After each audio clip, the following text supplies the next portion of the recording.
They are out of contact because, the communication lines are totally cut off due to this devastation. The look for these missing Indians is going on there in this particular region.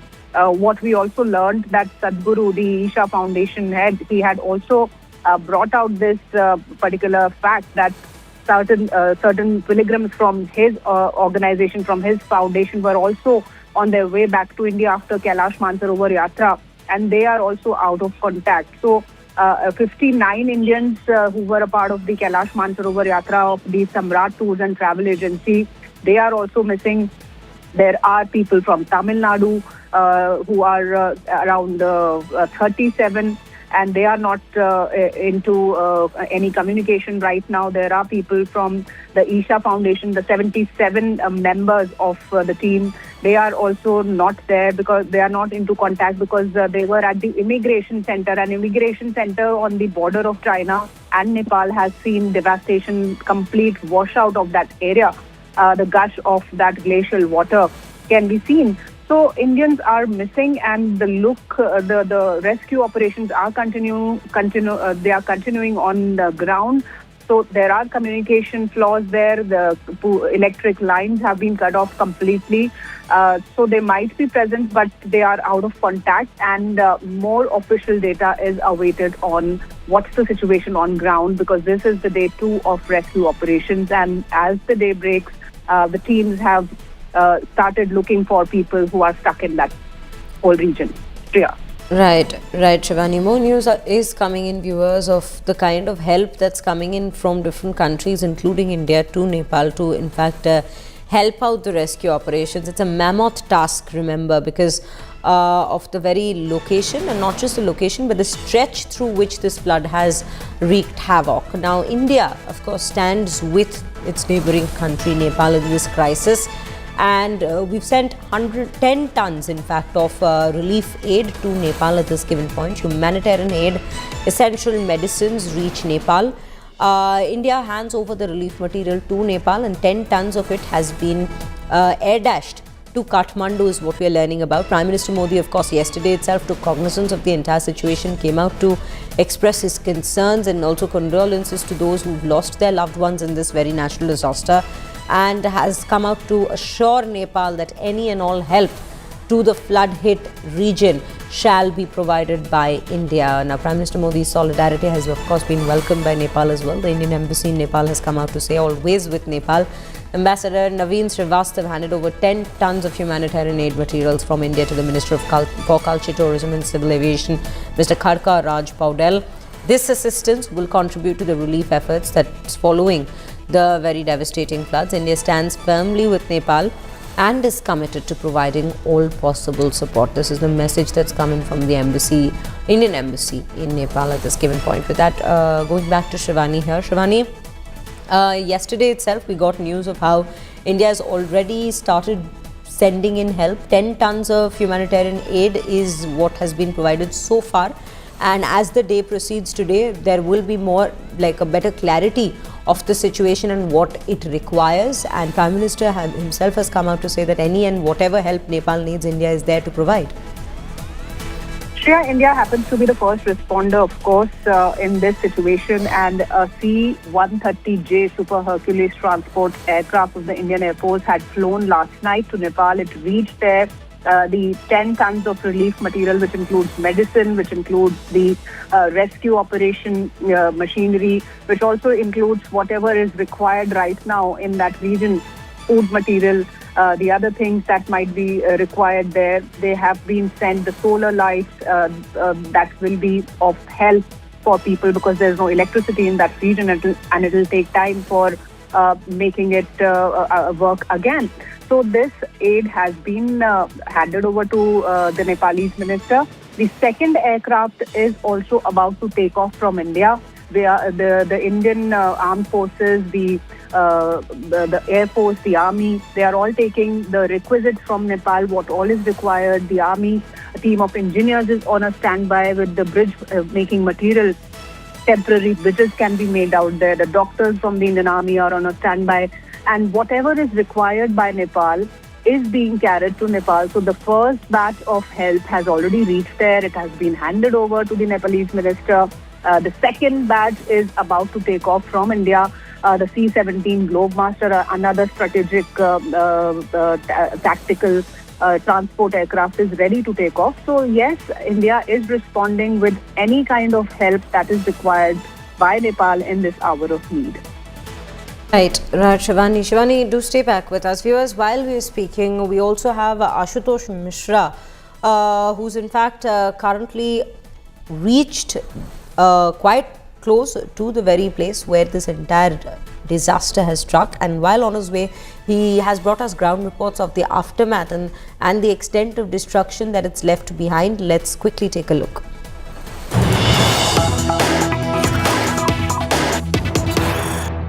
India Today is at ground zero in Nepal, around 40 kilometers from Kathmandu in Nagdunga area where I am, and most of these road connectivity has been disrupted. All the supply line, the heavy trucks, heavy mobility machinery have been stopped at Nagdunga. Only a few vehicles with the essentials that are allowed to depart to further distance, because here onwards, most of the places where the roads are totally disconnected, washed away. We have seen from what happened at Rasuwa, massive slide and all the debris that has disrupted the road connectivity. In fact, it is struggling time for the Nepalese authorities. The multiple helicopters have been roped in for the rescue and search operation. At the moment, the hundreds of the people who are still missing from many other nations. It was peak of the tourism as well, including the religious tourism. The tourists from India, China and other parts, they are still missing. Search and rescue operations continue, and that is going to be a mammoth operation for Nepalese authority. The world is offering help. The India has also sent aid and help to these affected areas. So from here on, we see mostly the road have been blocked, and it is going to be in extremely hostile weather, and it's raining constantly. It is going to be an uphill task for the search and rescue teams to carry out such operations. Here we are around 40 to 50 kilometers far from the valley Kathmandu and heading towards Rasuwa at ground zero. More than 150 people have been killed in this devastating images we have seen in Nepal. Many of these points where the highways are disconnected, being blocked. They, at the moment, even in the hostile and adverse weather, only the air sortie remains the primary source for search and rescue operations, evac operations.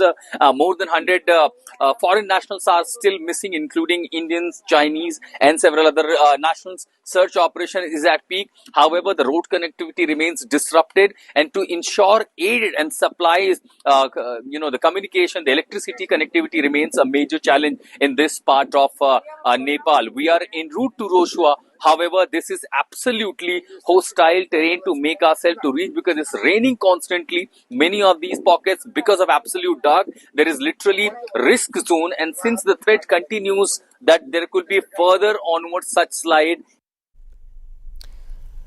Now, viewers, we will keep a track of all these reports that are coming in from the nearby regions, as Ashutosh will bring us all these updates from ground zero itself. But as we speak, and as Nepal battles one of their worst flash floods that it's seen in its history, India has once again, of course, stepped into the big brother role and has extended aid and solidarity to the flood-hit nation. Our Prime Minister on Wednesday itself spoke to the Nepalese Prime Minister Balen Shah and conveyed his condolences. He stated that India stands in solidarity with Nepal and is ready to provide all assistance that's required in the operations that continue to take place on a war footing in the very region. Meanwhile, India's first consignment of 10 tons of humanitarian assistance and disaster relief supplies have already reached Nepal. The aid includes emergency supplies such as temporary shelters, blankets, hygiene kits, solar lamps, medicines, all of which to support the rescue and relief efforts in the flood-affected areas. Now, Nepalese Prime Minister, meanwhile, Balen Shah,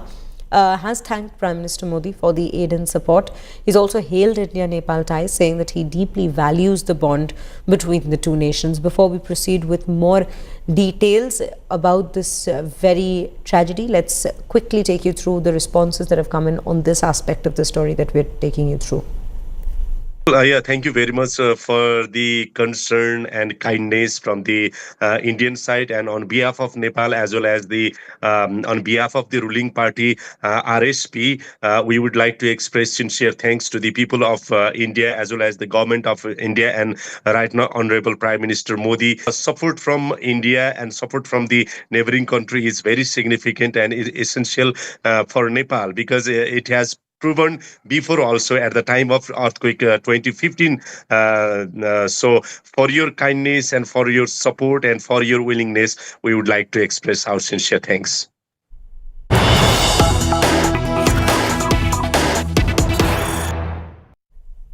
Now, further news with regards to Indians who are still missing in this tragic devastation that we are in fact bringing to you updates of. 37 Tamilians are missing in the Nepal flood fury. 57 Tamil tourists in Nepal, 37 are missing out of them. Tamil tourists were on a pilgrimage and they are now missing in Nepal. It's Kalai Selvi and her pilgrimage group from Tamil Nadu who's missing. Tourists were en route to the Himalayan temple and the whereabouts of 37 out of the 57 tourists from Tamil Nadu are yet to be ascertained, while 20 others have been accounted for as per the state officials and the information that's coming in. Now, the tourists were reportedly on their way to a temple in the Himalayas. Remember, as we were telling you, this very region, in fact, in Nepal in itself, we do see plenty of Indians on a yearly basis making pilgrimage tours. There are several temples that they visit. And this very region, if we are to speak of the Lendikola river, it is right by the Nepal-China border, that is the Nepal-Tibet border. And at this given point, this is where the tragedy came about to hit. And the details that we are learning about is those who were on their pilgrimage.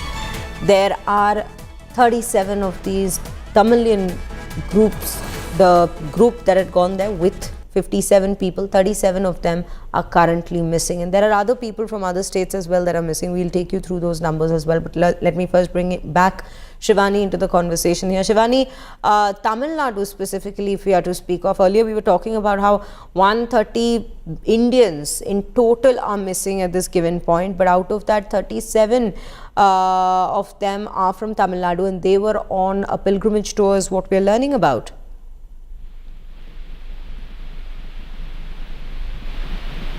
Shivani, if you can hear me.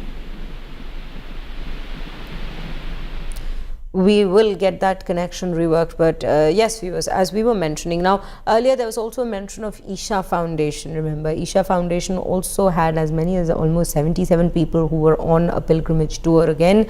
And this, however, is a different group. This is a pilgrim group from Tamil Nadu with Kalai Selvi and 57 people who are accompanying on this very tour, out of which 20 have been accounted for, fortunately, but 37 other people are still missing. Remember, yesterday itself, Tamil Nadu Chief Minister Vijay came out to not only take cognizance but express a shock and grief over this entire incident and has urged all of the Tamil Nadu ministers to come in and provide whatever aid is possible on their level, and that too all leaders from Tamil Nadu who are also working at the national level, at the central level, that is, to urge and ensure every possible aid to bring all of these people out, as many as 37 Tamilians that are missing, to bring news of them back, to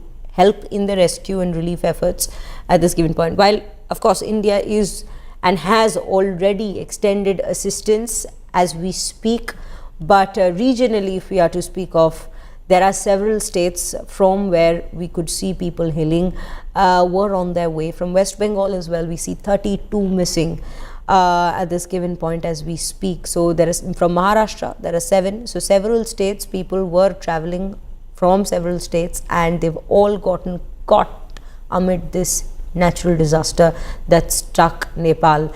And now we see there is a major rescue crisis for India, with over 130 Indian tourists feared missing after the sudden disaster struck this Nepal-Tibet border region. Among those caught in the catastrophe are more than 35 tourists from Tamil Nadu.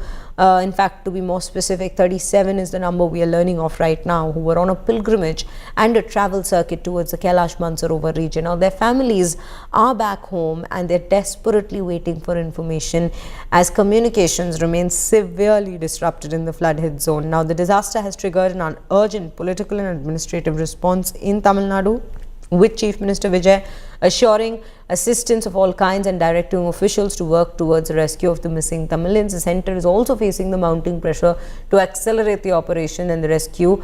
DMK MP Dayanidhi Maran has urged immediate intervention, calling for the missing Indians to be located, rescued and safely repatriated. AIADMK leader, meanwhile, Edappadi K. Palaniswamy has also demanded urgent action, calling the reports deeply shocking. He's urged the centre to expedite the rescue operations in coordination with the Nepal government and ensure proper information is shared with Tamil Nadu consistently. இதுக்கு யாத்திரை போனாங்க. நேற்று வரைக்கும் நேபாளிலேருந்து திபெத்லேருந்து கால் பண்ணாங்க, video call பண்ணாங்க. நாங்கள் சேஃபாக இருக்கோம், எதுவும் ப்ராப்ளம் இல்லைன்னு சொன்னாங்க. ஆனால் காலையிலேருந்து எதுவுமே காலும் போல், அவங்களும் எதுவும் காண்டாக்ட் பண்ணல. அப்புறம் நியூஸ் பார்த்த வாட்டிக்கு அதில் எமர்ஜென்சி நிலச்சரிவு ஏற்பட்டதுன்னு தெரிஞ்சுக்கிட்டோம். அப்புறம் எமர்ஜென்சி நம்பருக்கு கால் பண்ண வாட்டிக்கு அவங்க வந்து சேஃபாக இருப்பாங்க அப்படின்ற மாதிரி சொன்னாங்க. ஆனால் கன்ஃபார்மாக சொல்லலை. அப்புறம் சார் இப்போது கொஞ்ச நேரத்துக்கு முன்னாடி தாசில்தார் சார் வந்து இல்லைம்மா சேஃபாக இருக்காங்க, நீங்கள் தைரியமாக இருங்கன்னு வந்து தைரியம் கொடுத்தாங்க.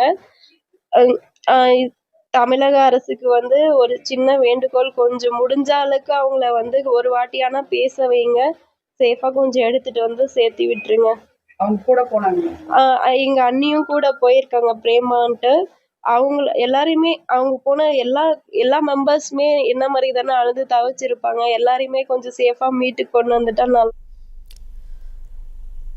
Now, another aspect of this very tragedy that we have been bringing to you details about is the devastation, of course, caused by the massive flash flood, but it's the several Kailash pilgrims who are still unaccounted for.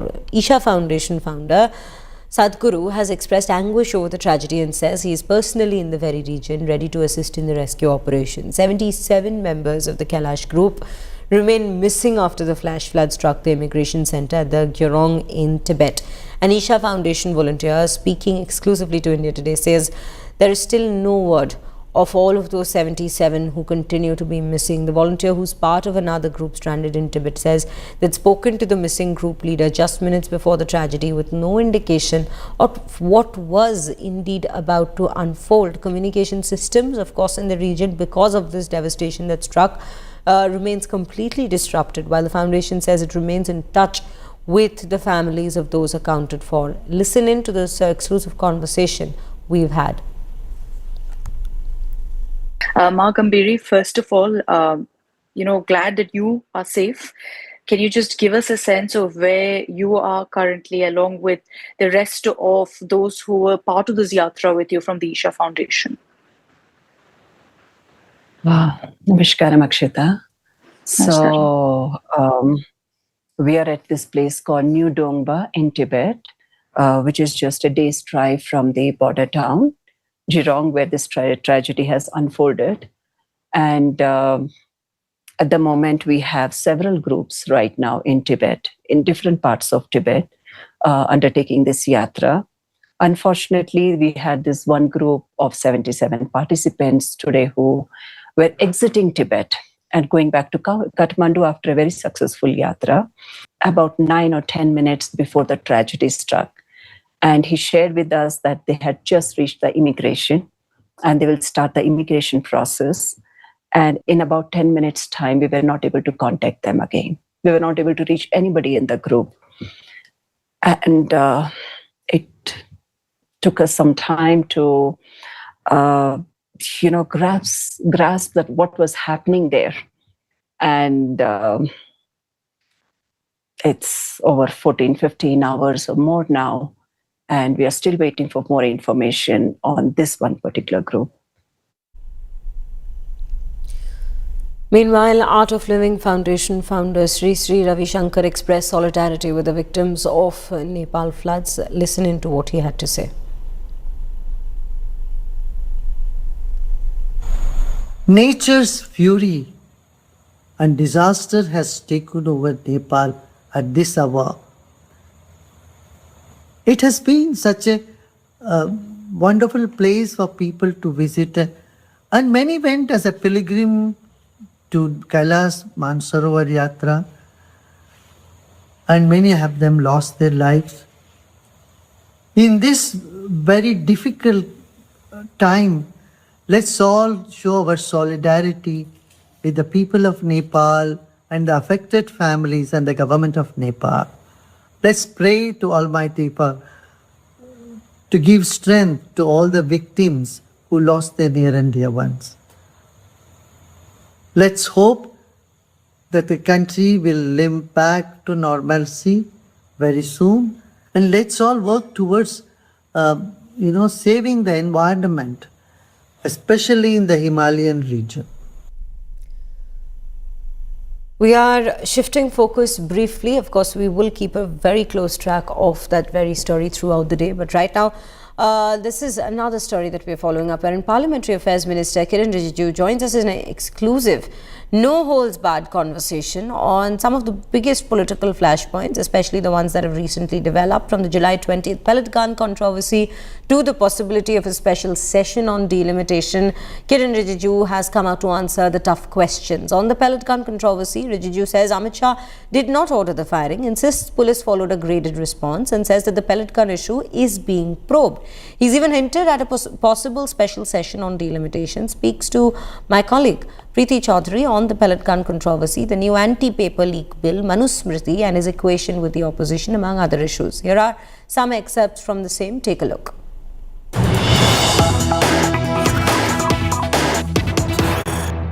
You know, you're a practicing Buddhist, I'm a young woman, I'm a practicing Hindu. And I do feel, and I would think it's something that we know, that Hinduism is one of the most liberal religions in the world. Absolutely. It's open to question. It encourages debate and discourse.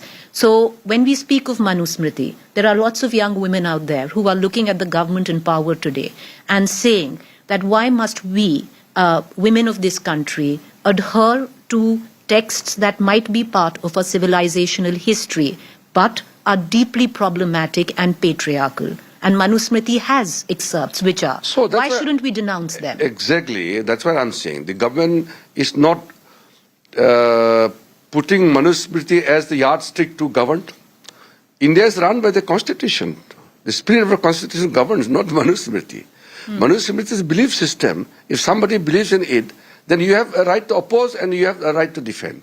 That is democracy.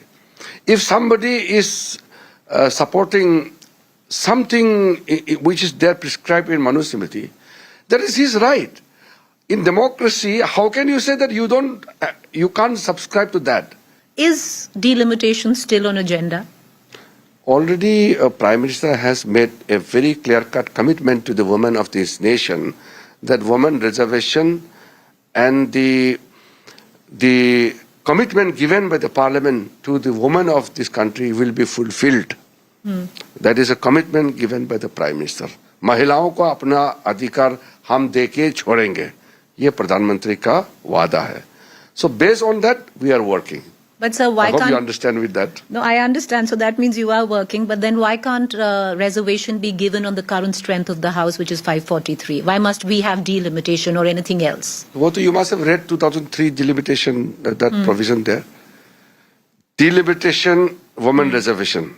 We call the women reservation as Nari Shakti Vandan Adhiniyam. Yes. Okay.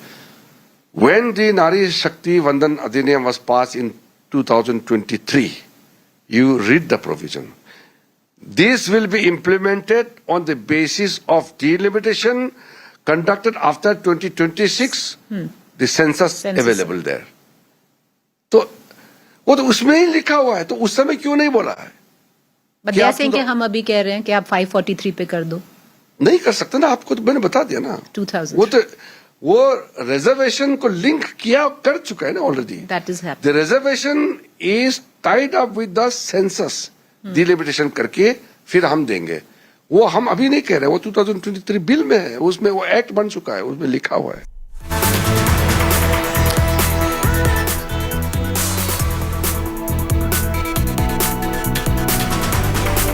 Viewers, while this was just an excerpt from that interview, this is what we will be taking you the full conversation at 10 a.m. right here on India Today. So do tune in for this no-holds-barred conversation with the Union Parliamentary Affairs Minister Kiren right here on India Today. So do tune in for this no-holds-barred conversation with the Union Parliamentary Affairs Minister Kiren Rijiju, bring you all the latest details of the Nepal flood fury that we've been tracking since yesterday. Thank you for tuning in.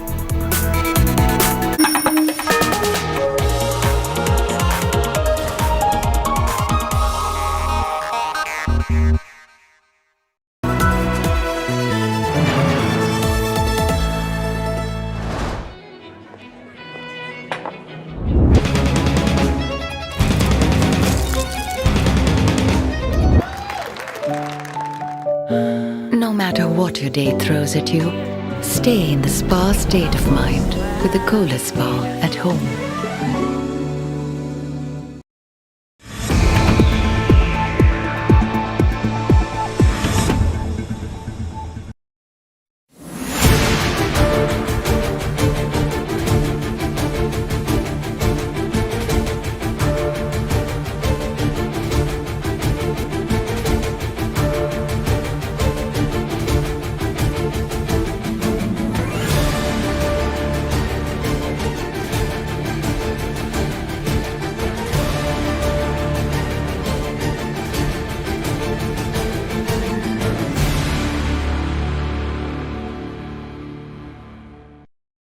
In South Conference, Vijay wanted to come and discuss, but he did not give an agenda.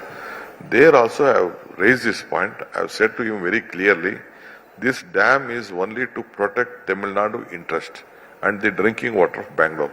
Even without giving them, we can draw water, no doubt in it. We are eligible for that. But there is no other place in the nearest point. That is how we are working.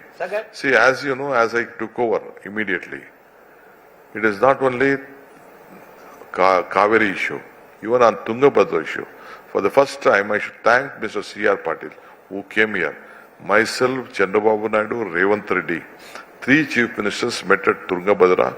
We decided to solve our internal water problems. We came out with a solution. There also we are losing about 30 TMC of water in Tungabhadra. We all decided that let us not fight each other. We come out with a formula and we asked them to form a committee, and a committee has been there formed. Before Sagai joins us, in fact, that's a classic example. That is the first meeting among the chief minister where the states were fighting, and we have come to some conclusion. We always have a positive note. Fighting only with the courts will not solve the problem. Sitting across the table, some solutions will come out. So we are worried about, we see that more land will be irrigated, which help the farmer of the state. That is the priority of our state also.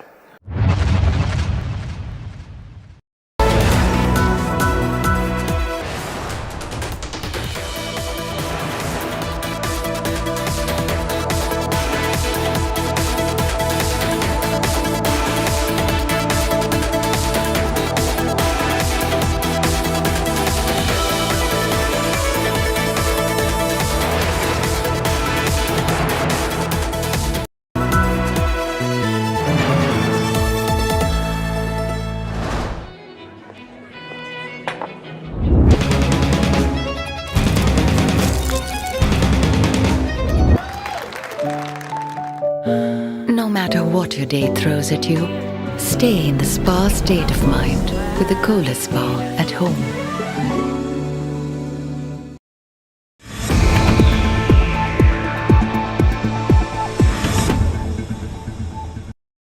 I can only talk about this particular ceasefire. What happened in the military domain? I told you that they picked up the phone at about 9:30, spoke. We chose our own time. The DGMO said he's not available till about 3 o'clock, and then 3 o'clock he said, and then we decided at 5 o'clock. So the ceasefire is decided between 2 DGMOs. And that's it. Means I don't see the role of anyone else. How did this particular information get leaked out to the Americans that they tweeted before we could announce this? Again, I'm really, and that's it. Means I don't see the role of anyone else.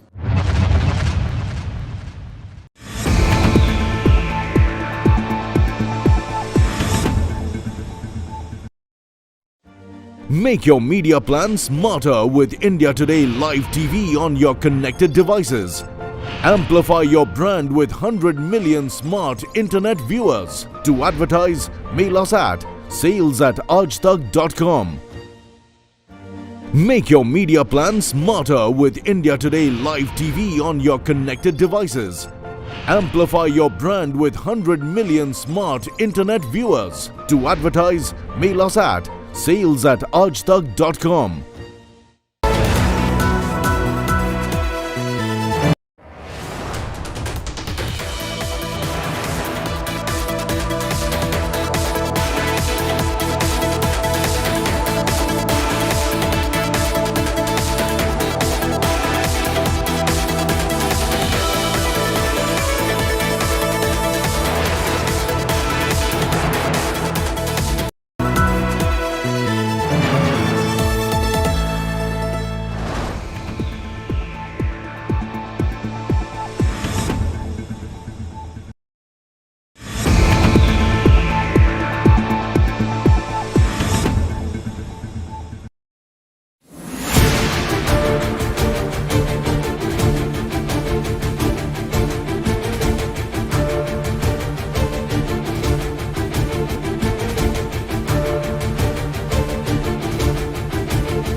Make your media plan smarter with India Today Live TV on your connected devices. Amplify your brand with 100 million smart internet viewers. To advertise, mail us at sales@aajtak.com.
Make your media plan smarter with India Today Live TV on your connected devices.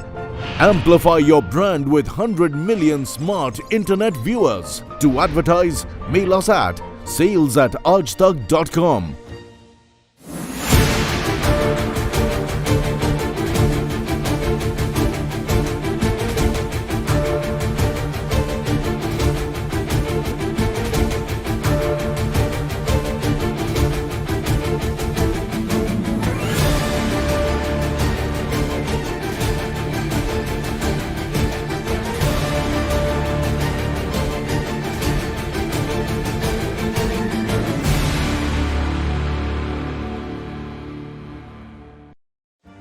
Make your media plan smarter with India Today Live TV on your connected devices. Amplify your brand with 100 million smart internet viewers. To advertise, mail us at sales@aajtak.com.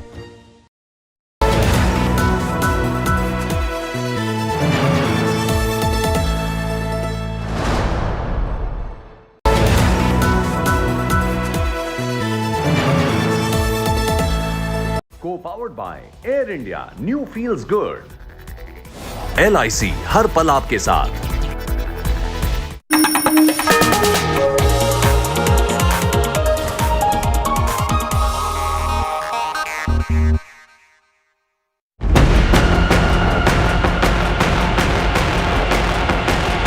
Devastation, death and destruction.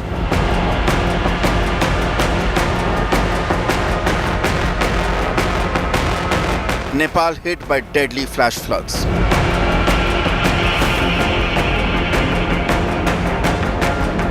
Villages and homes swept away. Several Indians still missing.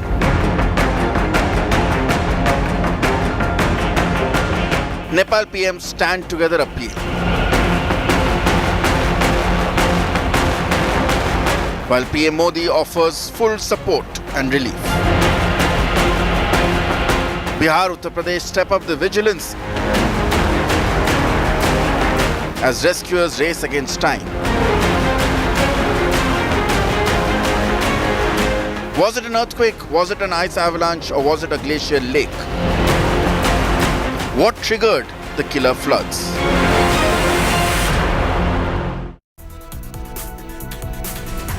Good morning, viewers. Welcome back. You're watching First Up on India Today with me, Sriya Kundu. Well, we are, of course, bringing to you updates consistently of a tragedy that struck, a devastation that struck Nepal. And we will, of course, bring you all the updates in this hour's bulletin on that very note. But let's first quickly take a look at the headlines.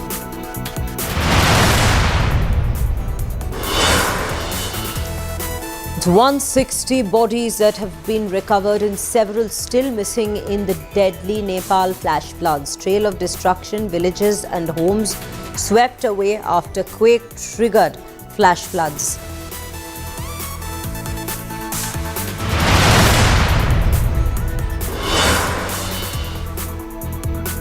$133 Indians still missing in Nepal flood fury. Prime Minister Modi offers support. Nepal government welcomes the very move. India rushes 10 tons of relief material to the neighbouring country.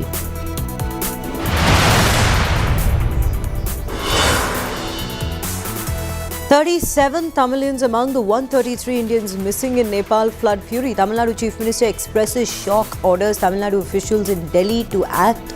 DMK and AIADMK urges centre for help.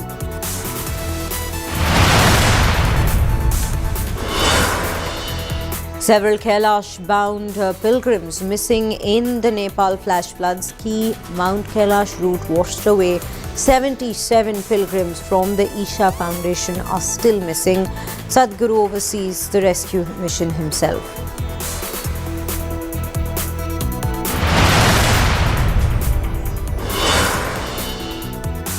Kiren Rijiju unfiltered and unplugged. Union Minister's unmissable interview on India Today. Rijiju defines who is a Dimagi Naxal. Parliament Minister's big hint on a special Parliament session soon. Rijiju answers on pellet gun row as well. Says rule book has been followed. No order came from the MHA. Wanted the discussion on the bills. We allotted the time. Each bill was given time to discuss in Lok Sabha and Rajya Sabha.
Viewers, right at the top, we have breaking news coming in with regards to a devastation like no other that Nepal has witnessed in a long time that we're speaking of. The death toll from that flood fury in Nepal has only been mounting since yesterday. Currently, as we speak, it's in fact hit 163. That's the number of people we are getting reports of who have already lost their lives in the flash flood. 403 people are still missing, 3 dead in the flash floods at the Tibet border as well. 265 are missing in China due to the flash floods as we speak. So we have consistently been tracking all of the developments coming in.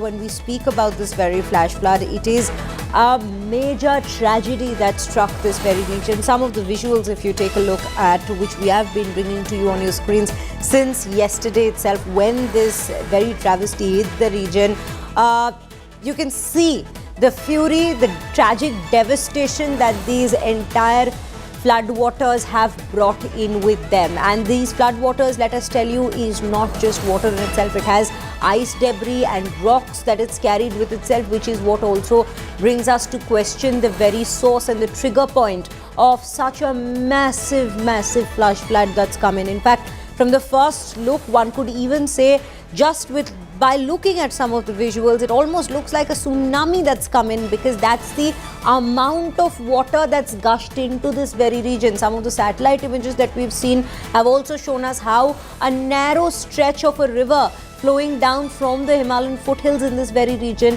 has only widened to give way to this major tragic water flow that's in fact come in since yesterday, and it only continues to leave behind a trail of destruction.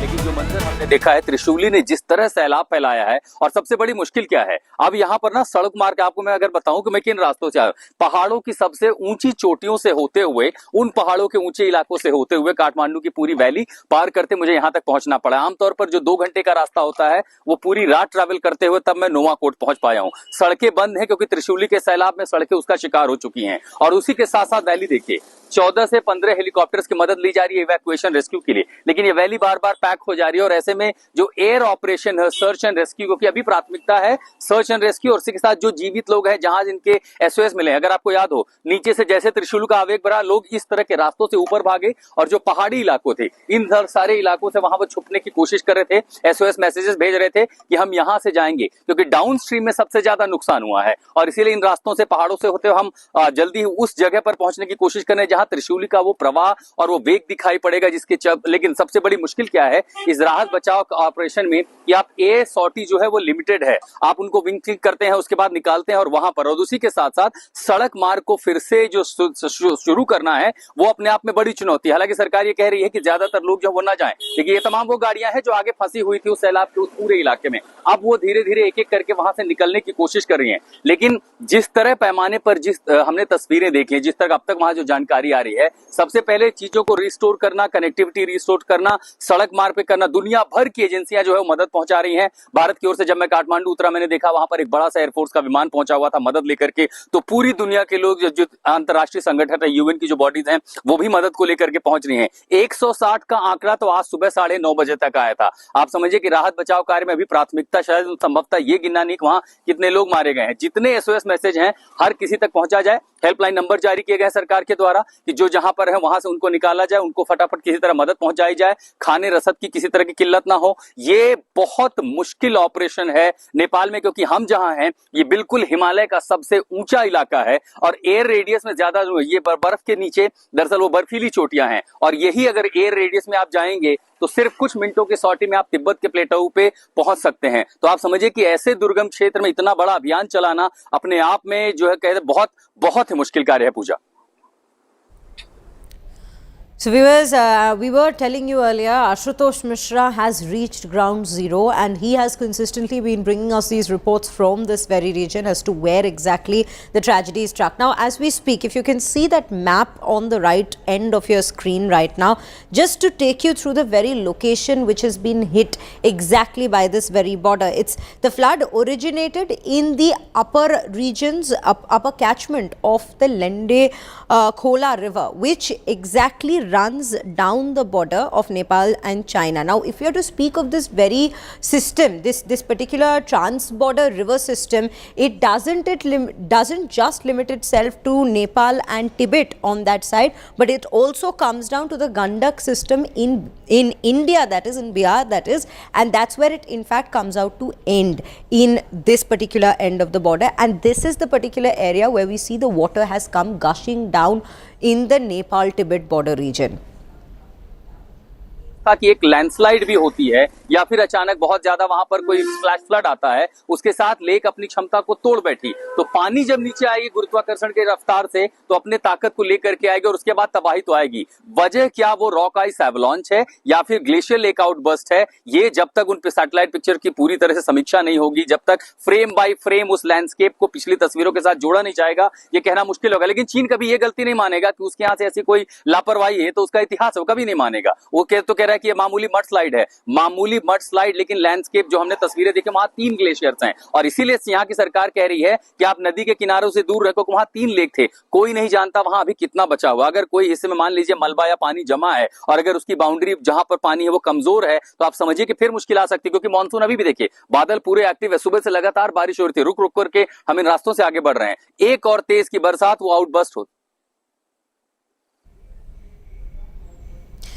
So as we were taking you through this very particular tragedy and the map of this very region. Now, when we're speaking of the Nepal and Tibet border, viewers, as my colleague was saying, this is not just a mere mudslide that we're speaking of. There are 2 major theories right now that are being looked at in terms of what may have caused this very flash flood. The first, of course, being the glacial lake. Now, why is it that how is it that the glacial chunk which broke off from a certain particular upper region and basically the foothills, that came about to cause this that entered the floor of the valley, had that steep fall, hit the base, and that's what led to the gushing water coming in this side on the Nepalese side of the territory. One could be that, and the other is the ice rock avalanche, which caused the river, of course, to get blocked with the debris that was following through that very avalanche, and which is why the river in fact came out to chart its own course,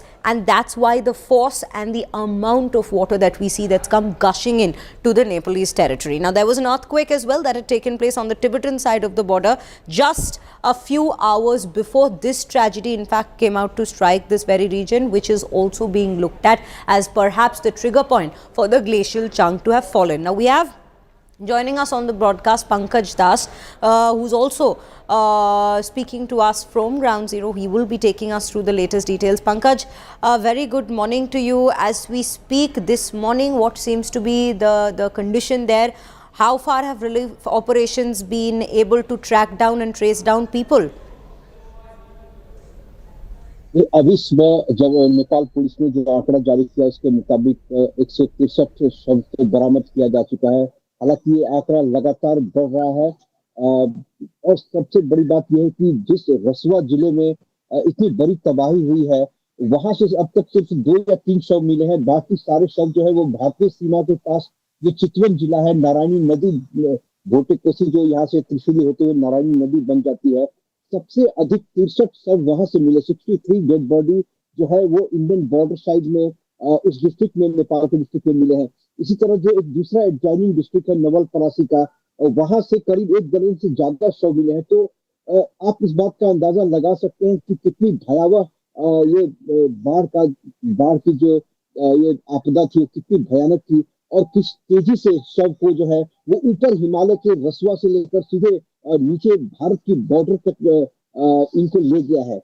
सबसे ज्यादा rescue का काम इस समय वहीं से dead body निकालना, क्योंकि अब जो रेस्क्यू में लगे हैं उनको इस बात का अंदाजा हो गया है कि जो लोग मलबे में नहीं फंसे हैं उन लोगों का शव जो है वो उसी एरिया में मिलेगा। जो रसुआ से नीचे धादिंग का इलाका है वहां से करीब 20 से 25 शव वहां से भी मिले हैं। इसी तरह जैसे जैसे नीचे आते जा रहे हैं वैसे वैसे शवों की संख्या बढ़ती, जो डेड बॉडी वहां से मिलने की उनके नंबर्स बढ़ते जा रहे हैं। तो रेस्क्यू का आज सुबह जो रेस्क्यू का काम शुरू किया गया है वो इन इलाकों में ज्यादा किया गया, क्योंकि रसुआ में पूरी तरीके से वो मलबे में है और कई फीट का मलबा वहां पे जो बना हुआ है, तो वहां थोड़ा सा वो पता लगाना भी मुश्किल है कि कितनी डेड बॉडी वहां पे अंदर है। लेकिन जो नदियों से छन के शव जो है वो किनारे में आ रहे हैं, तो उन शवों को फिलहाल निकालने का काम यहाँ पे जारी है। जी पंकज, आपसे रिक्वेस्ट करूंगी आप हमारे साथ बने रहिए. Viewers, we'll just quickly take you through some more updates. As we were in fact explaining before, the cause behind this deadly flash flood, what may have caused it. Now, one major aspect that's being looked into, what is being looked at as perhaps the most likely cause, is the glacial collapse. Now, the glacial collapse is being looked at as one of the major causes of this entire deadly flash flood near Nepal's border with Tibet on Wednesday. And why is it that we're looking at the glacial flood and the glacial collapse having caused the glacial lake and then the subsequent flood? Why is it so? Because the lower part of a glacier that broke off and crashed onto the very valley floor hundreds of meters below. Now, when it's such a steep fall that we are speaking of, there's a certain amount of force that is also associated with it, which also causes the water bodies in the very region, and of course the glacier also coming on to melt on its own and form a glacial lake, that also causes the water to gush in and force that water into uncharted territory where we do not see the river perhaps taking its own course. This is where the water in fact extends its very branches and starts coming gushing downhill, and this is what's being cited so far by experts seeing and examining the satellite imagery. Remember, these are images which we will be bringing to you on our screen shortly from Planet Labs that have shown the very course that this water has, the trail of destruction that it's left, and the course that the water has taken, which has only widened what used to be a very narrow stream of a river flowing down the downhill in this very territory has become wide enough to in fact look like almost a lake or a river that's gushing down from one of the glaciers in this very hilly region. So this is why it's being called out that there might be a reason to believe that the glacier collapse is one of the major reasons that's caused it. Remember, however, on the very day of this very tragedy hitting the Nepal-Tibet border, there was a massive earthquake that's taken place on the Tibetan side. 4.4 magnitude is what was recorded. Whether that ended up triggering the glacier to in fact get loosened and the chunks falling down, or whether it was the avalanche that came about on the Nepali side of the border, that also remains to be examined at this given point. But these are some of the preliminary theories that are being looked at by experts while they're looking into this very tragedy and what could have in fact been done to avoid and avert this. On that note, we have Ashutosh Mishra as well joining us on the broadcast. Ashutosh, you're currently, a very good morning to you. You're currently at ground zero. We can take a look of the surrounding there. You know, before bringing us details about what the current death toll and the numbers of missing people are, I would want you to take us through the terrain, the geography of this very region, where the water came in from, what exactly can you see around you, and what does it explain about the situation so far? So Shreya, traveling for around 9 to 10 hours through the different landscape, because remember, with this Trishuli river had literally washed away all the connectivity. So it was extremely difficult. Even the four-wheelers you cannot really take to that terrain. So this is one of the medium that I'm using to transport two-wheelers through this mountain. Literally on the peak of mountain trek I'm using to reach to this one of the most critical area. Remember, three areas were worst affected: Trishuli, Rasuwa, and another one Novakota, where I am at the moment. Now, if you see why this makes extremely difficult, it's a peak of monsoon and the entire landscape is now extremely cloudy. So that makes even the air sorties very difficult because land connectivity has totally disrupted. Now, only the search and all the ROS operation, search and rescue operation is largely depending upon the air sorties. And because of you have extremely difficult terrain, the air sorties operation makes it critical. And what had happened, the moment Trishuli river, imagine the water level going as up to 30 to 40 meters, people were up, they were running to these bushes and mountain areas in the dense forest, and message that look, somehow we have been able to save ourselves. And that is exactly why this operation is going to be very difficult. Why we see the number of 160, it has been very difficult for the authorities to assess, because the priority is to expedite the search and rescue operations, ensure the electricity and the road is reached, and only the real tally of the casualty or magnitude of the will.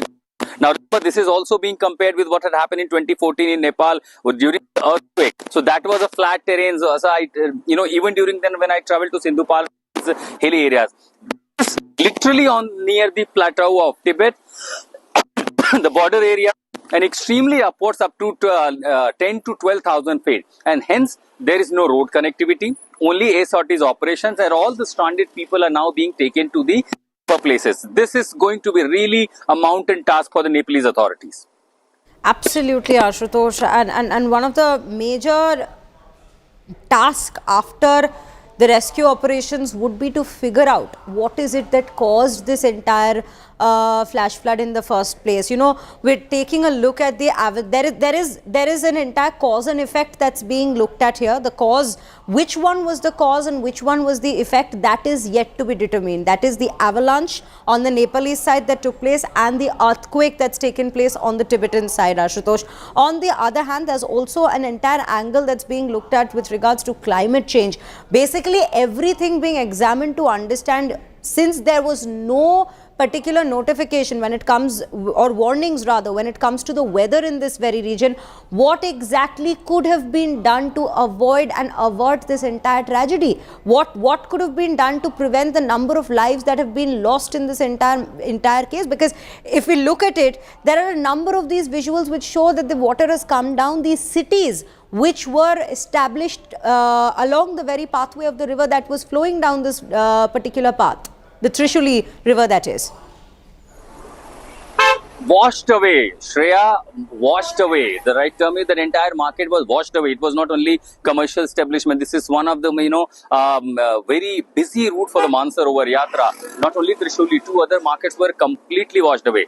Those of the people who were literally stranded, to just look for there and search for their loved one, somehow they managed to reach to that site area. I can see a little, the vehicular movement that has started from this particular pocket. Now, see, there are two such formations that happen. One is the glacial lake outburst. At the same time, there is second one, which is the ice rock avalanche. So what it looks like primarily, if it is an ice rock avalanche, clearly the amount of iceberg that has literally broken down the piece of that ice rock, that has perhaps pushed the lake formation towards downstream, and then hence we see the magnitude of this scale of devastation. Subsequently, had been there in a flash flood, we see there are 3 lakes formation in the plateau of the Tibet, that part of China, in the Kyong province. And even with a flash flood, this could be probably one of the flash flood that triggered this glacial lake outburst. Now, one of the example of glacial lake outburst that we have seen was in Kedarnath in 2013 when similar tragedy unfolded. Now, this makes why extremely up, because at one point when you see a glacial formation at 16 to 17,000 feet, now at the same time downstream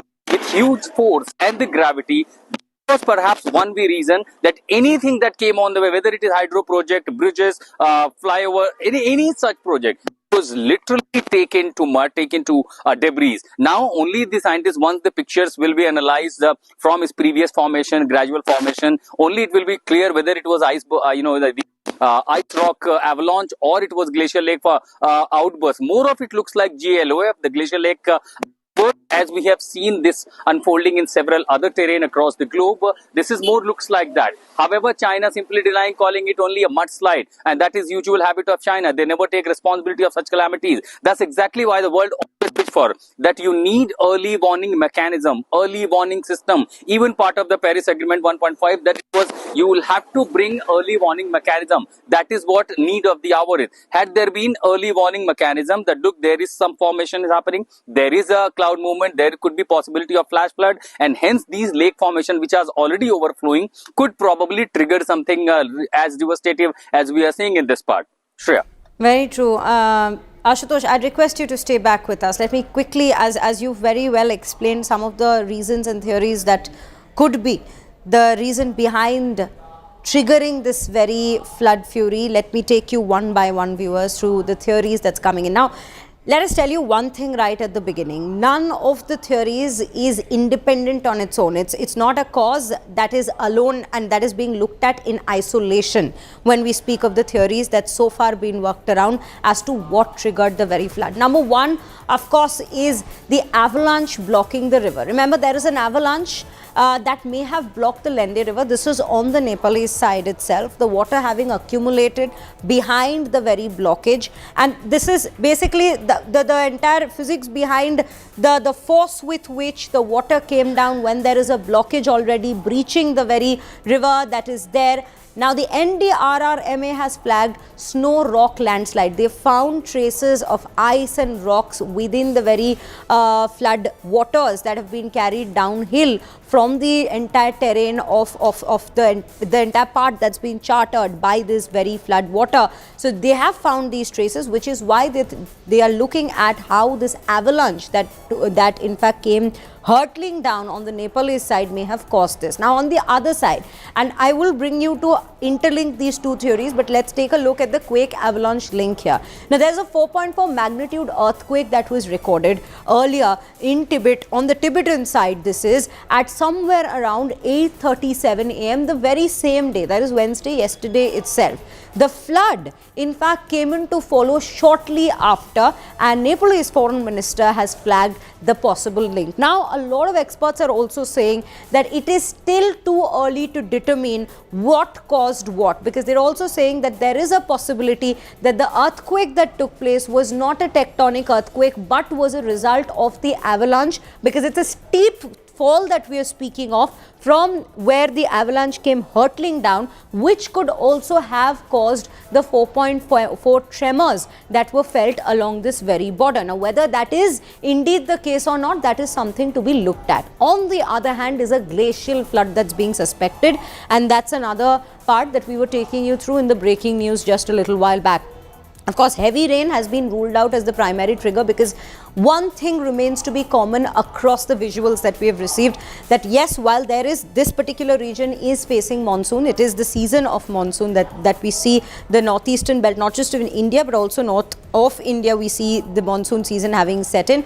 But at least on the day that this tragedy took place, there was no trace of rains, there was no cloud cover for that matter. So whether there could have been an early warning system here which could have said that yes, there is a flood that's forming, there's a glacial flood that's forming, there's a glacier that's collapsed earlier which could cause this flood and the water gushing down this very pathway, that is something that's definitely being looked at. Again, the Nepal Hydrology Department has suspected the glacier flood itself as being one of the reasons. The glacial lake, of course, the outburst is being probed as a possibility, and the satellite images have shown the debris laden flood, which is why this particular angle is also being looked at. But if you again take a look at it, nature and its fury is such that it's all interlinked to one another. And then we have more breaking news on this entire aspect itself. Let's quickly take you through that, which is whether there's a possibility that the earthquake is what triggered the Nepal flash floods. Of course,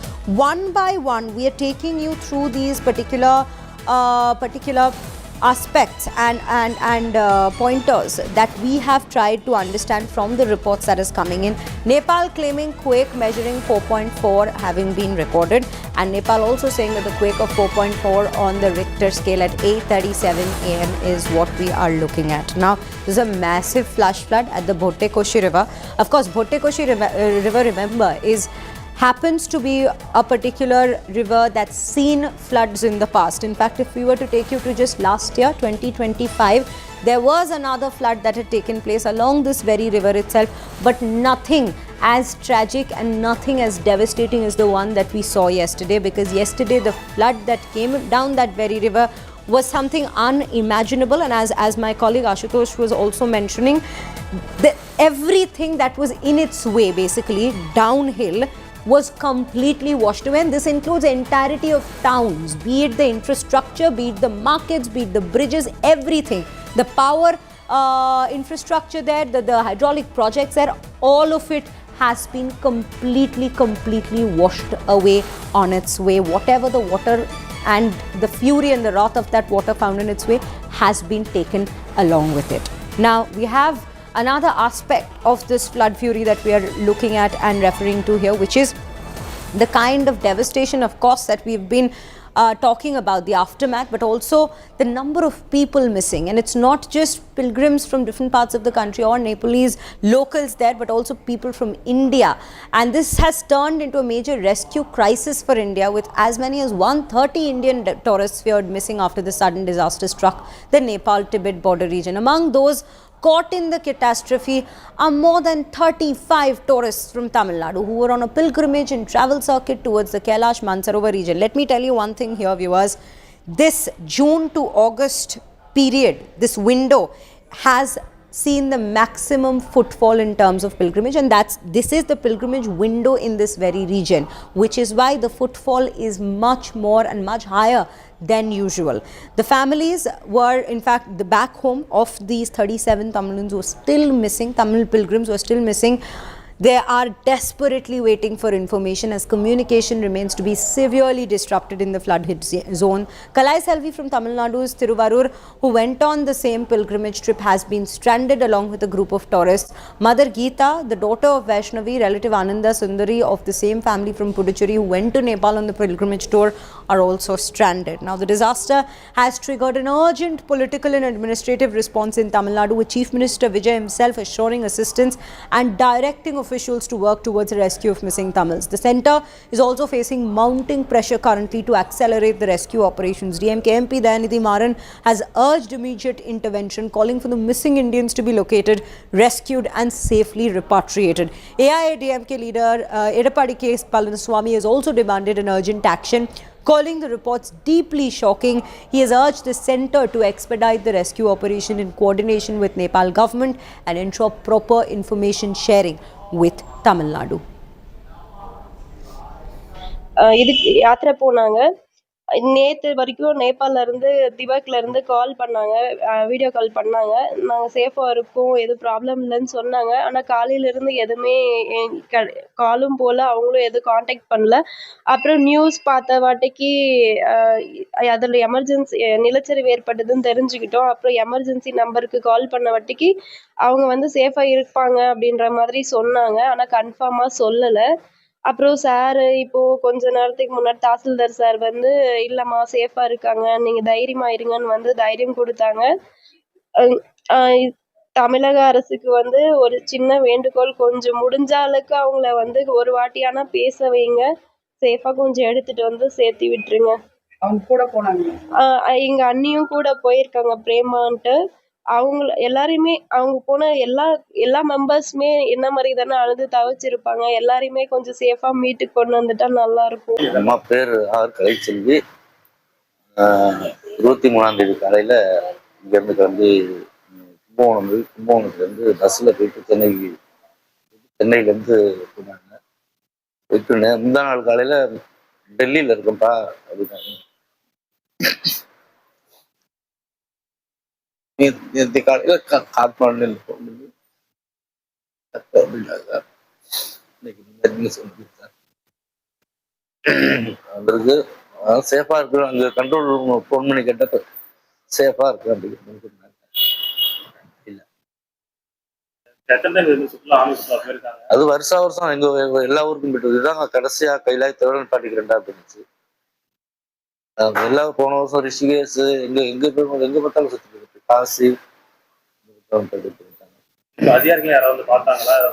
ஆமா, தாசில்தார் வந்தாங்க, திருவாரூர் தாசில்தார் வந்து பார்த்துட்டு விசாரிச்சுட்டு அதான் அந்த list வந்திருக்கு, இன்னும் பயப்பட வேண்டாம், நல்லபடியாக சேஃபாக தான் இருப்பாங்க அப்படின்னு சொல்லி ஒரு தைரியம் கொடுத்துட்டு போயிருக்காங்க. நேற்று காலையில தான் பேசுவேன். நியூஸை பார்த்து தான் நாங்களே தெரிஞ்சுக்கணும். சேஃபாக இருக்காங்கன்னு சொல்லிட்டு எங்களுக்கு டிசாஸ்டர் மேனேஜ்மெண்ட்லேருந்து ஃபோன் வந்து, ஸோ சேஃபாக இருக்காங்க, அது ஓகே. பட் அவங்க கூட இன்னும் டேரெக்டாக கான்டாக்ட் பண்ண முடியல. கான்டாக்ட் கிடச்சதுன்னா சந்தோஷமாக இருக்கும். அது திருப்பி எப்படி அவங்க ரிட்டர்ன் கூட்டணும் வரணும் என்னன்றது இதுக்கு மேலே தான் நாங்கள் பிளான் பண்ணணும். என்கிட்ட எங்கள் அம்மா பேசுகிறாங்க, காலம் பேசினாங்க காலையில் 6:15 மணிக்கு காலையில் பேசுகிறாங்க. இப்போ ட்ரை பண்ணால் சுவிச் ஆஃப் தான் வருது, சுவிச் ஆஃப் தான், எல்லா ஃபோனுமே சுவிச் ஆஃப் தான் வருது. டிசாஸ்டர் மேனேஜ்மெண்ட்ல ஃபேமிலிக்கு ஃபோன் வந்தது சார், அவங்க சேஃபாக இருக்காங்கன்னு சொல்லியிருக்காங்க. ஸோ அதுதான் ஃபர்ஸ்ட் ஹேண்ட் இன்ஃபர்மேஷன், எங்களுக்கு கொஞ்சம் ரிலீஃபாக இருக்கு. அது மட்டும்தான் எங்களுக்கு வந்த இன்ஃபர்மேஷன். அவங்க திருப்பி எப்படி கூட்டின்னு வரணுன்ற பிளான் பண்ணும்போது ஏதாவது ஹெல்ப் வேணும்னா நாங்கள் கேட்குறோம். அப்போ மட்டும் சப்போர்ட் பண்ணால் எங்களுக்கு கரெக்டாக இருக்கும். அவ்வளோதான். ஸோ அவங்க கூட்டின்னு வரது மட்டும் தான் இப்போ நான் ப்ரையாரிட்டியாக இருக்குது. அது என்ன பண்ண முடியுமா? கும்பகோணத்துலேருந்து சூப்பர் யாத்ரா ஏஜென்சி அப்படிங்கிற நிறுவனம் மூலமாக நமக்கு 57 பேர் இந்த நிறுவனம் மூலமாக கையில் போயிருக்காங்க. அதில் வந்து நமக்கு தஞ்சாவூரை சேர்ந்தவங்க 14 பேர். பாக்கி எல்லாருமே அதர் டிஸ்ட்ரிக்ட்லேருந்து வந்திருக்காங்க. திருவண்ணாமலை, மயிலாடுதுறை, திருவாரூர் நிறைய இடத்துலேருந்து வந்திருக்காங்க. மொத்தம் 57 பேர் 3 பஸ்ஸில் போயிருக்காங்க. நேற்று ஈவினிங் வந்து நேபாளத்துலேருந்து திபெத் நோக்கி போகிறப்ப தான் இந்த ஆக்சிடெண்ட்டுங்க. மொதல் பஸ்ஸு போயிட்டாங்க. 2வது பஸ் 3வது பஸ் போகிறப்ப தான் ஏதோ சவுண்டு கேட்டிருக்குன்னு சொல்லி பார்த்துருக்காங்க. அவங்கள்ட்ட யார்கிட்டையுமே தொடர்பு கொள்ள முடியல. அப்பப்போ டவர் கிடைக்கிறப்ப தான் பேச முடியுது. நாங்கள் ஃபாலோ பண்ணிகிட்ருக்கோம். எல்லாத்தையுமே பேசுறதுக்கு ட்ரை பண்ணிகிட்ருக்கோம். இன்னும் யார்கிட்டையுமே அவங்கள்ட்ட பேச முடியல. 23ஆம் தேதி நைட்டு 57 பேர் கொண்ட ஒரு குழு கைலாயம் போகிறதுக்காக கிளம்புனது. 24ஆம் தேதி விடிகாலத்தில் 12:40க்கு ஃப்ளைட்டு சென்னையில் டெல்லி போய் டெல்லியிலேருந்து காட்மாண்டில் மீட்டிங் முடிஞ்சு மறுநாள் காலையில் எல்லோரும் 8 மணிக்கெலாம் அவங்களுக்கு குரூப்பை 57 பேர், மகாராஷ்டிராவை சேர்ந்த 2 பேர், 59 பேர் குரூப். அது நான் மிலிட்ரி சீஃப் இன்ஜினியர் ஒருத்தர் அவர்கிட்ட பேசினேன். நீங்கள் ஒன்றும் டென்ஷன் ஆகாதீங்க சார், எங்கள் மிச்சம் இருக்கிற ஆளுங்க எப்படி இருந்தாலும் நாங்கள் வெளியால் யாரும் ரெஸ்ட்ரிக்ட் பண்ணிட்டோம். அந்த ஏரியா யாரும் வெளியில் வர முடியாது. நாங்கள் உங்கள் ஆளுங்கள்லாம் 20 பேர் சேஃப்டியாக வச்சுருக்கிறோம். அவங்க இந்த நிலைமை சீரானவொன்னே உடனே உங்களுக்கு ஹெலிகாப்டர் போட்டு ஹெலிகாப்டர் போட்டு காட்மாண்டு அனுப்பிடுவோம். காட்மாண்டுலேருந்து நீங்கள் அழைச்சிட்டு போயிடுங்க அப்படின்ட்டுருக்காங்க. நாளைக்கு நான் அவங்களை அழைக்கிறதுக்கு காட்மாண்டு போகிறேன்.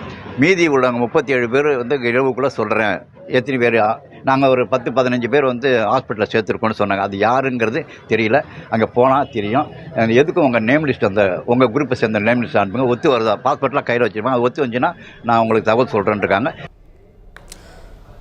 Anaga Keshav joining us on the broadcast with more details on what exactly is being done on the part where the Tamil Nadu government is coordinating to also assure the families of those who still remain untraceable amid this flood fury situation in Nepal. Anaga, very good morning to you. Just take us through what you're learning about the efforts coming in from the Tamil Nadu government.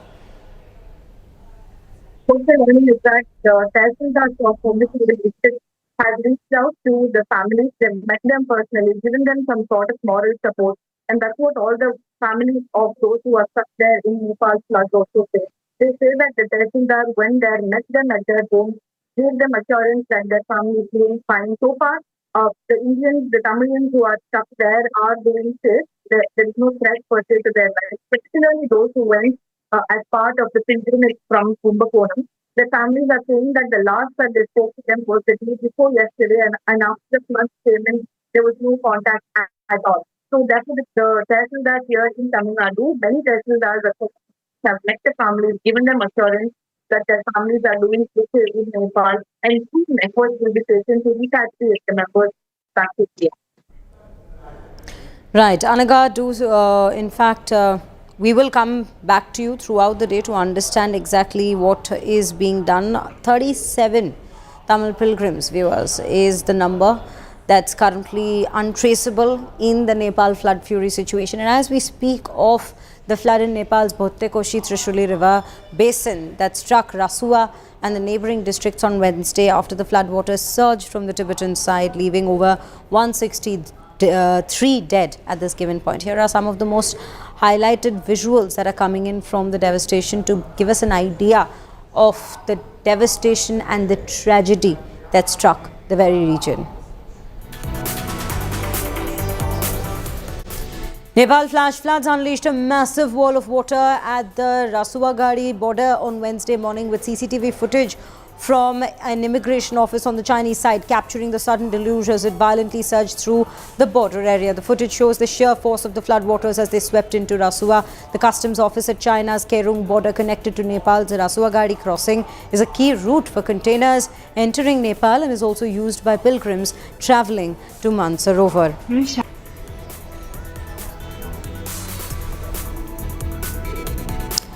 A sudden flash flood triggered by a sharp rise in the Bhottekoshi River from the Tibetan side struck Rasuwa district in Nepal's Syapru, Beshi and Timure regions were severely hit, with villages, bridges, roads and infrastructure project sites all washed away. Nepal police issued alerts for downstream districts along the Trishuli River basin, urging residents to stay vigilant and move toward safer locations.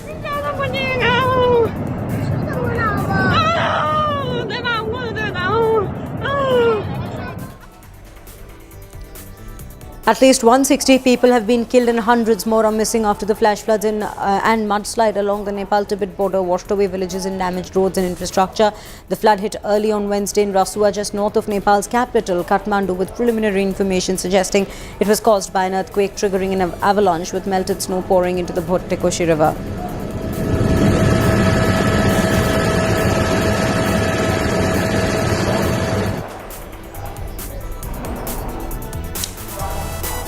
Meanwhile, the Nepal disaster also struck Nepal's hydropower sector. Nepal's energy ministry said around 430 megawatts of electricity supplies had been affected, largely because of damage to the hydroelectric projects. That is more than 12% of the country's total installed hydropower capacity of 3.2 gigawatts.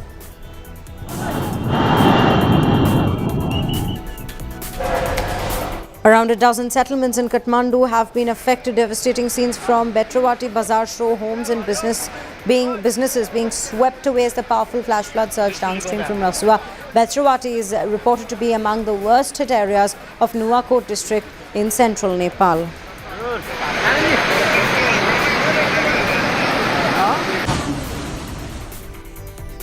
The Narayani River at Narayan Ghat has swollen to dangerous levels following a massive flash flood from the Bhottekoshi and Trishuli River basins. Powerful waves from the swollen Narayani River hit a Buddha statue in Narayan Ghat, Chitwan, as flood waters rose in Nepal following the massive flash flood. Authorities have urged people living along the Narayani and other rivers to remain alert.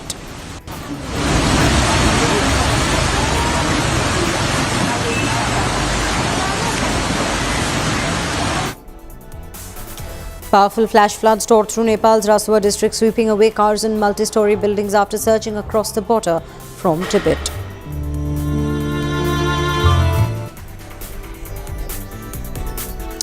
A total of 114 people affected by the Bhottekoshi flash flood have been rescued with a mobilization of helicopters belonging to the Nepali army and private companies. Nepali police have shared the information that NA helicopters picked 85 persons waiting for the rescue following the disaster since Wednesday morning. Similarly, the private helicopters airlifted as many as 29 stranded ones to safety. A video showing the Nepali army rescuing a young man stranded on the rooftop of his house amid massive flash floods in Nepal has gone viral on social media.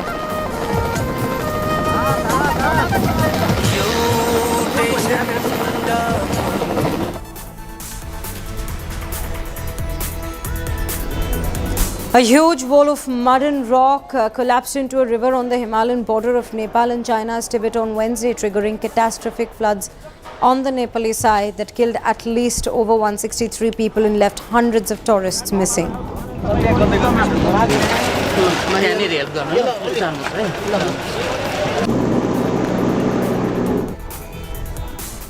Viewers, we'll keep a very close track of that story and we'll keep bringing you all the latest updates. For now, we're briefly shifting our focus to a different story that we've also been bringing to your highlight. It's Parliamentary Affairs Minister Kiren Rijiju, who's joined us in an exclusive no-holds-barred conversation on some of the biggest political flashpoints that have developed in the country, especially in the recent times. From the July 20th pellet gun controversy to the possibility of a special session on delimitation, Rijiju has answered the tough questions.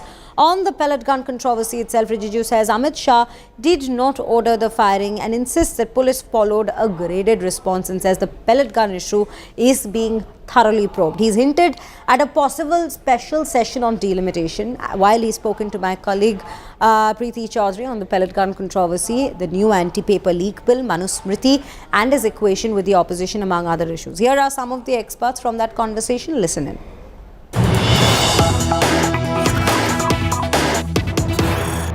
A lot has been said about excessive force. You say that no bullets were fired. But on the 23rd of July, sir, the Delhi police, where the RAF was concerned, there are 2 diary entries which say that 2 rounds of pellet guns were fired under the order of a DCP. This is official documentation. I have counted many agitations, 30-40 agitations, where people were killed during Congress time. True. In this agitation, you also have followed this agitation closely. There was no loss of lives, which is such a relief for us. Congress के ज़माने होते तो कितना गोली चल जाते हैं. That is why I give the example. whether it's Gujarat or Punjab or Telangana or UP or Assam or anywhere during Congress time, whenever there was large-scale protest and agitation, there were always police firing and there were always cases of death. कई मरे हैं, एक दो नहीं हजारों में, लेकिन इस जंतर मंतर प्रोटेस्ट में एक स्टूडेंट या इंसान का जान को जाने नहीं दिया कि ये बड़ा बात नहीं है इतना बड़ा प्रोटेस्ट में। वो तो जब बोलो जबरदस्ती पार्लियामेंट में घुसने के लिए किया तब पुलिस ने रोका, तो रोकने के लिए तो फिजिकली रोकना पड़ेगा ना, और क्या पुलिस चुपचाप बैठे और तुम जाके पार्लियामेंट को तोड़ो? कुछ चीज है, बेसिक है, जानना पड़ेगा उसको। ये होम मिनिस्टर का इसमें ऑर्डर का जरूरत नहीं है, पुलिस का मैनुअल होता है कि जब आपको 144 डिक्लेयर करता है या कुछ रेस्ट्रिक्शन करता है, और whenever the court says that the protest is illegal or beyond a point the area is protected area, then police will act as per the law, as per the manual. The home minister doesn't give the order for firing. It's a basic बात सबको मालूम होना चाहिए. The RSS chief in a public meeting said, and I want to quote here so I don't get it wrong, Jantar Mantar exposed the systematic flaws in the government. वो तो है, Failure तो in the हम system change लाए was ना। there. So you accept there was a systematic flaw. अगर system में बदलाव जरूरत नहीं होता तो नया कानून क्यों लाते? There was certain improvement or certain reforms required. That is why new law was brought in. If everything is perfect, you will never need parliament to make another law. Fair point. It is evolving. It's all dynamic. And we listen to the people. We are the people who are there because people wanted us to govern this nation. So we have to listen to them. We are not there from the aliens. When a parliamentarian, and I'm talking about your colleague Don't Kangana restrict Ranaut. freedom to the parliamentarian. Freedom is there for every Indian. Okay. So it's freedom for Kangana Ranaut to take on Kriti Sanon and say that it Why should are have been you better restricting to addressed. Kangana Ranaut? Kangana Ranaut is a first-time MP, very junior, and sometimes I will tell her how to function in a parliament business and other things. But you are a minister, you are the parliamentary that's affairs what I'm minister. saying. As a parliamentary affairs, I can guide for parliamentary procedure. But I can't guide her what to speak, what not to speak. I agree. These are a personal choice. But should some leaders show restraint? And I'll give you another example. At the same time, when the Prime Minister was striking such a reconciliatory tone of forgiveness with students, at the same time you had certain ministers like her again who called Gen Z gutter generation. No, that I heard it. She didn't say that. She says that those who abuse, not everybody. She clarified it. On that note, viewers, we'll bring you this entire interview, the entire conversation right here at 10 a.m. on India Today. So do stay tuned for the entire no holds barred conversation that the Union today. So do stay tuned for the entire no holds barred conversation that the Union Parliament today, as we keep bringing you all the latest updates through the day right here. Thank you for watching.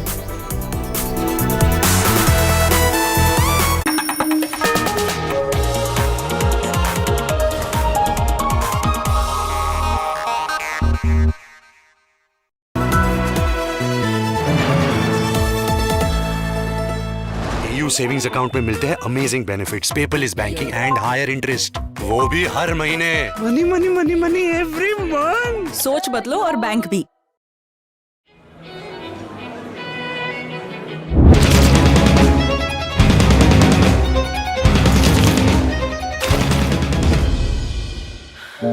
No matter what your day throws at you, stay in the spa state of mind with the Kohler Spa at home.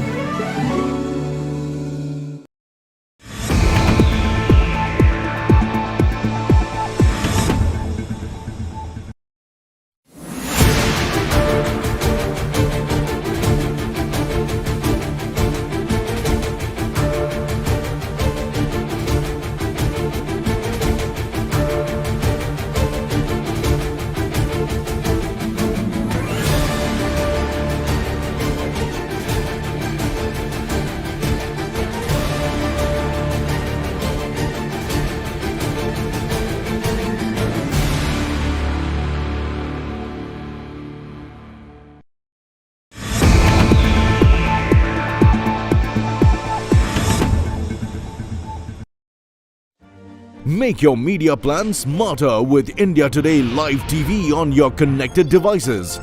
Amplify your brand with 100 million smart internet viewers. To advertise, mail us at sales@aajtak.com. Make your media plan smarter with India Today Live TV on your connected devices. Amplify your brand with 100 million smart internet viewers. To advertise, mail us at sales@aajtak.com.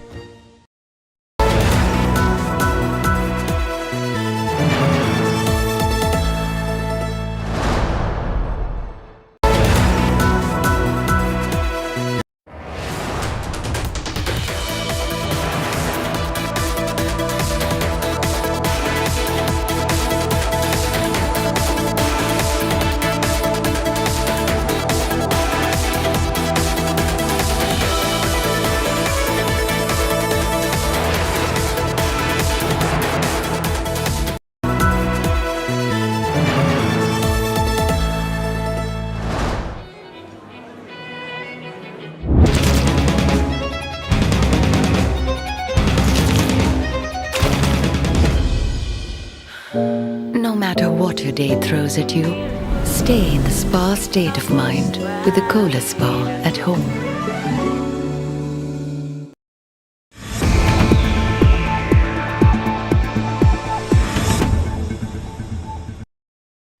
आपकी साथी कलाकार हैं, आपकी industry से ये लड़कियां आती हैं, ये भी होनहार हैं, आप भी बड़ी अच्छी अदाकार, आप भी बड़ी होनहार अदाकारा हैं।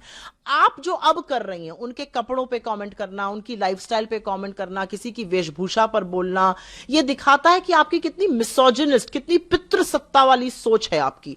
और इसी पितृसत्ता सोच के खिलाफ राहुल जी कहते हैं स्मैश द पेट्रियार्की। आप ये काम अभी तक आदमी कर रहे थे तो बुरा लगता था और इसके खिलाफ हम खड़े थे। अब देश की चुनी हुई महिला सांसद जो फिल्म इंडस्ट्री से आती हैं, और आप तो बहुत खूबसूरत हैं और आपने तो बहुत अच्छे अच्छे कपड़े पहने और उससे ज्यादा ग्लैमरस कपड़े पहने, और इसमें अच्छी कोई बुरी बात नहीं है। That is none of her business. पहली बात तो मैं कहूंगी कि कंगना जी को किसी और महिला के कपड़ों पर टिप्पणी करनी नहीं चाहिए। यहाँ तो मैं हमेशा कहती हूँ कि महिलाओं का समर्थन करना चाहिए। और रही बात, संविधान ने हक दिया है जिसको जो मर्जी है पहने। आप कौन होती हैं बोलने वाली कि कृति सनोन ने क्या पहना क्या नहीं पहना? It is none of your business.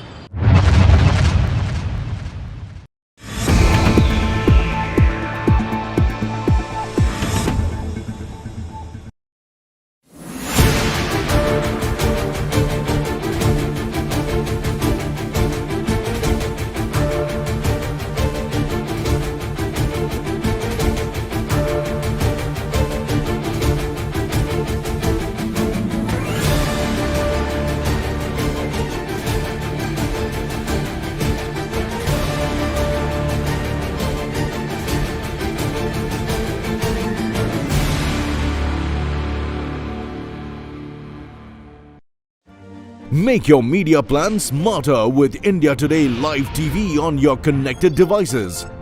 Amplify your brand with 100 million smart internet viewers. To advertise, mail us at sales@aajtak.com.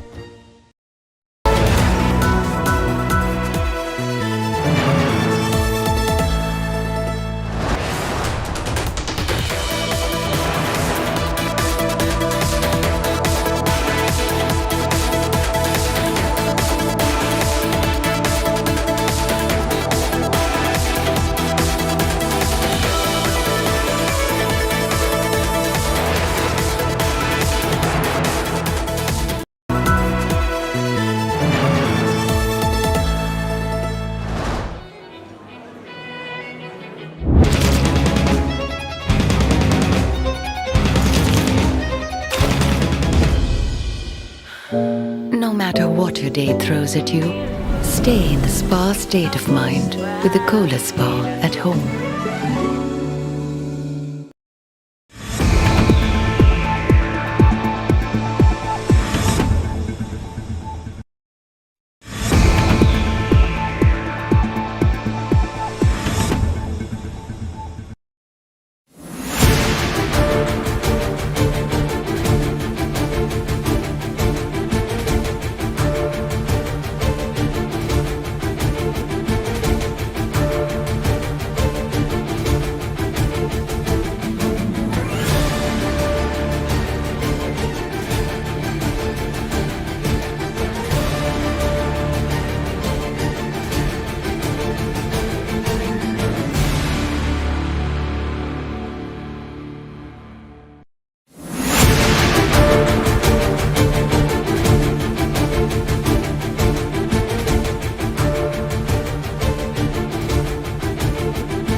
Make your media plan smarter with India Today Live TV on your connected devices.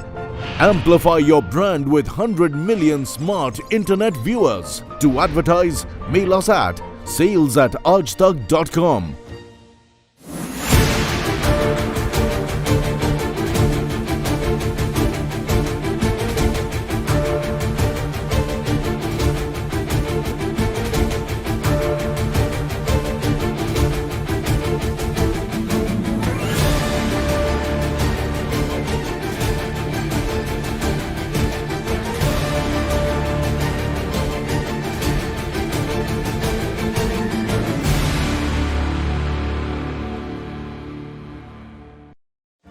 Make your media plan smarter with India Today Live TV on your connected devices. Amplify your brand with 100 million smart internet viewers. To advertise, mail us at sales@aajtak.com.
Good morning, viewers. Welcome back. You're watching India Today. This is how we bring to you the burning question with me, Sriya Kundu. And the top focus, of course, continues to be how in the high Himalayas, it's a wall of ice, rock and water that's rewritten the entire course of the territory, leaving hundreds in a limbo because of what began as a distant rumble along the Tibetan and Nepalese border, leading to this natural disaster of such an immense level of tragedy and travesty in the very region. We are focusing on that. We are bringing you all the updates throughout every hour here on India Today. But before getting into the details of that, let's quickly first take a look at breaking news that's coming in at the top.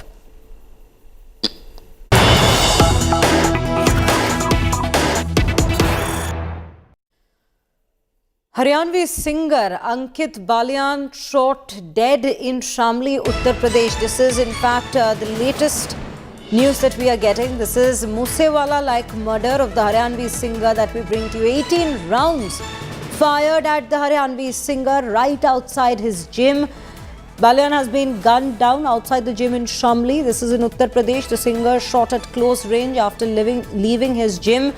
4 armed assailants attacked the very singer, and they were bike-borne shooters who killed the singer. Singer Balian dies on the spot after the attack. As many as what we're given to understand from reports, as many as almost 20 rounds were shot at him. The Bishnoi aide Kala Rana's link is being probed. A manhunt is on for the singer Balian shooters. 4 of them, remember, bike-borne assailants who came in. Balian's biggest hit. It's a very ironic and a tragic irony here that we're bringing to you, is a song that was released by him, which went about, the lyrics went about, Bhari Kot Mein Goli Marenge. And this unfortunate irony that's come out to play, we see the singer himself has lost his life with rounds of fire being shot at him from a very close range. 4 bike-borne assailants who came in and shot at him. As many as 20 rounds is what we are given to understand. That is the state of the car, the vehicle in which he was traveling in Shamli. This is right outside his gym, and while he was attacked, he in fact passed away on the spot. He succumbed to his injuries.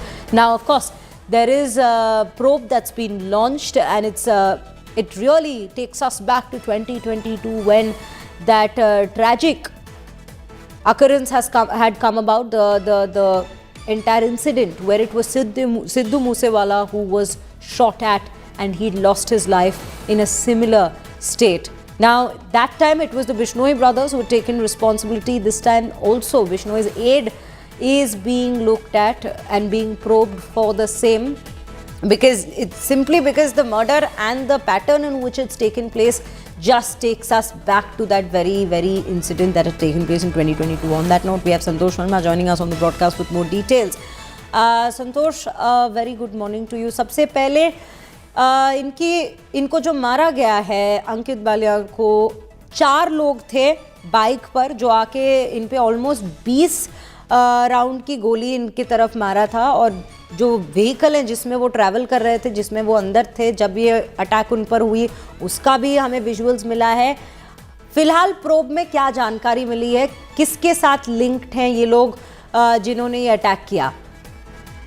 देखिए, अंकित Balyan Haryanvi singer हैं। जिस तरीके से pattern पर ये firing की गई वो सिद्धू मूसेवाला हत्याकांड के पैटर्न की ओर दिखाता है। करीब 20 से ज्यादा राउंड चले हैं। जो अभी हमारे पास जानकारी मिल पा रही है कि इसमें 4 असलहे यूज हुए, 2 डिफरेंट बोर्ड्स के। इसमें 9mm का पिस्टल यूज हुआ और 30 की पिस्टल्स यूज हुई हैं। हालांकि अभी पुलिस को जो फॉरेंसिक है और जो परिवार वालों से बातचीत है, घटनास्थल का भी मुआयना, चूंकि देर रात लॉ एंड ऑर्डर का इश्यू हो गया था, परिवार वाले भी धरने पर बैठ गए थे, तो अभी पुलिस की टीमें जिसमें इन्वेस्टिगेट कर रही हैं। घर वालों से भी बातचीत होगी, लेकिन इस पूरे मामले को लेकर के यूपीएसटीएफ के नोएडा और मेरठ यूनिट को लगाया गया है। ये दोनों ही यूनिट इस इन्वेस्टिगेशन में लगाई गई, वहीं एडीजी जोन वहां पर हैं। लेकिन जिस तरीके से हत्याकांड को अंजाम दिया गया, ये अभी जो प्राइमरीली फेसिंग जो हरियाणा के गैंगस्टर हैं, लॉरेंस बिश्नोई का करीबी है, काला राणा गैंग है, उसकी तरफ इशारा कर रहा है। और ये जरूर है कि एसटीएफ इस और जो local police We'll get that connection reworked with Santosh, but from the preliminary information that we are given to understand, and as we are also bringing to your notice, it's a major,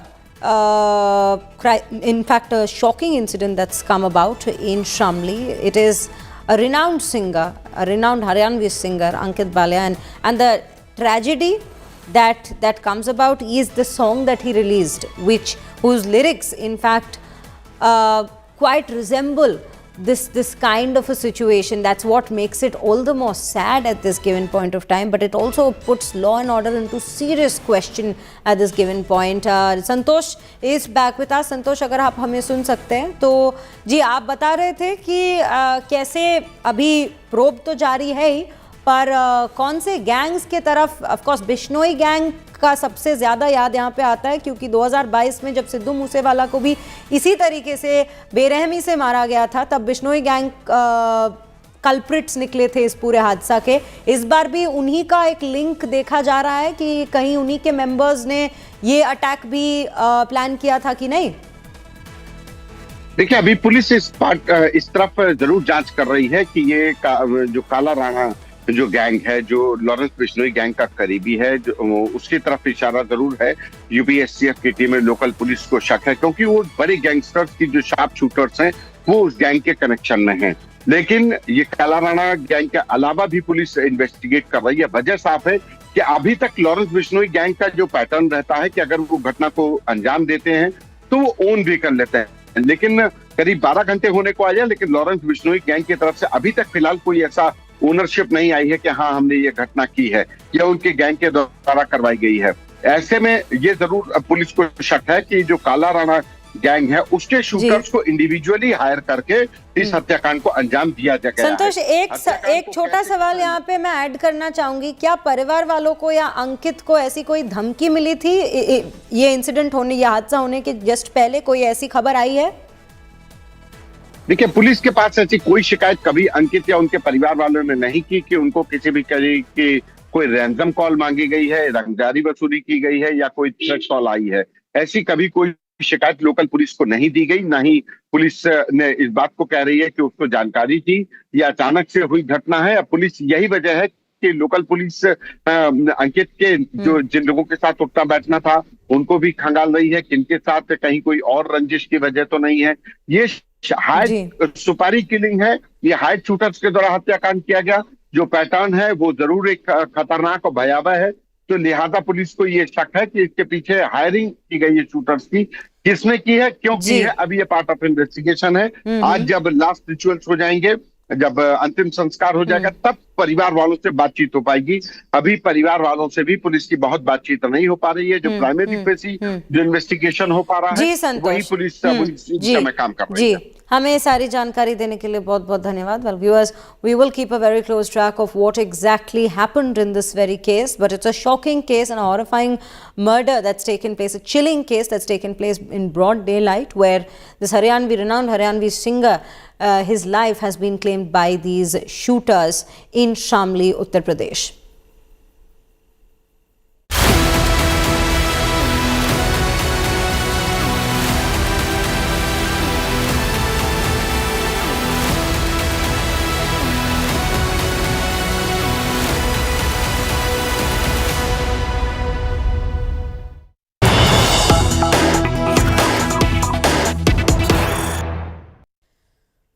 Viewers, we are shifting our focus back to the story that we've been tracking so closely. It is the Nepal flash flood fury that we are speaking of.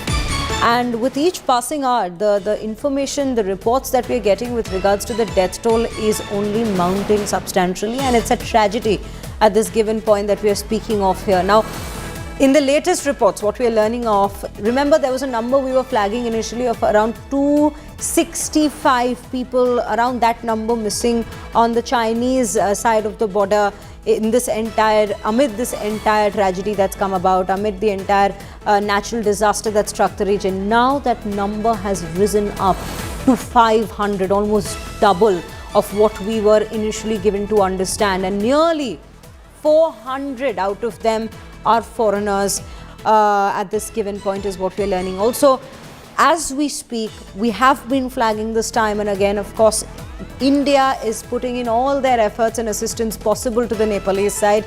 But even while we speak, there are more than 130 people who are missing amid the very natural disaster that struck this very region. So there is a search and rescue operation that's underway on a war footing since yesterday to trace down any sign of life that is found amid this situation. But yes, it is very difficult in a time like this, in a situation like this, to trace lives that are missing, and yet the rescue operations continue, and one can only be hopeful that more number of people are found from this entire situation, because Nepal, viewers, as we are speaking, is battling the aftermath of one of its worst, perhaps in the recent times, nightmares of a natural disaster that it's seen. It's a flash flood wherein more than 100 people reportedly died and over 750 continue to remain missing, both across Nepal and Tibet.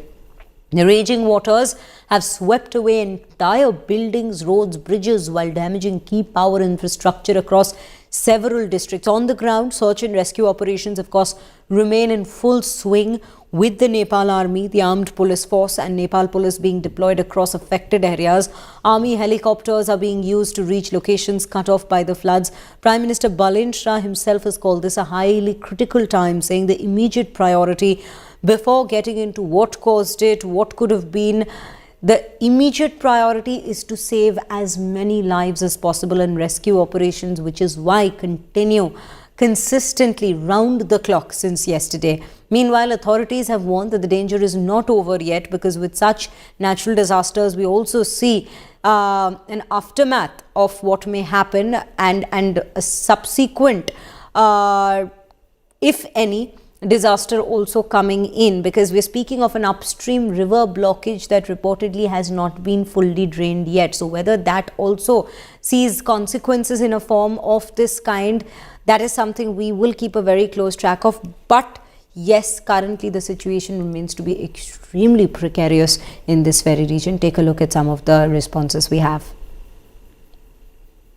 I'm Ashutosh Mishra here at Ground Zero in Nepal. We are en route to Nuwakot. Nuwakot, one of the worst affected along with Rasuwa, and primarily we have seen how in this difficult terrain, when the slide eventually leveled up the river up to 30 to 40 meter, how people were escaped. They were hiding on these mountain areas. So they clearly, and we have seen those viral video where people were seeking SOS message. They were sending that somehow they managed to escape from that devastation, that disaster, and they were managing all through these stretches, these terrain. Now, at the very same time, why it is very difficult for the Nepali Army and Air Force to carry out such operations, because of, if you see the weather, the valley is absolutely packed, and so is the situation even towards Rasuwa. So somehow, remember, all the road connectivity have been totally washed away. It is extremely difficult to reach to such terrain. So through these mountain roads, which is hardly accessible, since most of the places the government has blocked those access, they are not allowing much people to travel to those areas, because that will eventually disrupt the aid and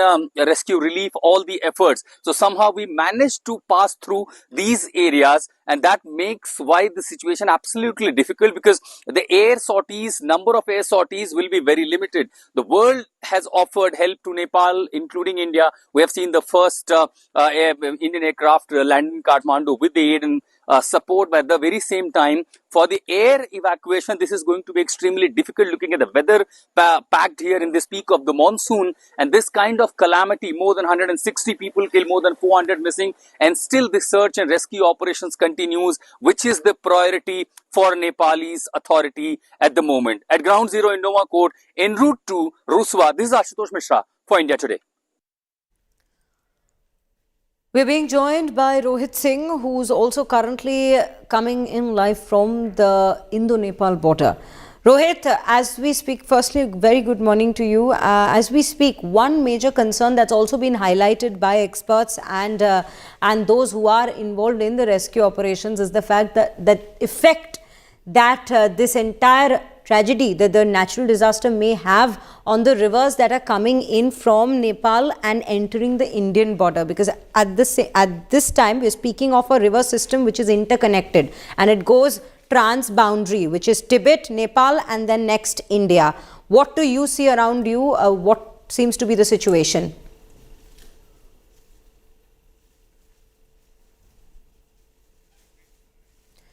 We'll get that connection reworked, viewers. But as we are speaking of a trans-border, trans-boundary river system, that is, remember, this is a river, this particular river comes down from Tibet, Nepal, and the system, however, continues into India, which is why it remains to be in a very critical situation to monitor the water flow and ensure that already we have seen that the water levels on the Indian river system as well has risen because of this flash flood.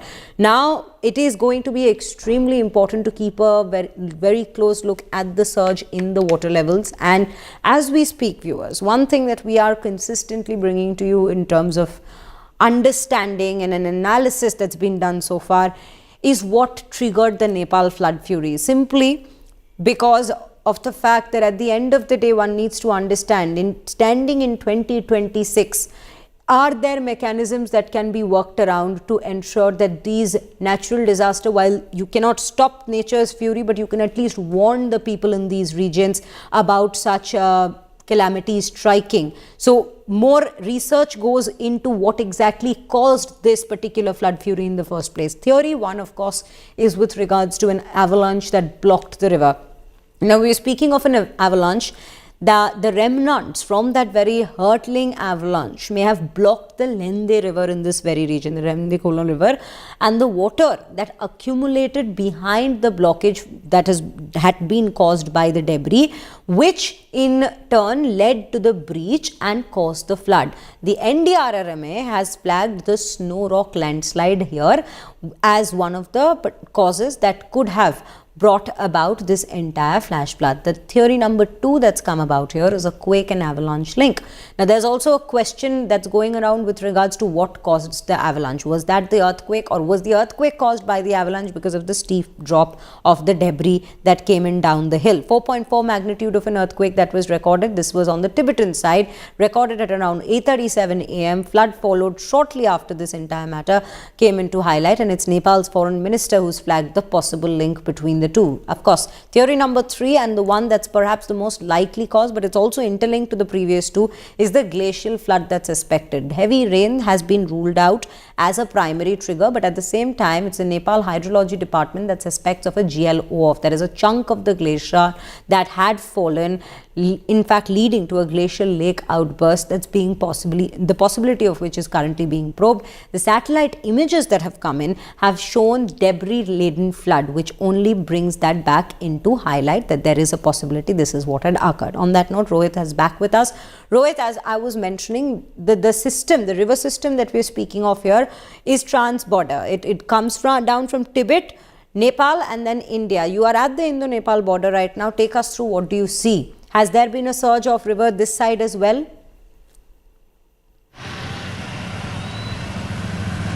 Well, let me tell you, Shreya, you can say the devastation that was expected on the Indo-Nepal border and especially in Bihar, because all that water that is coming maybe from Tibet via China, via Nepal, and all those entire volume of water would have come to Bihar only. But keeping that in mind, yesterday we saw that the administration had flung into action, the state government had flung into action. Several districts in Bihar were put on high alert, especially on all those districts which are adjoining the Gandak river, where I am at this point of time. Right now I am at the Indo-Nepal border, and behind me is the Valmiki Nagar barrage. But it seems that that devastation which was expected, that has not happened, because the situation right now in Bihar is completely normal, because the volume of water which was visible in those visuals, that water in fact has not arrived here at the Indo-Nepal border, or maybe those water may have got distributed to other small rivers that are all present in Nepal. So you can say a huge devastation that was expected for Bihar, that has been averted, but massive damage and devastation has been caused in Nepal, because a short while back I was inside Nepal in Chitwan district, and there I saw that adjoining the Trishuli river, several jawans of the Nepali armed police force, they were in fact carrying out search operations looking for bodies that may have in fact come from other parts of the Nepal. And in fact, when I spoke to the APF people there, they confirmed to me that they have retrieved 35 bodies from the Narayanpur Ghat, and 2 bodies have been recovered from the Indo-Nepal border here at the Valmiki Nagar barrage. So we can just think of the devastation that has been caused in Nepal because of what happened, that deluge, that massive deluge that hit Nepal yesterday. Back to you. Right, Rohit. And viewers, Rohit, thank you for bringing us all of those details. And viewers, as we speak, Bihar was put on high alert, because remember, as we were mentioning, this entire Bhuttekoshi, Trishuli, Narayani, Gandak system is a major trans-boundary system that finally ends in the river basin in Gandak, that is in Bihar.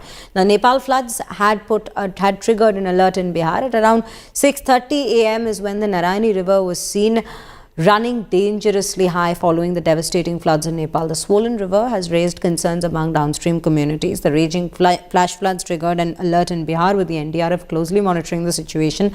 However, in a major relief, the Gandak river did not receive as much water as feared, which is what also Rohit was just coming out to highlight, that even this morning, that's the particular situation that we have seen. The Valmiki Nagar barrage discharged a maximum of 1.50 lakh cusecs of water last night itself. The Bihar government said they've made all necessary arrangements to deal with any emergency situation, while people were advised, however, to remain on high alert. State governments भी अपनी अपनी तैयारी पर जुटे हुए थे। NDRF तो हमेशा, चूंकि हमारा फ्लड वाटर इस समय मानसून का सीजन है, तो हमारी ऑलरेडी टीम्स काफ़ी ग्राउंड पर हैं, प्री पोजिशनिंग में है, और इन कोऑर्डिनेशन स्टेट गवर्नमेंट के कोऑर्डिनेशन के साथ CWC की रिपोर्ट्स के हिसाब से जो है उनको 2 टीम्स एक्स्ट्रा चाहिए थी, एक्स्ट्रा डिप्लॉय होनी थी वेस्ट चंपारण और मुजफ्फरपुर में, चूंकि वो गंडक के बेसिन के साथ पड़ते हैं तो वहाँ डिप्लॉय कर दी गई हैं। टोटल ऑलरेडी 9 टीम्स बिहार में डिप्लॉयड हैं। चूंकि गंडक का कम इलाका यूपी को हिट करता है तो एक कुशीनगर में टीम जरूरत थी तो वहाँ एक डिप्लॉय कर दी गई है। ओवरऑल यूपी में भी 11 टीम डिप्लॉयड हैं तो और बाकी एडिशनल टीम्स स्टैंड बाय पर हैं। जैसे जैसे स्थिति उत्पन्न अगर होगी तो एडिशनल टीम डिप्लॉय होंगी। नेपाल में जो ग्लेशियर लेक का फटा उसका पानी जो तेजी से आ रहा था उसके मद्देनजर हम लोगों ने पूरी तैयारी मुस्तैदी से कर ली है। 2 लाख 2.25 लाख तक जलस्राव जाएगा जो हर साल गंडक में आता है और हम लोगों ने पूरे वहाँ के लोगों को, आम जनता को भी बता दिया है कि सतर्क रहना है, घबराने की कोई जरूरत नहीं है। As Nepal battles one of their worst flash floods, India has once again stepped into the big brother role and has extended aid and solidarity to the flood-hit nation. Prime Minister on Wednesday spoke to the Nepalese Prime Minister and conveyed his condolences. He's also stated that India stands in solidarity with Nepal and is ready to provide all assistance required. Meanwhile, it's India's first consignment of 10 tons of humanitarian assistance and disaster relief supplies that has reached Nepal. The aid includes emergency supplies such as temporary shelters, blankets, hygiene kits, solar lamps and medicines to support rescue and relief efforts in flood-affected areas. Now, Nepalese Prime Minister, meanwhile, Balin Shah, on the other hand, has thanked Prime Minister Modi for the aid and support. He has also hailed India-Nepal ties, saying that he deeply values the bond between the two nations.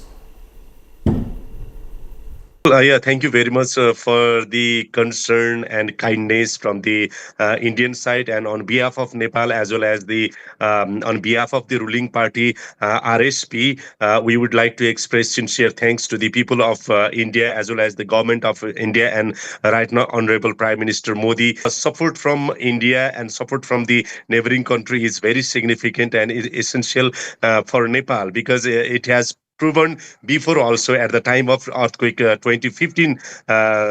So for your kindness and for your support and for your willingness, we would like to express our sincere thanks.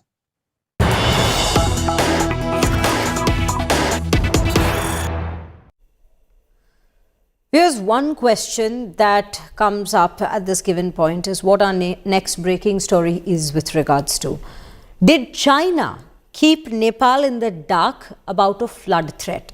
And this, if found to be true, is indeed not just dangerous and heartbreaking at this given point, given the situation that we're seeing unfold in Nepal, but it really brings a big question to humanity in itself.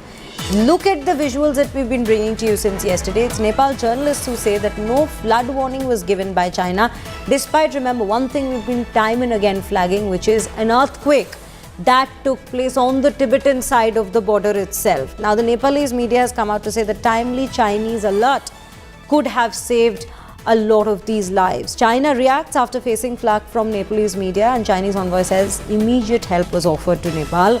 Glacial collapse in Tibet-Nepal border is what caused the flood. So they have come out to outrightly deny any of these allegations.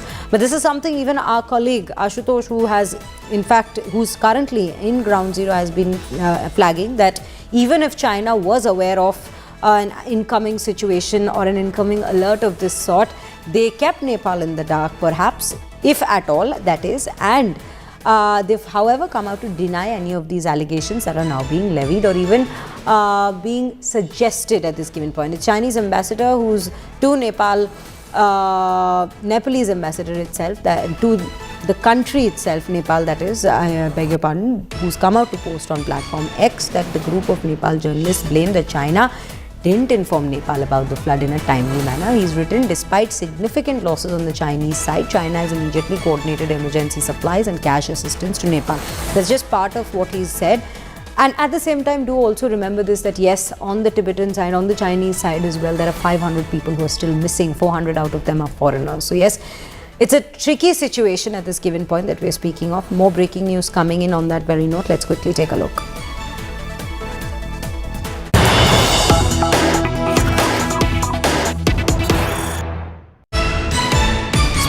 groups of people missing.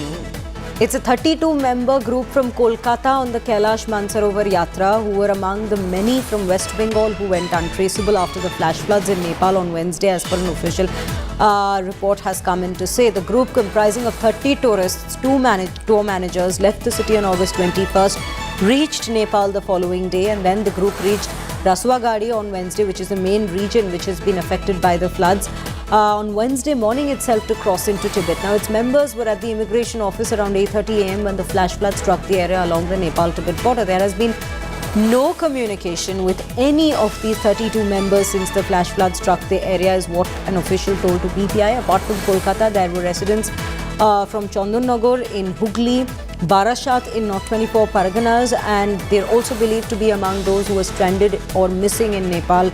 And the West Bengal government has opened helplines at the state police headquarters in Kolkata to assist families seeking information about relatives who may have been affected in Nepal. One thing that we've been flagging viewers time and again is the period during which this entire tragedy, this travesty has come about to strike this very region as well. We're speaking of the same route that's taken by most of the pilgrims to in fact reach take the Kailash Mansarovar Yatra itself. And this is the window, this is the pilgrimage window of the year. June to August are the months that we see when there is maximum footfall of pilgrims.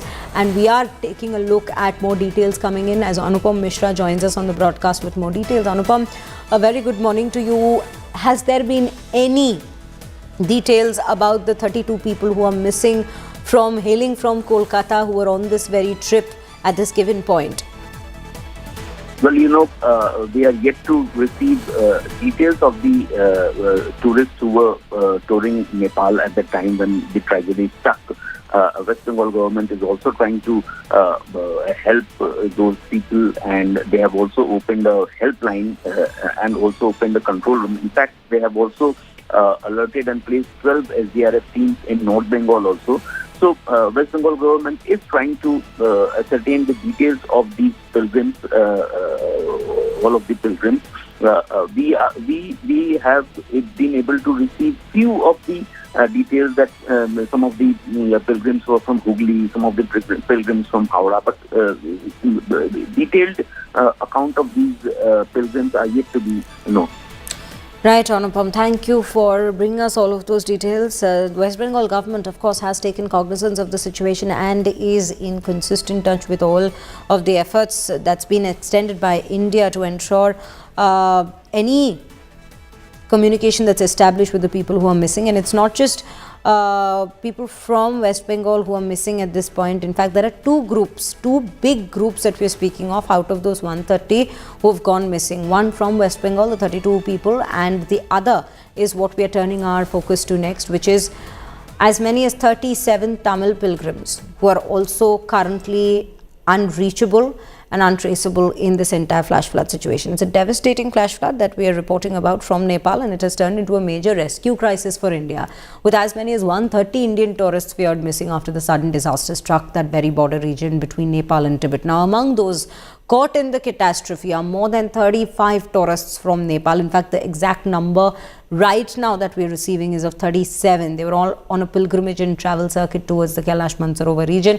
Their families back home are desperately waiting for information, because what this flood has also done is completely disrupted and cut off all sources and all means of communication in the very flood hit zone, given that all power infrastructure was also washed away with the flood fury that we saw visuals of. Kalai Selvi from Tamil Nadu's Tiruvarur, who went on the same pilgrimage trip, has been stranded along with a group of tourists. Mother Geeta, daughter Vaishnavi, relative Ananda Sundari of the same family from Puducherry, who went to Nepal on pilgrimage tour, are also stranded. The disaster has triggered an urgent political and administrative response in Tamil Nadu, with Chief Minister Vijay assuring assistance and directing officials to work towards the rescue of missing Tamils. The centre is also facing mounting pressure to accelerate the rescue operation. Its DMK MP Dayanidhi Maran, who's urged immediate intervention, calling for the missing Indians to be located, rescued and safely repatriated. AIADMK leader Edapadi K. Palaniswamy has also demanded urgent action and echoed similar sentiments, calling the reports deeply shocking and urging the centre to expedite their rescue operations in coordination with the Nepalese government and ensure proper information being shared with Tamil Nadu at all times. நேற்று வரைக்கும் நேபாளில் இருந்து திபக்கில் இருந்து கால் பண்ணாங்க, video call பண்ணாங்க. நாங்கள் சேஃபாக இருக்கோம், எதுவும் ப்ராப்ளம் இல்லைன்னு சொன்னாங்க. ஆனால் அப்புறம் நியூஸ் பார்த்த வாட்டிக்கு அதில் எமர்ஜென்சி நிலச்சரிவு ஏற்பட்டதுன்னு தெரிஞ்சுக்கிட்டோம். அப்புறம் எமர்ஜென்சி நம்பருக்கு கால் பண்ண வாட்டிக்கு அவங்க வந்து சேஃபாக இருப்பாங்க அப்படின்ற மாதிரி சொன்னாங்க. ஆனால் கன்ஃபார்மாக சொல்லலை. எல்லாரையுமே அவங்க போன எல்லா மெம்பர்ஸுமே என்ன மாதிரி தானே அழுது தவிச்சிருப்பாங்க. எல்லாரையுமே கொஞ்சம் சேஃபாக மீட்டுக்கு கொண்டு வந்துட்டா நல்லாயிருக்கும். 23ஆம் தேதி காலையில் இங்கேருந்து கிளம்பி கும்பகோணத்துலேருந்து பஸ்ஸில் போயிட்டு சென்னையிலேருந்து போனாங்க. போயிட்டு முந்தா நாள் காலையில் டெல்லியில் இருக்கோம்ப்பா அப்படின்னாங்க. நேற்று காலையில் காட்மாண்டில் சேஃபாக இருக்கிறோம். அங்கே கண்ட்ரோல் ரூம் ஃபோன் பண்ணி கேட்டால் சேஃபாக இருக்கு அப்படின்னு தாசில்தார் வந்தாங்க, திருவாரூர் தாசில்தார் வந்து பார்த்துட்டு விசாரிச்சுட்டு அந்த லிஸ்ட் வந்திருக்கு, இன்னும் பயப்பட வேண்டாம், நல்லபடியாக சேஃபாக தான் இருப்பாங்க அப்படின்னு சொல்லி ஒரு தைரியம் கொடுத்துட்டு போயிருக்காங்க. சேஃபாக இருக்காங்கன்னு சொல்லிட்டு எங்களுக்கு டிசாஸ்டர் மேனேஜ்மெண்ட்லேருந்து ஃபோன் வந்து, ஸோ சேஃபாக இருக்காங்க அது ஓகே, பட் அவங்க கூட இன்னும் டேரெக்டாக கான்டாக்ட் பண்ண முடியல. கான்டாக்ட் கிடச்சதுன்னா சந்தோஷமாக இருக்கும். அது திருப்பி எப்படி அவங்க ரிட்டர்ன் கூட்டணும் வரணும் என்னன்றது இதுக்கு மேலே தான் நாங்கள் பிளான் பண்ணணும். காலையில் 6:15 மணிக்கு காலையில் இப்போ ட்ரை பண்ணால் சுவிச் ஆஃப் தான் வருது. சுவிச் ஆஃப் தான் எல்லா ஃபோனுமே சுவிச் ஆஃப் தான் வருது. அவங்க திருப்பி எப்படி கூட்டின்னு வரணுன்ற பிளான் பண்ணும்போது ஏதாவது ஹெல்ப் வேணும்னா நாங்கள் கேட்குறோம். அப்போ மட்டும் சப்போர்ட் பண்ணால் எங்களுக்கு கரெக்டாக இருக்கும். அவ்வளோதான். ஸோ அவங்க கூட்டின்னு வரது மட்டும் தான் இப்போ ப்ரையாரிட்டியாக இருக்குது.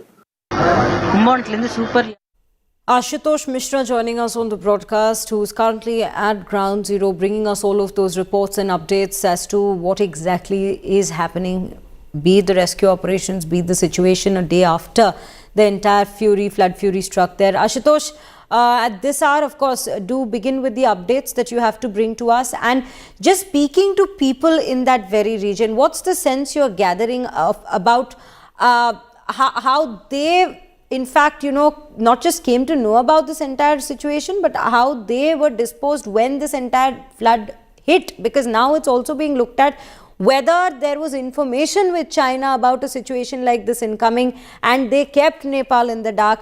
What is the sense that the people there are giving you? Did they have any clue at all? Well, that is called early warning mechanism, Shreya, but that doesn't seem to be working with Nepal, that there was any early warning signal that was provided by China to Nepal. So eventually people, the one word that I see, that I'm in Nuwakot, one of the most beautiful landscape and city near the in the Nepal-Tibet border. Now they say we lost that beautiful city, and clearly I have seen those images. Now let me take you through these images, how the city now literally looks like. Everything has turned into debris. Look at this, and this explains how furious this mayhem was, the devastation. Heavy vehicles, the way they have gone into debris explains that the moment. Look at this, these are bikes, everything hard-earned money, people made their houses, been living here ages, they have their memories of this. And that's right behind me is the Trishuli river. If you can see clearly, the water level when it went as high as 30 to 40 meters perhaps was the reason, and then the magnitude, the energy that it had through the gravity, through the landscape. Now one would wonder how exactly this came through. This is exactly the road that connects to Rasuwa, and at few kilometers there's Trishuli point, and from there it's Rasuwa, and this is exactly where the slide came through. So the largest hit, the biggest hit that took was this city of where we are at the moment, and that's agriculture. So all the infrastructure that we see, everything was literally turned into debris. Heavy vehicles, trucks. It explains how powerful this, the slide it was. And still, the largest challenge for the authorities here is to make sure that the road connectivity is restored, because only the heli operations relying on that probably will be little difficult for the authorities, because heli operations you can evacuate 1 or 2 people at a time, but road connectivity will be essentially required to restore electricity, communication. As we see already, the communication networks are collapsing. They are very poor, very slow at the moment in this part, and that's perhaps also making us difficult to bring you these ground reports from here. But then it also says on the other side, look at this. So most of these parts are not even able to.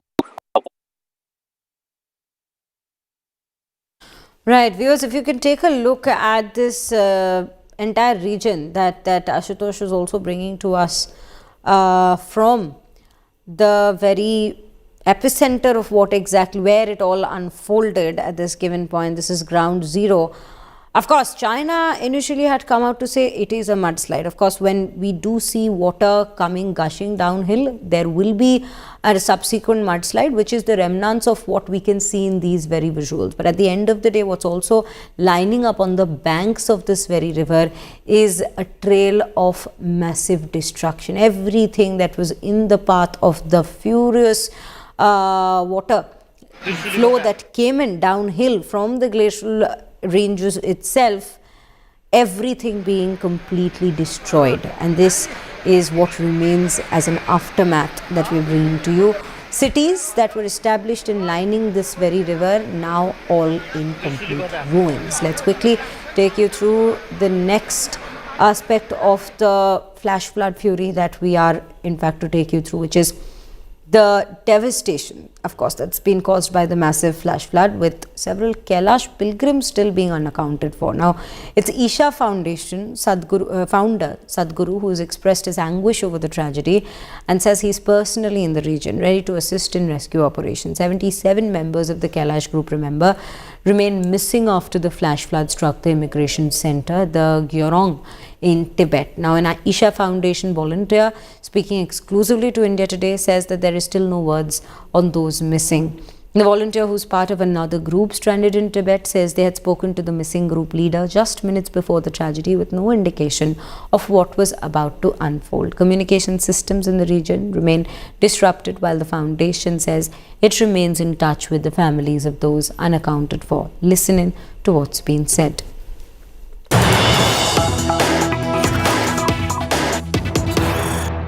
Ma Gambhiri, first of all, glad that you are safe. Can you just give us a sense of where you are currently, along with the rest of those who were part of this yatra with you from the Isha Foundation? Namaskaram, Akshita. So, we are at this place called New Dongba in Tibet, which is just a day's drive from the border town, Jirong, where this tragedy has unfolded. And at the moment, we have several groups right now in Tibet, in different parts of Tibet, undertaking this yatra. Unfortunately, we had this one group of 77 participants today who were exiting Tibet and going back to Kathmandu after a very successful yatra, about 9 or 10 minutes before the tragedy struck. And he shared with us that they had just reached the immigration and they will start the immigration process. And in about 10 minutes' time, we were not able to contact them again. We were not able to reach anybody in the group. And it took us some time to, grasp that what was happening there. And it's over 14, 15 hours or more now. And we are still waiting for more information on this one particular group.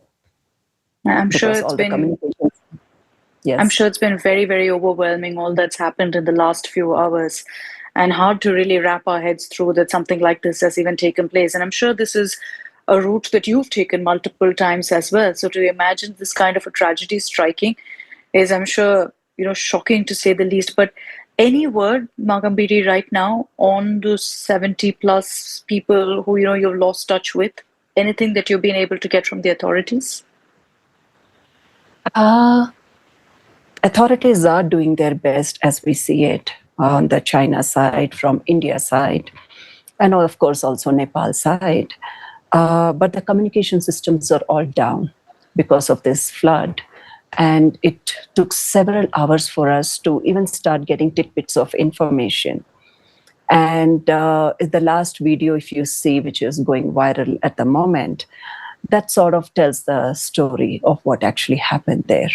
Yeah. And but we are still waiting for some official information, which has not come as yet, because it's quite remote region. You see, Tibet is quite remotely located, and the tragedy was very huge.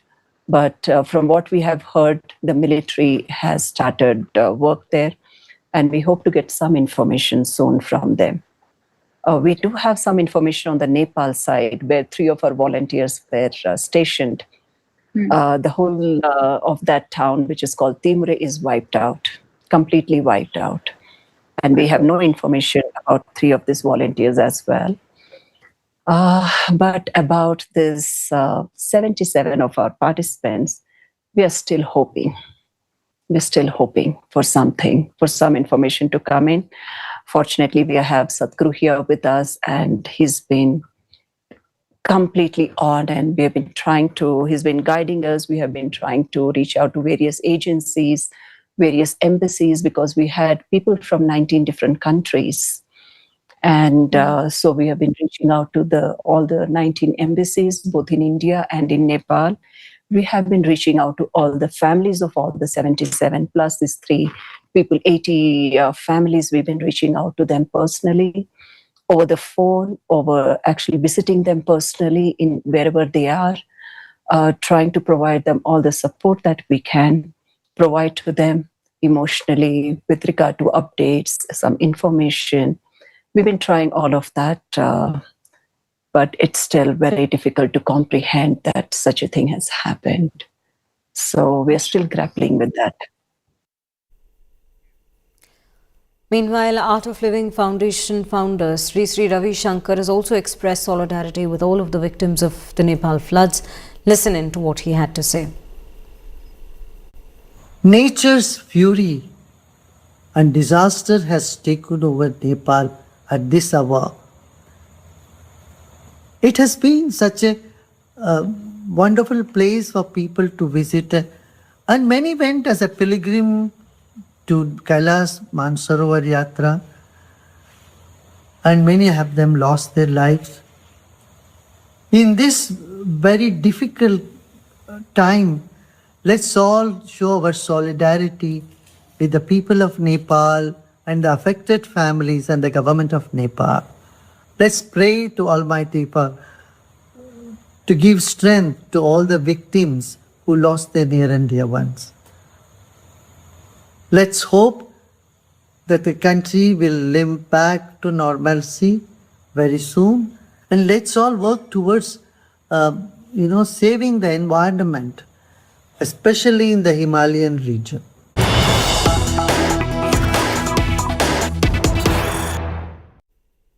More breaking news coming in, and this is slightly on the positive note, which is 21 Indians have been rescued by a chopper by Nepal Army. Nepalese Army has rescued 123 people, of which 21 are Indians. Remember earlier we were bringing you numbers somewhere around over 130 Indians who were missing. Now what we are learning about, following the severe flooding in the Bhottekoshi River in Rasuwa on Wednesday, the Nepalese Army have safely rescued 123 people by choppers on Thursday morning as we speak, as a part of the war-footing efforts of the search and rescue operations. And out of them, we do see 21 of them being Indians. According to the Nepali Army, 95 people were rescued from the Timure area. 7 were brought out safely after being trapped in the tunnel of a hydropower project in Haku, and 21 Indian tourists who had been missing were also rescued alive. Now, the Army stated that the search and rescue operations are of course continuing for all those people who are trapped in other tunnels within the affected areas. People just took shelter at that given point in whatever natural vegetation that they could find, bushes on the hillocks, or even for that matter whatever tunnels they could find, just to find some respite and survive the entire gushing water that came in. So to bring them out from those stranded situations, that's the war-footing effort that the Nepal Army along with other forces have been consistently working on round the clock since yesterday. Officials say that the relief and rescue efforts in the flood-affected regions are of course being prioritized at this given point.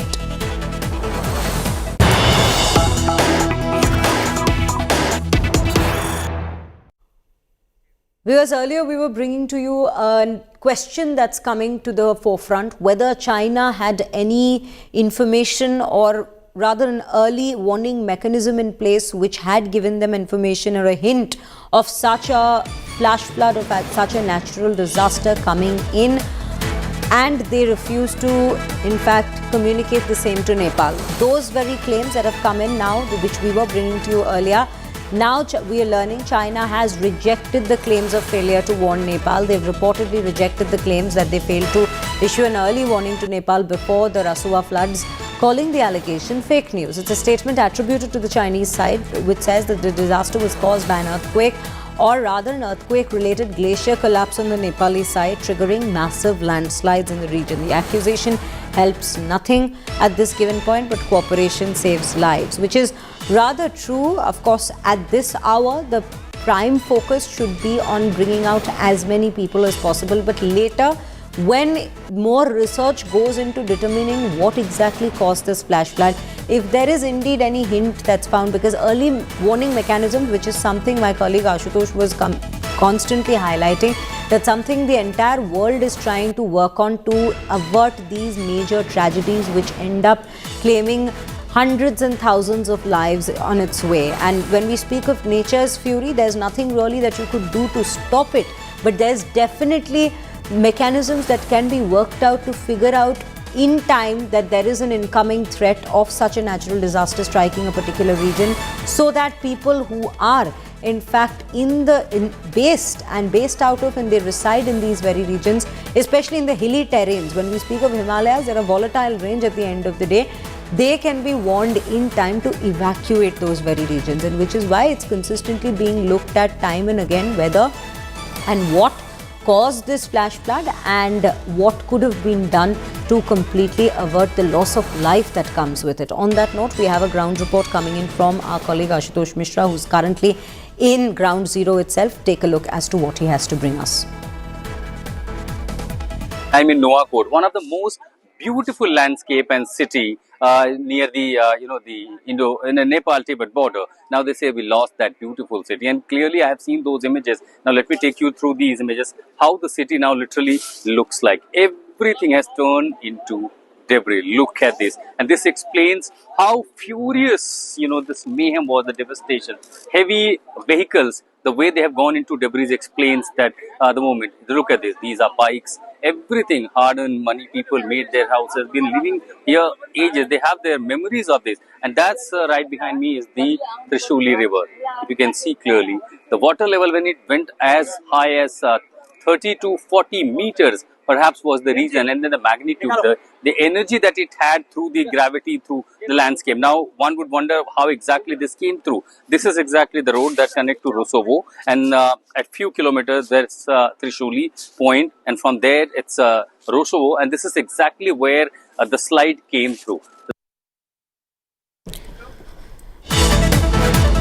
This is what was being brought to us by our colleague right from ground zero, where this entire flood hit one of the regions, because of course we are consistently bringing to you information about how this is a flood fury that came downhill, washing away several regions in its very way since the very particular earthquake, and then what the avalanche also took place, and then what is now being looked at as a glacier collapse in the higher regions, but of course the foothills of the Himalayas. So it's a precarious situation that we are bringing to you at this given point of time. Take a look at the visuals that time and again we've been also bringing to you to just give you an idea of the extent of destruction, the tragedy that's followed, and what exactly is currently remaining of this very region in the aftermath of this flood fury.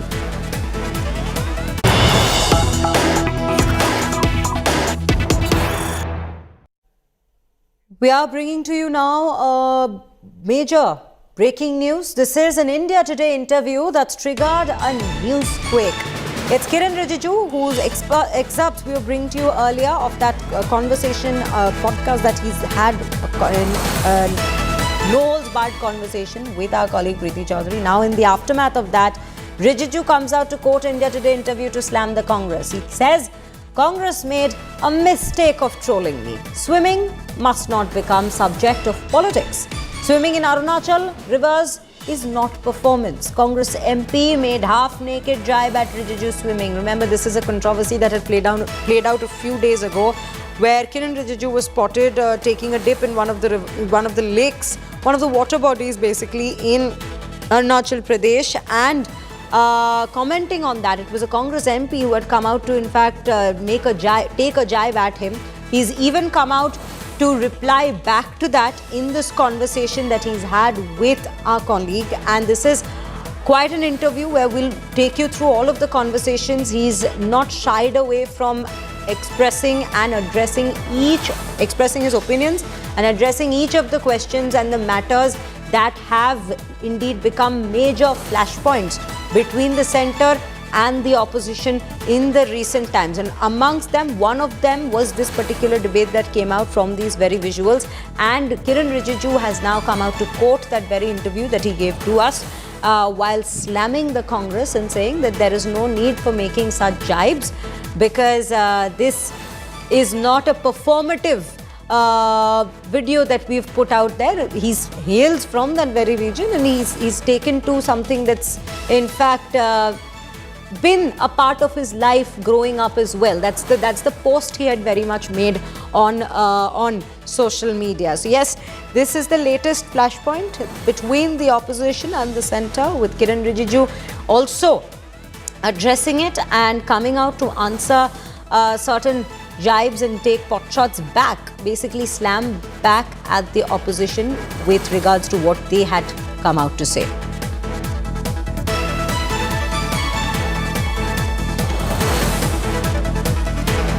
On that note, viewers, we will be in fact bringing you that entire interview that we are speaking about right here, just few minutes from now, 10 a.m. Do tune in as we come back after this break with this no-holds-barred conversation with the Union Parliamentary Affairs Minister Kiren Rijiju. No-holds-barred conversation with the Union Parliamentary Affairs Minister Kiren Rijiju that he's at this interview.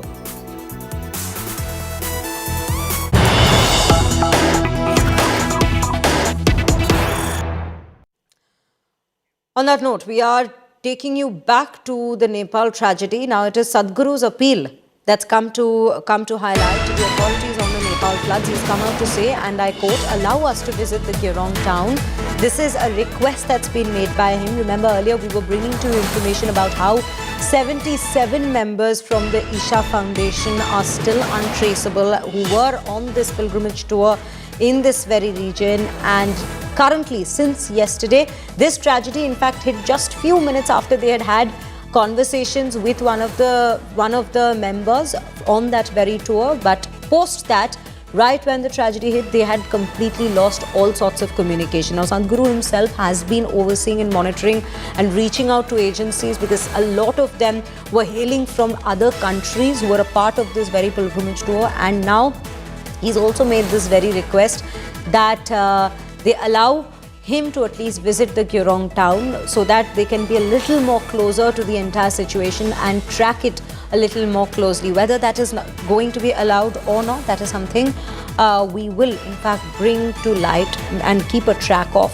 as situations develop. But for now, this is the latest breaking news that we are in fact getting. It's a video message that he's come out to release. Let's listen in.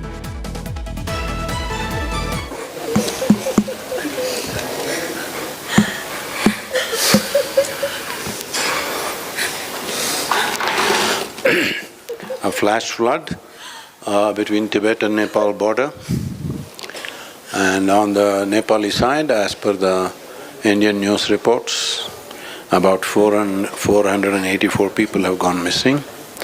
And on this side, we don't have any official information. Morning I left to go there personally, and all phones are off, all telecommunications are down, roads are blocked, we're unable to go there.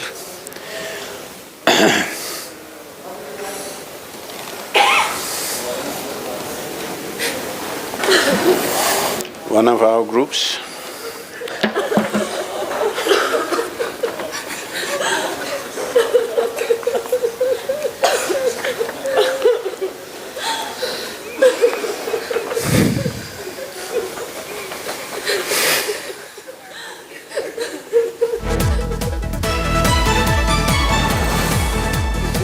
the S3 group that we met at Saga, and also met them that when we were trekking up, they were coming down.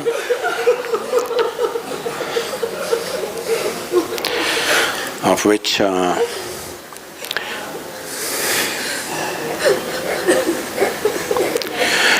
22 are from United States, 12 from Canada,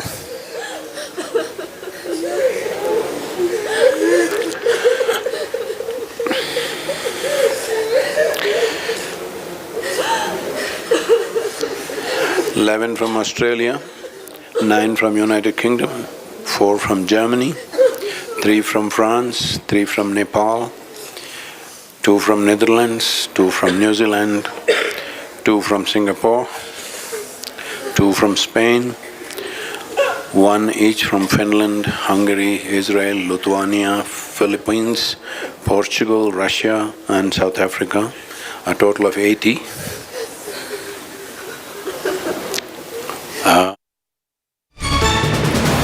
You can clearly hear the cries in the background as Sadhguru mentioned all of those who are a part of this very group that's currently untraceable, while he's also made that appeal to visit the very Gyorong town, and that just gives us a sense of loss, viewers, that everybody's been dealing with since yesterday, especially those, the kin of those who are still unreachable and untraceable in this very tragedy. And on that very note, we will be in fact leaving you at the end of this very bulletin.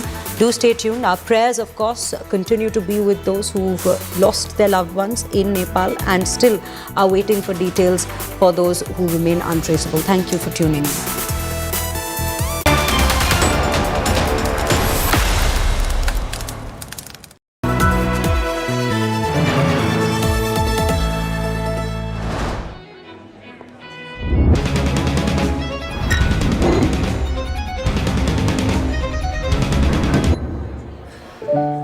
No matter what your day throws at you, stay in the spa state of mind with the Kohler Spa at home.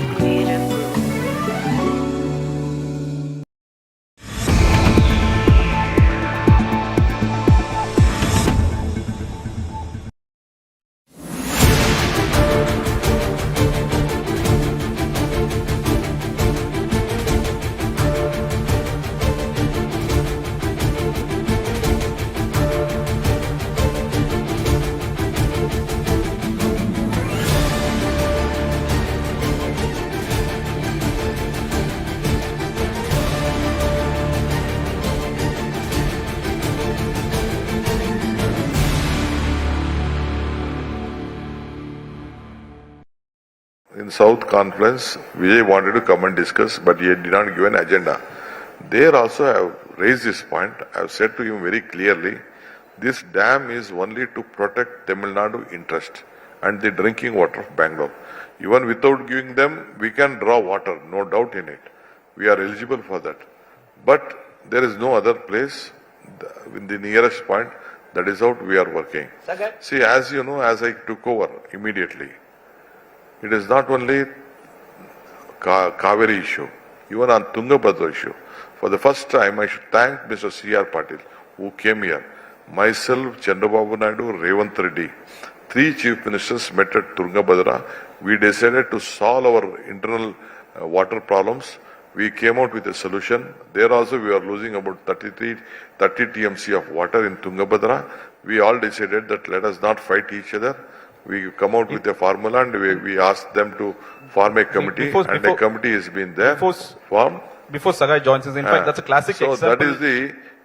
That is the first meeting among the chief minister where the states were fighting, and we have come to some conclusion. We always have a positive note. Fighting only with the courts will not solve the problem. Sitting across the table, some solutions will come out. So we are worried about, we see that more land will be irrigated, which help the farmer of the state. That is the priority of our state also.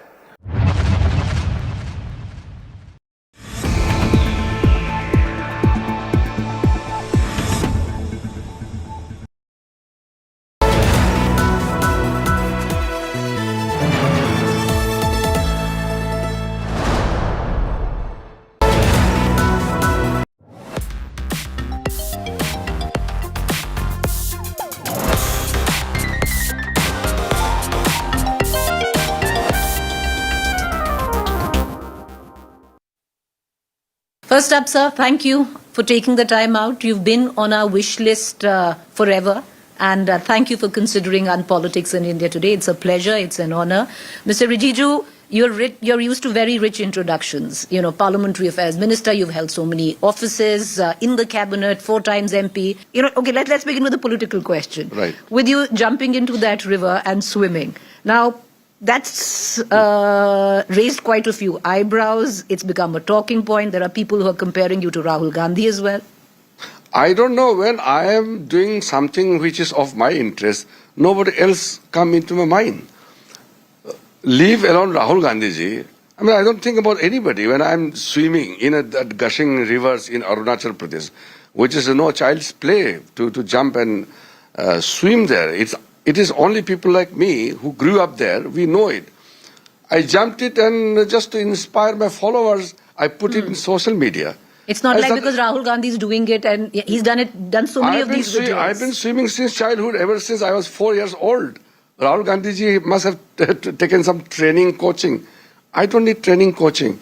It was a simple video where I have shown it that this is the way we swim in our village. And the Congress people started trolling me, saying, oh, you're comparing with Rahul Gandhi ji, you can't swim like Rahul Gandhi and all. Rahul Gandhi didn't exist in my mind. But they started just comparing. Then I hit back. I said, मैं यहाँ का खिलाड़ी हूँ. मुझे कोई शिक्षा, कोई दीक्षा, कोई मुझे कोचिंग नहीं चाहिए. और राहुल गांधी जी को तो ट्रेनिंग चाहिए, कोचिंग चाहिए, पैसे खर्चा करता है. मैं तो ये सब बिना पैसा का करता हूँ. मुझे पैसा नहीं चाहिए. This is my way of life. All those and just to tell you interesting part, some people were trolling on my swimming style. Diving position is wrong. That's what they said. Imagine in that kind of flooded water, deep, around 7-8 meters depth, and then the logs are coming because it's a very monsoon type of that water. The river is in spate. Yeah, the river is in spate. In such water, you can't dive with your heads down, and you don't open your eyes down there, and you swim with a straight body, not flat like you swim in a swimming pool. Because if you swim straight, the water will hit you. So your body has to be straight. But do you agree, Mr. Rijiju, that the BJP does have a dearth of, you'll call them Yuva Netas, or Netas who are more relatable to the youth? That is perception. BJP leaders are extremely... Tell me one more like you. Mr. Thakur Manlo, but tell me one more like you. It's not good to take names because then you are classifying. Okay. See, in the cabinet, Prime Minister himself and all the cabinet ministers, we exchange free views, we give our expert opinion, and we talked about subject and all. There's no restriction as such. And then when the cabinet meeting is over, all the cabinet ministers are very jolly, we talk, we have fun. And then when Does we this meet really the happen, party, Mr. Rijiju? yes. You know, the perception outside is that Prime Minister आपको बताते हैं वहाँ पर, and everyone comes out, takes a dictation and comes अरे ये out. बाहर में कौन ये बात फैलाते रहते हैं? I must tell you, I have never seen a person in my life who can listen more than Modi ji. He sits and listens and listens and listens. Nobody else will have that kind of patience which Modi ji has. And who has built this kind of image outside? I think journalists like you, I mean not you particularly. ठीक है sir, you can say journalists like me. The That's media have created Modi ji's image that वो तो सुनता ही नहीं. अरे उनसे ज़्यादा सुनने वाला आज तक मैंने देखा ही नहीं है. Even some of my minister colleagues, they listen less because उनको भी कहना है. मोदी जी तो सुनता ही सुनता है. कहने के लिए तो वो आखिरी में कहता है. He will offer his suggestion at the last. He speaks for less than 5% and 95% is always for the other colleagues. जो भी मोदी जी को मिले हैं लाइफ में जिंदगी भर उनको पूछिए कितना सुनता है और कैसे इमेज बनाते हैं बाहर में. मोदी जी ये सब क्लैरिफाई करते भी नहीं ना. वो सोचता है कि मुझे अपना काम करते जाना है, लोग जो कहते हैं कहने दो. तो that image is created by basically media, I think. But sir, the image is also bolstered of the lack of, a press conference. हाँ तो प्रेस कॉन्फ्रेंस में अगर सब लोग आप पिछले समय का देखिए जब मोदी जी गुजरात का चीफ मिनिस्टर थे, कैसा मीडिया ऑर्केस्ट्रेटेड संयोजित सोच समझ करके ऑर्गेनाइज्ड वे में कैंपेन चलाते थे। तो जब मालूम है ये कैंपेन चला रहे हैं, मेरा खिलाफ भी आकर ऐसे कैंपेन चलाएगा, मैं क्यों प्रेस कॉन्फ्रेंस करूंगा?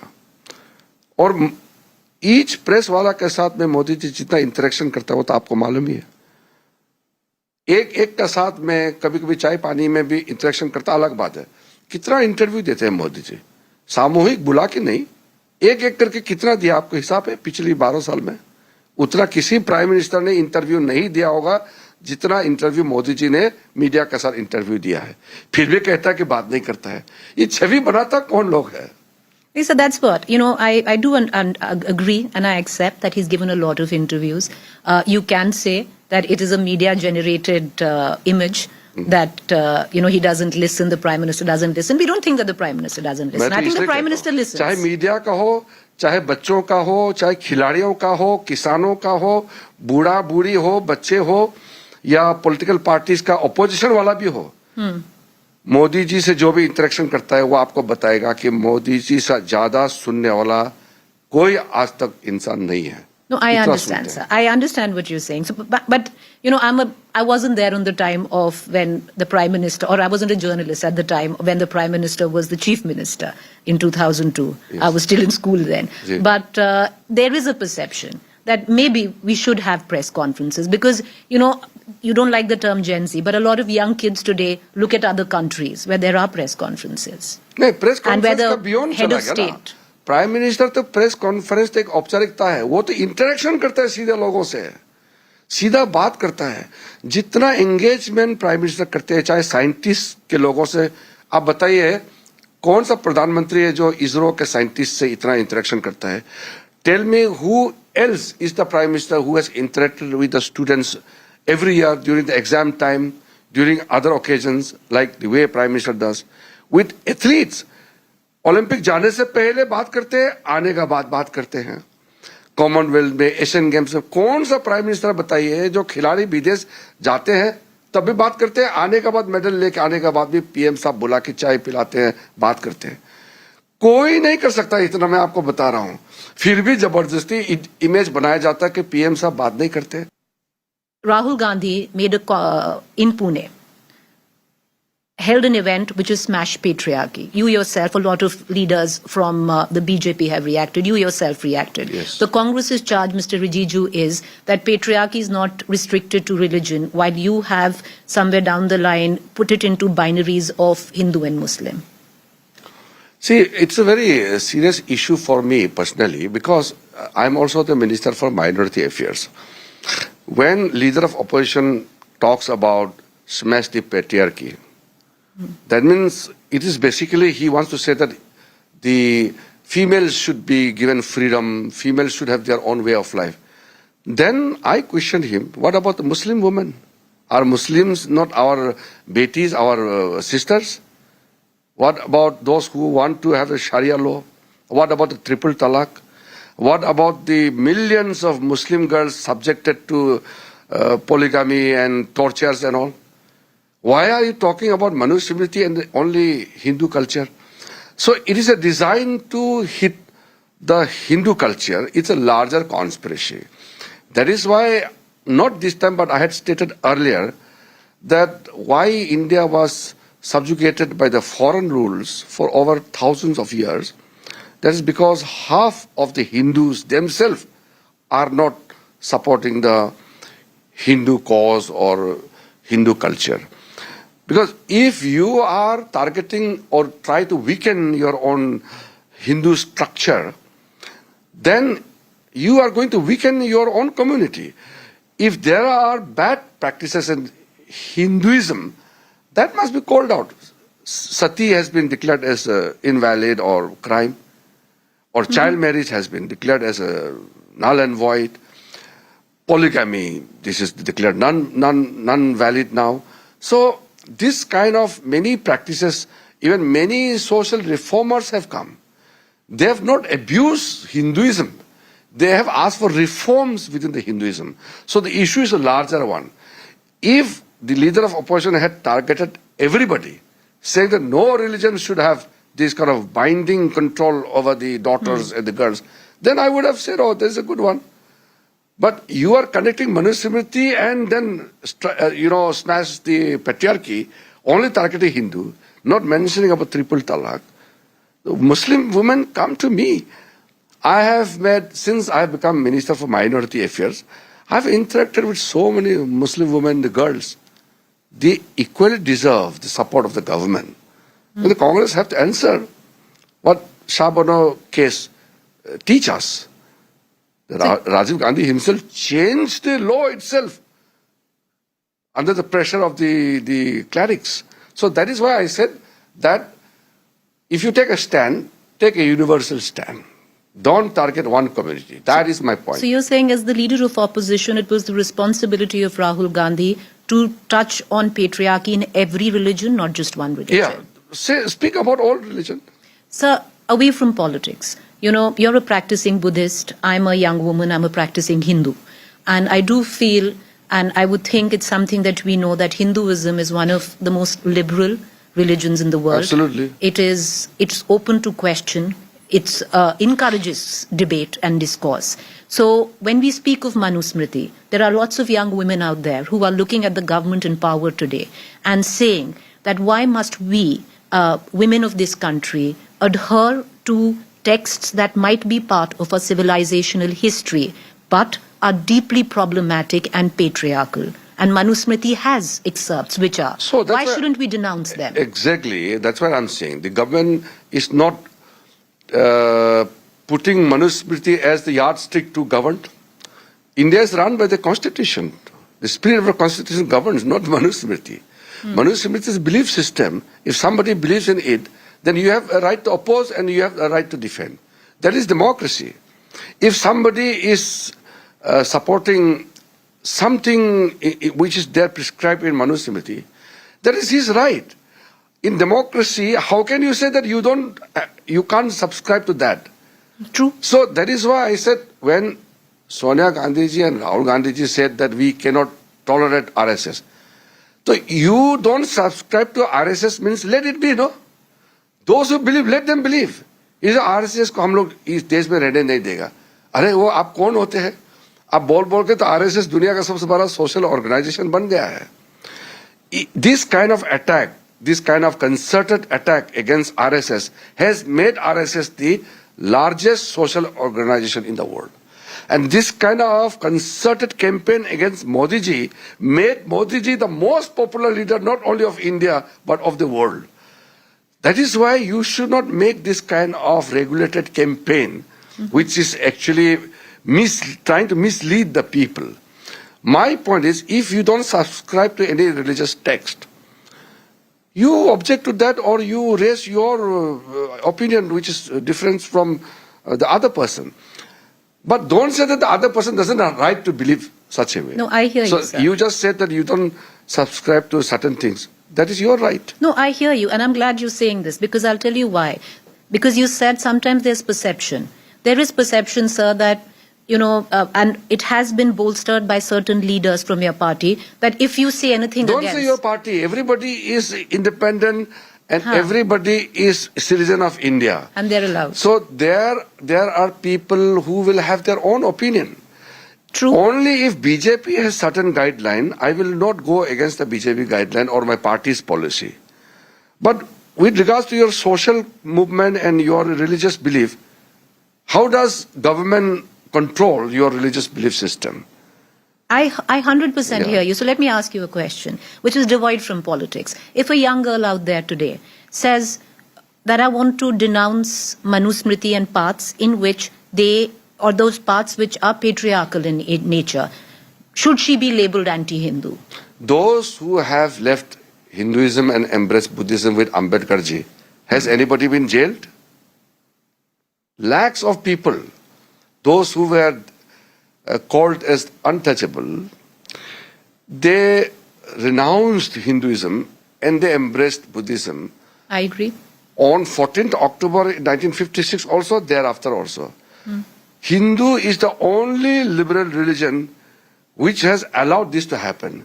Can this happen in Christianity? True, I agree with you. Can this happen in Islam? No. You try in any of the Islamic nation, try to get this many Islam believer converting into another religion. I agree. So please appreciate Hinduism. 100% you're right. Hinduism is the only philosophy which has given so much of freedom. 100%, sir. So that's why I agree, because we are unlike other religions. Hinduism is unlike, like you said, Christianity, unlike Islam. It gives me the reason and the space and a safe space to question my religion. So that's all I'm asking. So I'm not me. If a girl out there says, I don't want to subscribe to it, so she's not anti-Hindu. But who has jailed them? I'm asking you. So there are not jailed, sir, but there are a lot. I'll tell you why. Calling is difference of opinion. But how can somebody be jailed only because, or jailed. treated as illegal or taken action only because one has given an opinion?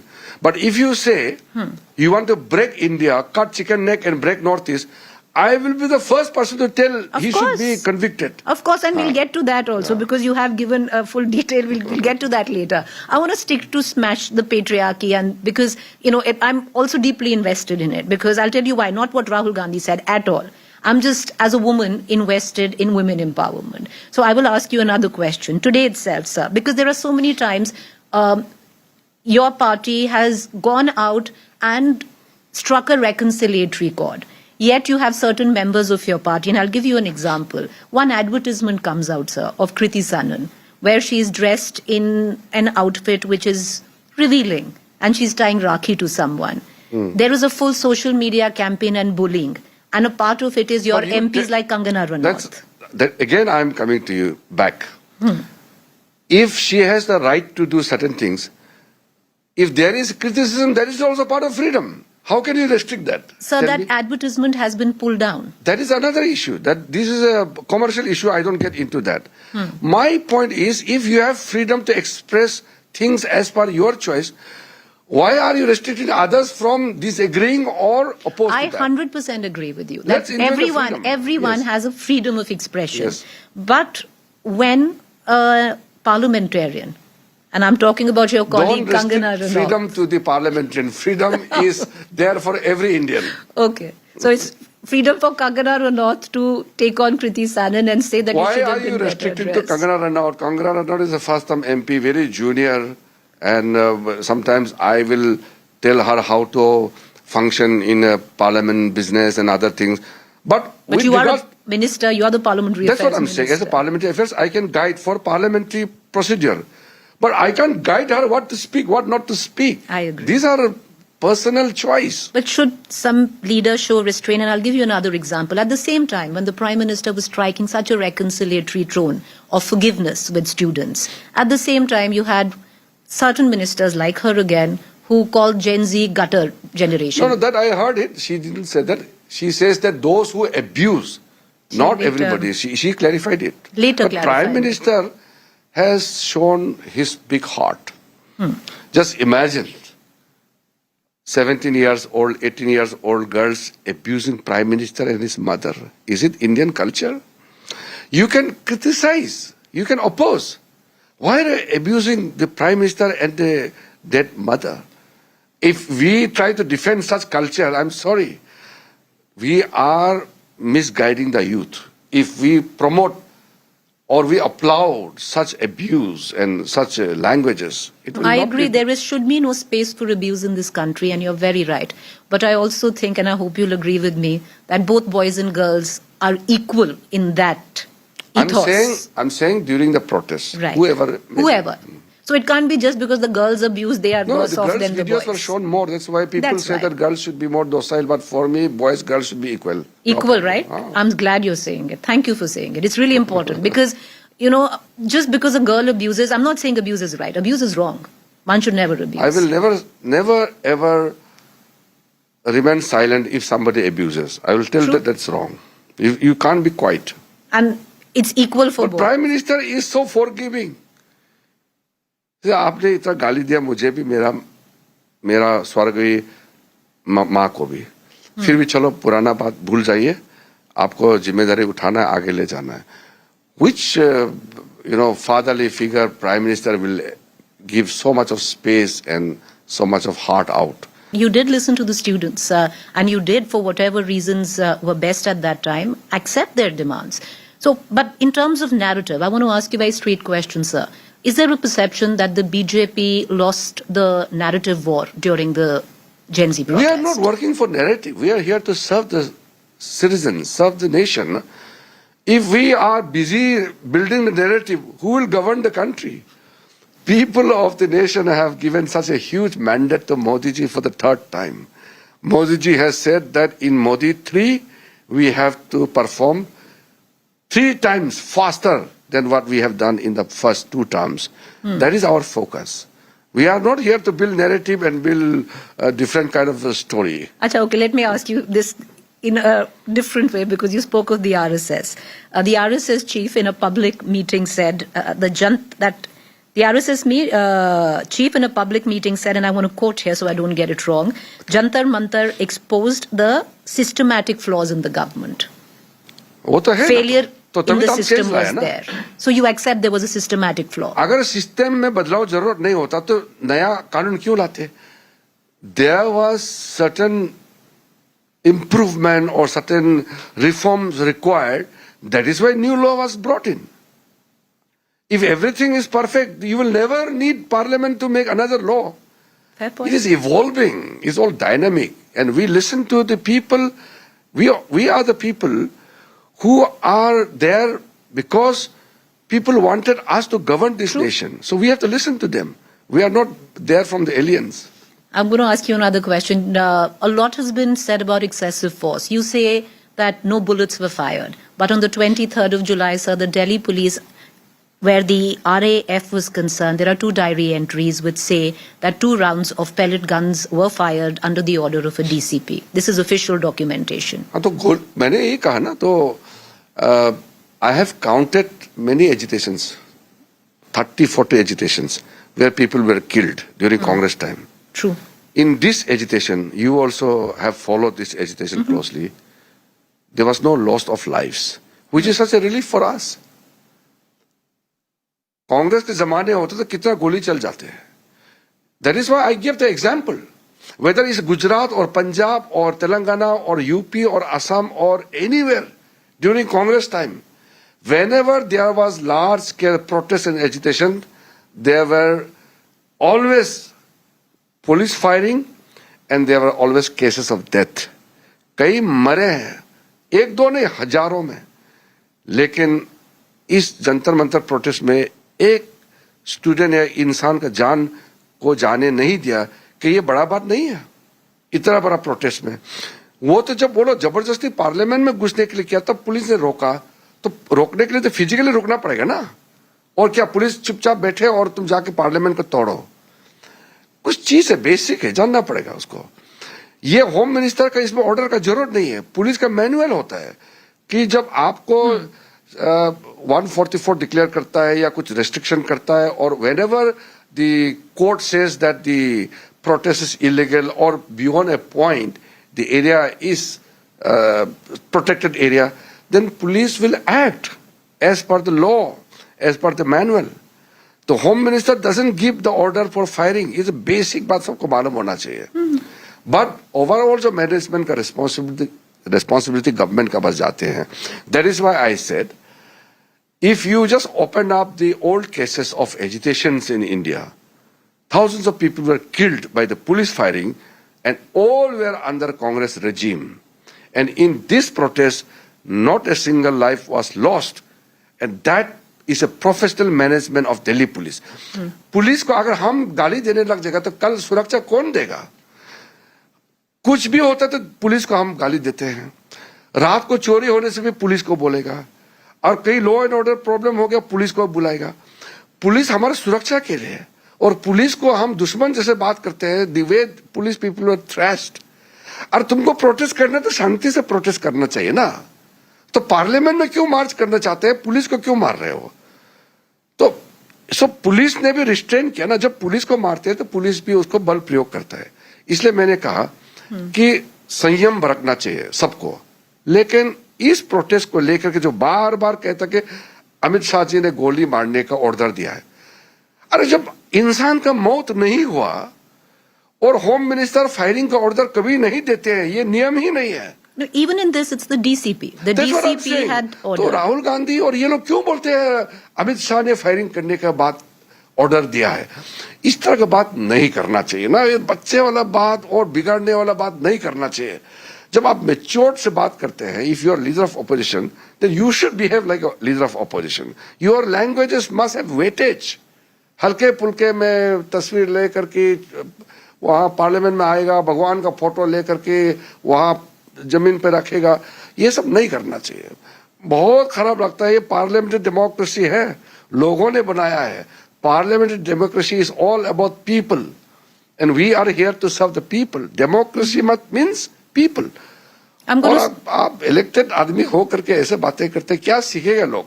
I'm going to talk about the parliament, sir, but I'll ask you one last question on that. Is there regret that pellet guns were used because some of them did hit young students? वो detail तो supreme court hearing कर रहा, तो मैं तो कैसे कह सकता हूँ?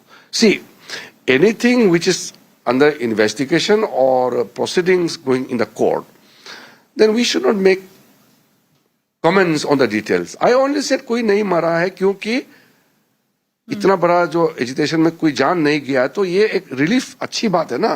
तो इतना ही मैं बोलता हूँ। अब डिटेल मैं कैसे बताऊं? डिटेल बोलने का मेरा अधिकार ही नहीं है।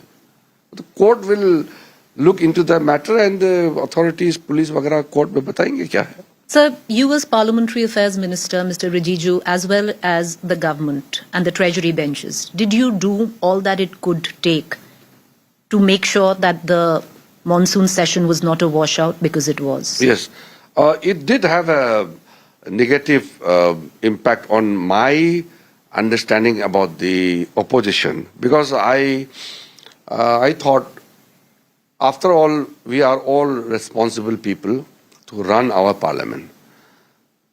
Whenever I have gone out to the opposition parties, I have reached out to everybody.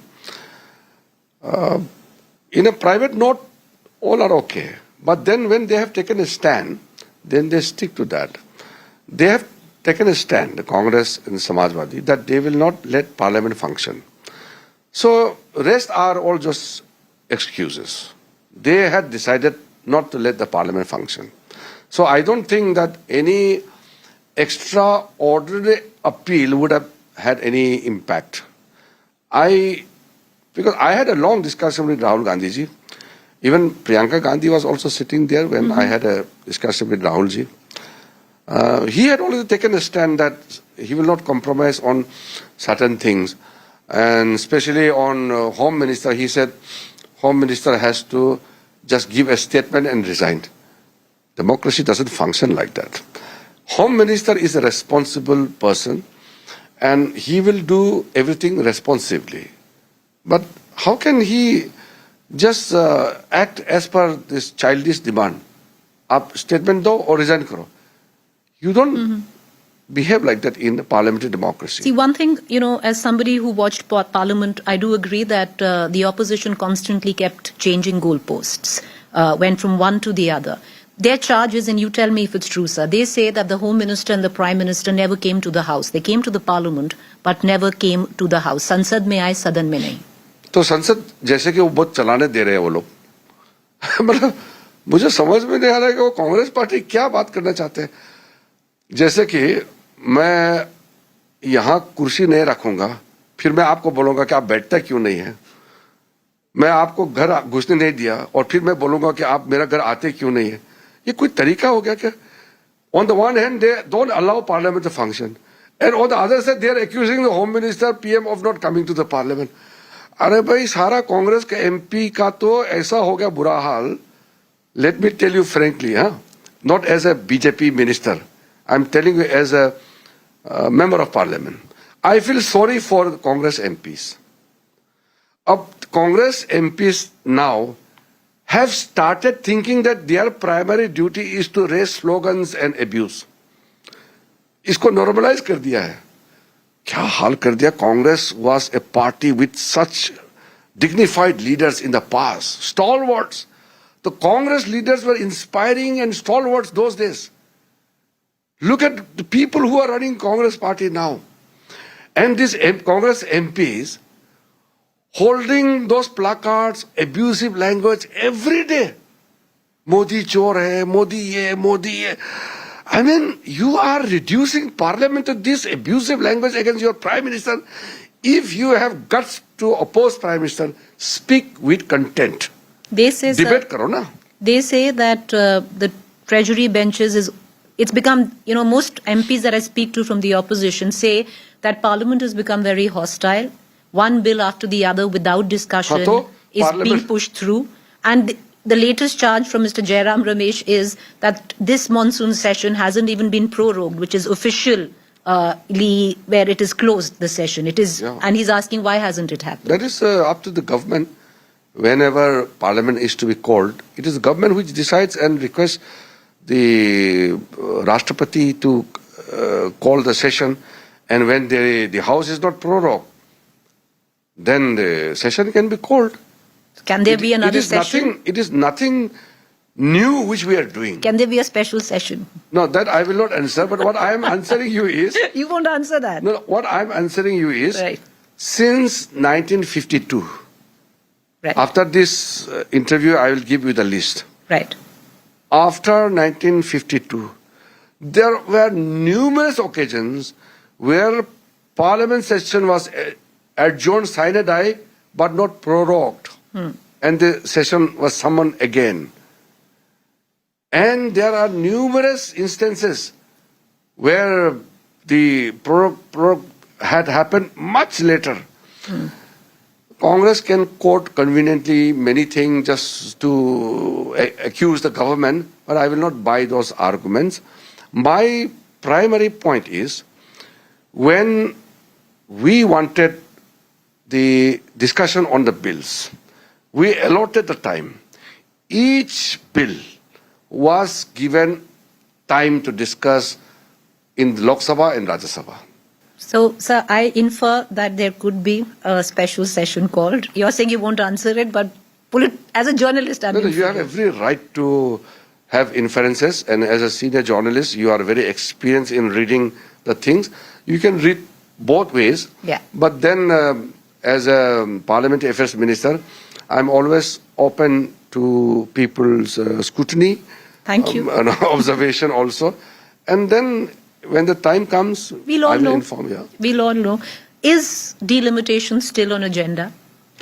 Already, a Prime Minister has made a very clear-cut commitment to the women of this nation that women reservation and the commitment given by the Parliament to the women of this country will be fulfilled.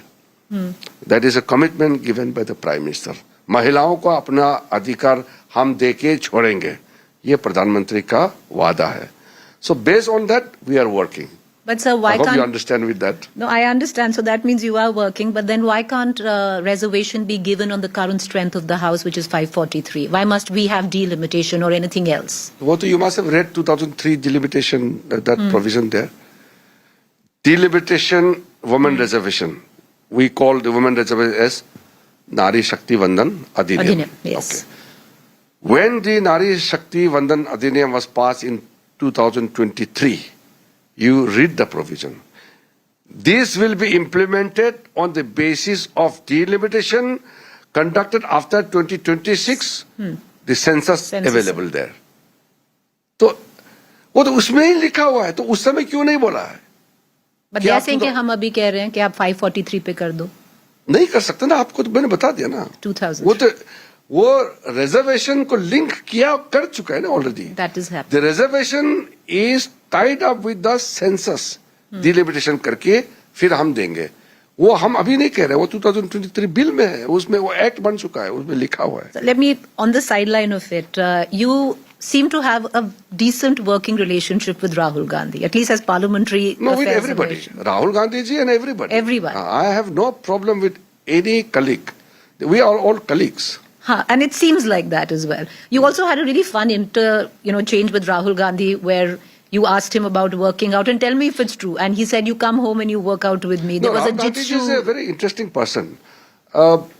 Private में तो we had, besides politics also, we had discussed about Your many fitness things. in common. हाँ, तो वो तो problem नहीं ना, हम दुश्मन तो नहीं है, मैंने तो सार्वजनिक कहा है. Publicly I have said that we are not enemies, we are just political rivals. And as a parliamentary affairs minister, it is my duty to reach out to the opposition. तो कभी फोन में भी राहुल जी से बात हो जाते हैं. मिल के भी बात करते हैं। तो ये तो मेरा ड्यूटी है। अगर सरकार अपने ऑपोजिशन साथियों से बात नहीं करोगे तो कौन करेंगे? लेकिन वो बात नहीं मानते तो मुझे दुख हो जाता है ना। बात मानना चाहिए ना। मैं इतना एफर्ट डालता हूँ, मेरा एफर्ट का भी कदर होना चाहिए ना। मैं इतना मेहनत करता हूँ ऑपोजिशन लोगों से बात करने के लिए, वो मेहनत भी तो रंग लाना चाहिए। वो सुनते ही नहीं। वो Who out of the opposition listens to you most? Who you think कि ये थोड़ा reasonable इंसान है, इससे बात करना चाहिए? Akhilesh Yadav is very interesting. Interesting. हाँ, वो जब मिलते हैं अखिलेश जी से, जब मैं बात करता हूँ तो नहीं ठीक ठीक मिल के करेंगे, कोई बात नहीं, हम सब एक ही। तो वेरी पॉजिटिव। हाँ। और जब कभी नहीं मानना है तो वो मोबाइल स्विच ऑफ करके शायद लखनऊ चले जाते हैं, तो वो उनके बाकी समाजवादी वाला बोलते हैं कि नहीं। So on the face of it, he's always very amiable. मैं उसका पॉलिसी, मुस्लिम अपीसमेंट, ये सब को मैं नहीं बोल रहा हूँ। एज अ पर्सन बहुत अच्छा है, मेरा साथ। But Rahul Gandhi asked you, sir, that you come and work out with me. We'll do jitsu together. Rahul Gandhi ji और हमारा तो जितना हम बात करने में देखा है, जो केमिस्ट्री में कोई प्रॉब्लम नहीं है। लेकिन क्या है कि वो कांग्रेस पार्टी के नेता है, he is the boss of Congress party, तो मैं उसको इज्जत देता हूँ। You know, the Prime Minister made the reference to Dimagi Naxal, and then you gave a breakdown of who Dimagi Naxal is. I want to ask you a question. In this country, if someone disagrees with the government, criticizes the government, or critiques the government, questions the government, are they Dimagi Naxal? मैंने बहुत clear से बात की। Let me rephrase it, since you are representing a very prestigious media team, India Today. I have to be absolutely correct in what I say. When Honorable Prime Minister referred to Dimagi Naxals, he made it clear who are those Dimagi Naxals, that there were confusion. Then I also said, in response to Chidambaram and other people, they said कि सारा opposition को नक्सल बता दिया। I noted down 3 points. I want to add one more. Right. Number one is those who are supporting the separatist in Article 370, which leads to the separatism mindset. Those who don't follow the Constitution of India, because the Maoists and the Naxalites, they hold their own court. वो फांसी देते हैं, गोली मारते हैं innocent गांव को, police वालों को। I agree. So they don't follow Indian Constitution. So anybody who support them are Dimagi Naxals. Third, those who say that chicken neck should be cut and Northeast should be thrown out. Anybody supporting those people, there are many advocates and civil workers openly saying, you check internet, openly saying that वो ठीक बोला है, उसको बचाना है। कहते हैं कि वो चिकन नेक काटा है, वो अच्छा बोला है, हम सपोर्ट करते हैं। There are people like that. और उसको बेल दिलाने के लिए भी लोग बैठे हुए हैं। दे आर दिमागी नक्सल। और फोर्थ, you're adding one. हाँ, अच्छा, that's a headline then. Let me नहीं, the fourth one is anybody who is trying to stop the economic growth of India. There are many development projects happening in the country. वो पहुंच जाते हैं development project को बंद करने के लिए। तो stall the developmental projects, that is to stall the growth of this country. India. They want to raise some kind of, so they use sometimes innocent tribals.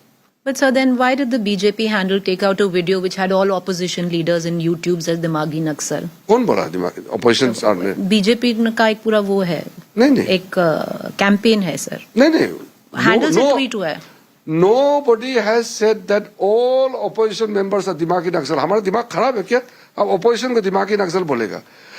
Opposition हो या कोई भी हो, अगर आप माओवादी का सपोर्ट करता है देश को बर्बाद करने के लिए, तो आप दिमागी नक्सल है ना। I'm glad you're saying it, sir, because it was this video was tweeted out by the BJP social media handle, which had वही तो मैं कह रहा हूँ, जो ऑपोजिशन पार्टी हथियारधारी नक्सल मूवमेंट को समर्थन करता है तो दिमागी नक्सल हो गया ना। वो हथियार पकड़ के जंगल में बैठे हैं और ये शहर में बैठ करके उनको सपोर्ट कर रहे हैं, तो दिमागी नक्सल हुआ कि नहीं हुआ?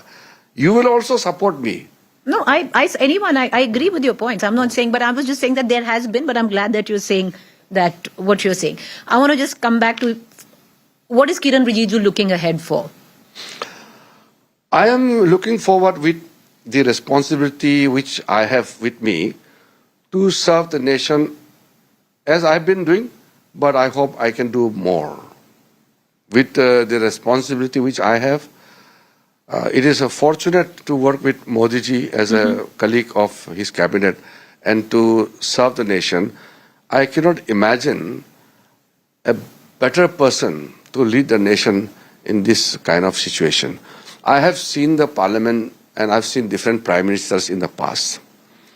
You know, those days you are young, but you are not that young. You will remember those days during summers, the ministers used to go to holiday with the family, Europe, America, Singapore. Sir, what's wrong in holidaying? थोड़ा तो करना चाहिए. हम कर ही नहीं सकता. मेरा तो काम ही holiday है.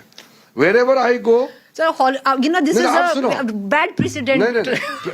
Holiday should be allowed, sir. नहीं. आप मंत्री फिर मंत्री छोड़ दो. आपको holiday करना है तो कौन मना किया है?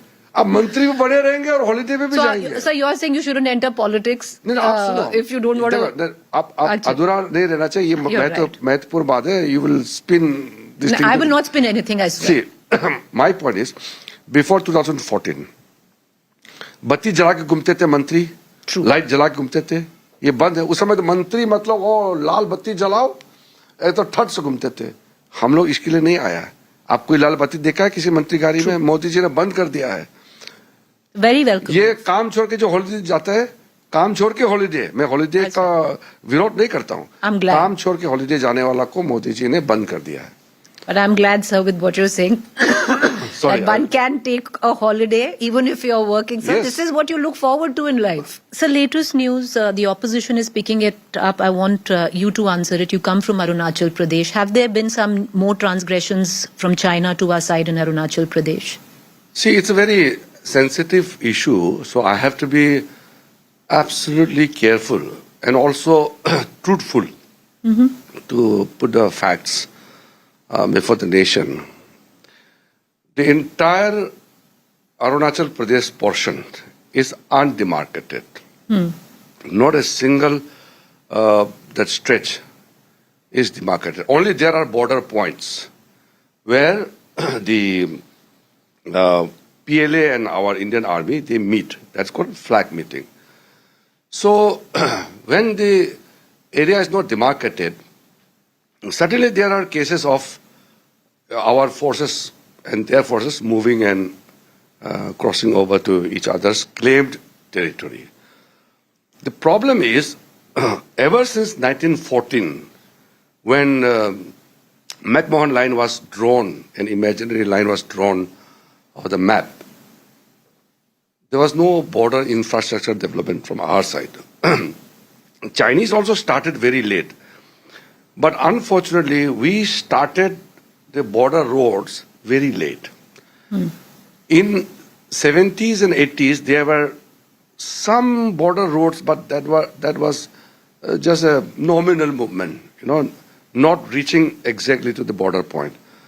But 2014, when Modi ji came to power, he started building the road infrastructure along the border. So when we were building the roads, the Chinese have already built. So they have a larger movement and they have a better deployment. Thereby, they have built infrastructure in certain areas where we also have claim, they also have claim. That is why the issue raised by border people in Arunachal Pradesh, they are valid. But somebody tried to say that, 50, 60 kilometers the Chinese have come inside Arunachal. These kind of statements are damaging because the border problem is 2-3 kilometers, at the most 4 kilometers like that. It is because the area is very vast. An attempt to rename places from our side and their side. How does that help? If you come to the tactical level, I think the Chinese have played some psychological game. They have started naming some of the passes and some of the areas in Arunachal Pradesh, which will have no bearing or no practical effect on us because Arunachal Pradesh is purely an Indian territory. It is an Indian state. I belong to Arunachal Pradesh. So by naming, the Chinese government will not gain anything. But on the other side, now we are building the infrastructure.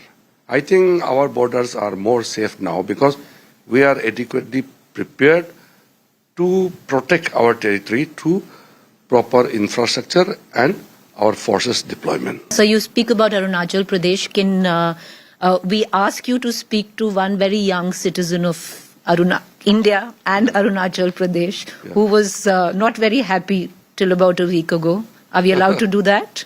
You can connect. Thank you. So there's this little Tinkle who had put out a video on social media. And are you connecting through video phone or? Should I connect on video? Are you okay with that? Yeah, I'm okay. But You're fine? Let me try and connect, sir. So little Tinkle had put out a video first saying that she's not, people are saying that she's not Indian, she's Chinese. Let's see if they...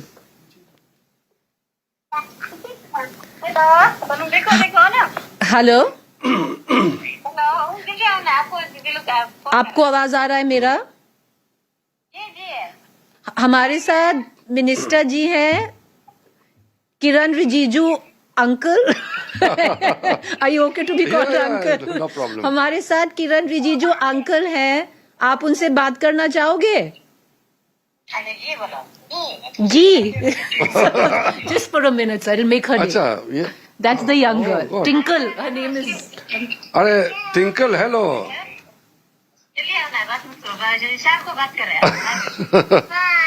Tinkle, आपका mummy का है, आपका mummy का भी photo दिखाओ. और आपको कौन चाइनीज बोला मुझे बताओ. नहीं, लेकिन अभी वो भैया को सब लोग ने बहुत डांटा है, ऐसा नहीं बोलना है. अभी तो आपको पूरा इंडिया का आदमी प्यार करता है. टिंकल, आपको पूरा इंडिया का आदमी प्यार करता है. अभी आप बहुत फेमस हो गया है. आप बहुत फेमस हो गया, मालूम है आपको? Thank you, sir, for doing this. You didn't have to, but thank you. Thank you so much. They are from Itanagar. I mean, like, they're staying in Itanagar now. But thank you, Mr. Rijiju. You have taken out so much time for us. And like I said earlier, it's very rare that you have leaders who are cabinet ministers and positions like you who have taken every question we have asked you. Thank you so much. It's a pleasure. It's an honor. Absolute pleasure for me also to have a very free and frank exchange of views. Thank you, sir. I'm glad. I hope that you continue doing more conversations like that with us on India Today. Certainly. Thank you, sir. Appreciate it. Thank you.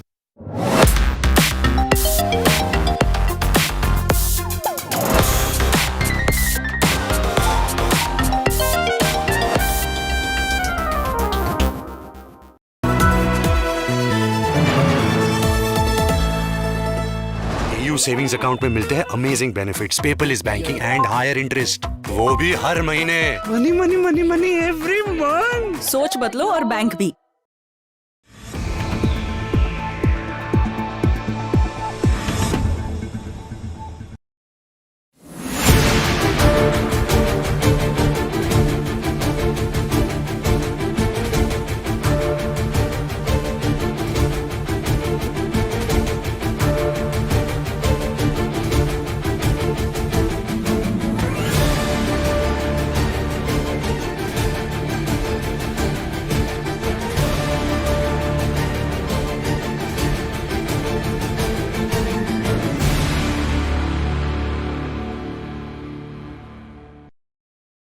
आपकी साथी कलाकार हैं, आपकी industry से ये लड़कियां आती हैं, ये भी होनहार हैं. आप भी बड़ी अच्छी अदाकार, आप भी बड़ी होनहार अदाकारा हैं.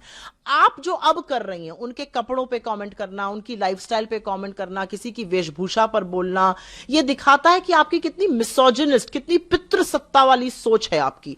और इसी पितृसत्ता सोच के खिलाफ राहुल जी कहते हैं स्मैश द पेट्रियार्की. आप ये काम अभी तक आदमी कर रहे थे तो बुरा लगता था और इसके खिलाफ हम खड़े थे. अब देश की चुनी हुई महिला सांसद जो फिल्म इंडस्ट्री से आती हैं और आप तो बहुत खूबसूरत हैं और आपने तो बहुत अच्छे अच्छे कपड़े पहने और उससे ज्यादा ग्लैमरस कपड़े पहने और इसमें अच्छी कोई बुरी बात नहीं है. That is none of her business. पहली बात तो मैं कहूंगी कि कंगना जी को किसी और महिला के कपड़ों पर टिप्पणी करनी नहीं चाहिए. यहाँ तो मैं हमेशा कहती हूँ कि महिलाओं का समर्थन करना चाहिए. और रही बात, संविधान ने हक दिया है जिसको जो मर्जी है पहने. आप कौन होती हैं बोलने वाली कि कृति सनोन ने क्या पहना क्या नहीं पहना? It is none of your business.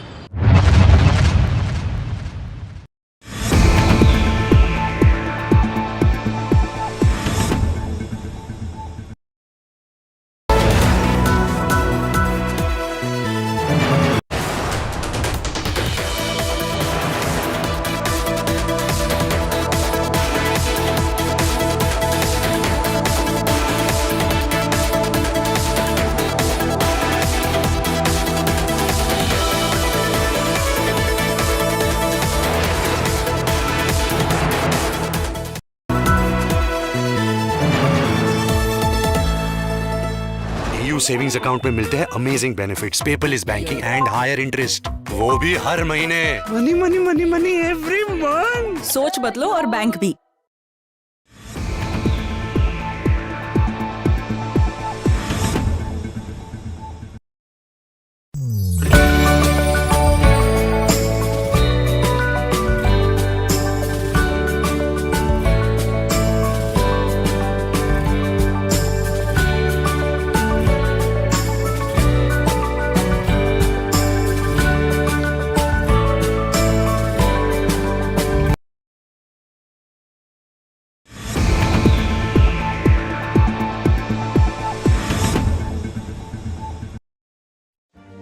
Make your media plan smarter with India Today Live TV on your connected devices. Amplify your brand with 100 million smart internet viewers. To advertise, mail us at sales@aajtak.com.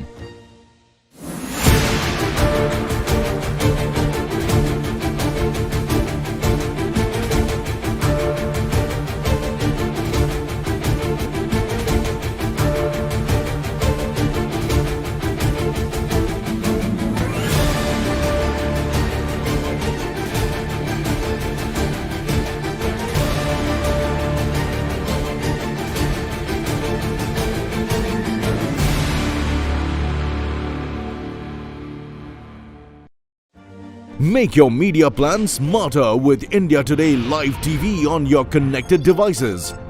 Amplify your brand with 100 million smart internet viewers. To advertise, mail us at sales@aajtak.com. Make your media plan smarter with India Today Live TV on your connected devices. Amplify your brand with 100 million smart internet viewers. To advertise, mail us at sales@aajtak.com.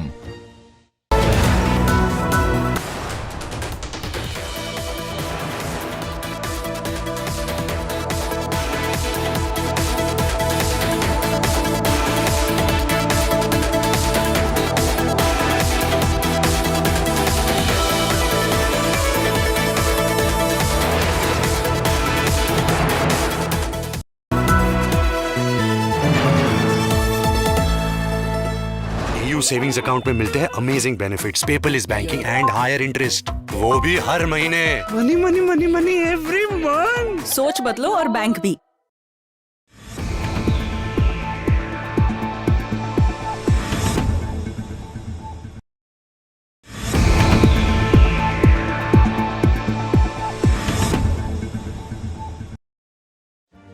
Make your media plan smarter with India Today Live TV on your connected devices.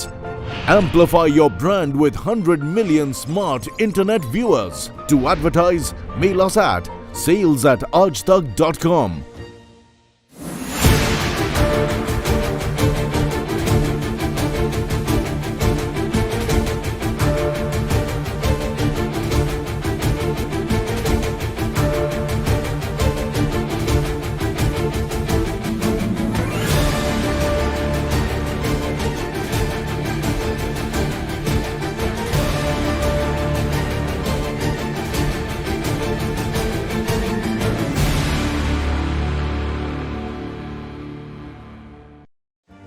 Make your media plan smarter with India Today Live TV on your connected devices.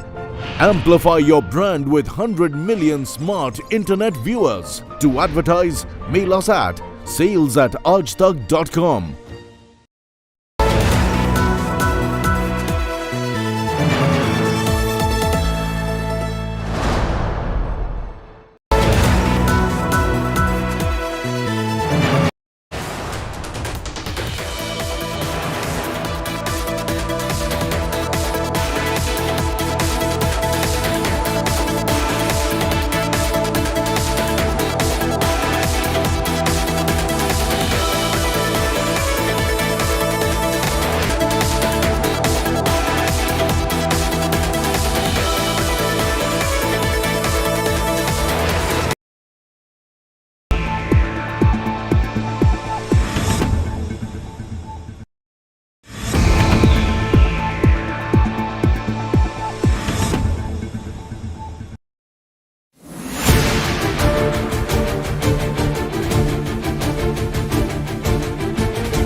Make your media plan smarter with India Today Live TV on your connected devices.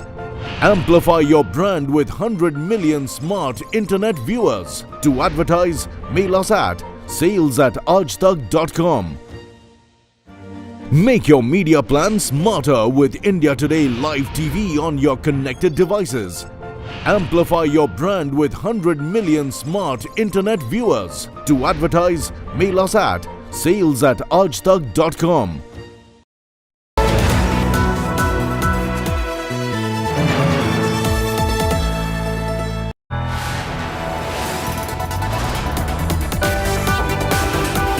You are watching India Today.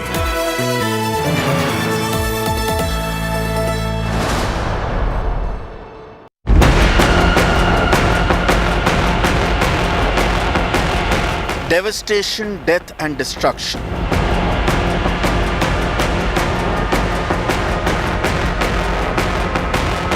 Nepal hit by deadly flash floods.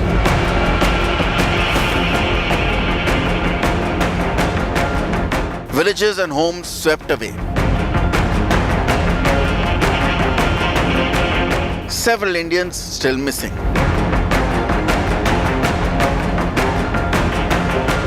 Nepal PM Stand Together appeal. While PM Modi offers full support and relief. Bihar, Uttar Pradesh step up the vigilance as rescuers race against time. Was it an earthquake? Was it an ice avalanche? Or was it a glacial lake? What triggered the killer floods? Shocking developments, viewers, from our neighboring country of Nepal, where 165 bodies have been retrieved. As of now, prayers with our country, with several Indians missing as well. We're getting you ground reports from Nepal. I'm Sneha Mordani. Let's get started with the headlines in this edition. A trail of destruction, villages, homes swept away after quake-triggered flash floods. India Today is the only channel reporting from the disaster zone.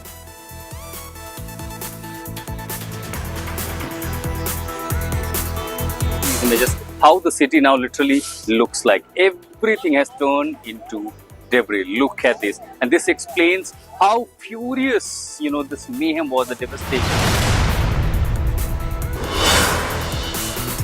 133 Indians are missing in Nepal flood fury. Prime Minister Narendra Modi offers support.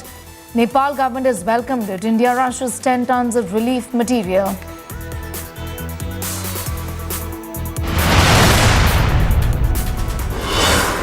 37 Tamilians among the 133 Indians missing in Nepal flood fury. Tamil Nadu Chief Minister expresses shock, orders Tamil Nadu officials in Delhi to act. Pilgrims from Bengal, Maharashtra and Puducherry also untraceable.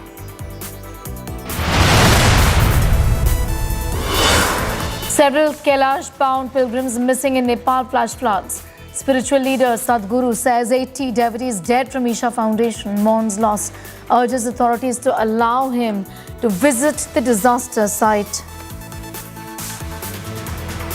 Everything possible. We're still looking if we can. We're seeking permission through the Indian Embassy, and the Chinese Embassy in India, and the American Embassy is working on this to see if they can permit me and a group of people to be.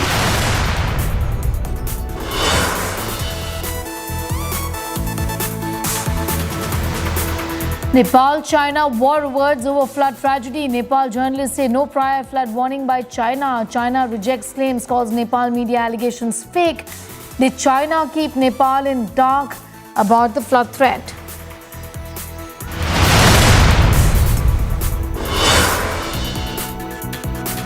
And Kiren Rijiju, unfiltered and unplugged. Union Minister's unmissable interview. He defines who's a Dimagi Naxal. Parliament Minister's big hint on special Parliament session soon. He answers on pellet gun row, says rulebook followed.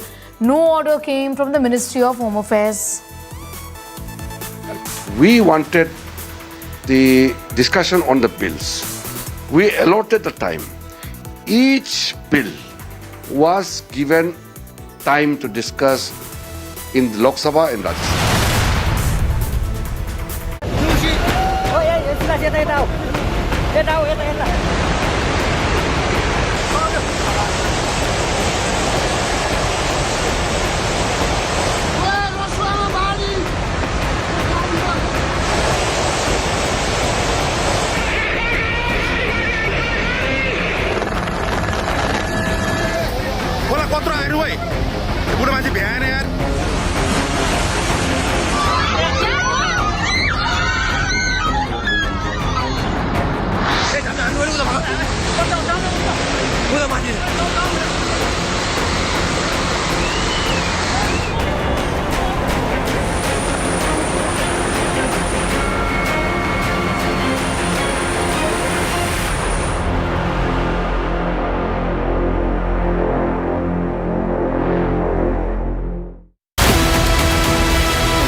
Right, viewers, and the death toll is just mounting in the Nepal flood tragedy. 165 bodies have been retrieved so far from the flood-hit country. Over 700 missing in Nepal flood fury. Rescue operations are underway. In our neighboring country, 165 bodies have been recovered from the flood-affected areas so far. Identification is going on, says Nepal's National Disaster Risk Reduction and Management Authority, of the Bhote Koshi flood at the Nepal-China border at Rasuwa and Dhading. According to the Nepal Tourism Board's preliminary data, a total of 579 travelers, 466 foreigners, 130 Nepalese are missing from the affected area, the country's Disaster Management Authority has informed. A death toll there, viewers, mounting in this tragedy ever since the flash floods hit the country, and there is just several people who are missing. In fact, around 700 people are missing. The death toll is set to increase further, unfortunately. In fact, what we're also learning is that in the list of people who are missing, there are at least over 100 Indians also who have gone missing. As far as this horrific tragedy is concerned, the country's Disaster Risk Reduction and Management Authority has said that 165 bodies have been retrieved, is what we know. Nepal Tourism's Board preliminary data puts it at about 579 travelers, out of which 113 are Nepalese. Also 466 of people from outside Nepal, essentially, who are foreigners. I'm going to go straight across to my colleague Pankaj Das, getting in more on that story from ground zero. Pankaj, इस समय स्थिति नेपाल में बहुत ही ख़राब है. क्या कहना है अथॉरिटीज़ का डिज़ास्टर मैनेजमेंट का? क्योंकि अगर ये देखा जाए कि कई सारे लोग मिसिंग हैं, आशंका यही रहेगी कि इसमें कई सारे लोग, इनफैक्ट डेथ टोल जो है काफ़ी बढ़ जाएगा. बिल्कुल, जो सबसे ज्यादा इफेक्टिव एरिया है रसुआ, वहाँ पर जो अभी भी जो रेस्क्यू टीम है वो ठीक से इन जगह पर नहीं पहुंच पाई है, क्योंकि वहाँ पर हेलीकॉप्टर लैंड करने का कोई जगह नहीं है. कुछ जगहों पर जैसे त्रिशूली बाजार में जो है वो कुछ आर्मी पर्सन को वहाँ पे एयर ड्रॉप पे जरूर किया गया है, लेकिन रसुआ जहाँ सबसे ज्यादा तबाही हुई है, सबसे ज्यादा जो बस्ती है वहाँ पे उजरे हैं, तो वहाँ का क्या स्थिति है, वहाँ कितने लोग मलबे में दबे हैं, कितने लोग वहाँ पर उस समय मौजूद थे, ये बता पाना बहुत ही मुश्किल है. और जो यहाँ रेस्क्यू टीम है उनके लिए सबसे बड़ी दिक्कत वही है. हालांकि प्रधानमंत्री सारे इन हालात पर नजर बनाए हुए, खुद भी गाड़ी ड्राइव करके अभी नुआकोट पहुंचे हैं. नुआकोट का एक बुजुर्ग जगह है जहाँ तक की सड़कें ठीक है, वहाँ पे कैंप भी बनाया गया. प्राइम मिनिस्टर बालन शाह स्वयं आज सुबह वहाँ के लिए निकले और पूरे रेस्क्यू ऑपरेशन को वो खुद ही मॉनिटर कर रहे हैं. तो इस तरह से जो है आर्मी के लिए भी सबसे ज्यादा मुश्किल है. जो डेड बॉडी है, आप समझ सकते हैं कि ये कितनी रफ्तार में ये पानी आया था कि जो रसुआ जिला है चाइना बॉर्डर से, वहां से डेड बॉडी बह के कल शाम तक जो है इंडिया के बॉर्डर के पास जो चितवन में नारायणी नदी है, उसके बाद जो दूसरी नदियां हैं सुस्ता में, नवलपरासी डिस्ट्रिक्ट में, वहां तक डेड बॉडी पहुंच गई. सबसे ज्यादा डेड बॉडी जो रसुआ की वहां मिल रही है. तो इस तबाही का आलम इससे पता लग सकता है कि कितनी बड़ी तबाही हुई है. Bilkul, Pankaj getting asked those details at this point in time, telling us about the current situation in the country. My colleague Ashutosh Mishra has reached the disaster zone in Nepal. A look at this report. सैलाब आया, उसने बहुत सारी जिंदगियों को तो लीला है, लेकिन उसके साथ लोगों की माल मत्ता भी छीन ली. यहाँ ये परिवार है, ये लोग 15 साल से यहाँ पर रहते हैं. देखिए बच्चा है छोटा सा और 15 सालों से ये इनका घर है. अब पानी देखिए आया होगा. अभी मैं नदी का स्तर एक बार जरा कैमरा उधर घुमा के दिखाता हूँ. अभी नदी का स्तर देखिए कितना कम है, बिल्कुल पानी नीचे है. आपको लग रहा होगा 8 से 10 फीट गहरा पानी होगा. अब आप ये सोचिए कि उस स्तर से लेके जब सैलाब आया होगा तब पानी का जो स्तर था वो यहाँ तक पहुंचा है. यहाँ पूरा दलदल है, आगे जाना मुश्किल है. ये निशान देखिए दरवाजे पर, इतना ऊपर पानी आया है. यानी सीधा लगता है कि 100 मीटर से भी ऊपर पानी ने अपनी सारी सीमाएं तोड़ी. और जब वो इस तरह बेकाबू हुई, इसके बाद क्या दुकान क्या मकान सब उसकी चपेट में आए. वहां देखिए किसी की बाइक है, किसी की मेहनत की कमाई है, उसकी जिंदगी का हिस्सा होगा. और ये इस तरह की भारी भरकम गाड़ियां हल्की तिनकी की तरह ऐसी बहती गई हैं कि आखिर लोग उसकी चपेट में आते तो उनके साथ क्या ही होता.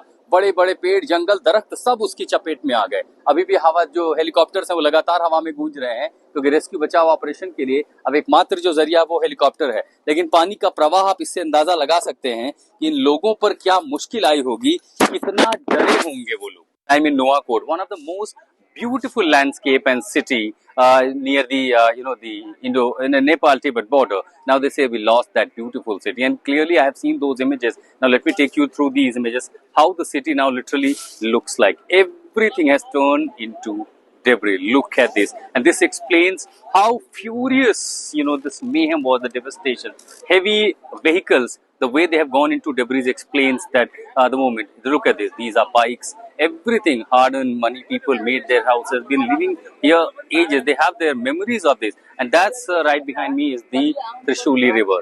If you can see clearly, the water level when it went as high as 30 to 40 meters perhaps was the reason, and then the magnitude, the energy that it had through the gravity, through the landscape. Now one would wonder how exactly this came through. This is exactly the road that connects to Rasuwa, and at few kilometers there's Trishuli point, and from there it's Rasuwa, and this is exactly where the slide came through. The big question really is what really triggered the floods in this country, in Nepal.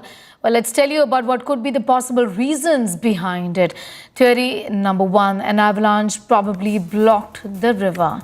The avalanche may have blocked the Lende River. Water accumulated behind the blockage, and a sudden breach could have caused floods here. NDRRMA flags snow rock landslide.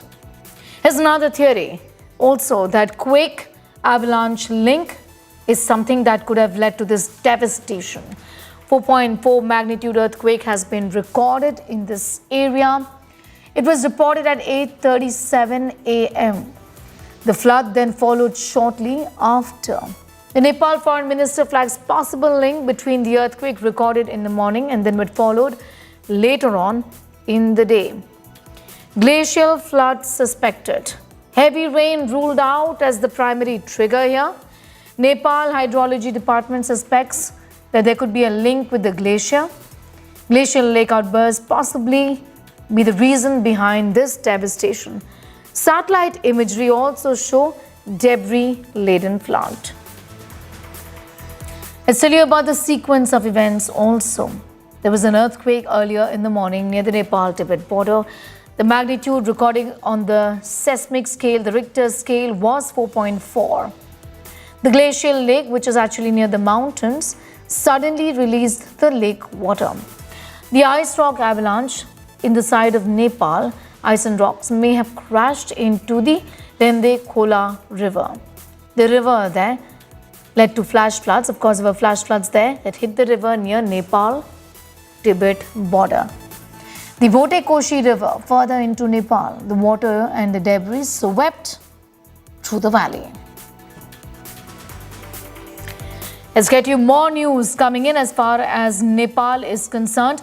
What we're learning is that the Bhote-Koshi river wreaked havoc at a speed of 55 kilometers per hour. The flood that swept through the Bhote-Koshi river in Rasuwa on Wednesday morning is considered one of the fastest ever recorded. The flood that swept away the Tumure market in a matter of minutes at 8:40 a.m. on Wednesday reached the riverside areas of 4 districts within about 3 hours. So far, 165 people have been confirmed dead in this disaster. A large number are missing. Pankaj continues to be with us. Pankaj, Met Department का कहना है कि जो flood की जो पानी थी वो रसू वगाड़ी के सामने पहुंची, बस 15 मिनट में इतना सारा पानी अचानक से आ गया। आज बिल्कुल एक रिपोर्ट जो है यहाँ पे सार्वजनिक किया गया है कि कितनी भयावह स्थिति थी, कितनी तीव्र गति से जो है चीन के बॉर्डर तिब्बत से जो नेपाल में पानी का बहाव था वो कितना तीव्र था कि 55 किलोमीटर प्रति घंटे की रफ्तार से आया। ये रिकॉर्ड किया गया ऑफिशियली। कल जो सैलाब आया वो 55 किलोमीटर प्रति घंटे की रफ्तार से है, जबकि सामान्य तौर पर जो है वो सिर्फ 5 मीटर प्रति सेकंड की रफ्तार से ही पानी बहता है। लेकिन कल का जो सैलाब था वो 55 किलोमीटर प्रति घंटे इतनी तेज थी कि 13 किलोमीटर का सफर जो रसुआ के ऊपर से जहाँ से 4 फुट के नीचे पानी आया वहां से सैकड़ी बेची नाम का जगह है, वो 13 किलोमीटर की दूरी पर है और वहां तक पहुंचने में बाढ़ के पानी को, इस सैलाब को सिर्फ 15 मिनट का ही समय लगा। तो इससे अंदाजा लगाया जा सकता है कि कितनी भयावह स्थिति रही होगी। बने रहिए हमारे साथ Pankaj, getting us those details. Pankaj Das reporting from ground zero and telling us about the current situation and the speed at which the water really came, giving absolutely no chance to anybody to even think what's really going on, and the manner in which it came and swept away so many people. The number of people missing as per estimates is around 700. The water was flowing at the speed of 55 kilometers per hour, the speed at which nobody even got a fraction of a second to think what really is coming their way.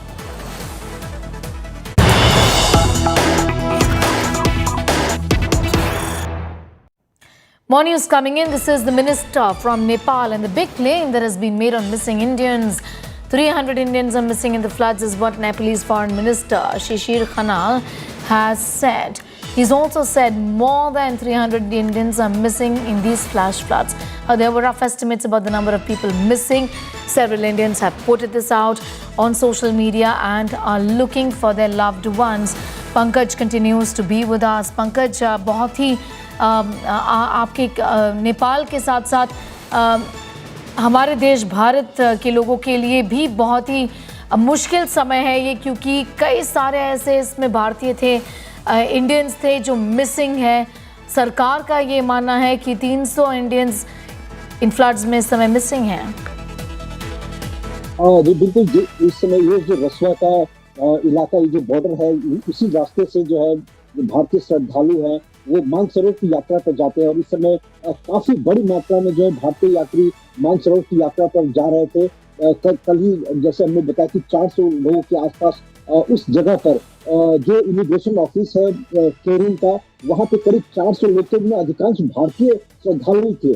एक तो वो जगह, दूसरा जो गोसाई कुंड का area जहाँ ये बाढ़ से तबाही हुई है, उसमें भी कल पूर्णिमा के दिन में एक बहुत बड़ा मेला लगता है और हजारों की संख्या में लोग जाते हैं, जिनमें अधिकांश भारतीय भी रहते हैं। तो वहां से भी कुछ भारतीयों के मिसिंग होने की खबर है। इसी तरह कुछ लोग रास्ते में जो या तो मानसरोवर की यात्रा पर जा रहे थे या आ रहे थे और रसुआ के आसपास, धारी के आसपास, नुआकोट के आसपास वो थे, बाई रोड यहाँ से जा रहे थे, तो ऐसे लोगों के भी मिसिंग होने की संभावना है। ठीक आंकड़ा अभी आने में अभी कुछ समय और लग सकता है। हमारे साथ जुड़ने के लिए पंकज आज द वेरी लेटेस्ट इनफैक्ट बने रहिए हमारे साथ। We'll just come back to you, Pankaj, in a moment from now as you tell us and give us a complete picture about the current situation in Nepal. Let's also, viewers, tell you about the extent of damage and destruction here. Of course, those images on our screen speak volumes of what really has happened there, but also about the situation in this country. Now, on your screens, what you actually see is the extent of destruction in Nepal. In images are before this disaster struck, but all things appear to be calm. And of course, those visuals give us an idea about mayhem that broke out really after we calm. And of course, those visuals give us an idea about mayhem that broke out really after things are, well, before the flash floods, before the floods fury, things appear to be extremely normal there, with the river flowing fairly peacefully. And also look at the calm there in this entire region. But once there were floods and we saw images of the same, there seems to be complete devastation and destruction on all sides. Remember the speed of the river water when it came crashing down on the buildings and on the people who were right there was at 55 kilometers per hour, which means that it was at extreme speed, giving not even half a fraction of a second for the people to think.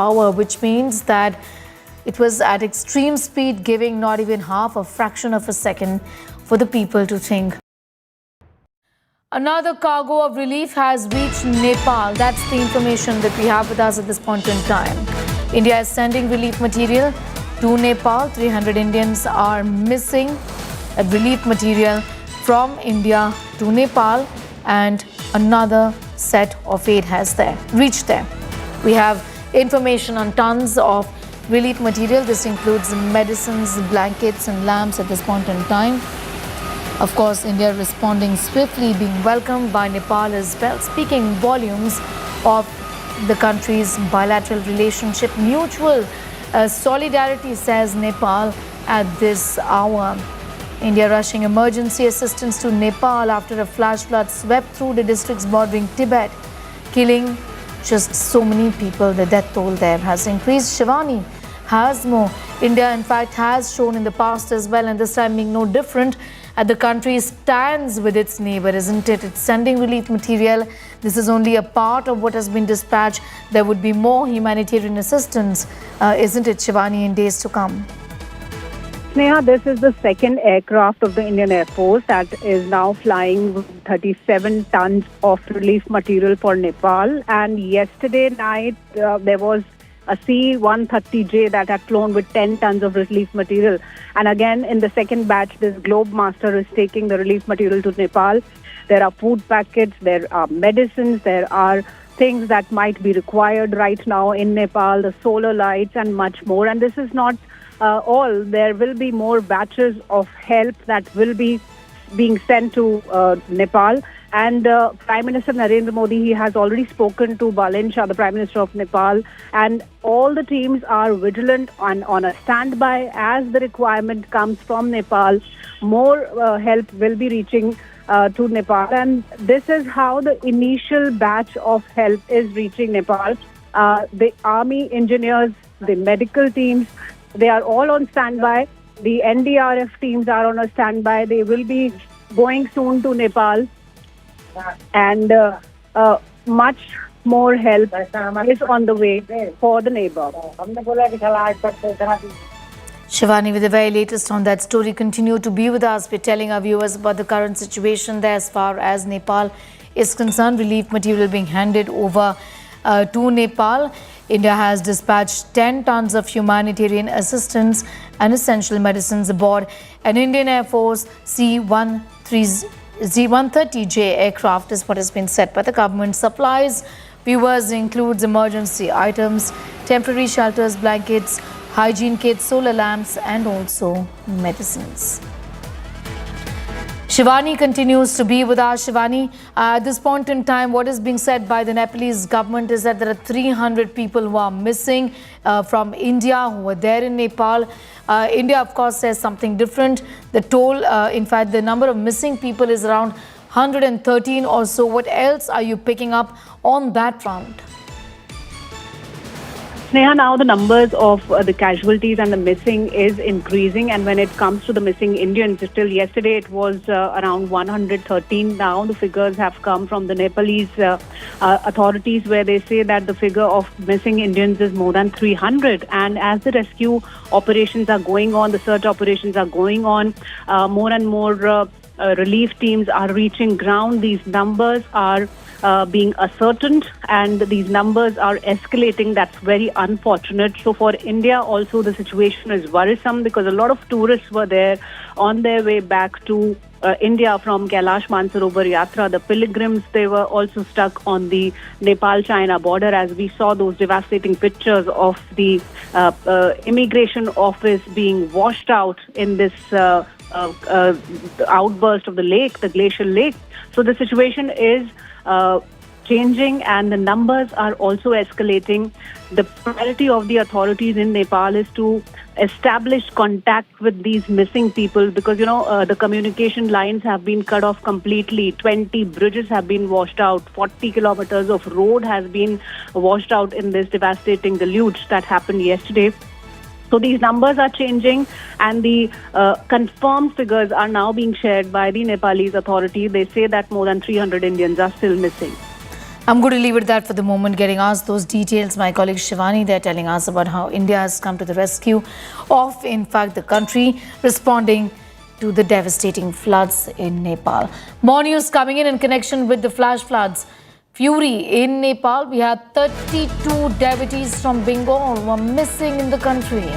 30 devotees, 2 tour managers are untraceable, is what we are learning. In fact, this was a family from Durgapur on a pilgrimage who are missing in Nepal. The family left Bengal on the 21st day of August for the country. Bengal pilgrims reached Rasuwa on Wednesday. My colleague Anupam getting in more on that story. Anupam, what can you tell us about this, in fact, group of pilgrims who are now missing? Well, at least 32 people from Bengal are still missing, and out of them, 2 persons from Durgapur, a couple who went for the Kailash Mansarovar pilgrimage, and they left on 21st, and they are out of contact for the last night. And there is a concern in the family and in the neighborhood in Durgapur. People are searching them, calling them frantically, but getting no response. So, how the situation is at present. West Bengal government has also opened a helpline and control room in Bhavani Bhavan, the headquarters of Bengal police, and they have also been 12 SDRF teams have been placed and alerted in North Bengal for this deluge, and a lot of persons, especially those who are missing at present, the family members of those persons, people from government and government of West Bengal, and trying to help them. So these are things which are happening at present, but it's a very concerning and challenging situation for the families whose members have gone there for the pilgrimage and are still missing. With the very latest on that story, extremely unfortunate, because there's so much concern regarding what would eventually happen to them.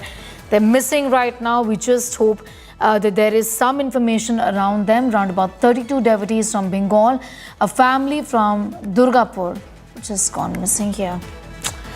130 Indians, including many pilgrims on the Mansarovar Yatra, were missing. Scores of others were stranded in the country after flash floods swept through its central districts, unleashing devastation and cutting off affected areas.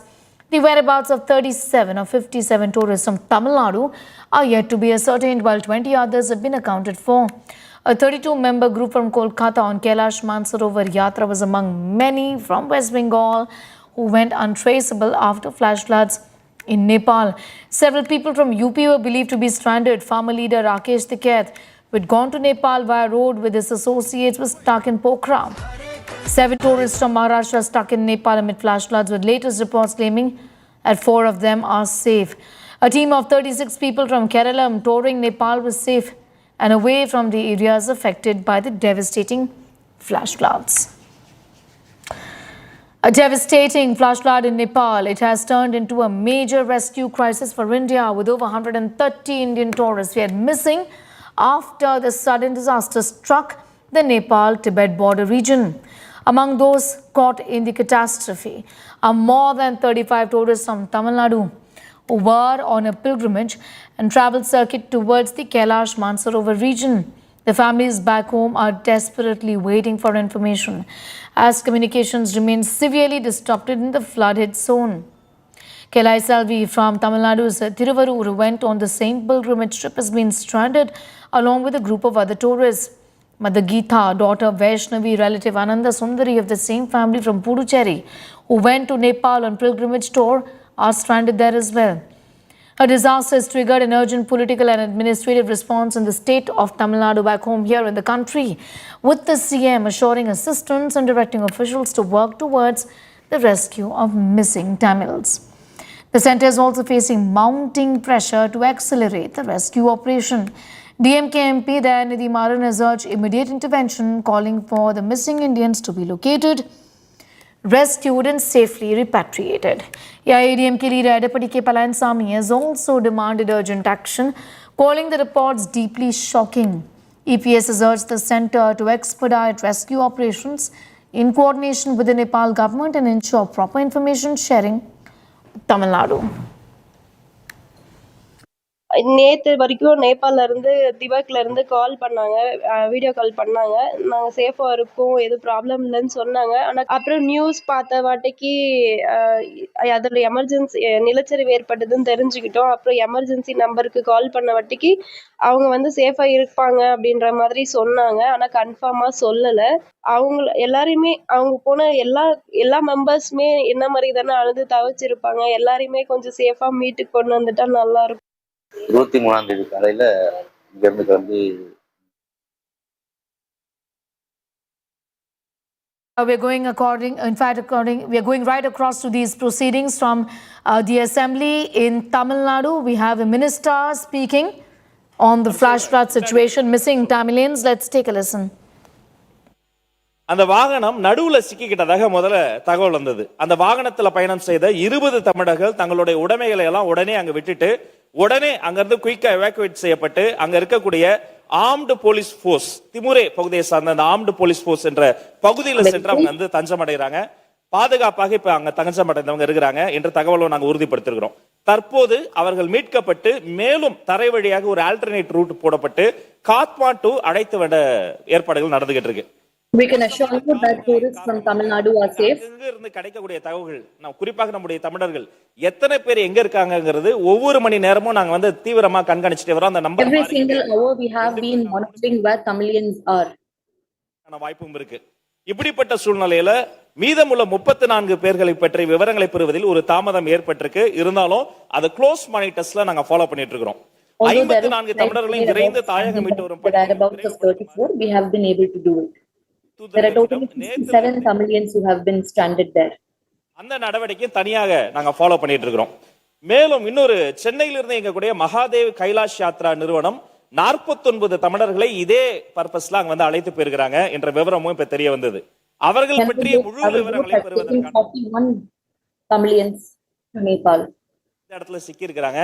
அவங்களுடைய வேற position அதையும் நாங்க வந்து தீவிரமா follow பண்றோம். மேலும் நேபாளத்தில் சிக்கியுள்ள தமிழர்களுக்கு உதவி தேவைப்படக்கூடிய நிலையில் அவர்களோ அல்லது தமிழ்நாட்டில் இருக்கக்கூடிய அவர்களுடைய குடும்ப உறுப்பினர்களோ அவர்களினுடைய பாதிப்பு போலவே அந்த ஃபேமிலி மெம்பர்ஸ் உடைய பாதிப்பு இன்னும் பெருசு பரிதவிச்சுட்டு இருக்காங்க.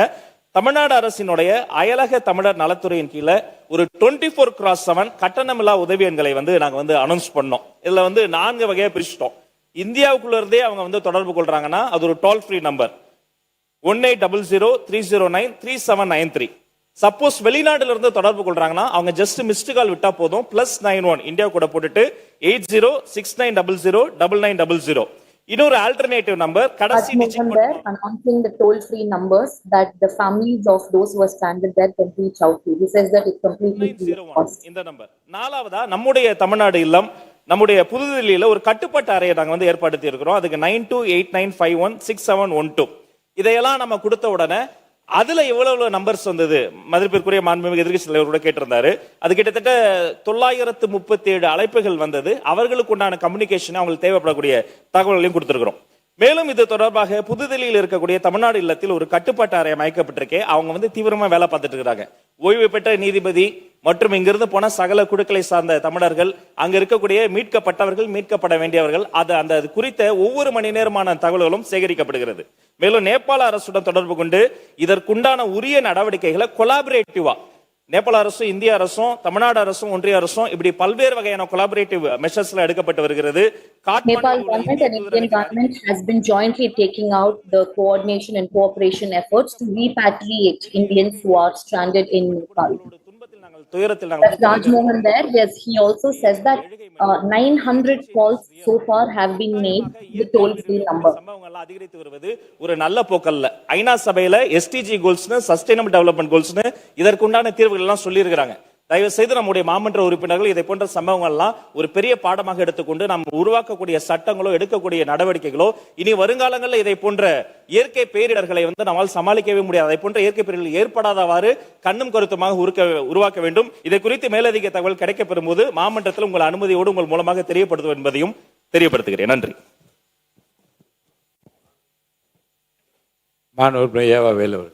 மாண்புமிகு பேரவைத் தலைவர்களே, பல்வேறு குழுக்களை நீங்கள் அமைக்கிறீர்கள். அதில் உச்சமாக இருக்கிற குழு என்பது அவை உரிமை குழு. ஏற்கனவே அவை உரிமை குழுவுக்கு உரிமை மீறல் என்ற அடிப்படையில் 2 கடிதங்கள் ஏற்கனவே கொடுக்கப்பட்டிருக்கிறது. இன்றைக்கு காலையில் கூட மாண்புமிகு பேரவைத்தினுடைய தீர்ப்புக்கு மாறாக இயக்கப்பட்ட பகுதிகளை திருத்தி வெளியிடுகிறது சம்பந்தமாக உரிமை பள்ளிக்கல்வித்துறை அமைச்சர் கூடுதல் தகவல். மாண்புமிகு பேரவைத் தலைவர் அவர்களே, தற்போது அரசு நிகழ்வை முடித்துக் கொண்டு மாண்புமிகு முதலமைச்சர் வந்துட்டு இருக்கிறாரு.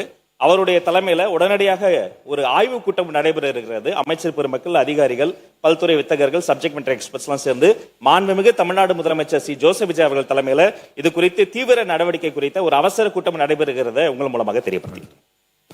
மாண்புமிகு பேரவைத் தலைவர்களே, இந்த அவை உரிமை குழு என்பது ஒரு உச்ச அதிகாரம் படைத்தது, உங்களுக்கே தெரியும். ஏன்னா அதில் தண்டனை கொடுக்கிற அளவுக்கு கூட அதிகாரம் படுத்தது உங்களுடைய கட்டுப்பாட்டில் இருக்கிற குழு தான். ஆனால் 2 முறை நான் கொடுத்துருக்கிறேன், உரிமை மீறி இருக்கிறார்கள் என்ற அந்த அடிப்படையில் கடிதம் கொடுத்தேன். நீங்கள் குழு அமைத்த உடனேயே அதை பற்றி பரிசீலனை செய்கிறோம் என்று நீங்கள் சொல்லியிருக்கிறீங்க. ஆனால் நீங்கள் எங்களுக்கு கொடுத்துருக்கிற இந்த விதி, பேரவையினுடைய விதி புத்தகத்தில்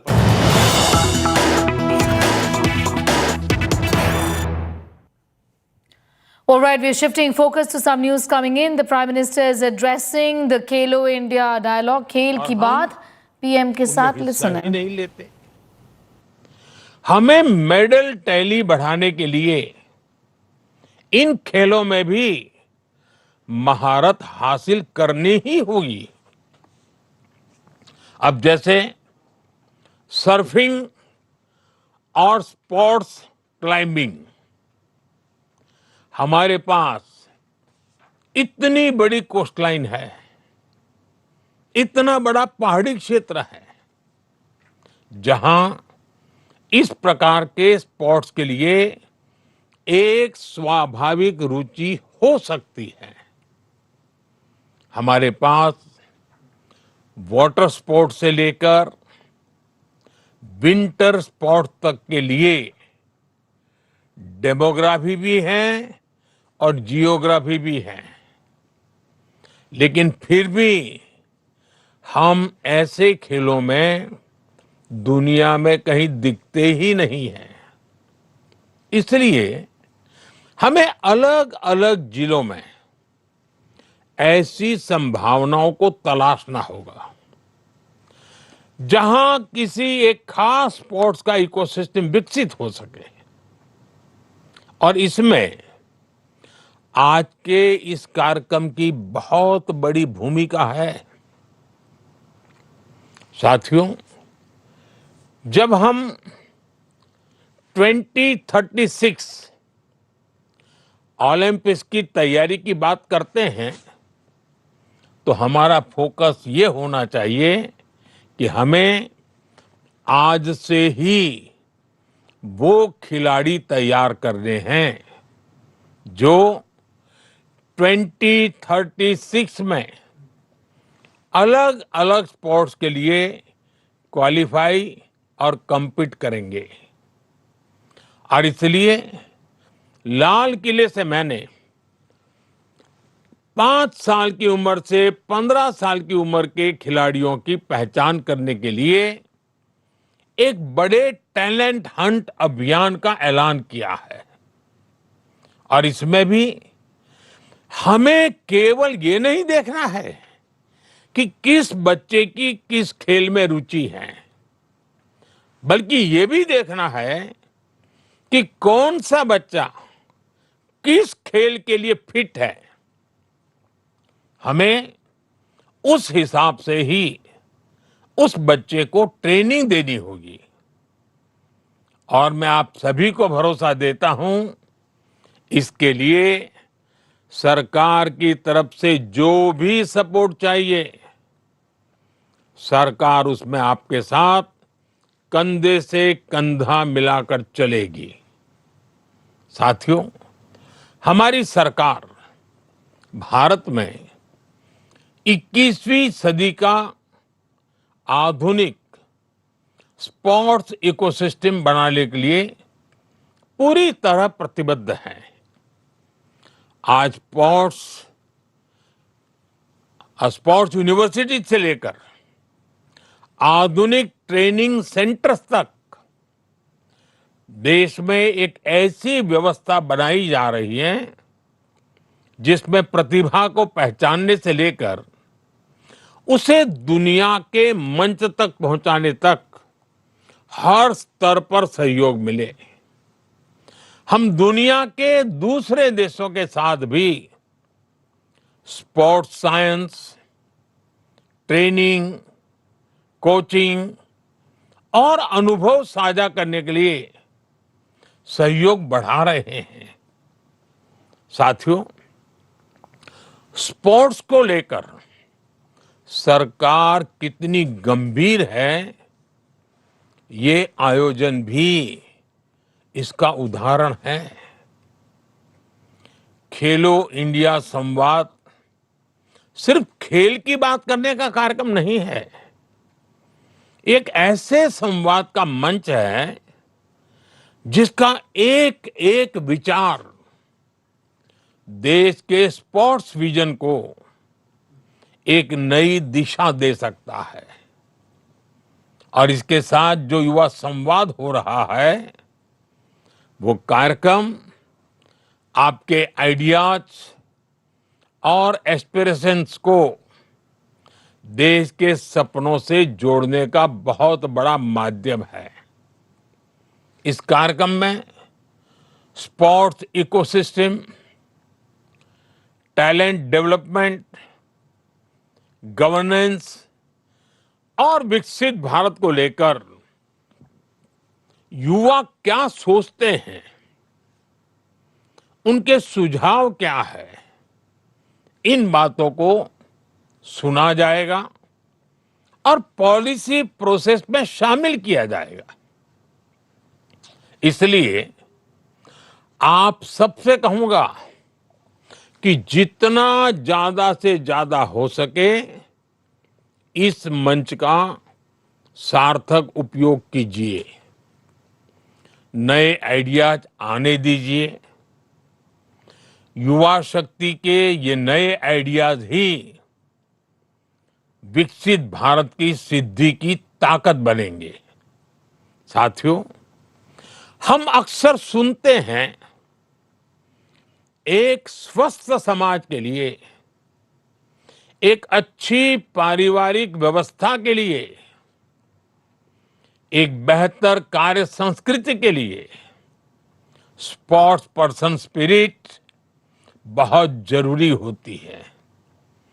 और ये स्पोर्ट्स पर्सन स्पिरिट खेल के मैदान में गए बिना सीखनी बहुत मुश्किल होती है।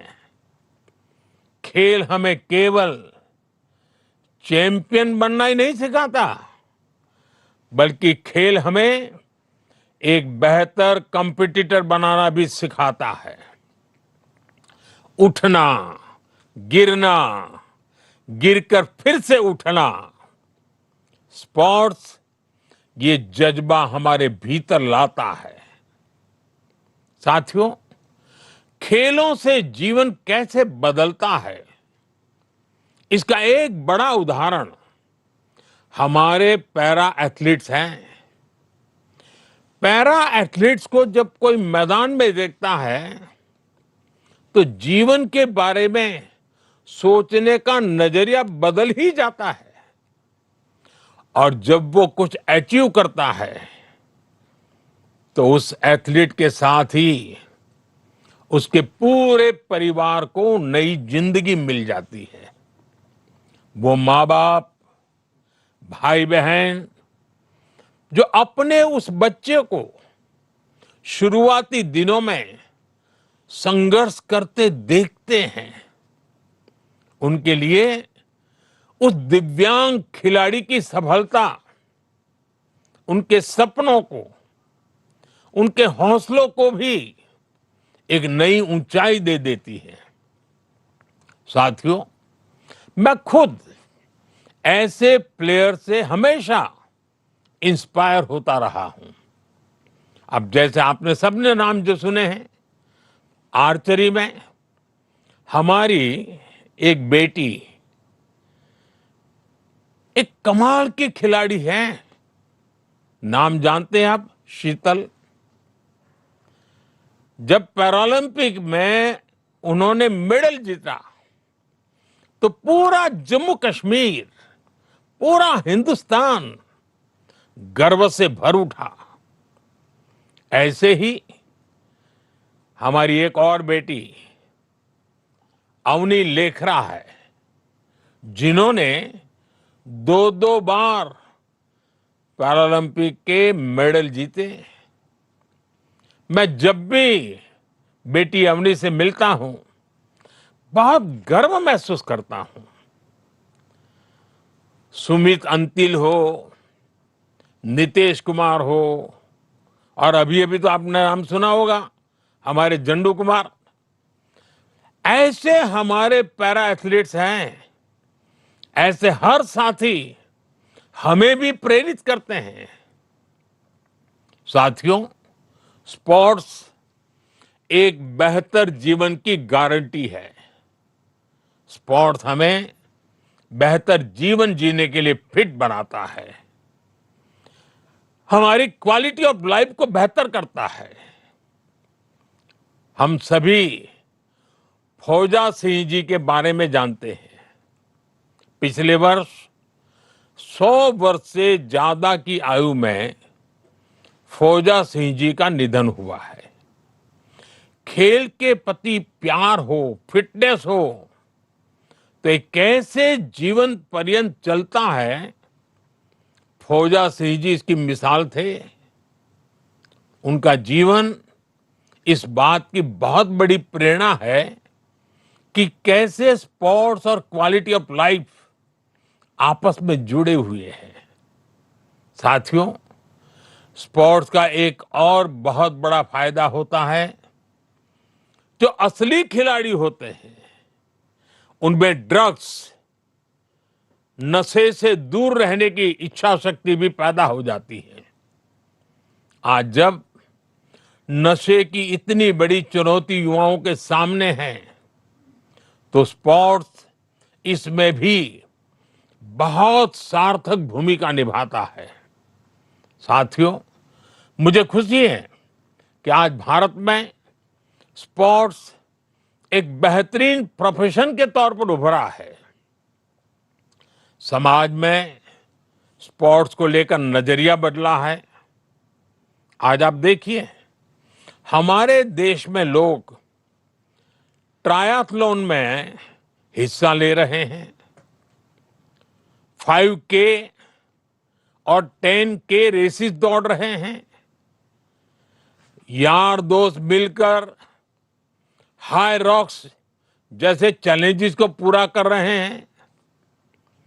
कोई पहली बार शीर्षासन करने की खुशी मना रहा है, तो कोई दोस्तों और फैमिली के साथ मिलकर पीकल बॉल और बैडमिंटन खेल रहा है।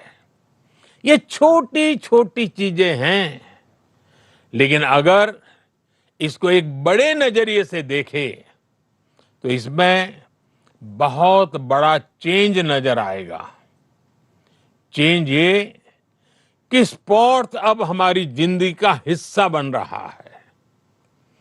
अगर पढ़ाई और कैरियर का टाइम टेबल बन रहा है, तो दिन भर के रूटीन में स्पोर्ट्स को भी जगह मिल रही है। और यही चेंज है, यही परिवर्तन है, जिसके कारण भारत के स्पोर्ट्स फ्यूचर पर भरोसा भी बढ़ रहा है। All right, we'll continue to get you more details on that big story that we are tracking. For the moment, it's a wrap on this edition. News continues on the other side.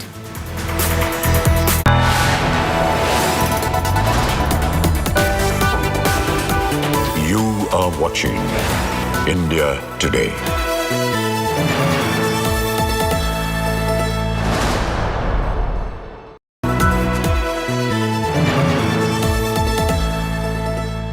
Current account के साथ मिलता है free UPI QR, overdraft facility और एक ही app से bank के सारे काम। सोच बदलो और बैंक भी। India's longest standing biannual survey is back. That's right, the mood of the nation. The Gen Z mood check on India Today, most definitive mood tracker. What's actually changed after the Gen Z protests? We get you the pulse of the people on India Today. The report card is in. Unfiltered, unscripted, unmissable. India Today's Mood of the Nation poll, 7 p.m. to 10 p.m. only on India Today.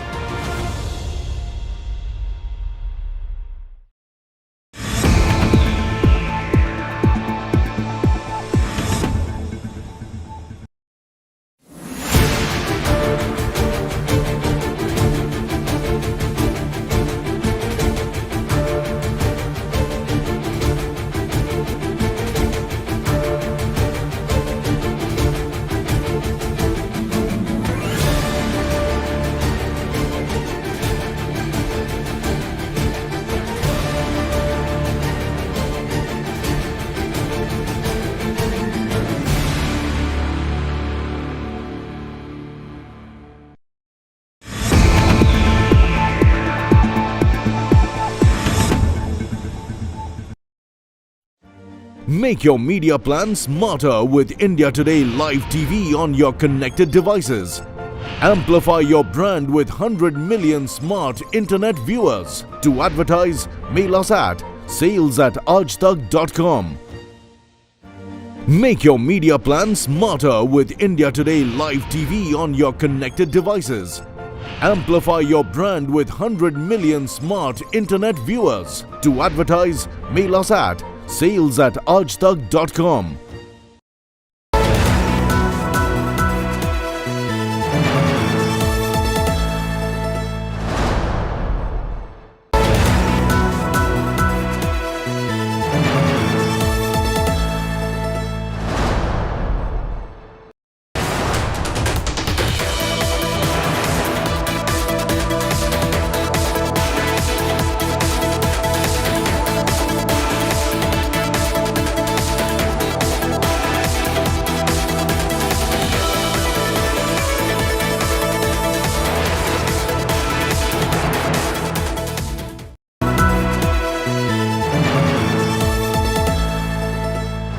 Current account के साथ मिलता है free UPI QR, overdraft facility और एक ही app से bank के सारे काम।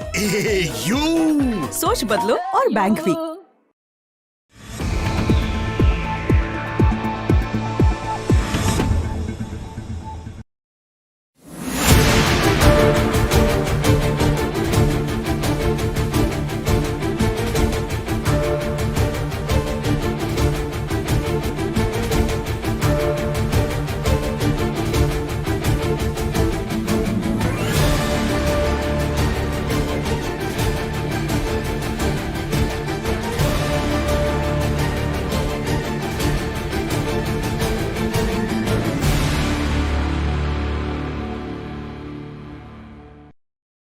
In South Conference, Vijay wanted to come and discuss, but he did not give an agenda.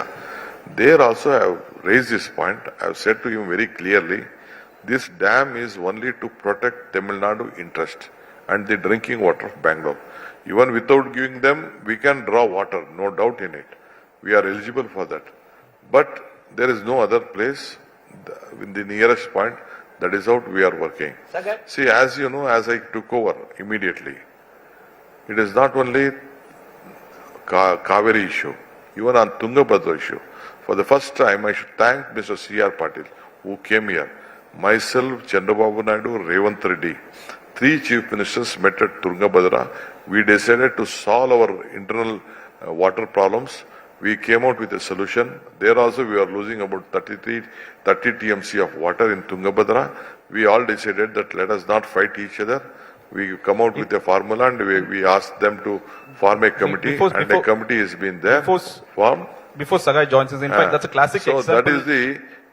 That is the first meeting among the chief ministers where the states were fighting, and we have come to some conclusion. We always have a positive note. Fighting only with the courts will not solve the problem. Sitting across the table, some solutions will come out.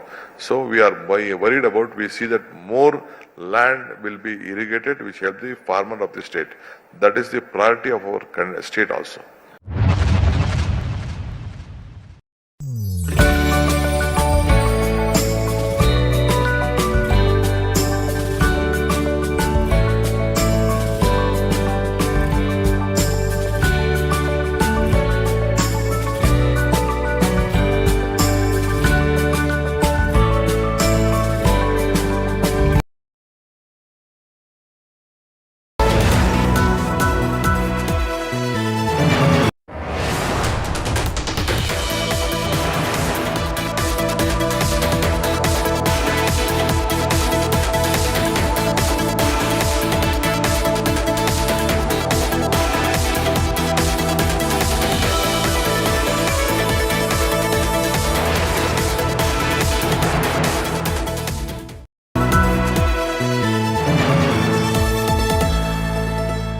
Current account के साथ मिलता है free UPI QR, overdraft facility और एक ही app से bank के सारे काम। सोच बदलो और बैंक भी।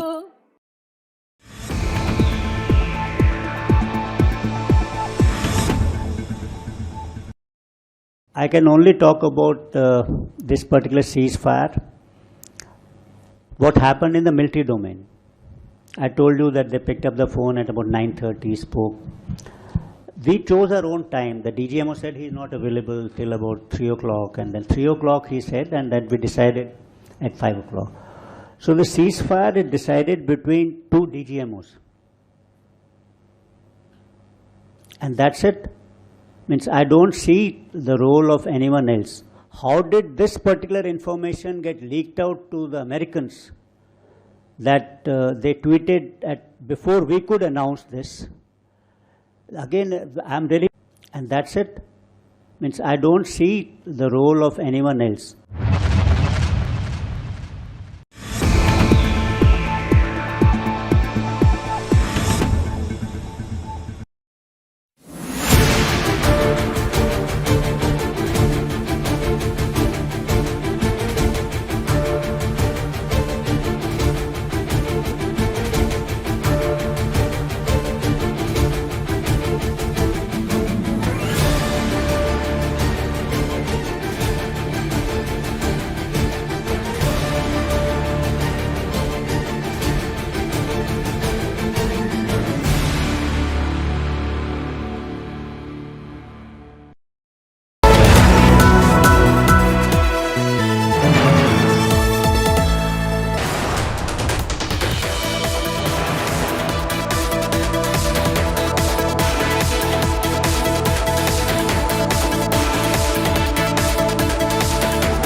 Sumi, can you say Betty had a bit of butter, but the butter was bitter, so Betty had some more butter to make the bitter butter better? क्या आप भी न्यूट्रलाइट और लाइट बटर खा रहे हैं ये सोच के कि इसमें कैलोरीज कम होती हैं? Well, it's time we educate you on a bit of butter.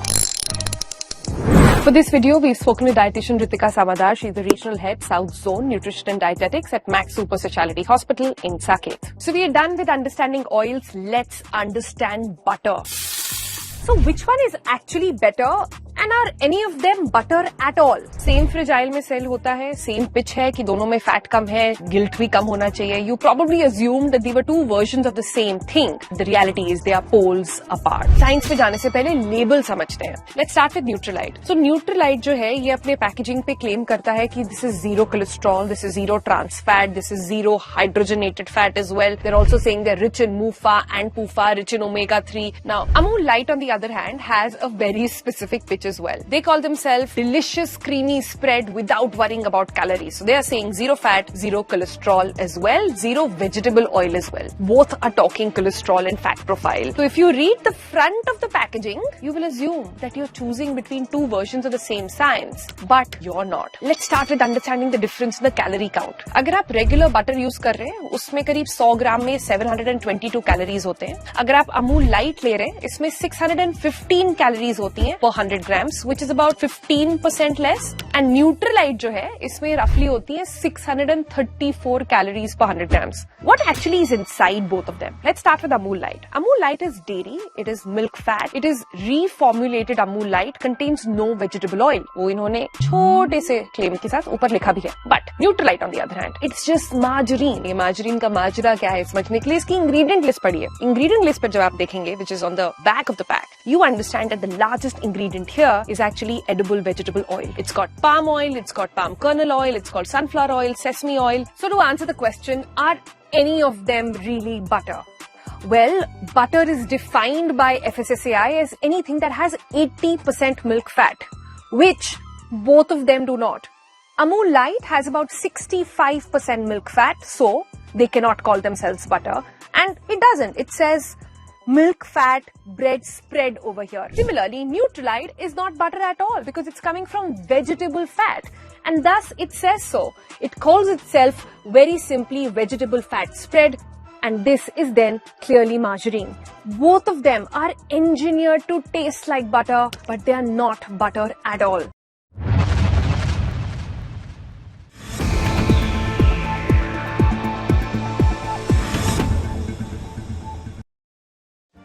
Make your media plan smarter with India Today Live TV on your connected devices. Amplify your brand with 100 million smart internet viewers. To advertise, mail us at sales@aajtak.com.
You're watching Lunch Break on India Today. I'm Suesha Samant. Our non-stop focus on the rescue operations that are underway in Nepal. We'll continue to get you the very latest. First, a quick check of the top headlines.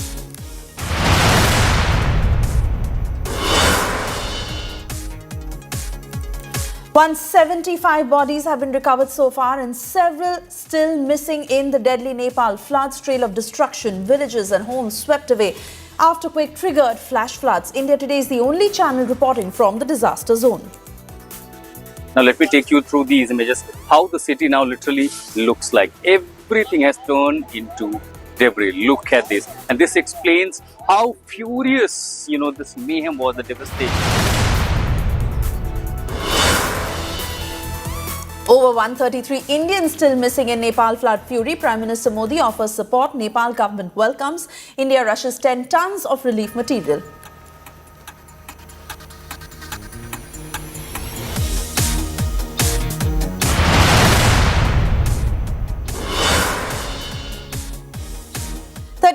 Millions among the 133 Indians missing in the Nepal flood fury.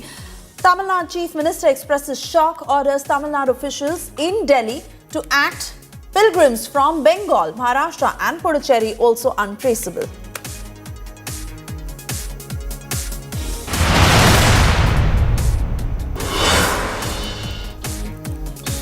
Several Kailash-bound pilgrims missing in Nepal flash flood. Spiritual leader Satguru says 80 devotees dead from Isha Foundation. Mourns loss, urges authorities to allow him to visit the disaster site. So we're doing everything possible. We're still looking if we can. We're seeking permission through the Indian Embassy, and the Chinese Embassy in India, and the American Embassy is working on this to see if they can permit me and a group of people to be there.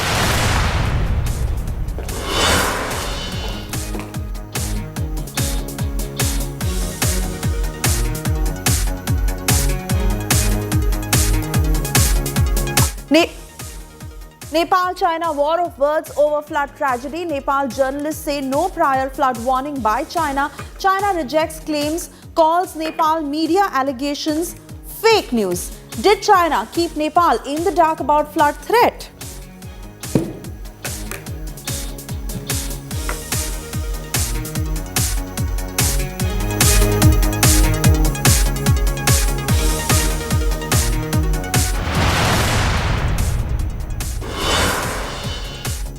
Kiren Rijiju, unfiltered and unplugged. Union Minister's unmissable interview. Rijiju defines who's a Dimagi Naxal. Parliament Minister's big hint on special Parliament session news. Rijiju answers on pellet gun row, says rule book followed, no order came from the MHA. We wanted the discussion on the bills. We allotted the time.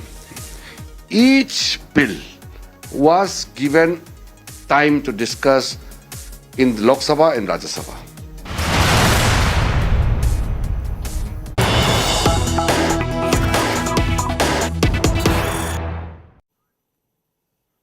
And first up, we got across to latest news coming in. Nepal flood tragedy issue in Tamil Nadu Assembly is the latest, where Tamil Nadu Minister has said that 103 devotees who travelled to Nepal.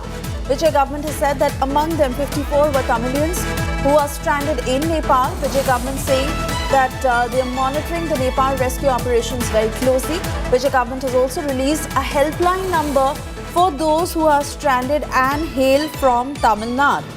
This is the latest that is coming in from the Vijay government, as they say that they are monitoring the rescue operations in Nepal very closely, and they have also activated all of those in New Delhi to say that any sort of assistance or help that can be extended to the family of the victims.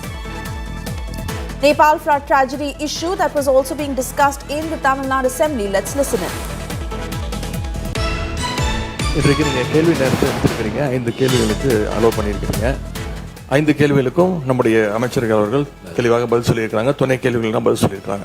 என்னுடைய வேண்டுகோள், கேள்வி நேரம் நடக்கும்போது குறிப்பாக நீங்கள் முக்கியமாக 5 துறைகளில் பதில் சொல்லியிருக்கிறாங்க.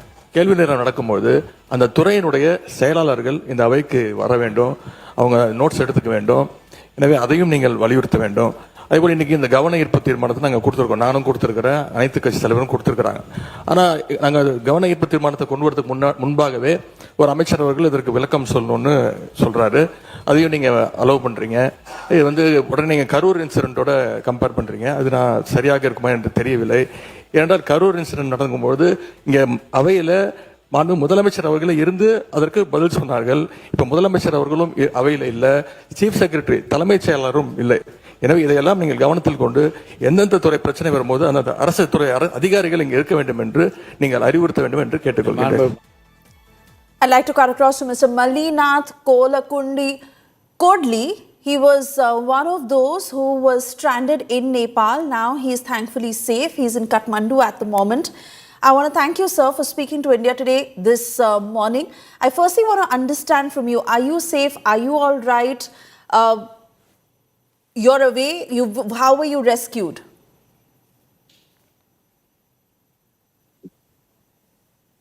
Hello, namaste, madam. नमस्ते सर। हाँ मैडम। आपसे सबसे पहले जानना चाहूंगी, आप सेफ हैं, आप ठीक हैं? अभी आप कहाँ हैं? काठमांडू में? मैडम हम एक्चुअली कल सुबह 6 बजे से हम यात्रा स्टार्ट किया था। फिर हमारा टोटल 25 मेंबर था टोटल हमारे ग्रुप में। आप बताइए आपकी आवाज आ रही है। हाँ मैडम 25 मेंबर था। हम एक्चुअली काठमांडू से 1-2 घंटा का यात्रा के बाद एक बटार बोल के गांव आया। बटार बोल के त्रिशूल नदी होता वो नदी वो पार होता त्रिशूल नदी। वो बटार के पास हमारे सामने खाली हमारा बस 200 मीटर ओनली 200 मीटर के दूर से एकदम पूरा बाढ़ आया। फिर क्या हुआ? बहुत हम देखे तो इमेजिन नहीं करता, ऐसा बड़ा बहुत पूरा दुआ के साथ बहुत एकदम पानी आया मैडम। हमारा ड्राइवर एकदम गाड़ी रिटर्न करके हाइट प्लेस में लेके गया, हम बच गया। तो आप अपनी फैमिली के साथ थे, आप अकेले थे उस टाइम पे? आप रोड पे थे? नहीं मैडम, हमारा सन्नीला मैं 2 था, कर्नाटक से। फिर मनीनाथ जी, आप बता रहे थे आपके ड्राइवर ने वहां से गाड़ी हटा ली, क्या इम्पैक्ट उस टाइम पर फील हुआ? मैडम वो हम बोल नहीं सकते, ऐसा इमेजिन वही रात भर तक मेरे को याद आ रहा है, ये आ रहा है, नींद नहीं होगा। बहुत मेरे सामने आ गया पूरा एकदम पानी बहुत आ गया। हमारे के 10 मिनट पहले 2 बस अभी कांटेक्ट में नहीं है, मिसिंग है। हमारे सामने गए सो बस 2 बस वेस्ट बंगाल का टूरिस्ट। तो मनीनाथ जी अभी आप सेफ हैं? आपको किस तरह से रेस्क्यू किया गया वहां से? मैडम उधर से क्या है मैडम, हमारा ड्राइवर पूरा हाइट प्लेस में जाके रुके 1 घंटे। रुकने के बाद पूरा रिटर्न जाने का रास्ता अच्छा है नहीं पूछ के कंफर्म करके फिर रिटर्न 3 घंटा रिटर्न आके हम काठमांडू में होटल में सेफ है। तो मनीनाथ जी आप बताइए, आप वैसे कहां से हैं और आप काठमांडू में यात्रा के लिए गए थे? मैडम हम मानस सरोवर यात्रा के लिए गए थे। एग्जैक्टली जब बाढ़ आई थी उस वक्त आप कहां थे? वो एक्चुअली बाढ़ आए थे टाइम हम एक्चुअली वो बाढ़ हम तिमुरी जाने का था मैडम, चाइना बॉर्डर का तिमुरी। उसके बाद जी बोलिए। तिमुरी बोल के इमिग्रेशन होता है, वहां जाने का था। अभी 1 घंटे का रास्ता था। तो वहां से जब आप काठमांडू वापस आए हैं, किस तरह की दिक्कतें आई? खाना पीना आपको मिला? नहीं मैडम, क्या भी दिक्कत नहीं हो गया। हमारे ट्रैवल एजेंसी ने सब अरेंज किया है, खाना गिना का पूरा हमारा नेटवर्क पे वर्क कर रहा था। बाद में हमारा MP MLA सब कांटेक्ट में है। अभी हम सेफ जोन में है। आपको कोई इंजरी आई इस दौरान? नो मैडम, क्या भी नहीं हो गया मैडम। हमारा ड्राइवर हमारे को बच गया, नहीं तो हमारे सामने देखे मैं। आपके साथ जो लोग थे वो सेफ है? पूरा सेफ है मैडम। 20 हमारा साथ वाला तो टोटल 25 मेंबर पूरा वो आंध्र का है। सब लोग सेफ है, होटल में स्टे करे मैडम। आपने अपनी फैमिली से बात की मनीनाथ जी? हाँ बात किया मैडम, रात से कंटिन्यू कांटेक्ट में हूँ, बात किया मैडम। हमारा एजेंसी ने अभी रिटर्न टिकट बुक कर रहे हैं। हम कल नहीं तो आज नहीं तो कल हम रिटर्न जाते हैं मैडम। आप जब वहां से निकल रहे थे, रेस्क्यू ऑपरेशंस आपके सामने थे, लोगों को किस तरह से मदद मिली? मैडम उधर क्या हो गया, एकदम बाढ़ आने के बाद गांव वाला लोग भी पूरा पैनिक हो गया, बहुत पूरा क्राउड हो गया। वो बोल नहीं सकता, ऐसा सिचुएशन था मैडम। कितने घंटे फंसे रहे आप? एक्चुअली हम नहीं फंसे मैडम, एक्चुअली वो बाढ़ आ रहा था ना, आने के वो दिखने के बाद हमारा ड्राइवर इमीडिएटली रिटर्न करके हाइट प्लेस में लेके गया बस। और आपके सामने आपने किस तरह का डिस्ट्रक्शन देखा? लोग जो आपके सामने थे, जो वो मैडम बहुत पैनिक में था, उनका लोग कंटिन्यू फोन करके कौन कौन गया, कौन कौन क्या है, पूरा सब लोग, वो गांव वाला पूरा बटार बोल के गांव है, पूरा गांव का गांव पूरा परेशान में था। आपको सुनने में आ रहा है अब क्या सिचुएशन है वहां पर, किस तरह से रेस्क्यू ऑपरेशन हो रहे हैं? हेलो, हाँ मैडम, हम देखे मैडम, सब लोग नेपाली का पूरा मिलिट्री आ गया, वो हेलीकॉप्टर सब, वो पूरा बचने के लिए पूरा हम देखे मैडम, देख रहा था, मैं सामने देख रहा था, पूरा लोग आके पूरा ये कर रहे। अगर आपको डिस्क्राइब करना हो, आपने कभी ऐसा भयानक कुछ देखा है इससे पहले, आप कैसे डिस्क्राइब करेंगे? नहीं मैडम, वो बोल नहीं सकता सर, एकदम आ गया पूरा, बहुत पूरा एकदम पानी आ गया, पूरा धुआं आ गया। और फिर कितना समय लगा आपको या वहां से सेफ जोन तक पहुंचने में? आप अगर फंसे रहे तो कितने घंटे फंसे रहे? एक्चुअली हम क्या मैडम, एक घंटा उधर फंस गया था, बाद में पूरा फोन गेन करके हमारा ड्राइवर पूरा इधर नेपाल काठमांडू में क्लियर है क्या पूरा पूछ के क्लियर है बोलने के बाद हम 3 घंटा का जर्नी रिटर्न करने के बाद हम नेपाल पहुंच गए मैडम। तो जब आप वहां से निकल रहे थे, आपकी गाड़ी वहां से निकल रही थी, कितनी दूर तक आपको रियलाइज हुआ कि बाढ़ का इम्पैक्ट यहां तक आया है? ओके, वो 1 किलोमीटर तक आया मैडम। मनीनाथ जी, आप ठीक है, आप सेफ है, आपकी अपनी फैमिली से बात हो गई है? हाँ, बात हुई मैडम, हमसे ठीक है, हमारा एमपी साहब, हमारा एमएलए साहब कंटिन्यू हमारे को कांटेक्ट में है, अब हम सेफ जोन में होटल में स्टे है मैडम। और अभी यहाँ खाने पीने की कोई दिक्कत नहीं है? क्या भी दिक्कत नहीं मैडम। थैंक यू हमसे बात करने के लिए। Thank you. So there you heard from one of the victims who thankfully was rescued, but many of those who are still stuck under the debris as rescue operations are underway. And like you see, all sort of help has been activated, helpline numbers that have also been put out for the families of those victims who may be stuck. Let me take this to my colleague Apurva to get a sense of the numbers that you may be picking up from the Vijay government, because we understand that many Tamilians who were part of that pilgrimage and they were stuck, some have been rescued. The Vijay government has activated all sort of helplines. What more are you picking up, Apurva? All right, not too sure if Apurva is still connected with us, but there you see many of those victims we are trying to get in touch with. Some of them who are thankfully safe, they've been rescued, but tension still at its peak as the rescue operations are on in full swing, and more than 175 who are still missing. A devastating flash flood that literally took on this entire region in Nepal. It has turned into a major rescue crisis for India. Over 130 Indian tourists who are feared missing after the sudden disaster that struck the Nepal-Tibet border region. Among those caught in the catastrophe are more than 103 tourists from Tamil Nadu who were on a pilgrimage and travel circuit towards the Kailash Mansarovar region. Their families back home are desperately waiting for information as communications remain severely disrupted in the flood-hit zone. Kelai Selvi from Tamil Nadu's Tiruvarur, who went on the same pilgrimage trip, has been stranded along with a group of tourists. Mother Geeta, her daughter Vaishnavi, relative Ananda Sundari of the same family from Puducherry who went to Nepal on pilgrimage tour are also stranded. The disaster has triggered an urgent political and administrative response in Tamil Nadu, with Chief Minister Vijay assuring all sorts of assistance and directing officials to work towards the rescue of missing Tamilians. The centre is also facing mounting pressure to accelerate the rescue operation. DMK MP Dayaridi Maran has urged immediate intervention, calling for the missing Indians to be located, rescued and safely repatriated. AIDMK leader Edapadi K. Palanisamy has also demanded urgent action, calling the reports deeply shocking, EPS has urged the centre to expedite rescue operations in coordination with the Nepal government and ensure proper information sharing with Tamil Nadu. நேற்று வரைக்கும் நேபாளில் இருந்து திபெத்தில் இருந்து கால் பண்ணாங்க, video call பண்ணாங்க.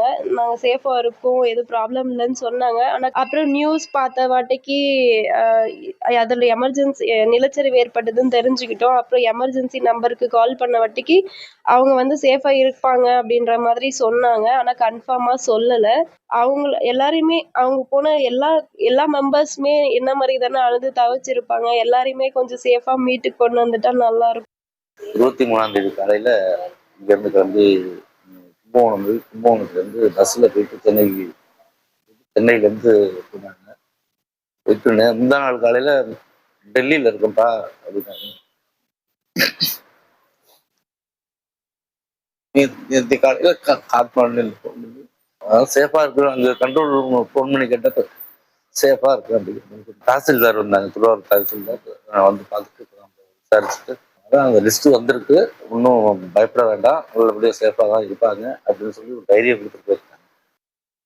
சேஃபாக இருக்காங்கன்னு சொல்லிட்டு எங்களுக்கு டிசாஸ்டர் மேனேஜ்மெண்ட்லேருந்து ஃபோன் வந்து, ஸோ சேஃபாக இருக்காங்க அது ஓகே, பட் அவங்க கூட இன்னும் டைரெக்டாக கான்டாக்ட் பண்ண முடியல. கான்டாக்ட் கிடச்சதுன்னா சந்தோஷமாக இருக்கும். அது திருப்பி எப்படி அவங்க ரிட்டர்ன் கூட்டணும் என்னன்றது இதுக்கு மேலே தான் நாங்கள் பிளான் பண்ணணும். காலையில் 6:15 மணிக்கு காலையில் இப்போ ட்ரை பண்ணால் சுவிச் ஆஃப் தான் வருது. சுவிச் ஆஃப் தான், எல்லா ஃபோனுமே சுவிச் ஆஃப் தான் வருது. அவங்க திருப்பி எப்படி கூட்டின்னு வரணுன்ற பிளான் பண்ணும்போது ஏதாவது ஹெல்ப் வேணும்னா நாங்கள் கேட்குறோம். அப்போ மட்டும் சப்போர்ட் பண்ணால் எங்களுக்கு கரெக்டாக இருக்கும், அவ்வளோதான். ஸோ அவங்க கூட்டின்னு வரது மட்டும் தான் இப்போ நான் ப்ரையாரிட்டியாக இருக்குது. கும்பகோணத்துலேருந்து சூப்பர் யாத்ரா ஏஜென்சி அப்படிங்கிற நிறுவனம் மூலமாக நமக்கு 57 பேர் இந்த நிறுவனம் மூலமாக கையில் போயிருக்காங்க. அதில் வந்து நமக்கு தஞ்சாவூரை சேர்ந்தவங்க 14 பேர், பாக்கி எல்லாருமே அதர் டிஸ்ட்ரிக்ட்லேருந்து வந்திருக்காங்க. திருவண்ணாமலை, மயிலாடுதுறை, திருவாரூர், நிறைய இடத்துலேருந்து வந்திருக்காங்க. மொத்தம் 57 பேர் 3 பஸ்ஸில் போயிருக்காங்க. நேற்று ஈவினிங் வந்து நேபாளத்துலேருந்து திபெத் நோக்கி போகிறப்ப தான் இந்த ஆக்சிடென்ட்டுங்க. மொதல் பஸ்ஸு போயிட்டாங்க, 2வது பஸ் 3வது பஸ் போகிறப்ப தான் ஏதோ சவுண்டு கேட்டிருக்குன்னு சொல்லி பார்த்துருக்காங்க. அவங்கள்ட்ட யார்கிட்டையுமே தொடர்பு கொள்ள முடியல. அப்பப்போ டவர் கிடைக்கிறப்ப தான் பேச முடியுது. நாங்கள் ஃபாலோ பண்ணிகிட்ருக்கோம், எல்லாத்தையுமே பேசுறதுக்கு ட்ரை பண்ணிகிட்ருக்கோம். இன்னும் யார்கிட்டையுமே அவங்கள்ட்ட பேச முடியல.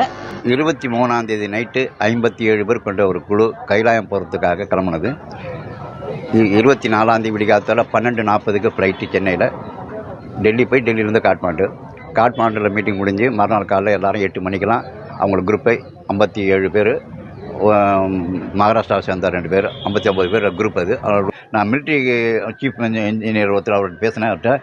நீங்கள் ஒன்றும் டென்ஷன் ஆகாதீங்க சார், எங்கள் மிச்சம் இருக்கிற ஆளுங்க எப்படி இருந்தாலும் நாங்கள் வெளியால் யாரும் ரெஸ்ட்ரிக்ட் பண்ணிட்டோம், அந்த ஏரியா யாரும் வெளியில் வர முடியாது. நாங்கள் உங்கள் ஆளுங்கள்லாம் 20 பேர் சேஃப்டியாக வச்சுருக்கிறோம். அவங்க இந்த நிலைமை சீரானவொன்னே உடனே உங்களுக்கு ஹெலிகாப்டர் போட்டு ஹெலிகாப்டர் போட்டு காட்மாண்டு அனுப்பிடுவோம். காட்மாண்டுலேருந்து நீங்கள் அழைச்சிட்டு போயிடுங்க அப்படின்ட்டுருக்காங்க. நாளைக்கு நான் அவங்களை அழைக்கிறதுக்கு காட்மாண்டு போகிறேன். மீதி உள்ளவங்க 37 பேர் வந்து இரவுக்குள்ளே சொல்கிறேன் எத்தனை பேர். நாங்கள் ஒரு 10-15 பேர் வந்து ஹாஸ்பிட்டலில் சேர்த்துருக்கோன்னு சொன்னாங்க. அது யாருங்கிறது தெரியல, அங்கே போனால் தெரியும். எதுக்கும் உங்கள் நேம் லிஸ்ட், அந்த உங்கள் குரூப்பை சேர்ந்த நேம் லிஸ்ட் அனுப்புங்க. ஒத்து வருதா, பாஸ்போர்ட்லாம் கையில் வச்சுருப்பாங்க, ஒத்து வந்துச்சுன்னா நான் உங்களுக்கு தகவல் சொல்கிறேன்ருக்காங்க. And those are the many voices coming in. Remember, some have been rescued and they put out their story. It was so horrific. Never something they had ever seen before. While the rescue operations are on in full swing, but even in India, the tension equally high, where the centre is now being urged to ensure that Indians who are stuck in Nepal are rescued safely and brought back. Meanwhile, Sadhguru Jaggi Vasudev, who broke down over the deaths in flash floods, the spiritual leader, while addressing volunteers of the Isha Foundation, informed them that 80 people from his group had died in the tragedy.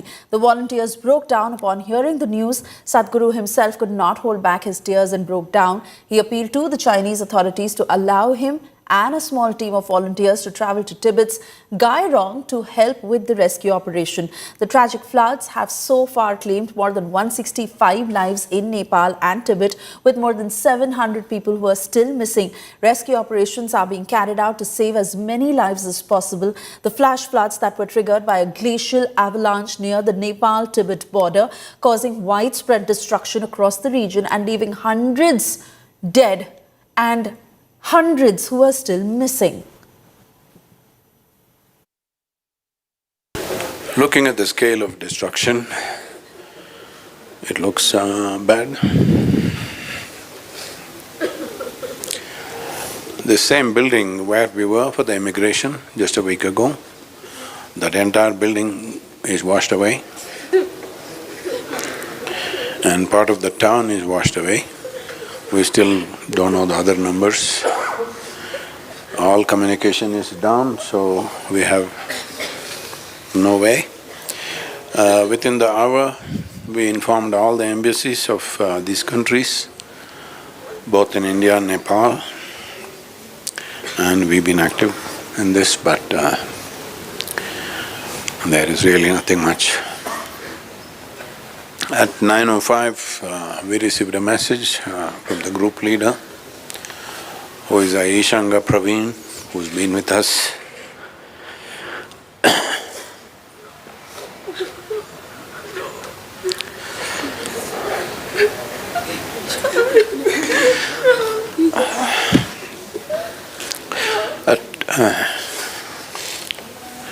At 9:05, he sent a message that they have arrived at the immigration.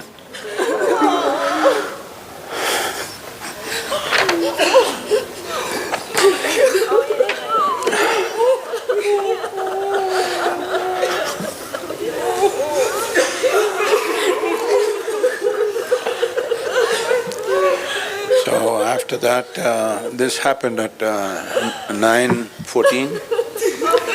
And Praveen, who was leading the team, who has been with us for more than 2 decades, is a full-time Ishanga with us. And we noticed that his Nepal phone did not come active through the… If he had crossed over, his Nepal phone should have come active, it did not come.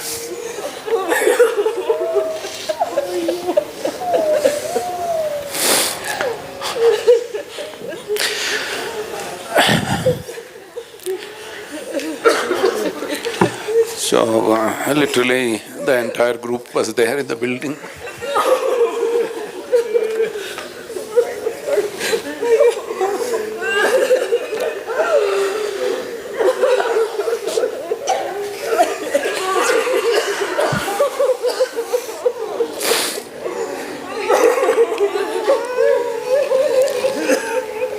So this is a terrible and an extraordinary event, which unfortunately has turned out this way.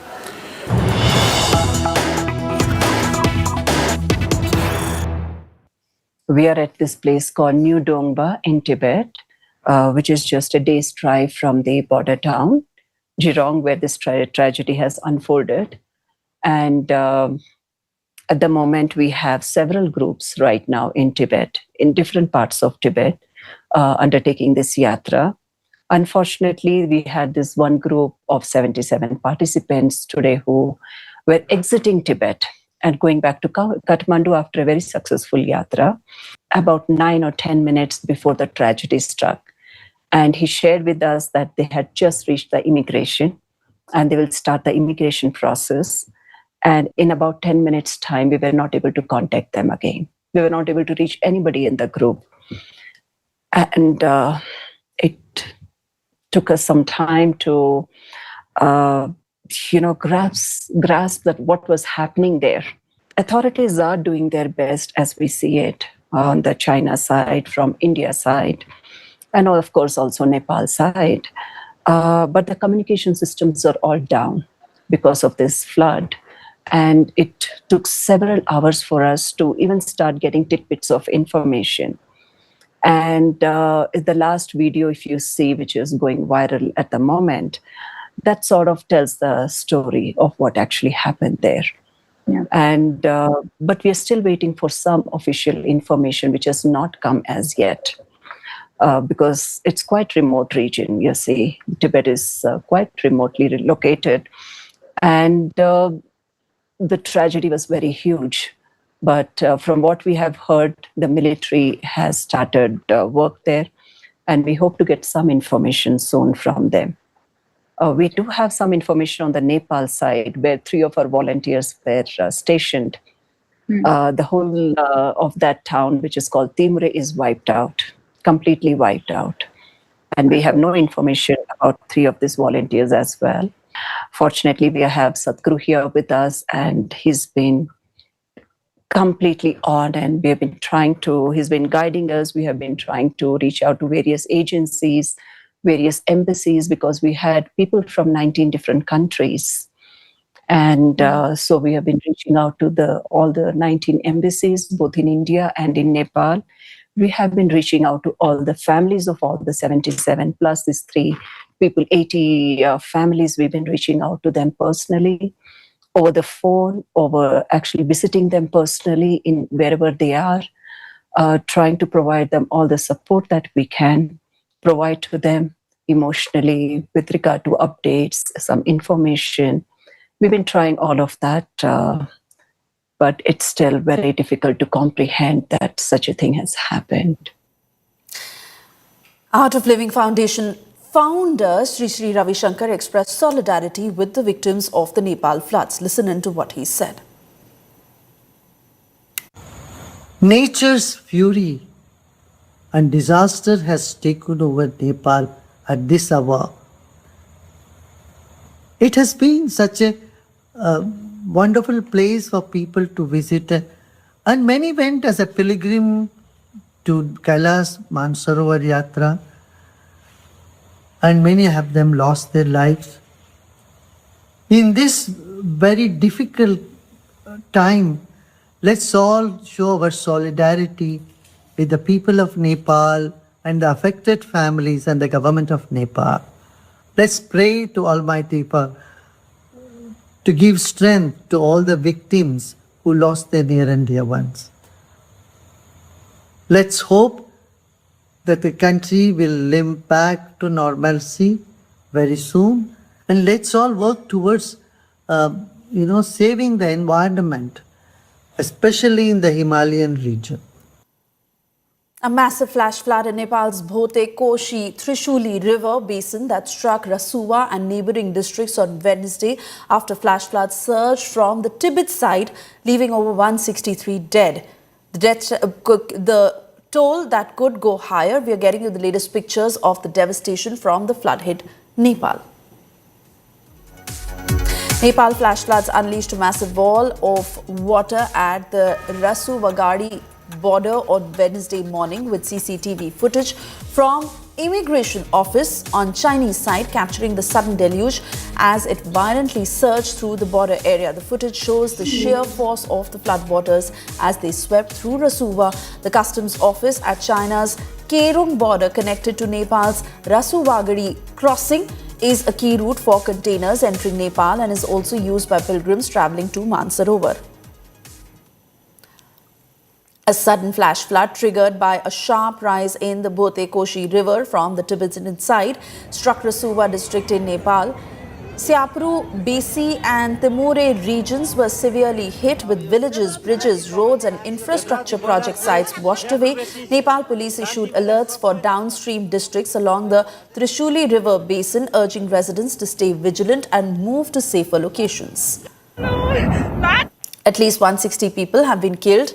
Hundreds have been missing after that flash flood and mudslide along the Nepal-Tibet border, washing away villages and damaged roads and infrastructure. The flood hit early on Wednesday in Rasuwa, just north of Nepal's capital, Kathmandu, with preliminary information suggesting it was caused by an earthquake triggering an avalanche with melted snow pouring into the Bhote Koshi River.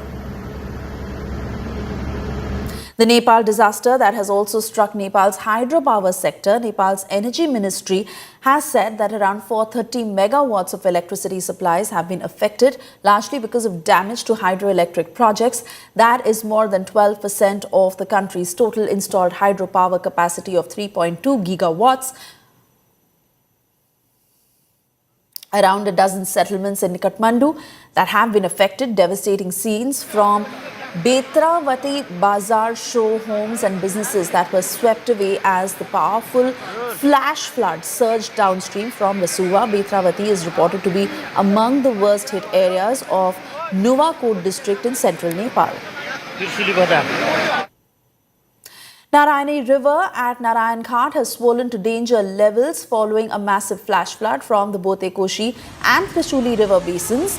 Powerful waves from the swollen Narayani river hit a Buddha statue in Narayan Ghat, Chitwan as floodwaters rose in Nepal following the massive flash flood. Authorities have urged people living along the Narayani and other rivers to remain alert. Powerful flash floods tore through Nepal's Rasuwa district, sweeping away cars and multi-story buildings after surging across the border from Tibet. 114 persons who've been affected by the both Ekoshi flash floods who have been rescued with the mobilization of helicopters belonging to the Nepali army and private companies.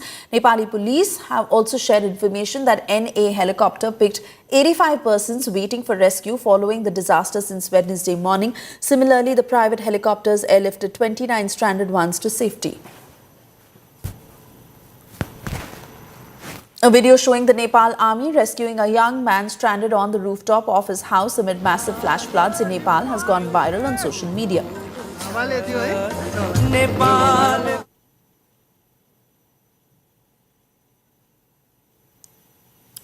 A huge wall of mud and rock collapsed into a river on the Himalayan border of Nepal and China's Tibet on Wednesday, triggering catastrophic flooding on the Nepali side that killed at least over 163 people who've been confirmed dead, left hundreds of tourists missing.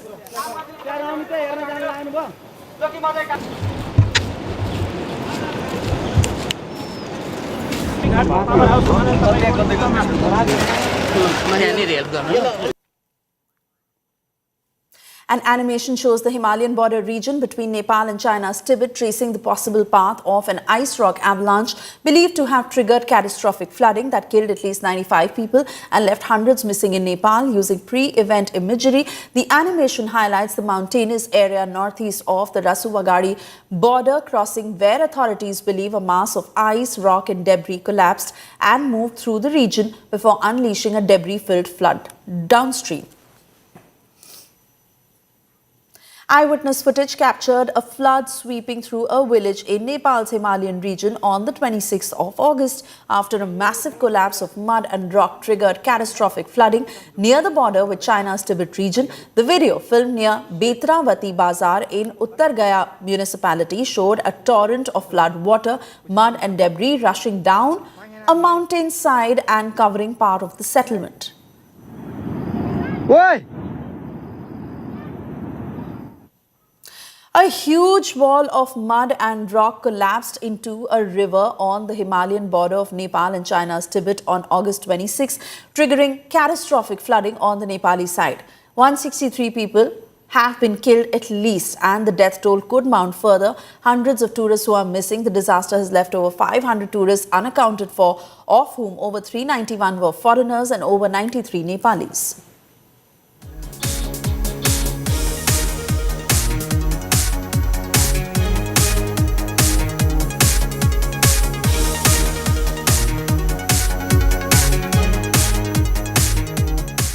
And we are now cutting across to these live pictures coming in as Nepali Prime Minister Balin Shah is at the flood-affected region taking stock of the rescue operations. Nepali Prime Minister Balin Shah, who has just reached Bidur in Nuwakot to observe the flood and landslide-affected areas. There you see, as he's not only there to map the extent of damage, but also all the rescue work that is underway to be able to bring out those who are still feared missing, who are stuck under the debris. Round-the-clock operations that have been happening ever since the tragedy struck. And this includes the Nepali army, the Nepali police and several private companies also who've been on the ground. But remember, those who are missing and even those who are dead mostly are tourists, as we understand that the death toll so far stands at 163, over 700 who are still feared missing. Those are the aerial shots that we are getting you of the 26th of August. And then, of course, on the right, Nepali Prime Minister Balin Shah, who is at the very side. He is at the flood-affected region. There you see security that has been heightened as Prime Minister of Nepal. Balin Shah has just reached the very spot. He's taking stock of the situation. He's speaking with the officials of what exactly is the status of the rescue operations, the challenges that are being faced by those who are on the ground, trying to remove as many of those who may have survived. Some who witnessed that deadly sight of when the flash flood struck, and the suddenness of it that literally took everyone by shock. Some of them who managed to survive, to escape from there. Just a short while ago, we got you one of those victims who literally spoke of the horror story of how they had a very, very narrow escape. But many of those who could not, because of the suddenness of which the flood had struck. Nepali Prime Minister, there you see on the right of your screens, he is in Nuwakot. He is there to take stock of the situation. He has reached Bidur in Nuwakot to observe the flood and the landslide affected areas. These were adjoining villages near the Nepal-Tibet border that was literally washed away. In fact, authorities were still ascertaining the full extent of the disaster. More than 1,500 who have been reported missing, out of which 800 were foreigners, and they are still missing as the rescue operations are on. 300 of them who were Indians, most of them from Tamil Nadu, and the authorities were still trying to ascertain how many of those who may not have survived, those who still may have had the chance, are being removed from under the debris, and the full extent of the disaster that is still being assessed at the moment by the Nepal authorities. Nepal Prime Minister Balin Shah, who's just reached the spot, thousands of families who've lost their homes, they're still missing, and the extent of the damage that has still not been completely assessed, as the focus entirely right now to rescue those who may have been stuck under the debris. Nepal, that is still battling with the aftermath of one of its worst flash flood disasters, with rescue operations continuing across the worst hit areas. The death toll is mounting. Nepal's Disaster Management Authority says that 165 bodies have been recovered so far, with identification still underway, and the number of missing, those are still high, as that's the number that is being indicated. Now, according to preliminary data from the Nepal Tourism Board, 579 people who are missing from the affected areas, including 466 foreign nationals, 113 Nepalis, nearly 300 Indian tourists who are among those who are reportedly missing. Today, the Nepal Army rescued 123 people. This was by helicopter from Rasuwa, including 95 from Timure, 7 people who were trapped inside a hydropower tunnel in Haku, and 21 Indian tourists. The Nepal Army, Armed Police Force and Nepal Police that continue search and rescue operations using helicopters to reach areas cut off by floodwaters and landslides. Prime Minister Balin Shah has called the situation very critical, with saving lives and intensifying rescue operations. That is the immediate priority for the Nepalese government. But the danger, that is still not over. In fact, it's far from being over, as authorities warn that the upstream river blockage has not been fully cleared, raising concerns of another surge, and that is the fear that looms large. I'm in Nuwakot at ground zero, the last city towards the downstream. The moment we see that avalanche, flash flood, whatever it was, it only brought the devastation. So that's a Trishuli right behind me, and the road that connects to Rasuwa. Entire road was washed away, and look at the magnitude of the disaster. All these building structure, 30 to 40 feet. In fact, if you see right across, that's the Trishuli river flowing still with the full flow, and that's Gramin Vikas Agriculture Development Bank Limited. Look at the entire structure. The whole building was under a debris. That was the flow, and that also explains the water flow was up to 30 to 40 feet. Now on the other side, that's the ATM right behind me, which was also got inundated, not only mud and debris still, and this explains the furious devastation. Still the debris, and it is very loose. The moment someone even put a step right here, you literally go in the debris. Look at this, what has happened. Heavy vehicles, these are heavy transport vehicles, and look at what has happened. That was the power flow and magnitude of the devastation triggered by Trishuli rivers, what came from the Tibet plateau and all the roads. The biggest challenge for the authorities are to ensure road connectivity, because unless you have that, the operation will only depend on the air sorties, because the number of air sorties will be limited. Looking at the weather conditions, largely depends on the weather condition. But moreover, though people who stranded in Rasuwa and other parts, they need to be evacuated, and for that the road connectivity will be very essential. So beyond this point, since all it has covered in a thick layer of debris, those all areas, these heavy machineries are trying to clear the road, and as and when it becomes, that will really make an uphill task for all the authorities. Because you see these vehicles, the trucks, the movements, That explains how furious the situation it was. At ground zero in Nuwakot, this is Ashutosh Mishra for India Today. जब सैलाब आया उसने बहुत सारी जिंदगियों को तो लीला है, लेकिन उसके साथ लोगों की माल मत्ता भी छीन ली। यहाँ ये परिवार है, ये लोग 15 साल से यहाँ पर रहते हैं। देखिए बच्चा है छोटा सा और 15 सालों से ये इनका घर है। अब पानी देखिए आया होगा। अभी मैं नदी का स्तर एक बार जरा कैमरा उधर घुमा के दिखाता हूँ। अभी नदी का स्तर देखिए कितना कम है, बिल्कुल पानी नीचे है। आपको लग रहा होगा 8 से 10 फीट गहरा पानी होगा। अब आप ये सोचिए कि उस स्तर से लेके जब सैलाब आया होगा तब पानी का जो स्तर था वो यहाँ तक पहुंचा है। यहाँ पूरा दलदल है, आगे जाना मुश्किल है। ये निशान देखिए दरवाजे पर, इतना ऊपर पानी आया, यानी सीधा लगता है कि 100 मीटर से भी ऊपर पानी ने अपनी सारी सीमाएं तोड़ी। और जब वो इस तरह बेकाबू हुई, इसके बाद क्या दुकान क्या मकान सब उसकी चपेट में आए। वहां देखिए किसी की बाइक है, किसी की मेहनत की कमाई है, उसकी जिंदगी का हिस्सा होगा। और ये इस तरह की भारी भरकम गाड़ियां हल्की तिनकी की तरह ऐसी बहती गई हैं कि आखिर लोग उसकी चपेट में आते तो उनके साथ क्या ही होता। बड़े बड़े पेड़ जंगल दरख्त सब उसकी चपेट में आ गए। अभी भी हवा जो हेलीकॉप्टर्स हैं वो लगातार हवा में गूंज रहे हैं, क्योंकि रेस्क्यू बचाव ऑपरेशन के लिए अब एकमात्र जो जरिया वो हेलीकॉप्टर है। लेकिन पानी का प्रवाह, आप इससे अंदाजा लगा सकते हैं कि इन लोगों पर क्या मुश्किल आई होगी, कितना डरे होंगे वो लोग। I mean Nuwakot, one of the most beautiful landscape and city near the the Nepal-Tibet border. Now they say we lost that beautiful city, and clearly I have seen those images. Now let me take you through these images, how the city now literally looks like. Everything has turned into debris. Look at this, and this explains how furious this mayhem was, the devastation.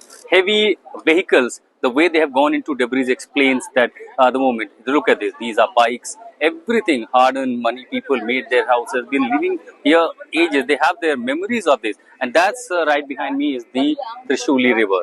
If you can see clearly, the water level when it went as high as 30 to 40 meters perhaps was the reason, and then the magnitude, the energy that it had through the gravity, through the landscape. Now one would wonder how exactly this came through. This is exactly the road that connects to Rasuwa, and at few kilometers there's Trishuli point, and from there it's Rasuwa, and this is exactly where the slide came through. आज तक की team इस वक्त मौजूद है भारत नेपाल सीमा पर, और मेरे पीछे आप देख सकते हैं ये दरअसल त्रिशूली नदी है जो नेपाल से होकर आती है, और फिर जब ये भारत में प्रवेश करती है यानी बिहार में प्रवेश करती है तो इसे गंडक कहा जाता है। और कल जिस तरीके का जन सैलाब नेपाल में आया और जिस तरीके की तबाही मचाई, उसके बाद ये माना जा रहा था और इस बात की संभावना थी कि जब ये पूरा सैलाब है वो भारत में प्रवेश करेगा, बिहार के रास्ते प्रवेश करेगा, तो बिहार में भी बड़ी तबाही देखी जा सकती है। हालांकि वो खतरा जो है फ़िलहाल टलता हुआ नज़र आ रहा है। और आप पीछे ये नदी देख सकते हैं, त्रिशूली नदी नेपाल में, ये बिल्कुल अब शांत है और पानी का लेवल जो है वो ज़रूर बढ़ा है, लेकिन और साथ में मलबा भी आप देख सकते हैं किस तरीके से जहाँ जहाँ से ये पानी होकर आ रहा है अपने साथ मलबा। और कई बार जो अभी पता चला है कि कई लाश भी जो है वो पानी में तैरती हुई पाई गई हैं। और आप यहाँ आप देख सकते हैं, आपको ले चलते हैं, ये आपको हम एक्सक्लूसिव तस्वीरें इस वक्त दिखा रहे हैं। यहाँ नेपाल की जो आर्म्ड पुलिस फोर्स हैं और गोताखोर हैं वो लगातार यहाँ पर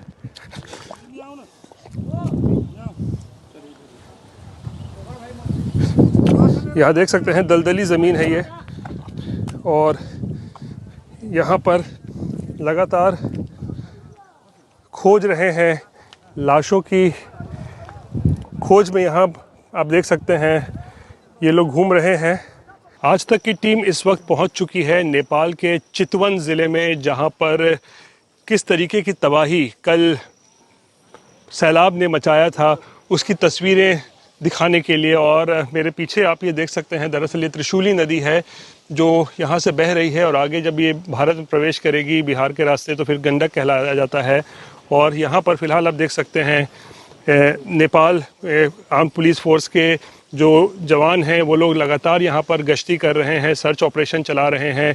कहीं कोई लाश अगर पानी में तैरता हुआ गुज़र रहा है तो उसको भी जो है वो लोग निकालने की कोशिश कर रहे हैं। तो किस तरीके से कल जो हालात सामने आए थे, जिस तरीके का सैलाब नेपाल में देखने को मिला था, उसके बाद इस बात की आशंका जताई जा रही थी कि जो सैलाब है वो कहीं ना कहीं जब भारत प्रवेश करेगा तो ज़्यादा तबाही बिहार में भी होगी, लेकिन उस तरीके से जो है वो जन सैलाब, माफ़ कीजिएगा, उस तरीके का सैलाब जो है वो यहाँ पर जब ये भारत पहुँचा तो उस तरीके का जो है विकराल रूप नहीं था। लेकिन फ़िलहाल चितवन में इस वक्त आज तक की टीम आपको ये एक्सक्लूसिव तस्वीरें दिखा रही हैं, जहाँ पर नदी के साथ साथ यहाँ पर आप देखिए APF की टीम लगातार यहाँ पर सर्च ऑपरेशन चल रहा है उनका, और बताया जा रहा है कि नारायण घाट के पास यहाँ पे तकरीबन 35 से भी ज़्यादा जो लाशें हैं जो पानी में तैर रही थीं उनको निकाला गया है। In southwest China's Xizang Autonomous Region, along the Nepal and China border, where a mudslide has struck, caused a major casualty. And we arrived at Chicago airport this morning, and now we are following part of a rescue team from China Annan Group and trying to reach the disaster area as quickly as possible. And along the way, we can see some rescue vehicles and personnel are being mobilized toward the affected area. Here it's still like about 500 kilometers away, so we cannot see many rescue team. But as we reach nearby, we will see full-scale the rescue team. So the emergency response is now underway, and the Ministry of Emergency Management has activated a national level 2 disaster response, sending the China rescue team and the firefighter workers to carry out search and rescue operations now. So they are also equipped with specialized equipment for detection and communication. And China Annan Group has also mobilized professional rescue teams from Chengdu and Chongqing overnight. So far, there has deployed 310 rescuers and 120 pieces of equipment. So more than 500 people now are still reported missing.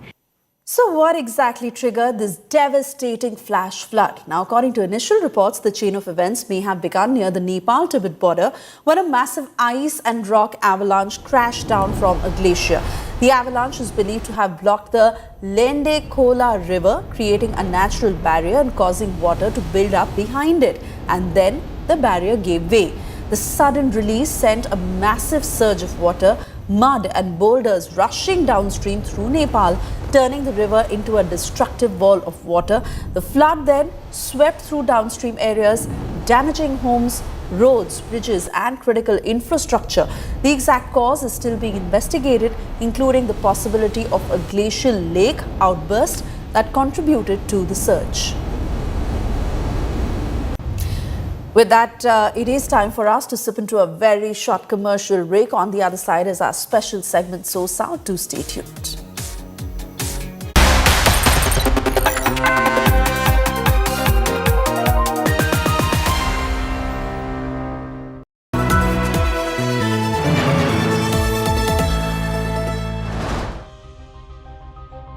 India's longest standing biannual survey is back. That's right, the mood of the nation. The Gen Z mood check on India Today, most definitive mood tracker. What's actually changed after the Gen Z protests?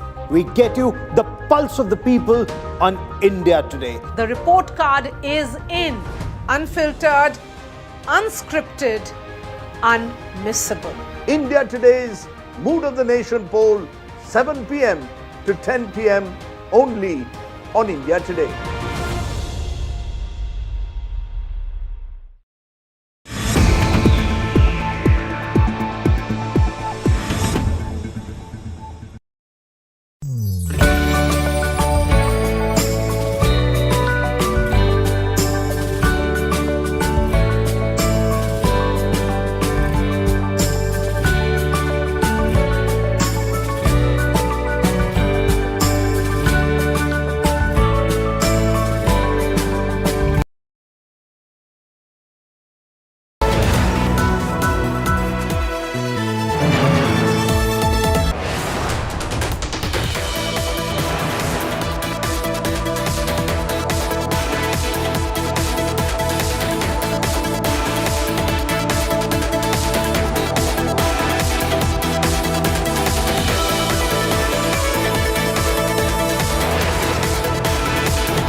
आपकी साथी कलाकार हैं, आपकी industry से ये लड़कियां आती हैं, ये भी होनहार हैं, आप भी बड़ी अच्छी अदाकार, आप भी बड़ी होनहार अदाकारा हैं। आप जो अब कर रही हैं, उनके कपड़ों पे कमेंट करना, उनकी लाइफस्टाइल पे कमेंट करना, किसी की वेशभूषा पर बोलना, ये दिखाता है कि आपकी कितनी मिसोजिनिस्ट, कितनी पितृसत्ता वाली सोच है आपकी। और इसी पितृसत्ता सोच के खिलाफ राहुल जी कहते हैं स्मैश द पेट्रियार्की। आप ये काम अभी तक आदमी कर रहे थे तो बुरा लगता था और इसके खिलाफ हम खड़े थे। अब देश की चुनी हुई महिला सांसद जो फिल्म इंडस्ट्री से आती हैं, और आप तो बहुत खूबसूरत हैं, और आपने तो बहुत अच्छे अच्छे कपड़े पहने और उससे ज्यादा ग्लैमरस कपड़े पहने, और इसमें अच्छी कोई बुरी बात नहीं है। That is none of her business. पहली बात तो मैं कहूंगी कि कंगना जी को किसी और महिला के कपड़ों पर टिप्पणी करनी नहीं चाहिए। यहाँ तो मैं हमेशा कहती हूँ कि महिलाओं का समर्थन करना चाहिए। और रही बात, संविधान ने हक दिया है जिसको जो मर्जी है पहने। आप कौन होती हैं बोलने वाली कि कृति सनोन ने क्या पहना क्या नहीं पहना? It is none of your business.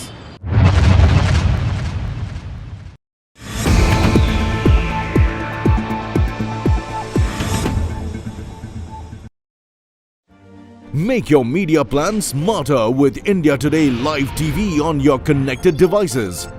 Amplify your brand with 100 million smart internet viewers. To advertise, mail us at sales@aajtak.com.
Make your media plan smarter with India Today Live TV on your connected devices.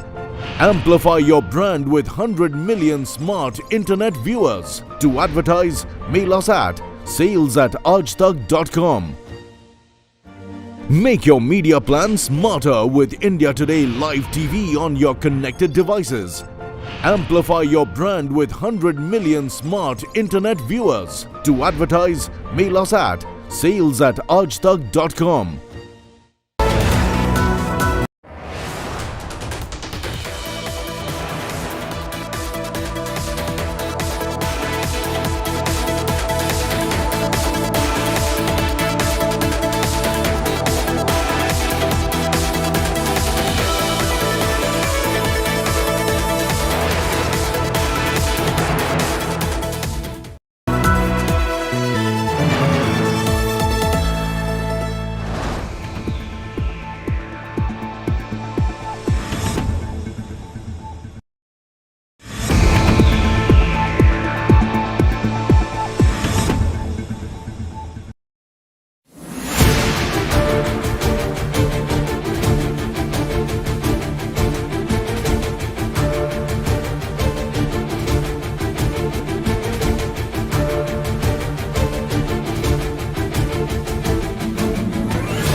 Make your media plan smarter with India Today Live TV on your connected devices. Amplify your brand with 100 million smart internet viewers. To advertise, mail us at sales@aajtak.com. Make your media plan smarter with India Today Live TV on your connected devices. Amplify your brand with 100 million smart internet viewers. To advertise, mail us at sales@aajtak.com.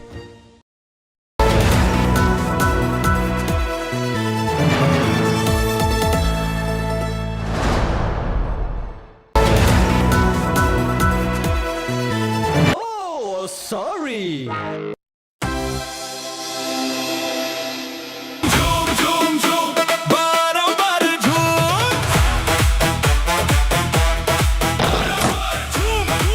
Ladies and gentlemen, आज जहाज तेरा भाई उड़ाएगा।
आशा है आपकी flight सुखद रही होगी।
Vanakkam, Namaskara, good afternoon and a big welcome to India Today So South. Our main focus remains today on the Nepal's flash flood, and many South Indians have either been rescued or still seem to be missing, and that's going to be our top focus. Remember the Nepal flash flood in the Bote-Koshi Trishuli River basin that stuck yesterday, and in the Rasuwa district area where the flood waters peaked from the Tibet side, while the official information is that 341 people of foreign nationality have been missing, of which 133 are Indians, 62 Nepal people have been missing. The citizens of Nepal, 62 people have been missing. This tragic incident will remain our main focus for the next 30 to 40 minutes. And why is this on So South? Because many of the southern people are still missing or being rescued in Nepal border as well, and that's going to be our main focus. And joining me today will be Apurva Jayachandran from Chennai, Sagai Raj from Bengaluru, Shibi from Kerala in a moment from now, and Pramod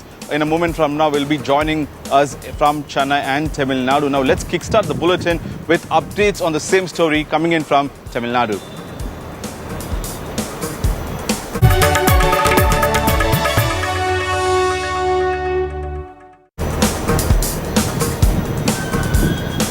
A devastating flash flood in Nepal, and it has turned into a major rescue crisis for the authorities, with over 130 tourists feared missing after the sudden disaster struck the Nepal-Tibet border region. Among those caught in the catastrophe are more than 103 tourists from Tamil Nadu who were on a pilgrimage and travel circuit towards Kailash Mansarovar region.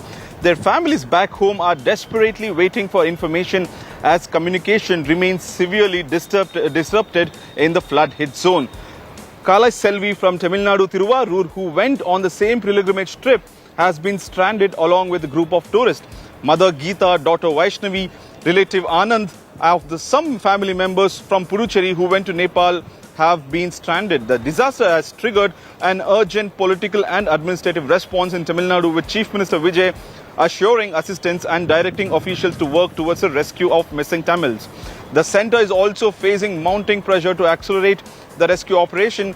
DMK MP Dayanidhi Maran has urged immediate intervention, calling the missing Indians to be located, rescued and safely brought back. AIDMK leader EPS Edapadi K. Palaniswamy has also demanded urgent action, calling the reports deeply shocking. EPS has urged the centre to expedite rescue operation in coordination with the Nepal government and ensure proper information sharing with the state government of Tamil Nadu. And that's the big update coming in, that Chief Minister is quite seriously monitoring the situation, while the opposition parties DMK and AIDMK are mounting pressure on the central government, asking the right information so that the communication to the families will be given out immediately. Listen to the reactions on the story.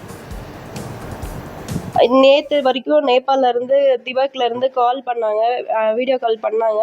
நாங்கள் சேஃபாக இருக்கோம், எதுவும் problem இல்லைன்னு சொன்னாங்க. ஆனால் அப்புறம் news பார்த்த வாட்டிக்கு அதில் எமர்ஜென்சி நிலச்சரிவு ஏற்பட்டதுன்னு தெரிஞ்சுக்கிட்டோம். அப்புறம் எமர்ஜென்சி நம்பருக்கு கால் பண்ண வாட்டிக்கு அவங்க சேஃபாக இருப்பாங்க அப்படின்ற மாதிரி சொன்னாங்க. ஆனால் கன்ஃபார்மாக சொல்லலை. எல்லாரையுமே அவங்க போன எல்லா மெம்பர்ஸுமே என்ன மாதிரி தானே அழுது தவிச்சிருப்பாங்க. எல்லாரையுமே கொஞ்சம் சேஃபாக மீட்டுக்கு கொண்டு வந்துட்டா நல்லாயிருக்கும். 23ஆம் தேதி காலையில் இங்கேருந்து கிளம்பி கும்பகோணத்துலேருந்து பஸ்ஸில் போயிட்டு சென்னையிலேருந்து போனாங்க. போயிட்டு முந்தா நாள் காலையில் டெல்லியில் இருக்கோம்ப்பா அப்படின்னாங்க. நேற்று காலையில் காத்மாண்டில் சேஃபாக இருக்கிறோம், அங்கே கண்ட்ரோல் ரூம் ஃபோன் பண்ணி கேட்டால் சேஃபாக இருக்கு அப்படின்னு. தாசில்தார் வந்தாங்க, திருவாரூர் தாசில்தார் வந்து பார்த்துட்டு விசாரிச்சுட்டு அந்த லிஸ்ட் வந்திருக்கு, இன்னும் பயப்பட வேண்டாம், நல்லபடியாக சேஃபாக தான் இருப்பாங்க அப்படின்னு சொல்லி ஒரு தைரியம் கொடுத்துட்டு போயிருக்காங்க. சேஃபாக இருக்காங்கன்னு சொல்லிட்டு எங்களுக்கு டிசாஸ்டர் மேனேஜ்மெண்ட்லேருந்து ஃபோன் வந்து, ஸோ சேஃபாக இருக்காங்க அது ஓகே, பட் அவங்க கூட இன்னும் டேரெக்டாக கான்டாக்ட் பண்ண முடியல. கான்டாக்ட் கிடைச்சதுன்னா சந்தோஷமாக இருக்கும். அது திருப்பி எப்படி அவங்க ரிட்டர்ன் கூட்டணும் வரணும் என்னன்றது இதுக்கு மேலே தான் நாங்கள் பிளான் பண்ணோம். காலையில் 6:15 மணிக்கு காலையில் இப்போ ட்ரை பண்ணால் சுவிச் ஆஃப் தான் வருது. சுவிச் ஆஃப் தான், எல்லா ஃபோனுமே சுவிச் ஆஃப் தான் வருது. அவங்க திருப்பி எப்படி கூட்டின்னு வரணுன்ற பிளான் பண்ணும்போது ஏதாவது ஹெல்ப் வேணும்னா நாங்கள் கேட்குறோம், அப்போ மட்டும் சப்போர்ட் பண்ணால் எங்களுக்கு கரெக்டாக இருக்கும், அவ்வளோதான். ஸோ அவங்க கூட்டின்னு வரது மட்டும்தான் இப்போ நான் ப்ரையாரிட்டியாக இருக்குது. கும்பகோணத்துலேருந்து சூப்பர் யாத்ரா ஏஜென்சி அப்படிங்கிற நிறுவனம் மூலமாக நமக்கு 57 பேர் இந்த நிறுவனம் மூலமாக கைலாய போயிருக்காங்க. அதில் நமக்கு தஞ்சாவூரை சேர்ந்தவங்க 14 பேர், பாக்கி எல்லாருமே அதர் டிஸ்ட்ரிக்ட்லேருந்து வந்திருக்காங்க. திருவண்ணாமலை, மயிலாடுதுறை, திருவாரூர், நிறைய இடத்துலேருந்து வந்திருக்காங்க. மொத்தம் 57 பேர் 3 பஸ்ஸில் போயிருக்காங்க. நேற்று ஈவினிங் நேபாளத்துலேருந்து திபெத் நோக்கி போகிறப்ப தான் இந்த ஆக்சிடென்ட்டுங்க.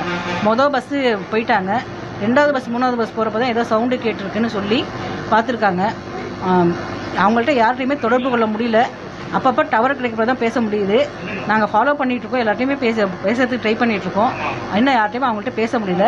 23ஆம் தேதி நைட்டு 57 பேர் கொண்ட ஒரு குழு கைலாயம் போகிறதுக்காக கிளம்புனது. 24ஆம் தேதி விடிகாத்தால் 12:40க்கு ஃப்ளைட்டு சென்னையில். டெல்லி போய் டெல்லியிலேருந்து காட்மாண்டில் மீட்டிங் முடிஞ்சு மறுநாள் காலையில் எல்லோரும் 8 மணிக்கெலாம் அவங்களோட குரூப்பை 57 பேர், மகாராஷ்டிரா சேர்ந்த 2 பேர், 59 பேர் குரூப். அது நான் மிலிட்ரி சீஃப் இன்ஜினியர் ஒருத்தர் அவர்கிட்ட பேசினேன். அவர்கிட்ட நீங்கள் ஒன்றும் டென்ஷன் ஆகாதீங்க சார், எங்கள் மிச்சம் இருக்கிற ஆளுங்க எப்படி இருந்தாலும் நாங்கள் வெளியாள் யாரும் ரெஸ்ட்ரிக்ட் பண்ணிட்டோம், அந்த ஏரியாவை யாரும் வெளியில் வர முடியாது. நாங்கள் உங்கள் ஆளுங்கள்லாம் 20 பேர் சேஃப்டியாக வச்சுருக்கிறோம். அவங்க இந்த நிலைமை சீரானவொன்னே உடனே உங்களுக்கு ஹெலிகாப்டர் போட்டு ஹெலிகாப்டர் போட்டு காட்மாண்டு அனுப்பிடுவோம், காட்மாண்டுலேருந்து நீங்கள் அழைச்சிட்டு போயிடுங்க அப்படின்ட்டுருக்காங்க. நாளைக்கு நான் அவங்களை அழைக்கிறதுக்கு காட்மாண்டு போகிறேன். மீதி உள்ளவங்க 37 பேர் இரவுக்குள்ளே சொல்கிறேன். எத்தனை பேர் நாங்கள் ஒரு 10-15 பேர் ஹாஸ்பிட்டலில் சேர்த்துருக்கோன்னு சொன்னாங்க. அது யாருங்கிறது தெரியல, அங்கே போனால் தெரியும். எதுக்கும் உங்கள் நேம் லிஸ்ட் உங்கள் குரூப்பை சேர்ந்த நேம் லிஸ்ட் அனுப்புங்க. ஒத்து வருதா, பாஸ்போர்ட்லாம் கையில் வச்சுருப்பாங்க, அது ஒத்து வந்துச்சுன்னா நான் உங்களுக்கு தகவல் சொல்கிறேன்னு இருக்காங்க. பேரவைத் தலைவர் அவர்களே, நேபாள் நாட்டுடைய ராசுவா பகுதியில் நேற்றைய தினம் மிகப்பெரிய ஒரு வெள்ளப்பெருக்கு ஏற்பட்டிருக்கிறது. கிட்டத்தட்ட 160 பேர் உயிரிழந்திருக்கிறாங்கன்னு செய்திகள் வந்து கொண்டிருக்கிறது. அங்கே 750 பேரை காணவில்லை என்றும் செய்திகள் வருகிறது. சுற்றுலா சென்ற கிட்டத்தட்ட 110 இந்தியர்கள் அங்கே இந்த பேரிடரில் சிக்கியிருக்கிறாங்க. குறிப்பாக தமிழ்நாட்டுடைய பல்வேறு மாவட்டங்களைச் சேர்ந்த 40க்கும் மேற்பட்ட தமிழ் மக்கள் சிக்கியிருக்கதாக செய்திகள் தொடர்ந்த வண்ணம் வருகின்றது. நேபாள் சென்ற குடும்ப உறுப்பினர்களை தொடர்பு கொள்ள முடியலன்னு இங்க இருக்கக்கூடிய அவங்களுடைய குடும்பத்தினர் மிகுந்த பதட்டத்திலையும் அச்சத்திலையும் இருக்கிறாங்க. இந்த சம்பவத்தில் எத்தனை தமிழர்கள் சிக்கியிருக்காங்க, அதில் எத்தனை பேர் நாம் மீட்டெடுத்திருக்கிறோம். தமிழ்நாடு அரசு சார்பாக நேற்று ஒரு உதவி எண், அவசர உதவி எண், ஹெல்ப்லைன் நம்பரும் நீங்கள் கொடுத்துருக்கிறீங்க. அரசு அறிவித்த அந்த ஹெல்ப்லைன் நம்பர்களுக்கு இதுவரைக்கும் எத்தனை அழைப்புகள் வந்திருக்கிறது, அந்த அழைப்புகள் தொடர்பாக என்ன மேல் நடவடிக்கைகள் எடுக்கப்பட்டிருக்கிறது.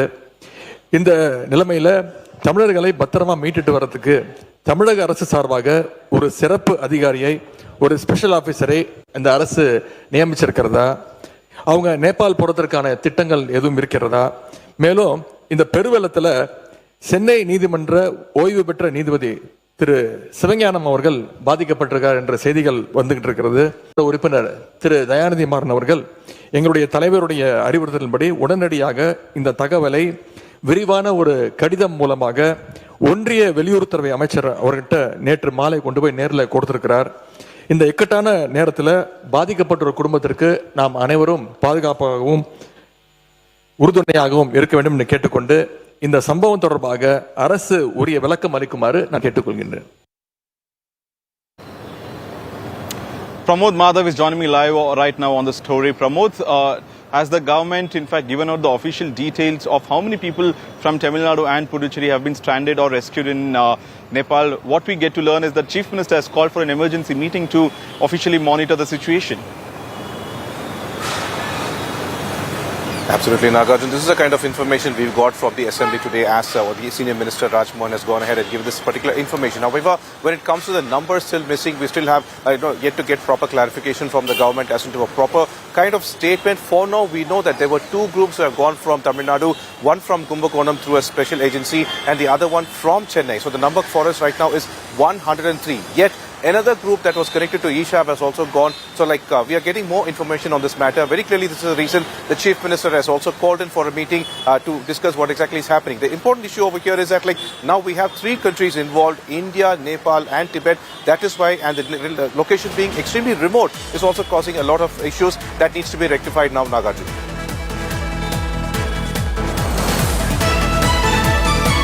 In fact, did you speak to any of the family members, either from the district? Could you have a word with them? Well, one thing has been certain, Nagarjun, the place that from Kumbakonam, that is like Tanjavur and other locations from that area, one of the agency's owner, the person called Super Yatra, that owner called Sadik is the one who's actually giving us current updates, and he has said that 57 people from that Kumbakonam area has gone over there, and the important aspect is that there were 3 buses. One of them actually crossed the spot and 20 people are safe over there. What is the condition of the next 37 is what they are waiting to find out. And one chief military engineer from that spot is actually helping Sadiq, and he's only giving us information on that matter. Another agency from Chennai has also sent some people, and we are yet to get any information on that, Nagarjun. But very clearly what has also happened is that in Tamil Nadu Assembly today, this was also raised. Apurva Jayachandran, do you have any information about the team that especially went from Chennai to Nepal? Well, in fact, what we are getting to learn, Pramod, is that there's been a heated conversation and exchange that has taken place across, the Tamil Nadu Assembly today. In fact, we saw the leader of opposition, Udayanithi Stalin, going ahead and questioning the same as well. Not only Udayanithi Stalin, the leader of opposition, we saw Edappadi K. Palaniswamy and several others. In fact, you see the Tamil Nadu's TVK minister there, Raj Mohan, giving an explanation wherein he says that close to 57, including 3 from Puducherry, have been identified, and there are rescue operations that are going forward for rescuing these stranded passengers from Tamil Nadu and the Union Territory of Puducherry as well. But that there are several others. With every passing hour, there are only numbers that are rising, not only from Tamil Nadu and Puducherry, but also across several other southern states as well. All of these pilgrimage visitors there who had gone for this Kailasha experience, and that's what we can also hear from the minister there giving a talk as well. In fact, the Tamil Nadu government is also going ahead ahead and holding a special meeting there that is being chaired by Chief Minister Vijay, who will go ahead and discuss with the officials a top team that has been now instituted to look into what will be the kind of rescue operations, what can be the measures that the Tamil Nadu government in close coordination with the centre and with China and Tibet as well go ahead and monitor what can be the rescue operations to bring back Tamilians safely back to town. Understand, Apurva. Very difficult moment. I request you to stay back. But in the Tamil Nadu Assembly, this was taken for discussion. One thing is very certain. More details are awaited over this extremely serious natural disaster which has occurred between Nepal and Tibet border. But for now, the scientific communities call it as a GLOF, G-L-O-F, which means glacial lake overflow could be possible. But the scientific communities are yet trying to find an answer as to what exactly happened. However, this was brought in the Assembly. And here's what the ministers and the members of the Assembly had to say about this today. இன்றைக்கு நீங்கள் கேள்வி நேரத்தை எடுத்திருக்கிறீங்க. 5 கேள்விகளுக்கு allow பண்ணியிருக்கிறீங்க. 5 கேள்விகளுக்கும் நம்முடைய அமைச்சர்கள் அவர்கள் தெளிவாக பதில் சொல்லியிருக்கிறாங்க. துணை கேள்விகளும் பதில் சொல்லியிருக்கிறாங்க. என்னுடைய வேண்டுகோள், கேள்வி நேரம் நடக்கும்போது குறிப்பாக நீங்கள் முக்கியமாக 5 துறைகளில் பதில் சொல்லியிருக்கிறாங்க. கேள்வி நேரம் நடக்கும்போது அந்த துறையினுடைய செயலாளர்கள் இந்த அவைக்கு வர வேண்டும், அவங்க நோட்ஸ் எடுத்துக்க வேண்டும். எனவே அதையும் நீங்கள் வலியுறுத்த வேண்டும். அதேபோல் இன்னைக்கு இந்த கவன ஈர்ப்பு தீர்மானத்தை நாங்கள் கொடுத்துருக்கோம். நானும் கொடுத்துருக்கிறேன், அனைத்து கட்சி தலைவரும் கொடுத்துருக்கிறாங்க. ஆனால் நாங்கள் கவன ஈர்ப்பு தீர்மானத்தை கொண்டு வரதுக்கு முன்பாகவே ஒரு அமைச்சர் அவர்கள் இதற்கு விளக்கம் சொல்லணும்னு சொல்றாரு. அதையும் நீங்கள் அலோவ் பண்றீங்க.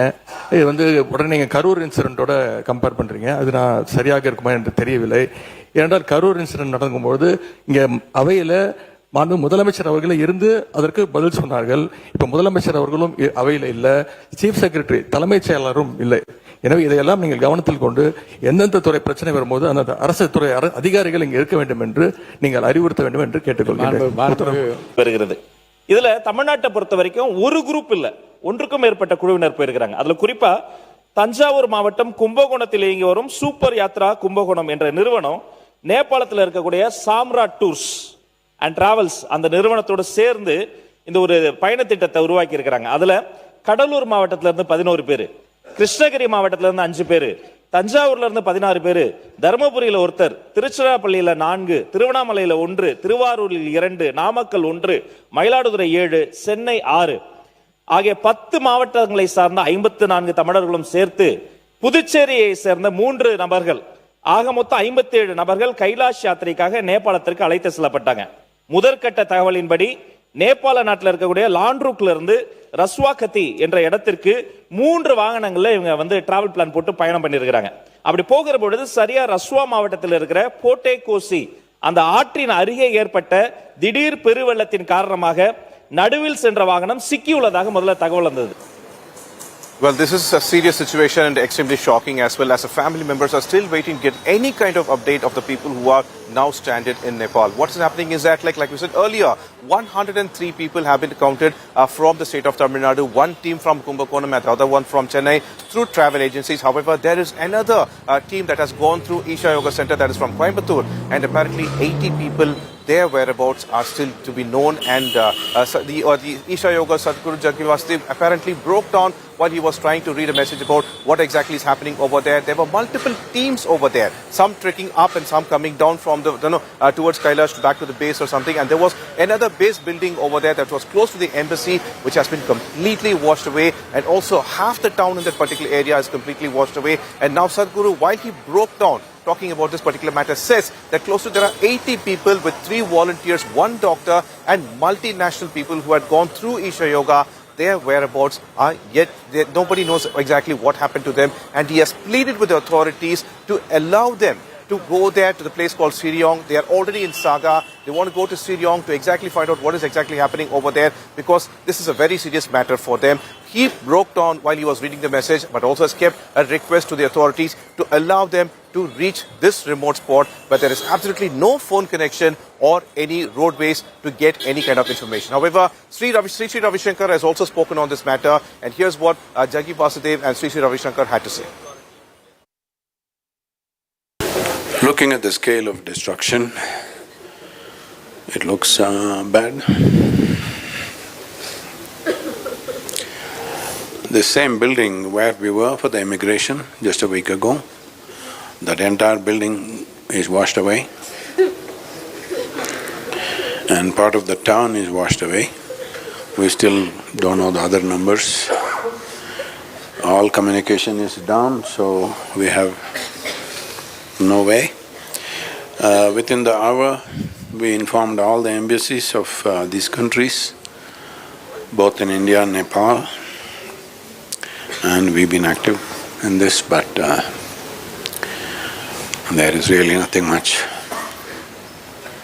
At 9:05, we received a message from the group leader, who is Aishanga Praveen, who's been with us.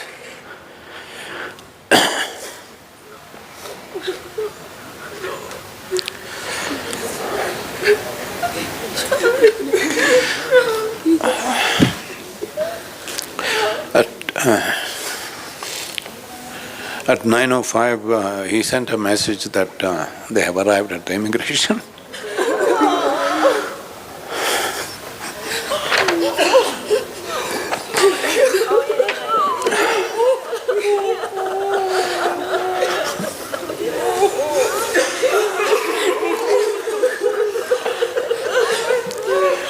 So after that, this happened at 9:14. And Praveen, who was leading the team, who has been with us for more than 2 decades, is a full-time Ishanga with us. And we noticed that his Nepal phone did not come active through the… If he had crossed over, his Nepal phone should have come active, it did not come.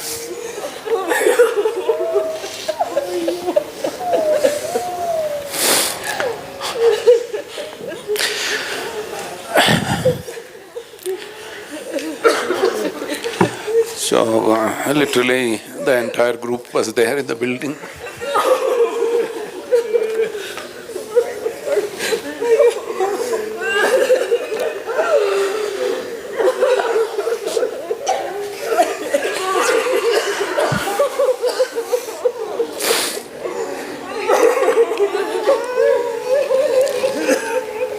So this is a terrible and an extraordinary event, which unfortunately has turned out this way.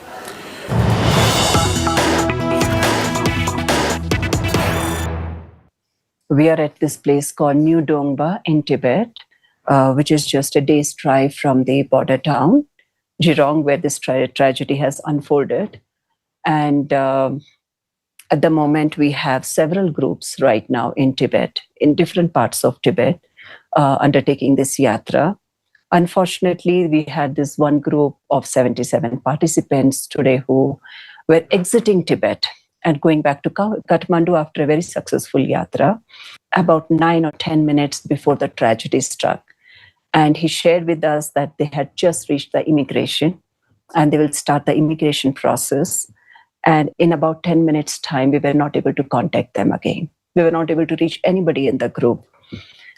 And it took us some time to, grasp that what was happening there. Authorities are doing their best as we see it on the China side, from India side, and of course also Nepal side. But the communication systems are all down because of this flood. And it took several hours for us to even start getting tidbits of information. And the last video, if you see, which is going viral at the moment, that sort of tells the story of what actually happened there. Yeah. And but we are still waiting for some official information, which has not come as yet, because it's quite remote region. You see, Tibet is quite remotely located, and the tragedy was very huge. But from what we have heard, the military has started work there, and we hope to get some information soon from them. We do have some information on the Nepal side, where 3 of our volunteers were stationed. The whole of that town, which is called Timre, is wiped out, completely wiped out. And we have no information about 3 of these volunteers as well. Fortunately, we have Sadhguru here with us, and he's been completely on, and we have been he's been guiding us. We have been trying to reach out to various agencies, various embassies, because we had people from 19 different countries. And so we have been reaching out to all the 19 embassies, both in India and in Nepal. We have been reaching out to all the families of all the 77 plus these 3 people, 80 families. We've been reaching out to them personally, over the phone, over actually visiting them personally in wherever they are, trying to provide them all the support that we can provide to them emotionally with regard to updates, some information. We've been trying all of that, but it's still very difficult to comprehend.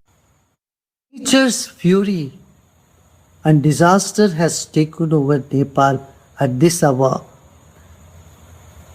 It has been such a wonderful place for people to visit, and many went as a pilgrim to Kailash Mansarovar Yatra, and many of them lost their lives.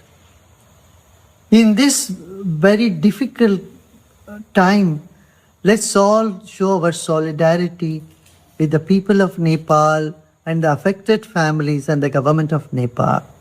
Let's pray to Almighty to give strength to all the victims who lost their near and dear ones.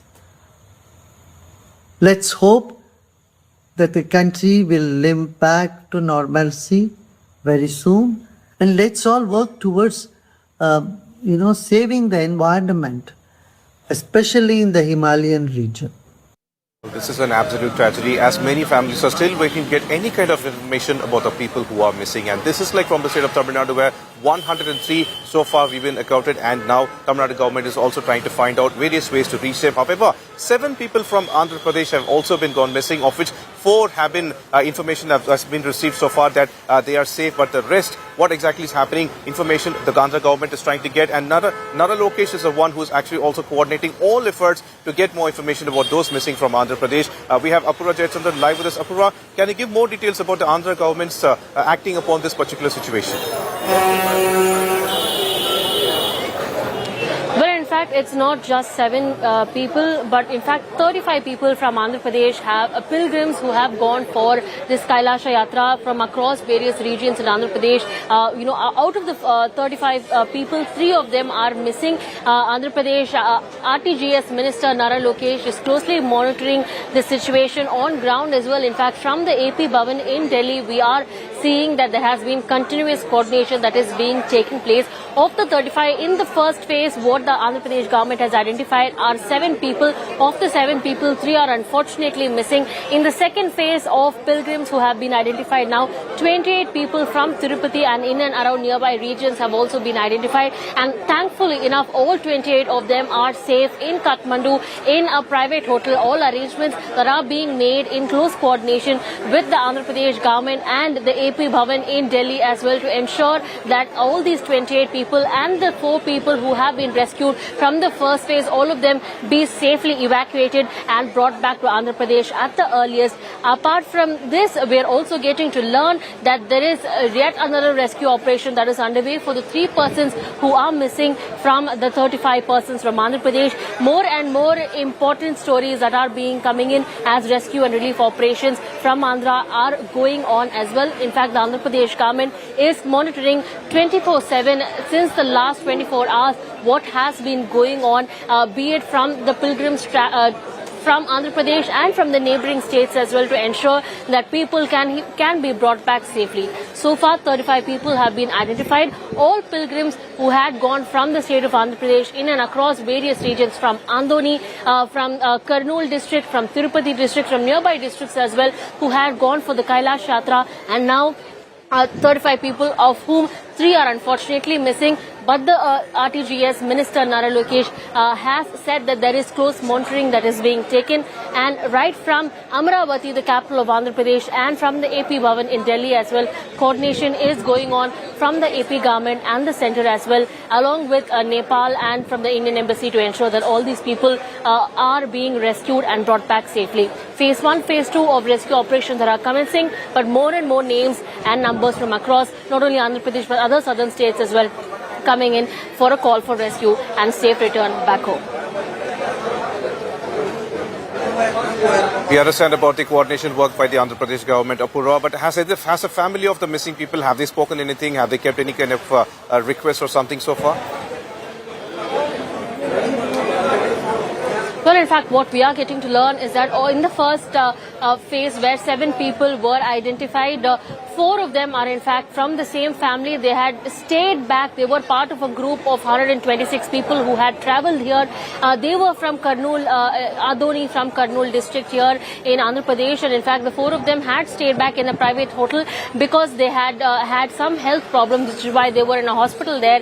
And seeing the situation, they were instructed by officials who got quickly in coordination with them, and they were staying back as well. Unfortunately, 3 members who are still missing, they are, Pramod, a part of the Isha Foundation group as well. Yet again, from across districts here and states. In fact, from Tamil Nadu, we had persons from the Isha Foundation missing and who are stranded in the Nepal floods. From Andhra Pradesh as well, 3 persons have been known to be missing right now, and rescue operations going on with the AP government closely monitoring the situation and ensuring that those who can be brought back safely back to base can be brought back at the earliest.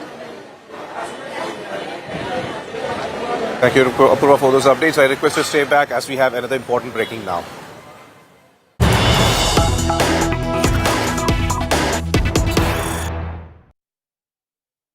Well, on the matter of the people from the state of Tamil Nadu who are missing, we have 103 now. The Chief Minister Vijay has conducted an important review meeting, that too with the senior officials. We can also see the Chief Secretary and the senior ministers from his cabinet, including Adav Arjuna and others. And we've also informed in this particular review meeting, the Chief Minister has instructed Ashish Kumar IAS, the resident commissioner for Tamil Nadu House, to go to Kathmandu to help assist with all kind of rescue operations over there. And not just that, the Chief Minister has also instructed a group of senior ministers from his cabinet to go ahead to Delhi and to help with facilitation of visa tourists from Tamil Nadu who will reach Delhi to come back to Tamil Nadu as well. This is a very important review meeting the Chief Minister has conducted amidst the assembly session that is also going on and a fiery movement over there. The opposition asked for an explanation as to what kind of steps the Tamil Nadu government has taken, and now the Chief Minister Vijay has conducted this review meeting. Apurva Jayachandran is once again live with us. Apurva, who are those senior ministers who the Chief Minister has instructed to go to Delhi to assist with the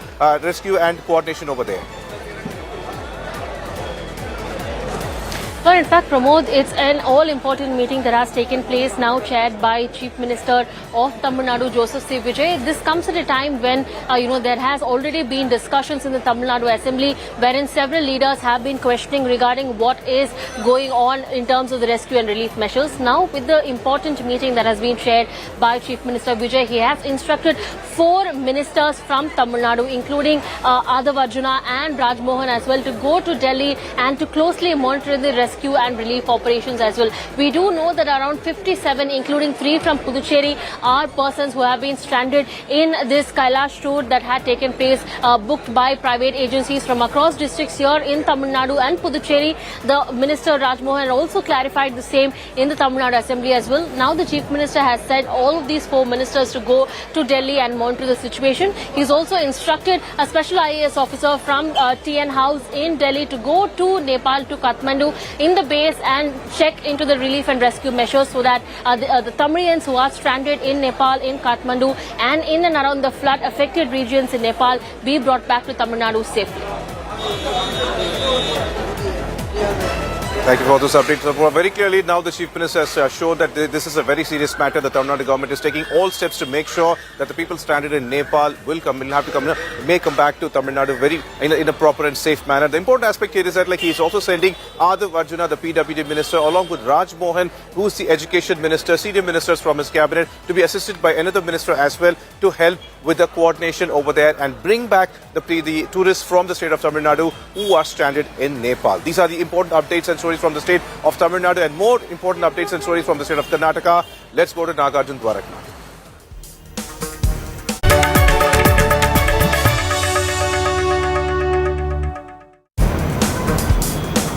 From Karnataka, we got information that two people who were stranded belong to the district of Kalburgi in the Hyderabad, Karnataka region, and they have been rescued and moved to a safer location, while the Chief Secretary and the government are trying to get in touch with MEA and also to the police department here to get more information if the police have got any information from rest of the Karnataka districts where people have lodged complaints of their family members or friends missing in Kerala or established any communication. As of now, the news is that two people from Kalburgi districts have been rescued and moved to a safer location. The district association officials and also the rescue management department here in Karnataka, the natural disaster management, is in touch with MEA and also the other authorities to ensure that any information of Karnataka people stuck or stranded or rescued in Nepal will be then communicated to the media. In fact, the Home Minister of Karnataka, Priyank Kharge, also urged the media to share any small information also with the officials of the government. Listening to what Priyank Kharge had to say.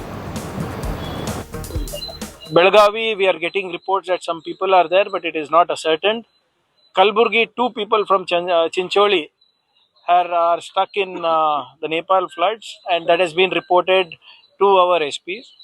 And I urge through the media that if there is any information that you have about our people from our state missing in Nepal, please get in touch with the local police station as soon as possible, or at least the district SP. And if you inform us, we will ensure that the right communication channels will be opened for their relatives and friends. Sagai Raj joins me live on this as well. Sagai, in fact, in Karnataka, except for the people belonging from Kalburgi, two people who have been rescued, there's no more information of more people stranded. What are you picking up from the government of Karnataka? We heard Priyank Kharge, the Home Minister of Karnataka, talking to media, where he went on to say that there are only a couple of them who have been stranded, and even they have been rescued from that particular area and shifted to Kathmandu. And the agency which is taking care of them, the travel agency who have done the bookings and who have taken care of them, have booked the hotel rooms in Kathmandu and taking care of them. And they have also requested, apart from these people, if any of them are missing in Nepal, they should come forward and report to the local district administrator's office, or else SP or a local police station, where they can escalate the issue and inform the higher authorities. And they have also released a Google form where people can go ahead and enroll the contact numbers, and the people whoever has gone to Nepal and they cannot establish any kind of contact, they can share that information, and subsequently the government can connect with the embassy and take care of them. As of now, in Karnataka, it seems to be only two people who were missing, and they have been safe. And Nagarjun, if you notice that when he spoke to India Today, he also went on to say that there were two buses of people from West Bengal who were visiting Manas Sarovar. Even these two people were visiting Manas Sarovar. In front of them, this flash flood came, and the two buses were washed away in front of their eyes. Somehow they got escaped from there. They were fortunate with this incident, and they got escaped, and they have been shifted immediately to the Kathmandu hotel. And the government is also trying to establish a contact with them, and they have already extended all possible support to these two people who are at the hotel in Kathmandu. Right, Sagai, thank you so much for bringing us all the latest updates from Karnataka, what's happening about the flash floods in Nepal. In fact, India Today spoke to a stranded Indian who claimed that he's from Karnataka and he's been rescued and still stranded in Kathmandu. He had what to say, listening. आपसे सबसे पहले जानना चाहूंगी, आप safe हैं, आप ठीक हैं, अभी आप कहाँ हैं? काठमांडू में? मैडम, हम एक्चुअली कल सुबह 6 बजे से हम यात्रा स्टार्ट किया था। फिर हमारा टोटल 25 मेंबर था टोटल हमारे ग्रुप में। आप बताइए, आपकी आवाज आ रही है। हाँ मैडम, 25 मेंबर था। हम एक्चुअली काठमांडू से 1-2 घंटा का यात्रा के बाद एक बटार बोल के गांव आया। बटार बोल के त्रिशूल नदी होता, वो नदी वो पार होता त्रिशूल नदी। वो बटार के पास हमारे सामने खाली हमारा बस 200 मीटर ओनली 200 मीटर के दूर से एकदम पूरा बाढ़ आया। फिर क्या हुआ? बहुत हम देखे तो इमेजिन नहीं करता, ऐसा बड़ा पूरा बहुत पूरा दुआ के साथ बहुत एकदम पानी आया मैडम। हमारा ड्राइवर एकदम गाड़ी रिटर्न करके हाइट प्लेस में लेके गया, हम बच गया। तो आप अपनी फैमिली के साथ थे, आप अकेले थे उस टाइम पे, आप रोड पे थे? नहीं मैडम, हमारा सन मिला, मैं दो था, मैं कर्नाटक से। फिर मनीनाथ जी, आप बता रहे थे आपके ड्राइवर ने वहां से गाड़ी हटा ली, क्या इम्पैक्ट उस टाइम पर फील हुआ? मैडम वो हम बोल नहीं सकते, ऐसा इमेजिन वही रात भर तक मेरे को याद आ रहा है, ये आ रहा है, नींद नहीं होगा, बहुत मेरे सामने आ गया पूरा एकदम पानी बहुत आ गया। हमारा के 10 मिनट पहले 2 बस अभी कांटेक्ट में नहीं है, मिसिंग है, हमारा सामने गए सो बस 2 बस वेस्ट बंगाल का टूरिस्ट। तो मनीनाथ जी, अभी आप सेफ हैं? आपको किस तरह से रेस्क्यू किया गया वहां से?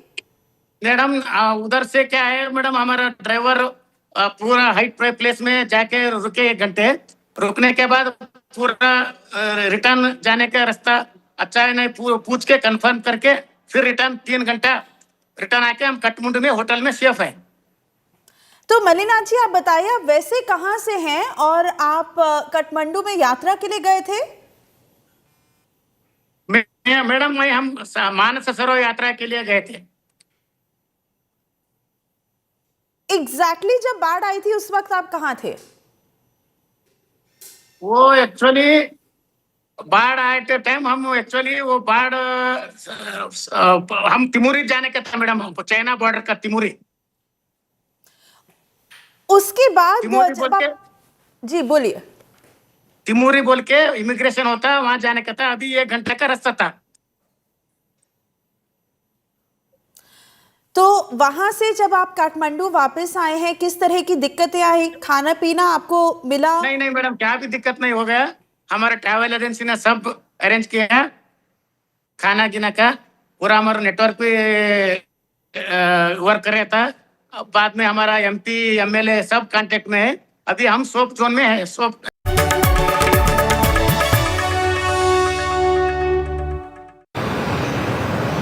We now move across to the state of Kerala, where we get news about the same story, that 36 people touring Nepal from Kerala have been marked safe away from the affected areas and away from the devastating flash floods. Kerala has now opened a help desk and by the state-run Norca routes to provide emergency assistance for the people who have been stranded or rescued in the flash floods in Nepal. Norca routes is the field agency or the nodal operator for the Department of Non-Resident Keralites Affairs under the state government. People seeking assistance have been asked to contact the Norca Global Center in the state as well. So that's the news coming in from Kerala. 36 people touring Nepal have been marked safe and away from the flash flood prone districts or the Rasuwa district as well, and they have been safe in Nepal as of now. Let's listen to what Rajesh Madhavan, the Norca Route CEO, had to say. Office of the Chief Minister is spearheading this particular task, and the Chief Secretary's office has also made a task force which is contacting directly with the Ministry of External Affairs so that the information can be shared at the earliest and results obtained. So, and the Kerala State Disaster Management Authority and obviously Norca routes will be working towards those Keralites in order to reach them and to help them to come out of the situation. Shibi Mole is joining me live from Trivandrum in Kerala.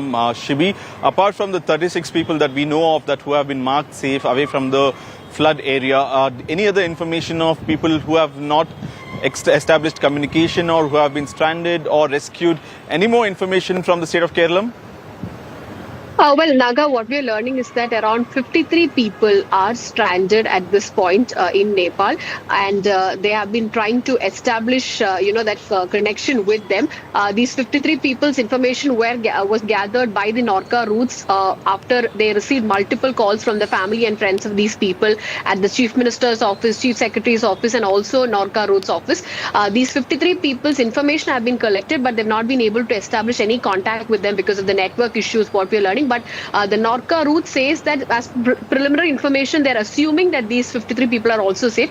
Apart from that, a 36 group people who went from Kanyangar in Kasaragod are safe, and also 15-member group who travelled from Kottayam are also safe. They have been able to establish contact with them, but the concern is regarding these 53 people who are right now stranded in Nepal, and the efforts are on to establish contact with them and also to collect some details regarding where they went and what was the tour plan that they had planned when they went for this trip.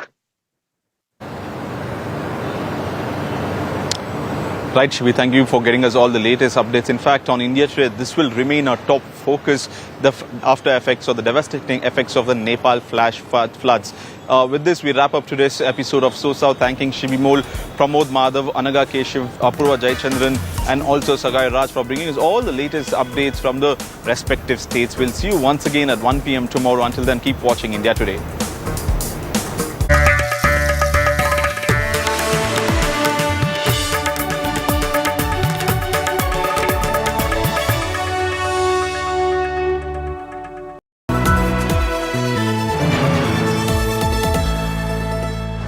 Savings account में मिलते हैं amazing benefits, paperless banking and higher interest, वो भी हर महीने। Money money money money every month. सोच बदलो और बैंक भी। India's longest standing biannual survey is back. That's right, the mood of the nation. The Gen Z mood check on India Today, most definitive mood tracker. What's actually changed after the Gen Z protests? We get you the pulse of the people on India Today. The report card is in. Unfiltered, unscripted, unmissable. India Today's Mood of the Nation poll, 7 p.m. to 10 p.m. only on India Today.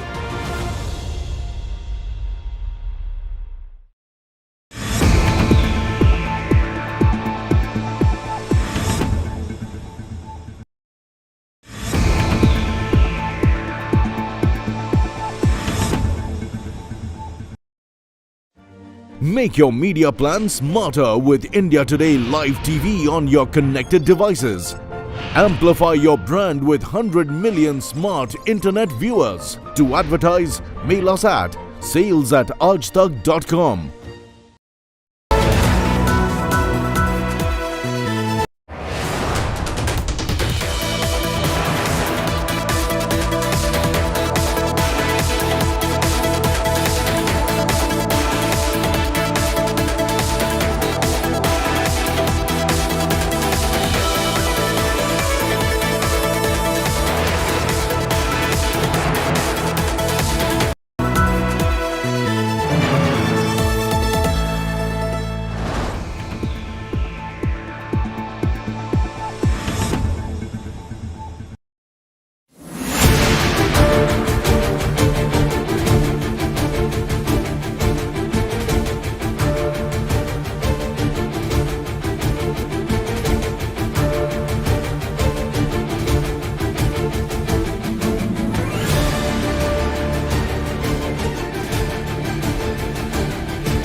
Make your media plan smarter with India Today Live TV on your connected devices. Amplify your brand with 100 million smart internet viewers. To advertise, mail us at sales@aajtak.com. Make your media plan smarter with India Today Live TV on your connected devices. Amplify your brand with 100 million smart internet viewers. To advertise, mail us at sales@aajtak.com.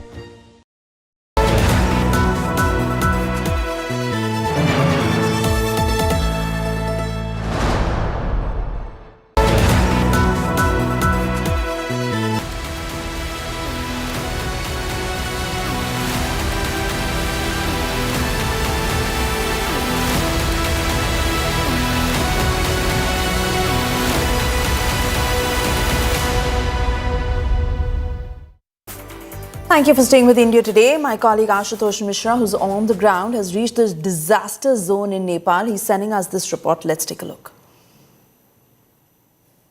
I just crossed halfway through Novakot market, and then I was told by the people that extremely right side, all they were the residential areas of the people who were living here. Just across side were the largely shops, hotel, commercial property holders, and everything that was like any other city. But all it looks like today is only a ghost town.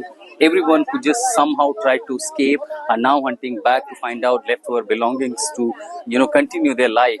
But these images are so horrific, doesn't give hope to bring back the life anytime soon. It is going to be extremely difficult from restoring the connectivity, bringing the life here, electricity, communication, and then ensure safety and security, because the terrain that it looks like after one of such glacial outbursts, what if there is another? There is a sense of fear amongst the people, and perhaps many of those do not even want to return in this kind of situation. Hovering these choppers are ensuring maximum number of the people to be rescued, but no one knows how many would be even beneath these debris. This was one of the largest towns. Thousands were living here, and in few seconds, this has all turned a ground of.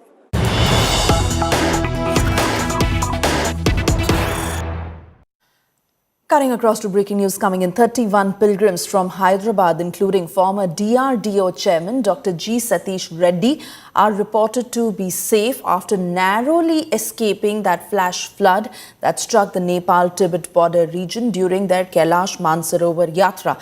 The pilgrims had crossed the flood-affected area on Wednesday morning, just hours before the flash flood had struck, and later became stranded in the Saga area of Tibet. Saga is a key halt on the route to Mount Kailash and Lake Mansarovar. Now, according to information available, all 31 members of the group are safe. They are currently in Saga and are exploring their return to Hyderabad through the Tibet-China route instead of travelling back through the flood-hit Nepal route. The flash floods in the Rasuwa region along the Nepal-Tibet border have disrupted road connectivity and left several pilgrims and travellers who are stranded still, or many who are unfortunately still unaccounted for. The Hyderabad group's narrow escape that has come amid continuing efforts to trace pilgrims caught in the disaster and restore communication and transport links in the affected region.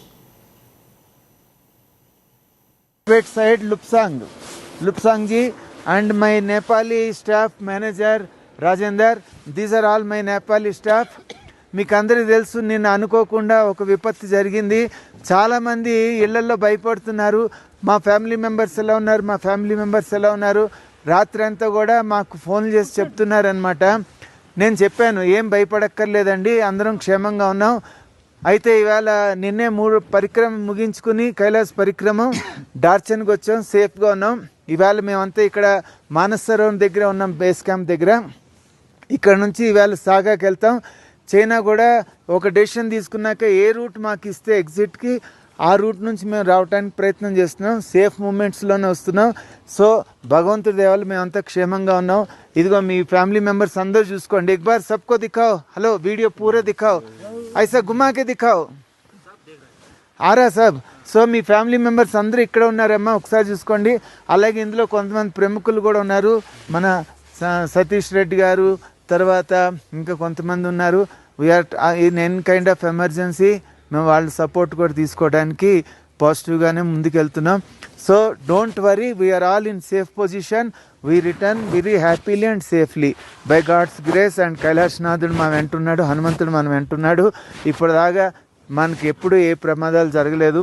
ప్రమాదాలు అనేవి చెప్పి రావు, కాకపోయినా మేము కూడా ఇప్పుడు అన్ని జాగ్రత్తలు తీసుకుని మేము సేఫ్గా వస్తామని తెలియజేస్తూ మీ బంధువులందరూ కూడా మీ ముందర చూపిస్తున్నాం అండి. జై శ్రీరామ్. ఓం నమః శివాయ. ఓం నమః శివాయ. A massive flash flood in Nepal's Bhote-Koshi Trishuli River basin struck Rasuwa and neighbouring districts on Wednesday after flood water surged from the Tibet side, leaving over 163 dead. We're getting you visuals of the devastation from flood-hit Nepal. Nepal flash floods unleashed a massive wall of water at the Rasuwagadi border on Wednesday morning with CCTV footage from an immigration office on Chinese side capturing the sudden deluge as it violently surged through the border area. The footage shows the sheer force of the floodwaters as they swept into Rasuwa. The customs office at China's Kerong border connected to Nepal's Rasuwa crossing is a key route for containers entering Nepal and is also used by pilgrims travelling to Mansarovar.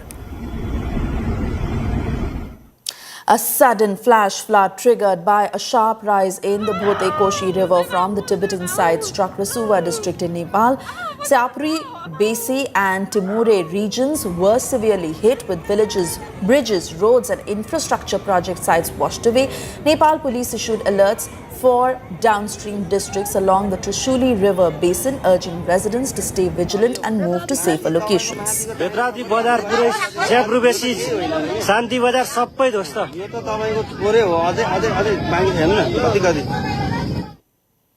At least 160 people have been killed and hundreds more are missing after a flash flood and mudslide along the Nepal-Tibet border washed away villages and damaged roads and infrastructure. The flood hit early on Wednesday in Rasuwa, just north of Nepal's capital Kathmandu, with preliminary information suggesting it was caused by an earthquake triggering an avalanche with melted snow pouring into the Bhote Koshi river.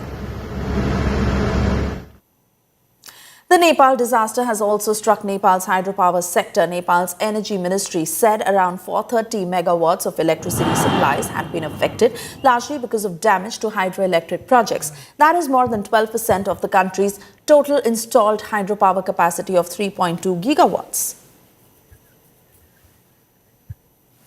Around a dozen settlements in Kathmandu have been affected. Devastating scenes from Betravati Bazaar show homes and businesses being swept away as the powerful flash flood surged downstream from Rasuwa. Betravati is reported to be among the worst hit areas of Nuwakot district in central Nepal.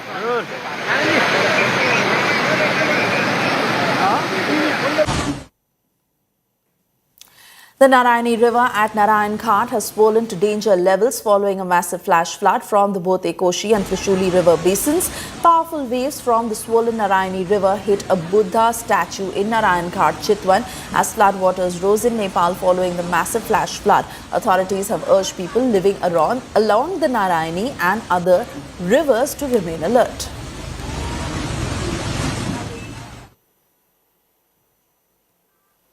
Powerful flash floods tore through Nepal's Rasuwa district, sweeping away cars and multi-story buildings after surging across the border from Tibet.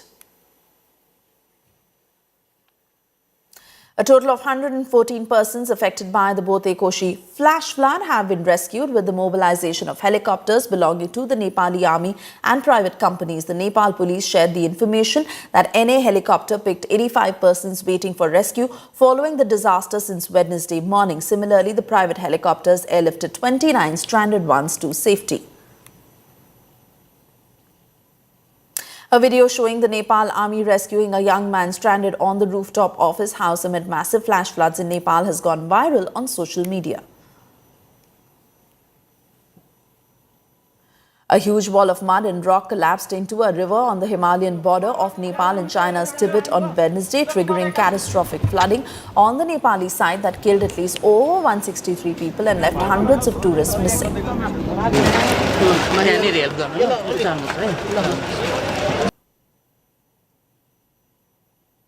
And that's an animation showing the Himalayan border region between Nepal and China's Tibet, tracing the possible path of an ice rock avalanche believed to have triggered catastrophic flooding that killed at least 95 people, left hundreds of those missing in Nepal. Using pre-event imagery, the animation highlights the mountainous area northeast of the Rasuwa border crossing, where authorities believe a mass of ice, rock and debris collapsed and moved through the region before unleashing a debris-filled flood downstream. Eyewitness footage captured a flood sweeping through a village in Nepal's Himalayan region on the 26th of August after a massive collapse of mud and rock triggered catastrophic flooding near the border with China's Tibet region. The video filmed near Betravati Bazaar in Uttar Gaya municipality showed a torrent of flood water, mud, debris rushing down a mountainside and covering part of a settlement. A huge wall of mud and rock collapsed into a river on the Himalayan border of Nepal and China's Tibet on August 26th, triggering catastrophic flooding on the Nepali side that killed at least 163 people, left hundreds of tourists missing. The disaster left over 500 tourists unaccounted for, of whom over 391 were foreigners, 93 Nepalis. Aerial footage shot on August 26 showed severe flooding in the valleys of Nepal's northern Rasuwa district. A massive flash flood killed many in Himalayan border areas of Nepal and adjoining Tibet, washing away villages, damaging roads, bridges and power projects, with authorities fearing more casualties.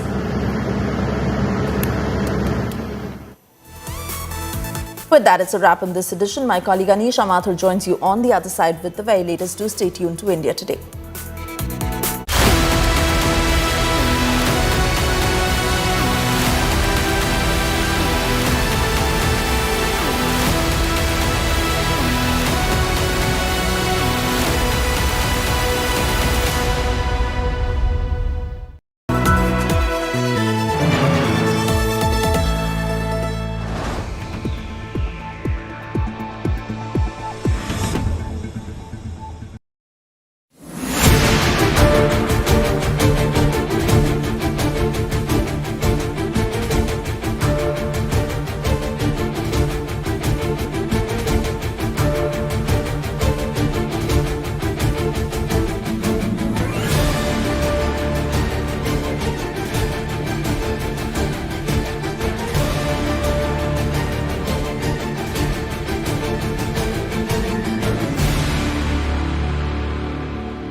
I can only talk about this particular ceasefire. What happened in the military domain? I told you that they picked up the phone at about 9:30, spoke. We chose our own time. The DGMO said he's not available till about 3 o'clock, and then 3 o'clock he said, and then we decided at 5 o'clock. So the ceasefire is decided between two DGMOs. And that's it. Means I don't see the role of anyone else. How did this particular information get leaked out to the Americans that they tweeted before we could announce this? Again, I'm really, and that's it. Means I don't see the role of anyone else.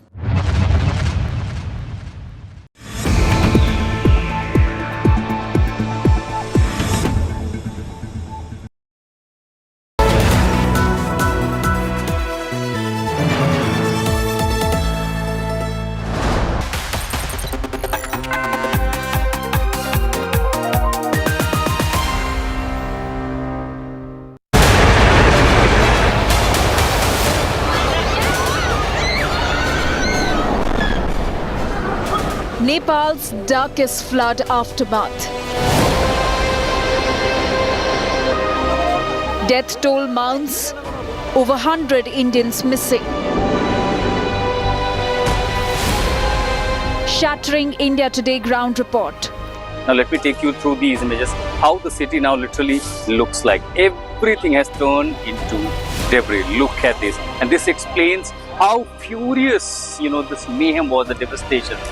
Emotional Sadhguru mourns loss. So literally the entire group was there in the building. Death and despair after deluge. The Himalayan flood havoc.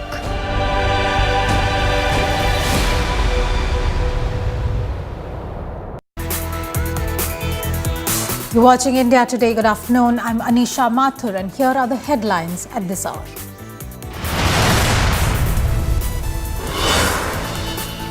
"175 bodies recovered and several still missing in deadly Nepal floods.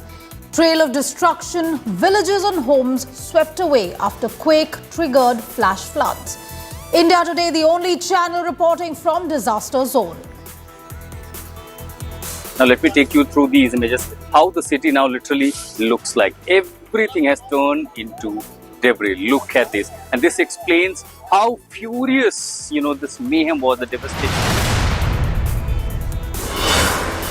100 Indians rescued but dozens still missing in Nepal flood tragedy.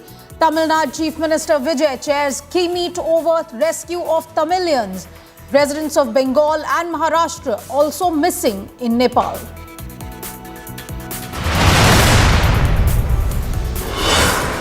Several Kailash-bound pilgrims missing in Nepal flash floods. Spiritual leader Sadhguru says 80 devotees dead from Isha Foundation. Mourns loss, urges authorities to allow him to visit disaster site. So we're doing everything possible. We're still looking if we can. We're seeking permission through the Indian Embassy and the Chinese Embassy in India, and American Embassy is working on this to see if they can permit me and a group of people to be. Nepal, China, war of words over flood tragedy. Nepal journalists say no prior flood warning by China. China rejects claims, calls Nepal media allegations fake news.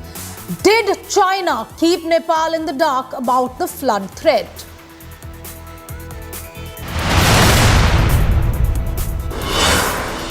Kiren Rijiju unfiltered and unplugged. Union Minister's unmissable interview. Rijiju defines who is a Dimagi Naxal. Parliament Minister's big hint on special Parliament session soon. Rijiju answers on pellet gun row.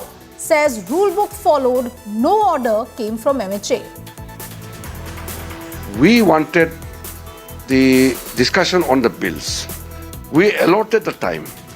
Each bill was given time to discuss in the Lok Sabha and Rajya Sabha.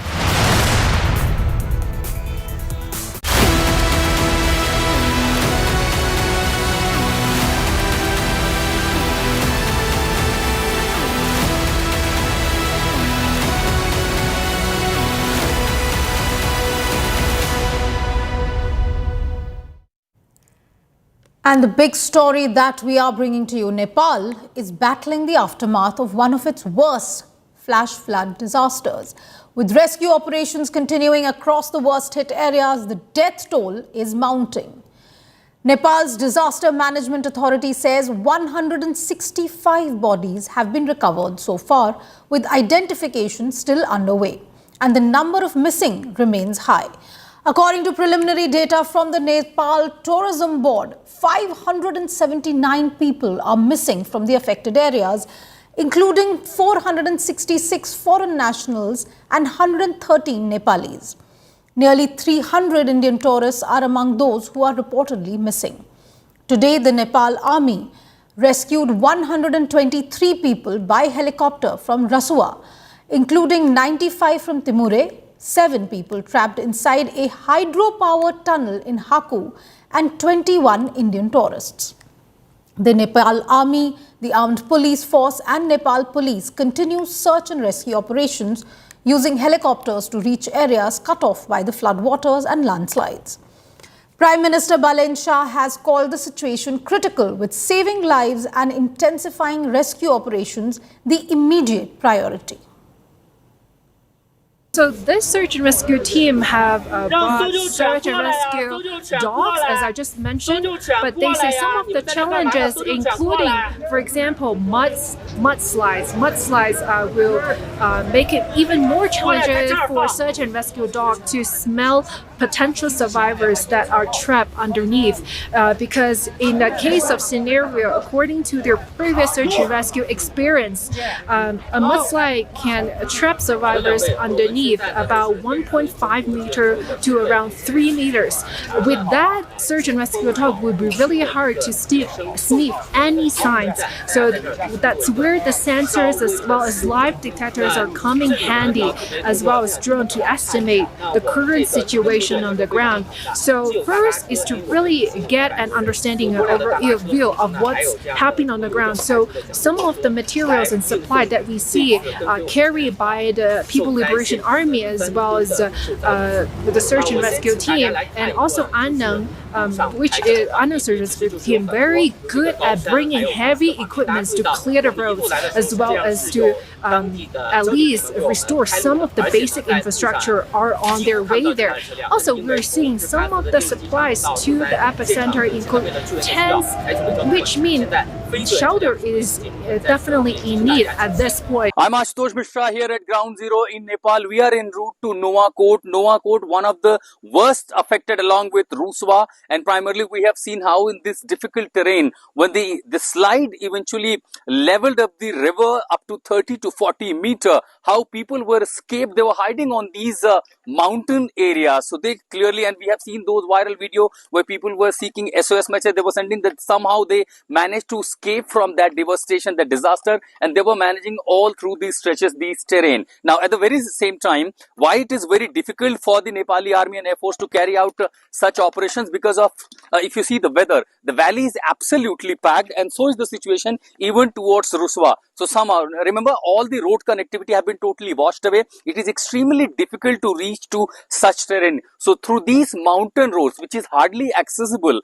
since most of the places the government has blocked those access, they are not allowing much people to travel to those areas, because that will eventually disrupt the aid and rescue relief, all the efforts. So somehow we managed to pass through these areas, and that makes why the situation absolutely difficult, because the air sorties, number of air sorties will be very limited. The world has offered help to Nepal, including India. We have seen the first Indian aircraft land in Kathmandu with the aid and support, but at the very same time, for the air evacuation, this is going to be extremely difficult, looking at the weather packed here in this peak of the monsoon, and this kind of calamity, more than 160 people killed, more than 400 missing, and still the search and rescue operations continues, which is the priority for Nepalese authority at the moment. One of the most beautiful landscape and city near the in the Nepal-Tibet border. Now they say we lost that beautiful city, and clearly I have seen those images. Now let me take you through these images,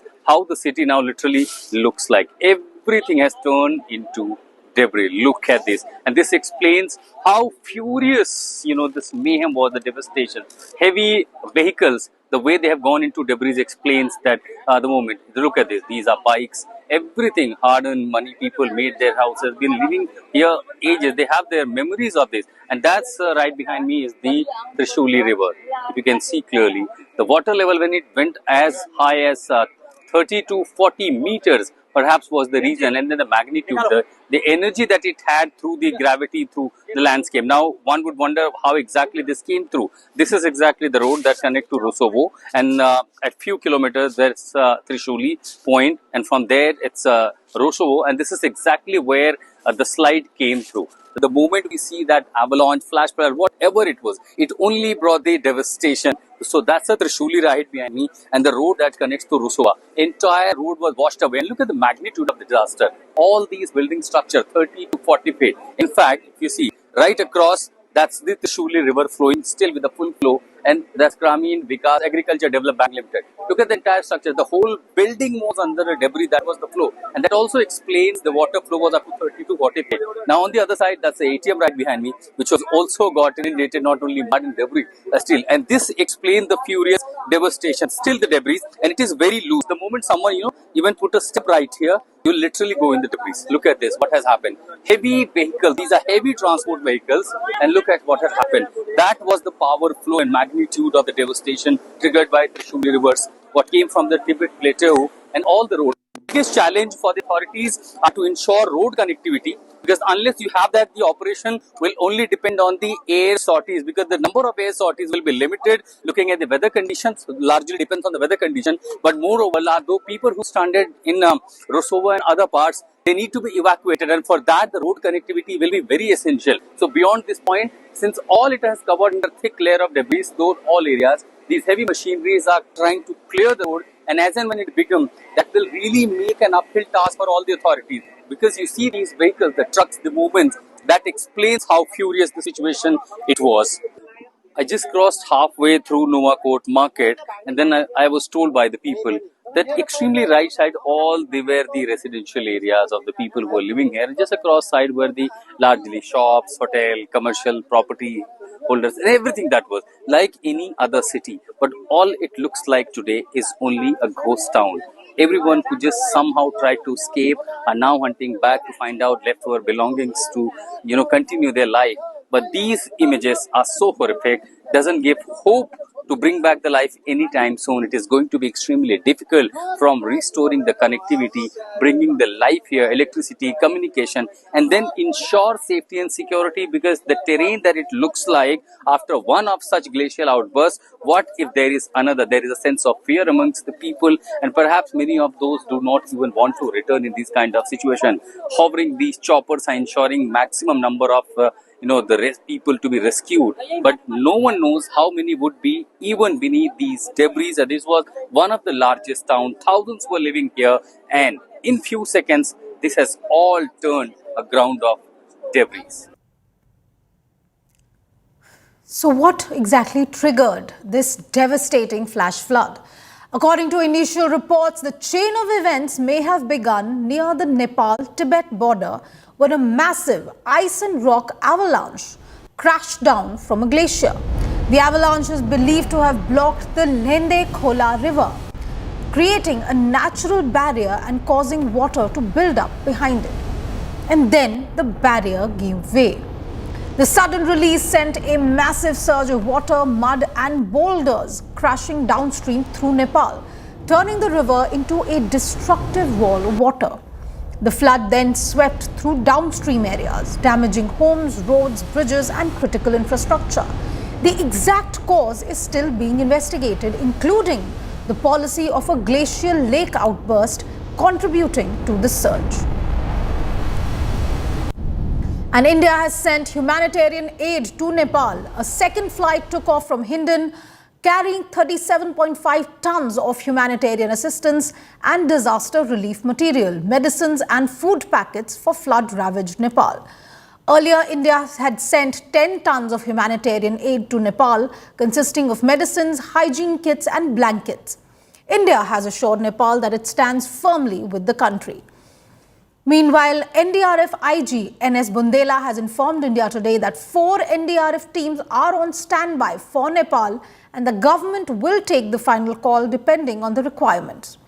He also informed that West Champaran and adjoining areas are on high alert. On Wednesday, Prime Minister Modi spoke to the Nepalese PM and conveyed his condolences. He also stated that India stands in solidarity with Nepal and is ready to provide all possible assistance. Nepalese PM Balen Shah, on the other hand, has thanked Prime Minister Narendra Modi for the aid and support. He also hailed India-Nepal ties, saying that he deeply values the bond between the two nations. State जो government ने already Bihar में review कर लिया, UP में review कर लिया, जो जिले इफेक्ट होने वाले उसमें लोगों को सेंसिटाइज कर दिया, डिस्ट्रिक्ट एडमिनिस्ट्रेशन सेंसिटाइज्ड है, और एनडीआरएफ की जो एडिशनल डिप्लॉयमेंट थी वहाँ भी ऑलरेडी डिप्लॉय कर दिया गया है। वेस्ट चंपारण और मुजफ्फरपुर एरिया इधर से जो फ्लो होके जाती है तो वहाँ पर ऑलरेडी टीम्स डिप्लॉय कर दिए। यूपी में कुशीनगर एरिया में इम्पैक्ट होता है, वहाँ भी टीम डिप्लॉय की हुई है। ये एयरक्राफ्ट है C-17 globe master, The aircraft is versatile platform. We carry out around 70 tons of payload हम carry कर सकते हैं. As of now, इसमें हम around 35 to 40 tons of relief material carry कर रहे हैं, जो कि NDRF का some load है, tentage है, dignity kits and medic alert हम carry कर रहे हैं. ये एयरक्राफ्ट कन्फिग्रेशन में स्टैंडर्ड 2 पायलट होते हैं, बिकॉज ये HDR मिशन है तो हम 3 पायलट, 2 लोड मास्टर और 4 ग्राउंड को कैरी कर रहे हैं. हम 1 घंटे 15 मिनट तक हम जाएंगे. फिर लैंडिंग करने के बाद बिकॉज टनेज ज़्यादा है तो हम एक्सपेक्ट करें 3 से 4 घंटे में इसकी ऑफलोडिंग हो जाएगी. फिर 4 घंटे के बाद हम टेक ऑफ करके वापस हिंडन भी रिकवर करेंगे. The Nepal disaster has triggered concern across several states in India, with more than 300 Indians still reported missing, even as rescue operations continue on a war footing. While a majority of those stranded are from southern states, reports suggest that people from several other parts of the country are also unaccounted for. This includes at least 32 persons from West Bengal, at least 7 from Maharashtra, while several people from Uttar Pradesh are also reported missing. Focusing on Kolkata, of the 32 Bengal pilgrims missing in the Nepal disaster, 30 are tourists and 2 are travel agents. They were part of a Kailash Mansarovar group travelling with Kolkata-based Cholo Jai Club. The group also includes an Indian expatriate based in the US. Their last contact was established around 8 a.m. on Wednesday, just before the floods hit. Among those untraceable at the moment are Durgapur couple Arindam and Maushami Ganguly, who were en route to Saibru Besi as part of the Kailash Mansarovar pilgrimage. The travel group had left on August 21st, but there has been no contact since the floods hit Nepal. The couple had last spoken to their daughter before communication was lost. यहाँ से 16 तारीख को निकला था, काठमांडू के लिए 17 तारीख को पहुंच गया था. वहां से कैलाश यात्रा के लिए निकल गए थे. उसके बाद तो हम लोग कांटेक्ट कर रहे थे, वीडियो कॉल भी हो रहा था, ठीक ठाक ही चल रहा था. जब मानस सरोवर में जब गया तो वहाँ पे ठीक ही था, वहाँ पे वीडियो कॉल भी हुआ था, ठीक ठाक ही था. लेकिन जब परिक्रमा का टाइम आया है तब दादा ने बोला है मुझे ठीक नहीं लग रहा है, बॉम्बिंग हो रही है. तो फिर उसने एजेंसी के लोग को बोला है हमको छोड़ दीजिए, काठमांडू तक छोड़ दीजिए. तब उसने बोला ठीक है छोड़ देंगे. उसके बाद एक बार दादा से बातचीत हुई थी, मेरी दीदी को बोला था मैं आ रहा हूँ. एजेंसी लोग बोला है हम लोग लेकर आते हैं, आप लोग काठमांडू में आ जाइए. फिर मेरा हस्बैंड वहाँ पे गया है कल को लेने के लिए. तब उसके बाद से कोई जोगाजोग हुआ? संपर्क नहीं हो रहा है, बार-बार स्विच ऑफ बोल रहा है. Over 130 Indians, including many pilgrims on the Mansarovar Yatra, were missing, and scores of others have been stranded in Nepal after the flash floods swept through its central districts, unleashing devastation and cutting off affected areas. The whereabouts of 37 of the 103 tourists from Tamil Nadu are yet to be ascertained, while 20 others have been accounted for. Several persons from UP were believed to be stranded, including farmer leader Rakesh Tiket, who had gone to Nepal via road with his associates, who is currently stuck in Pokhara. 7 tourists from Maharashtra are stuck in Nepal amid flash floods, with latest reports claiming that 4 of them are safe. A team of 36 from Kerala touring Nepal declared that they were safe and away from the areas affected by the devastating flash floods. 7 from Andhra Pradesh have so far been identified as missing or stranded, while 4 have been traced safe but remain stranded. Efforts are underway to locate the remaining 3 missing persons. Minister Nara Lokesh is personally leading and coordinating rescue efforts to ensure the safe return of all Andhra Pradesh residents stranded or missing in the flood-affected areas of Nepal. 2 people from Kalburgi who were stranded amid severe floods in Nepal have been rescued and shifted to a safe location.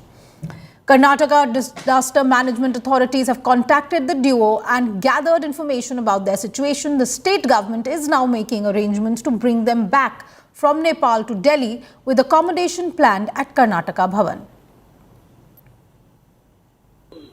Belgavi, we are getting reports that some people are there, but it is not ascertained. Kalburgi, 2 people from Chincholi are stuck in the Nepal floods, and that has been reported to our SPs.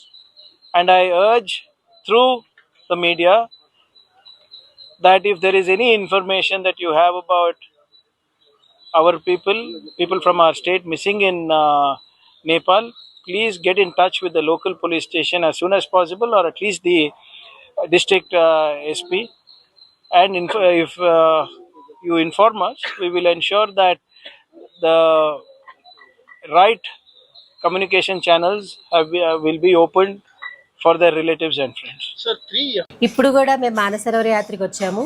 అయితే మేము చాలా save అయ్యాము. అదంతా ఈశ్వరుని ప్రభావం అనుకుంటా. Next అయితే మా ట్రావెల్స్ వాళ్ళు కూడా మమ్మల్ని చాలా జాగ్రత్తగా చూసుకుంటున్నారు. ఎక్కడైనా సరే అకామిడేషన్ కానీ, ఫుడ్ కానీ, ట్రావెల్ చేసే విధానంలో కానీ చాలా బాగా చూసుకుంటారు. దానివల్లే అనుకుంటా మాకు ఈరోజు మేము ఇంత సేఫ్గా బయటపడ్డామంటే అదంతా ఆ కృష్ణయ్య, ఆ శివయ్య అనుగ్రహమే. నెక్స్ట్ ట్రావెల్స్ వాళ్ళ ద్వారా కూడా మేము చాలా బాగా రీచ్ అయ్యాము. మాకు పాస్పోర్ట్స్ లేట్ అయ్యాయి అని చెప్పి మేము చాలా ఫీల్ అయ్యాము. అయితే లేట్ అవ్వడం కూడా చాలా మంచిదని ఇప్పుడు మాకు అర్థమైంది. ఏది జరిగినా మన మంచికే అని అనుకోవాలంటారు చూడండి, అట్లా జరిగింది. India Today has also spoken to a stranded Indian who claimed that he hails from Karnataka and remains stranded in Kathmandu. Let's listen into what he had to say. आपसे सबसे पहले जानना चाहूंगी, आप सेफ हैं, आप ठीक हैं? अभी आप कहाँ हैं? काठमांडू में? मैडम, हम एक्चुअली कल सुबह 6 बजे से हम यात्रा स्टार्ट किया था. फिर हमारा टोटल 25 मेंबर था टोटल हमारे ग्रुप में. आप बताइए आपकी आवाज आ रही है. हाँ मैडम, 25 मेंबर था. हम एक्चुअली काठमांडू से 1-2 घंटा का यात्रा के बाद एक बटार बोल के गांव आया. बटार बोल के त्रिशूल नदी होता, वो नदी वो पार होता त्रिशूल नदी. वो बटार के पास हमारे सामने खाली हमारा बस 200 मीटर ओनली 200 मीटर के दूर से एकदम पूरा बाढ़ आया. फिर क्या हुआ? बहुत हम देखे तो इमेजिन नहीं करता, ऐसा बड़ा पूरा दुआ के साथ बहुत एकदम पानी आया मैडम. हमारा ड्राइवर एकदम गाड़ी रिटर्न करके हाइट प्लेस में लेके गया, हम बच गया. तो आप अपनी फैमिली के साथ थे, आप अकेले थे उस टाइम पे? आप रोड पे थे? नहीं मैडम, हमारा सन मिला, मैं 2 था कर्नाटक से. फिर मनीनाथ जी, आप बता रहे थे आपके ड्राइवर ने वहां से गाड़ी हटा ली. क्या इम्पैक्ट उस टाइम पर फील हुआ? मैडम वो हम बोल नहीं सकते, ऐसा इमेजिन. वही रात भर तक मेरे को याद आ रहा है, ये आ रहा है, नींद नहीं होगा. बहुत मेरे सामने आ गया पूरा एकदम पानी बहुत आ गया. हमारे के 10 मिनट पहले 2 बस अभी कांटेक्ट में नहीं है, मिसिंग है. हमारे सामने गए सो बस 2 बस वेस्ट बंगाल का टूरिस्ट. तो मनीनाथ जी, अभी आप सेफ हैं? आपको किस तरह से रेस्क्यू किया गया वहां से? मैडम उधर से क्या है मैडम, हमारा ड्राइवर पूरा हाइट प्लेस में जाके रुके 1 घंटे. रुकने के बाद पूरा रिटर्न जाने का रास्ता अच्छा है नहीं पूछ के कंफर्म करके फिर रिटर्न 3 घंटा रिटर्न आके हम काठमांडू में होटल में सेफ है. तो मनीनाथ जी, आप बताइए, आप वैसे कहाँ से हैं और आप काठमांडू में यात्रा के लिए गए थे? मैडम हम मानस सरोवर यात्रा के लिए गए थे. एग्जैक्टली जब बाढ़ आई थी उस वक्त आप कहाँ थे? वो एक्चुअली बाढ़ आए थे टाइम हम एक्चुअली वो बाढ़ हम तिमोरी जाने का था मैडम, चाइना बॉर्डर का तिमोरी. उसके बाद जब आप... जी बोलिए. तिमोरी बोल के इमिग्रेशन होता है, वहां जाने का था. अभी 1 घंटे का रास्ता था. तो वहां से जब आप काठमांडू वापस आए हैं, किस तरह की दिक्कतें आई? खाना पीना आपको मिला? नहीं मैडम, क्या भी दिक्कत नहीं हो गया. हमारे ट्रैवल एजेंसी ने सब अरेंज किया है, खाना गिना का पूरा हमारा नेटवर्क पे वर्क कर रहा था। अब बाद में हमारा MP MLA सब कांटेक्ट में है। अभी हम सोप जोन में है। Soap 31 pilgrims from Hyderabad, including former DRDO chairman Dr. G. Satish Reddy, are reported to be safe after narrowly escaping a flash flood that struck the Nepal-Tibet border region during their Kailash Mansarovar Yatra. The pilgrims had crossed the flood-affected areas on Wednesday morning, just hours before the flash flood struck, and later became stranded in the Saga area of Tibet. Saga is the key halt on the route to Mount Kailash and Lake Mansarovar. According to information available, all 31 members of the group are safe. They are currently in Saga and are exploring their return to Hyderabad through the Tibet-China route instead of travelling back through the flood-hit Nepal route. The flash floods in the Rasuwa region along the Nepal-Tibet border have disrupted road connectivity and left several pilgrims and travellers stranded or unaccounted for. The Hyderabad group's narrow escape comes amid continuing efforts to trace pilgrims caught in the disaster and restore communication and transport links in the affected region. Tibet side Lupsang ji and my Nepali staff manager Rajender, these are all my Nepali staff. మీకు అందరికీ తెలుసు, నిన్న అనుకోకుండా ఒక విపత్తు జరిగింది. చాలామంది ఇళ్లలో భయపడుతున్నారు. మా ఫ్యామిలీ మెంబర్స్ ఎలా ఉన్నారు రాత్రి అంతా కూడా మాకు ఫోన్ చేసి చెప్తున్నారనమాట. నేను చెప్పాను, ఏం భయపడక్కర్లేదండి, అందరం క్షేమంగా ఉన్నాం. అయితే ఇవాళ నిన్నే 3 పరిక్రమ ముగించుకుని కైలాస్ పరిక్రమ డార్చన్కి వచ్చాం, సేఫ్గా ఉన్నాం. ఇవాళ మేమంతా ఇక్కడ మానసరోవర్ దగ్గర ఉన్నాం, బేస్ క్యాంప్ దగ్గర. ఇక్కడ నుంచి ఇవాళ సాగాకి వెళ్తాం. చైనా కూడా ఒక డెసిషన్ తీసుకున్నాక ఏ రూట్ మాకు ఇస్తే ఎగ్జిట్కి ఆ రూట్ నుంచి మేము రావడానికి ప్రయత్నం చేస్తున్నాం. సేఫ్ మూమెంట్స్లోనే వస్తున్నాం. సో భగవంతుడి దేవాలు మేమంతా క్షేమంగా ఉన్నాం.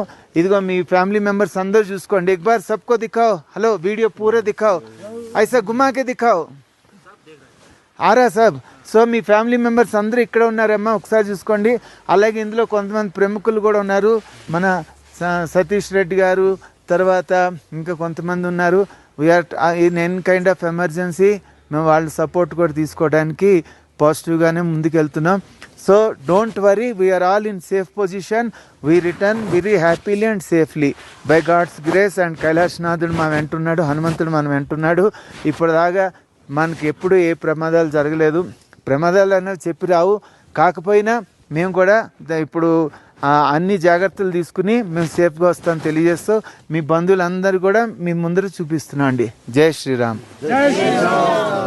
ఓం నమః శివాయ. ఓం నమః శివాయ. And Abdul Bashir is joining me on this story. Abdul, you're getting this information from the tourists from Andhra Pradesh and other areas who are now in Nepal. What more can you tell us about those who've been tracked down, and what more can you tell us about those who we are still trying to find?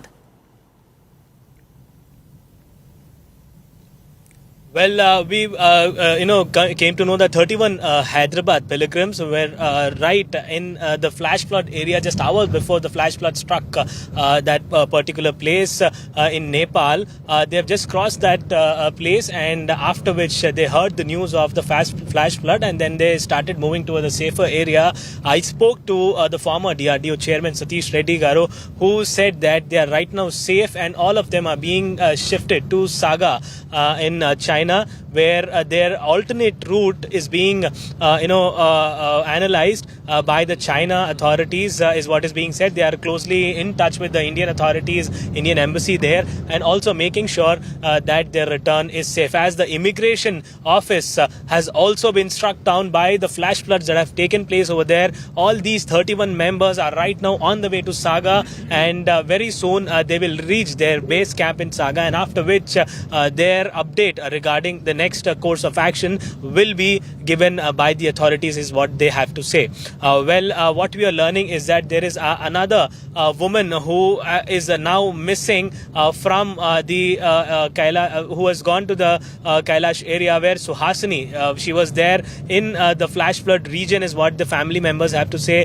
She has not been in contact since yesterday. The family members are trying to trace her down. They have also contacted the authorities. Now when we spoke to the family member here in Hyderabad, they said that they are closely in touch with the authorities to know the whereabouts of Suhasini.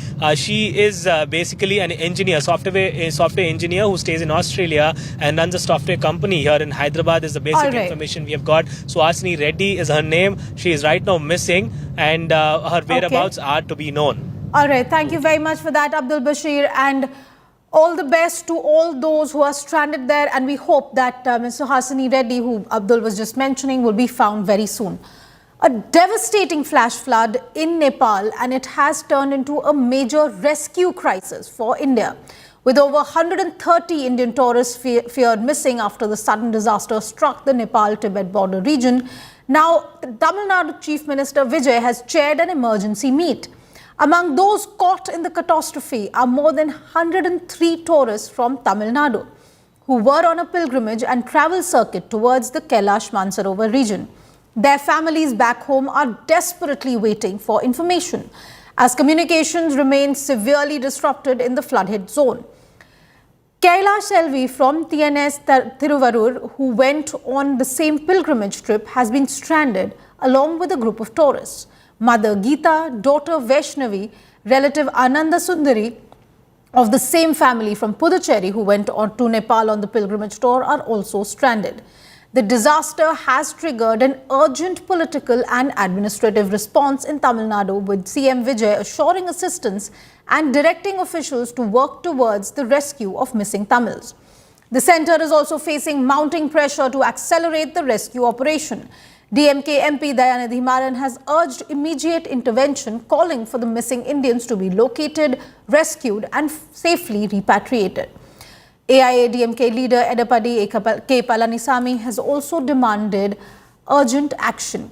Calling the reports deeply shocking, EPS has urged the centre to expedite rescue operations in coordination with the Nepal government and ensure proper information sharing with Tamil Nadu. நேற்று வரைக்கும் நேபாளில் இருந்து திபெத்தில் இருந்து கால் பண்ணாங்க, video call பண்ணாங்க. நாங்கள் சேஃபாக இருக்கோம், எதுவும் ப்ராப்ளம் இல்லைன்னு சொன்னாங்க. ஆனால் அப்புறம் நியூஸ் பார்த்த வாட்டிக்கு அதில் எமர்ஜென்சி நிலச்சரிவு ஏற்பட்டதுன்னு தெரிஞ்சுக்கிட்டோம். அப்புறம் எமர்ஜென்சி நம்பருக்கு கால் பண்ண வாட்டிக்கு அவங்க வந்து சேஃபாக இருப்பாங்க அப்படின்ற மாதிரி சொன்னாங்க. ஆனால் கன்ஃபார்மாக சொல்லலை. எல்லாரையுமே அவங்க போன எல்லா மெம்பர்ஸுமே என்ன மாதிரி தானே அழுது தவிச்சிருப்பாங்க. எல்லாரையுமே கொஞ்சம் சேஃபாக மீட்டுக்கு கொண்டு வந்துட்டா நல்லாயிருக்கும். 23ஆம் தேதி காலையில் இங்கேருந்து கிளம்பி கும்பகோணத்துலேருந்து பஸ்ஸில் போயிட்டு சென்னையிலேருந்து போனாங்க. போயிட்டு முந்தா நாள் காலையில் டெல்லியில் இருக்கோம்ப்பா அப்படின்னாங்க. நேற்று காலையில் காத்மாண்டில் சேஃபாக இருக்கிறோம். அங்கே கண்ட்ரோல் ரூம் ஃபோன் பண்ணி கேட்டால் சேஃபாக இருக்கு அப்படின்னு. தாசில்தார் வந்தாங்க, திருவாரூர் தாசில்தார் வந்து பார்த்துட்டு விசாரிச்சுட்டு அந்த லிஸ்ட் வந்திருக்கு, இன்னும் பயப்பட வேண்டாம், நல்லபடியாக சேஃபாக தான் இருப்பாங்க அப்படின்னு சொல்லி ஒரு தைரியம் கொடுத்துட்டு போயிருக்காங்க. சேஃபாக இருக்காங்கன்னு சொல்லிட்டு எங்களுக்கு டிசாஸ்டர் மேனேஜ்மெண்ட்லேருந்து ஃபோன் வந்தது. ஸோ சேஃபாக இருக்காங்க, அது ஓகே. பட் அவங்க கூட இன்னும் டேரெக்டாக கான்டாக்ட் பண்ண முடியல. கான்டாக்ட் அடிச்சதுன்னா சந்தோஷமாக இருக்கும். அது திருப்பி எப்படி அவங்க ரிட்டர்ன் கூட்டணும் என்னன்றது இதுக்கு மேலே தான் நாங்கள் பிளான் பண்ணணும். காலையில் 6:15 மணிக்கு காலையில் இப்போ ட்ரை பண்ணால் சுவிச் ஆஃப் தான் வருது. சுவிச் ஆஃப் தான், எல்லா ஃபோனுமே சுவிச் ஆஃப் தான் வருது. அவங்க திருப்பி எப்படி கூட்டின்னு வரணுன்ற பிளான் பண்ணும்போது ஏதாவது ஹெல்ப் வேணும்னா நாங்கள் கேட்குறோம். அப்போ மட்டும் சப்போர்ட் பண்ணால் எங்களுக்கு கரெக்டாக இருக்கும், அவ்வளோதான். ஸோ அவங்க கூட்டின்னு வரது மட்டும்தான் இப்போ ப்ரையாரிட்டியாக இருக்குது. கும்பகோணத்துலேருந்து சூப்பர் யாத்ரா ஏஜென்சி அப்படிங்கிற நிறுவனம் மூலமாக நமக்கு 57 பேர் இந்த நிறுவனம் மூலமாக கைலாயில் போயிருக்காங்க. அதில் வந்து நமக்கு தஞ்சாவூரை சேர்ந்தவங்க 14 பேர், பாக்கி எல்லாருமே அதர் டிஸ்ட்ரிக்ட்லேருந்து வந்திருக்காங்க. திருவண்ணாமலை, மயிலாடுதுறை, திருவாரூர், நிறைய இடத்துலேருந்து வந்திருக்காங்க. மொத்தம் 57 பேர் 3 பஸ்ஸில் போயிருக்காங்க. நேற்று ஈவினிங் வந்து நேபாளத்துலேருந்து திபெத் நோக்கி போகிறப்ப தான் இந்த ஆக்சிடெண்ட்டுங்க. மொதல் பஸ்ஸு போயிட்டாங்க, 2வது பஸ் 3வது பஸ் போகிறப்ப தான் ஏதோ சவுண்டு கேட்டிருக்குன்னு சொல்லி பார்த்துருக்காங்க. அவங்கள்ட்ட யார்கிட்டையுமே தொடர்பு கொள்ள முடியல. அப்பப்போ டவர் கிடைக்கிறப்ப தான் பேச முடியுது. நாங்கள் ஃபாலோ பண்ணிட்டு இருக்கோம், எல்லாத்தையுமே பேசுறதுக்கு ட்ரை பண்ணிட்டு இருக்கோம். இன்னும் யார்ட்டையுமே அவங்கள்ட்ட பேச முடியல. 23ஆம் தேதி நைட்டு 57 பேர் கொண்ட ஒரு குழு கைலாயம் போகிறதுக்காக கிளம்புனது.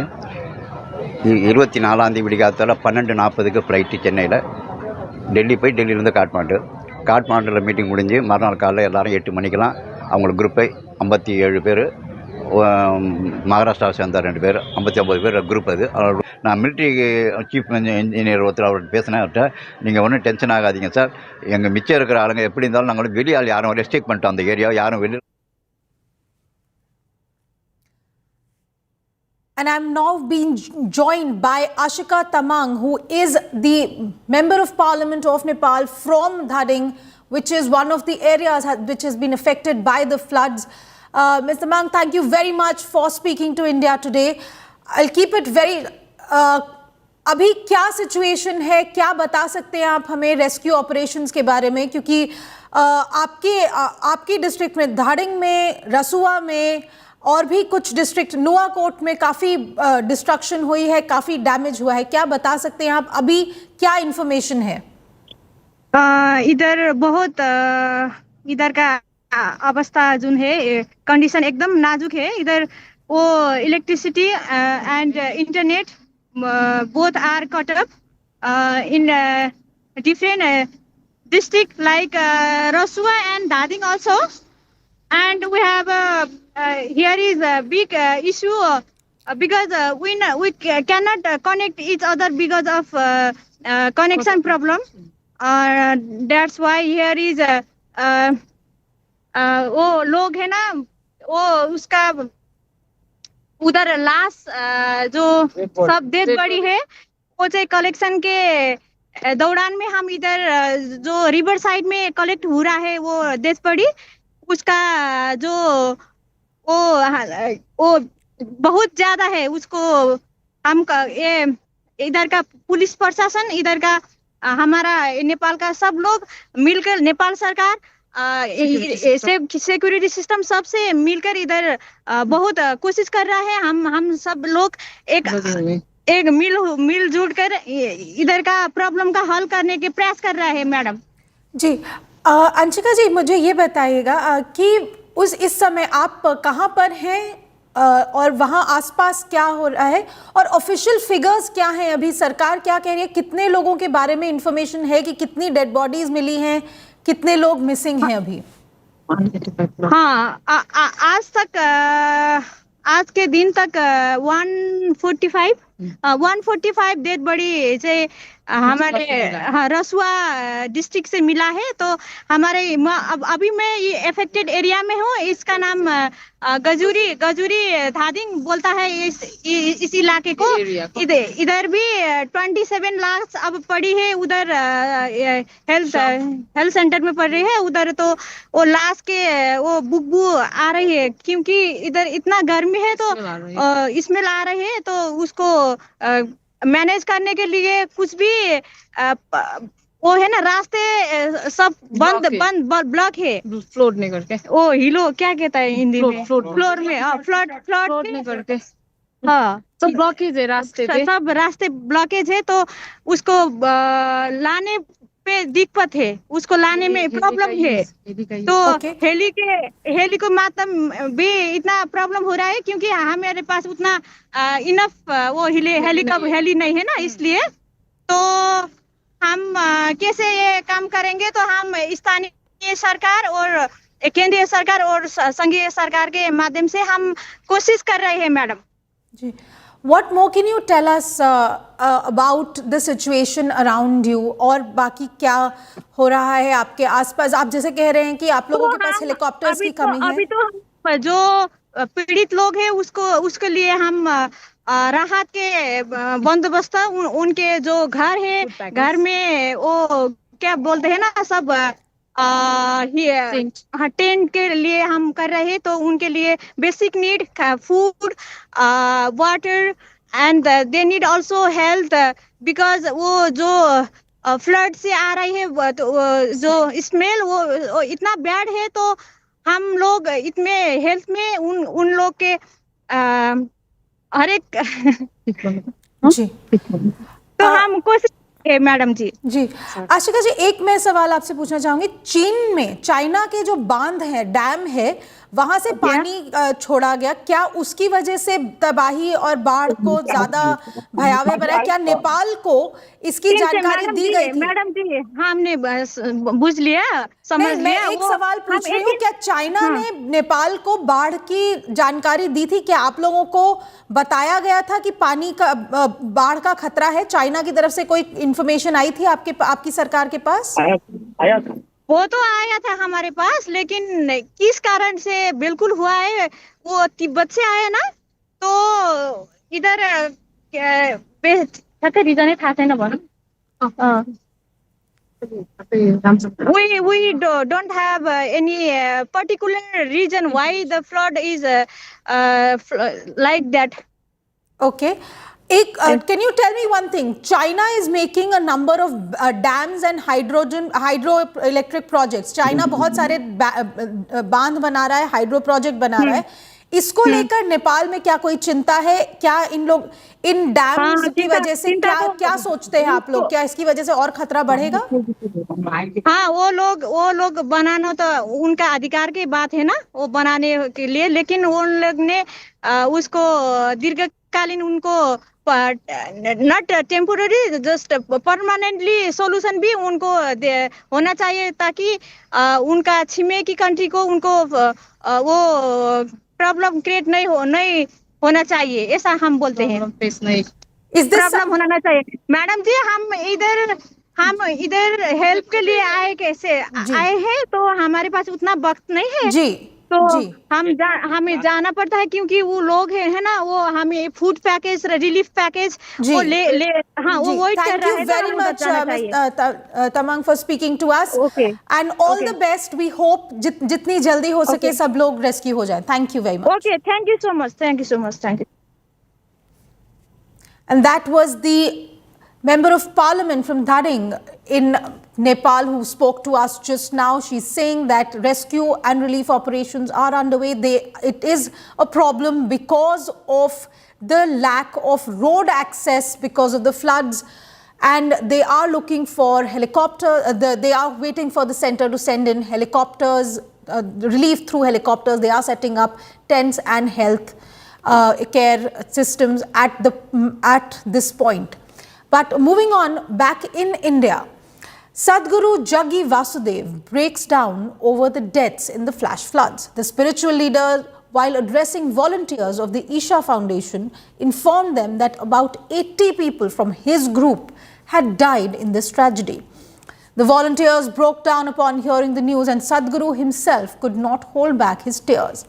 He has appealed to the Chinese authorities to allow him and a small team of volunteers to travel to Tibet's Girong to help with the rescue operations. The tragic floods have so far claimed more than 165 lives in Nepal and Tibet, with more than 700 people still missing. Rescue operations are being carried out to save as many lives as possible.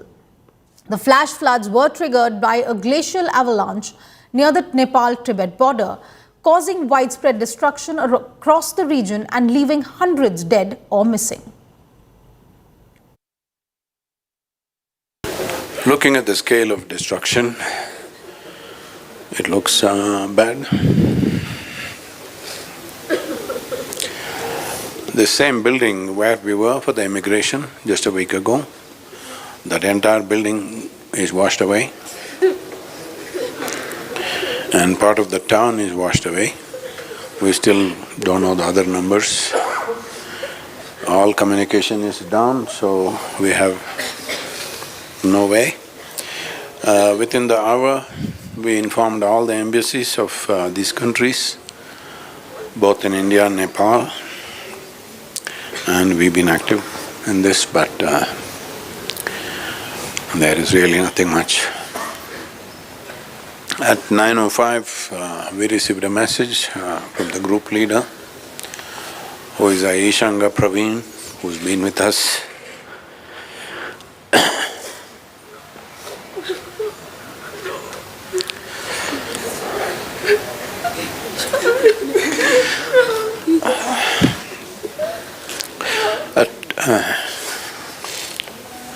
At 9:05, he sent a message that they have arrived at the immigration.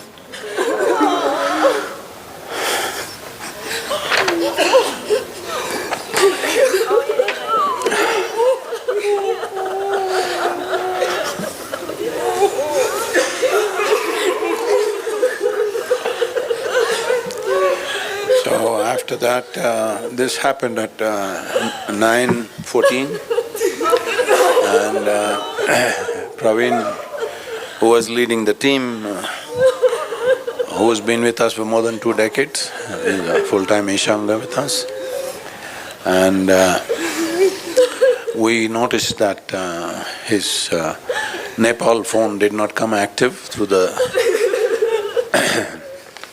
If he had crossed over, his Nepal phone should have come active, it did not come.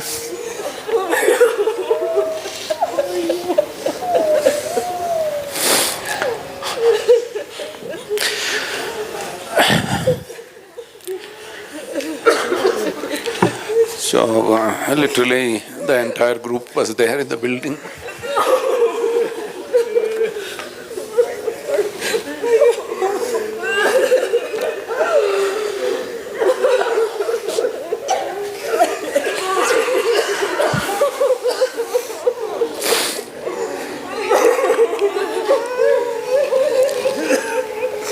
So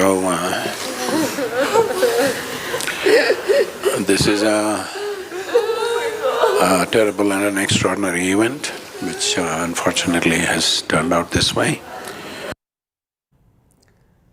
Art of Living Foundation founder Sri Ravi Shankar also expressed solidarity with the victims of the Nepal floods. Let's listen in to what he had to say. Nature's fury and disaster has taken over Nepal at this hour. It has been such a wonderful place for people to visit, and many went as a pilgrim to Kailash Mansarovar Yatra, and many of them lost their lives. In this very difficult time, let's all show our solidarity with the people of Nepal and the affected families and the government of Nepal. Let's pray to Almighty to give strength to all the victims who lost their near and dear ones.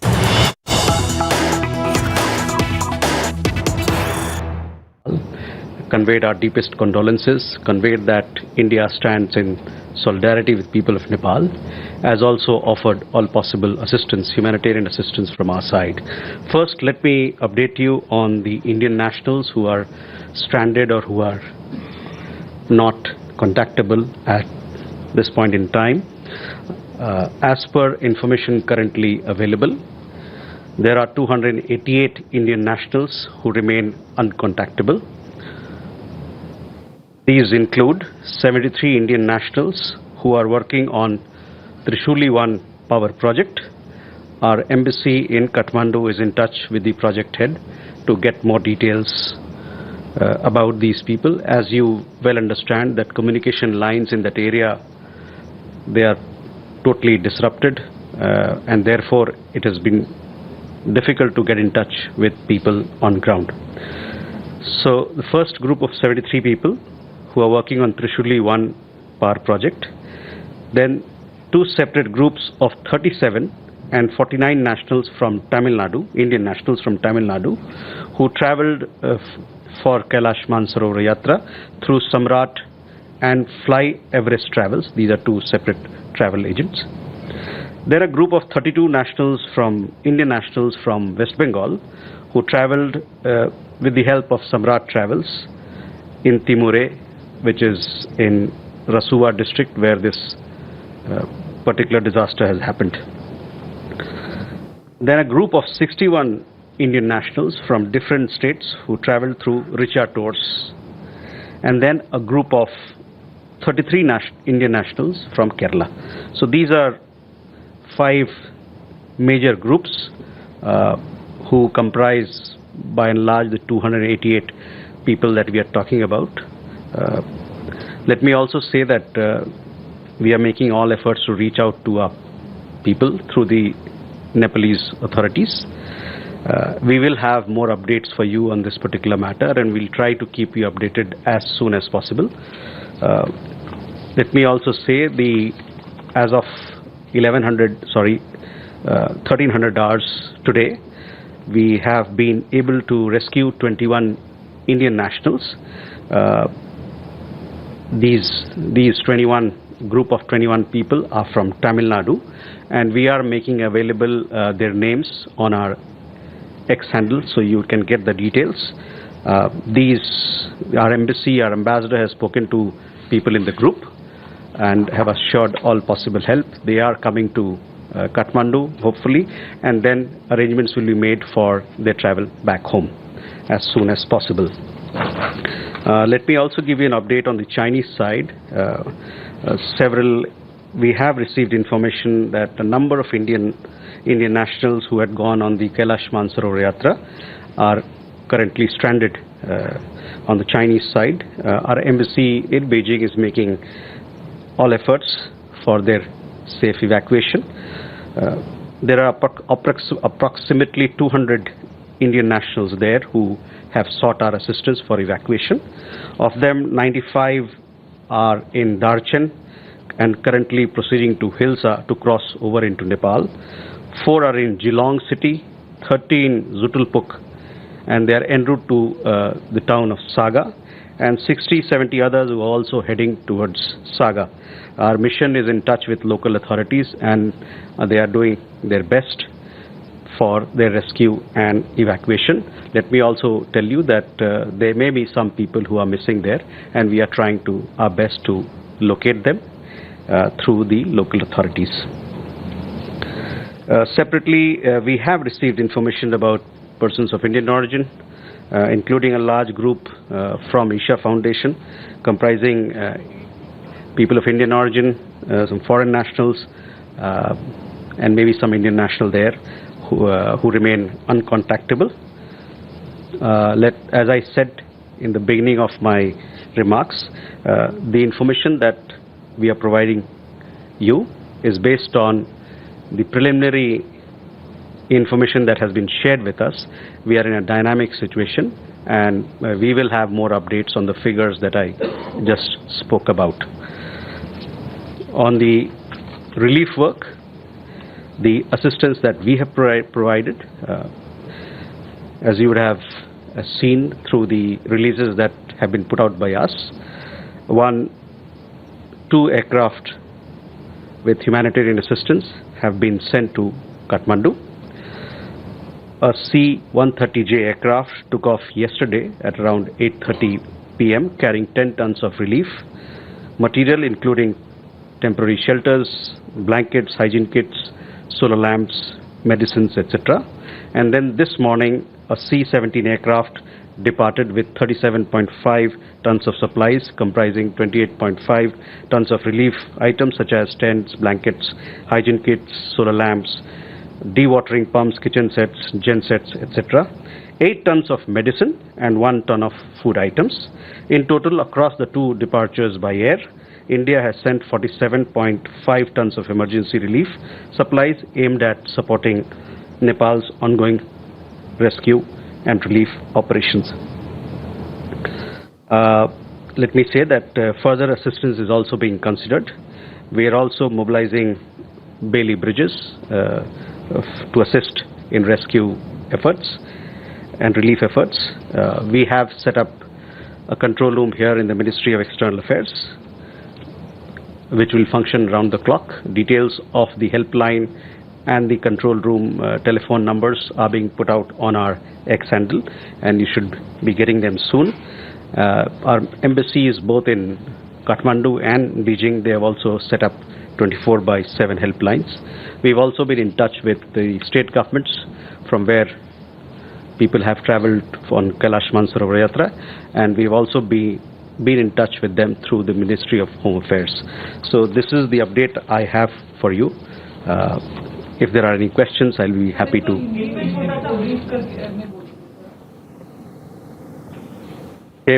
इस त्रासदी में के बारे में आपको कुछ चीज़ें अवगत कराना चाहता हूं।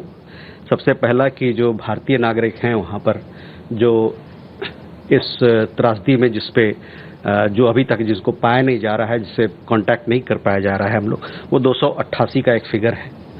इसमें 73 भारतीय नागरिक हैं जो कि त्रिशूली पावर प्रोजेक्ट में काम कर रहे हैं, और हमारा एम्बेसी जो वहाँ का प्रोजेक्ट का हेड है उनसे टच में है। दूसरा ग्रुप है एक 37 लोगों का और 39 लोगों का जो तमिलनाडु से हैं। ये सम्राट ट्रैवल के जरिए कैलाश मानसरोवर यात्रा पे गए थे।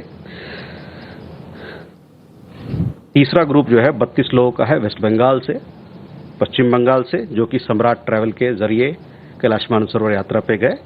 चौथा ग्रुप जो है वो 61 लोगों का है जो विभिन्न राज्यों से गए हैं और ये रिचा ट्रैवल टूर्स के माध्यम से वहाँ गए।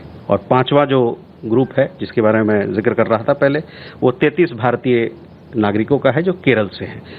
तो ये 5 समूह, मोटा मोटा समूह ये है जो कि 288 का जो मैंने आंकड़ा दिया उसमें बैठते हैं। इसके अलावा चीनी, चूँकि कैलाश मानसरोवर यात्रा के लिए चीन में जाना पड़ता है, तो वहाँ भी कई एक लोग हैं जो वहाँ पर अभी चूँकि इतना बड़ा त्रासदी हुआ है, डिजास्टर हुआ है, तो लोग वहाँ पर फंसे हुए हैं। करीबन 200 का आंकड़ा है। हमारी एम्बेसी वहाँ के सरकार से, स्थानीय इकाइयों से बातचीत कर रही है कि किस प्रकार से उसको वहाँ से निकाला जाए। इसमें से 200 लोग जो हैं उसमें से 95 लोग दार्चीन शहर की तरफ वहाँ से हिल्सा पार करके नेपाल में आने की कोशिश कर रहे हैं। 4 लोग जिलोंग शहर में, 30 लोग जुटुलपुक जो कि सागा की तरफ आ रहे हैं, एक और शहर है, और 60 से 70 लोग जो हैं सागा की तरफ आ रहे हैं। जैसा कि मैंने बताया कि 21 भारतीय नागरिक जो तमिलनाडु से हैं उनको रेस्क्यू कर लिया गया है और उनसे हमारी बातचीत भी हुई है, हमारे एम्बेसडर की बातचीत हुई है, और ये लोग वहाँ से निकलने के बाद काठमांडू आएंगे और काठमांडू से फिर भारत की यात्रा करेंगे। इन लोगों के अलावे कुछ भारतीय मूल के लोग भी हैं जो ईशा फाउंडेशन के साथ वहाँ गए थे, उनसे भी कांटेक्ट नहीं हो पाया है। उसमें कुछ भारतीय मूल के लोग हैं, कुछ हो सकता है कुछ भारतीय नागरिक भी हों, या और उसके अलावा कुछ विदेशी नागरिक भी हैं।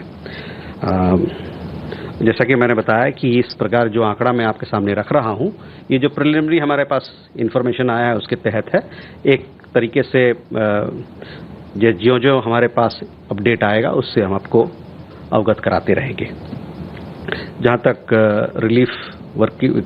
रिलीफ और रेस्क्यू की बात है, रिलीफ जो हम लोगों ने मानवीय सहायता प्रदान किया है नेपाल को, उसके बारे में जिक्र कर दूं। हालांकि आपने देखा होगा जो प्रेस रिलीज और जो एक्स पोस्ट के माध्यम से हम लोगों ने बताया है, लेकिन वह फिर से मैं उस पर प्रकाश डालना चाहूँगा। 2 जहाज पे हम लोगों ने सहायता नेपाल को पहुँचाया है। पहला जहाज जो 26 तारीख को 8:30 बजे सवेरे यहाँ से 10 टन करीबन रिलीफ मटेरियल लेके काठमांडू पहुँचा था। काठमांडू कुछ देर बाद पहुँचा था, जिसमें कि कंबल, सोलर लैम्प, दवाइयाँ, उसके अलावा हाइजीन किट्स और टेंट वगैरह इस प्रकार की चीज़ें हैं। दूसरा जहाज C-17 जहाज वो आज सवेरे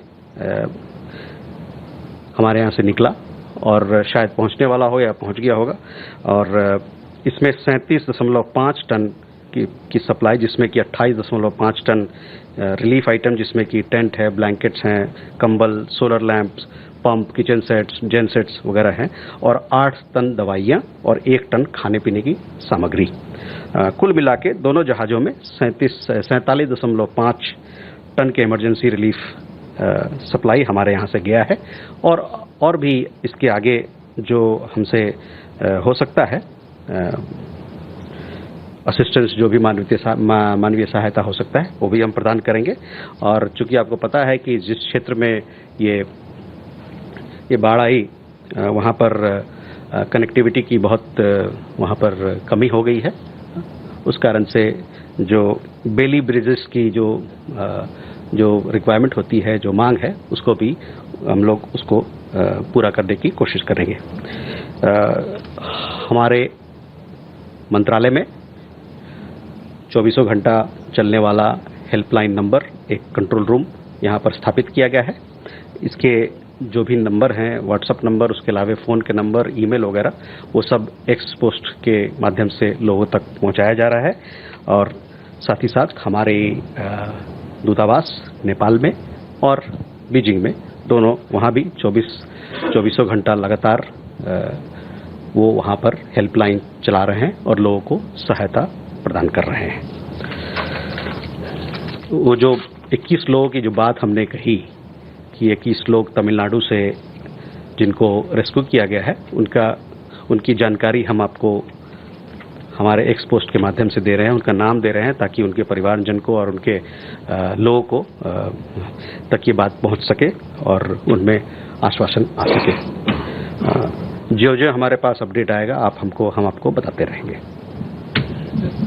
हाँ प्रणय, डेथ फिगर्स के बारे में क्या कोई कंफर्मेशन हुआ है? क्या उसमें कोई इंडियन है, नेपाली साइड में भी और चाइनीज साइड में भी? तो डेथ फिगर्स के बारे में वही हमारे पास जानकारी नहीं है, लेकिन जैसे मैंने आपको बताया कि एक प्रकार से स्थिति जो है वो लगातार बदल रही है, वहाँ पर एक डायनेमिक सिचुएशन है और जो ही हमारे पास और कुछ साझा करने को होगा हम आपसे साझा करेंगे। विजयलक्ष्मी सर, ये जो चीनी साइड में 200 के करीब भारतीय आपने कहा फंसे हुए, ये फंसे हुए हैं मतलब, या इनमें से कुछ लोग जैसे लापता है नेपाल में? नहीं, ये 200 लोगों की बात जो मैं कह रहा हूँ तो फंसे हुए हैं, तो स्टैंडर्ड है, इनको निकाला जाएगा वहाँ से। कुछ लोग हो सकता है कि वहाँ लापता हो, जिसके बारे में पूरी जानकारी हमारे पास नहीं है। हम लोग भी इस पर एक गणना कर रहे हैं, लोगों से बात कर रहे हैं ताकि, और उस पर भी कोई जो हमारे पास अपडेट होगा उसके आपको हम साझा करेंगे। Siddhant? So Siddhant from Beyond, will India send field hospitals as well, something that we have seen in the past as well?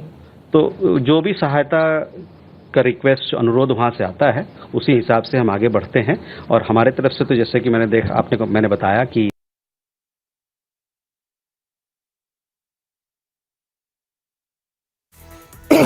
And that was the press conference that is currently going on. The MEA briefing the media about the situation, the data, the numbers that we currently have of Indians who are either missing or stranded. We're getting back the press conference.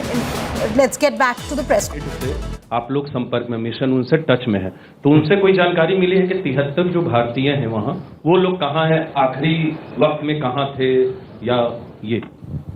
तो त्रिशूली के जो project है उनसे हमारी बातचीत हो रही है, लेकिन जैसा कि मैंने बताया कि जो 3-4 जिले हैं जो इससे ग्रसित हैं, वहाँ पर जो भी संचार के माध्यम है सब टूट चुके हैं, तो किसी से कोई बात नहीं हो पा रही है।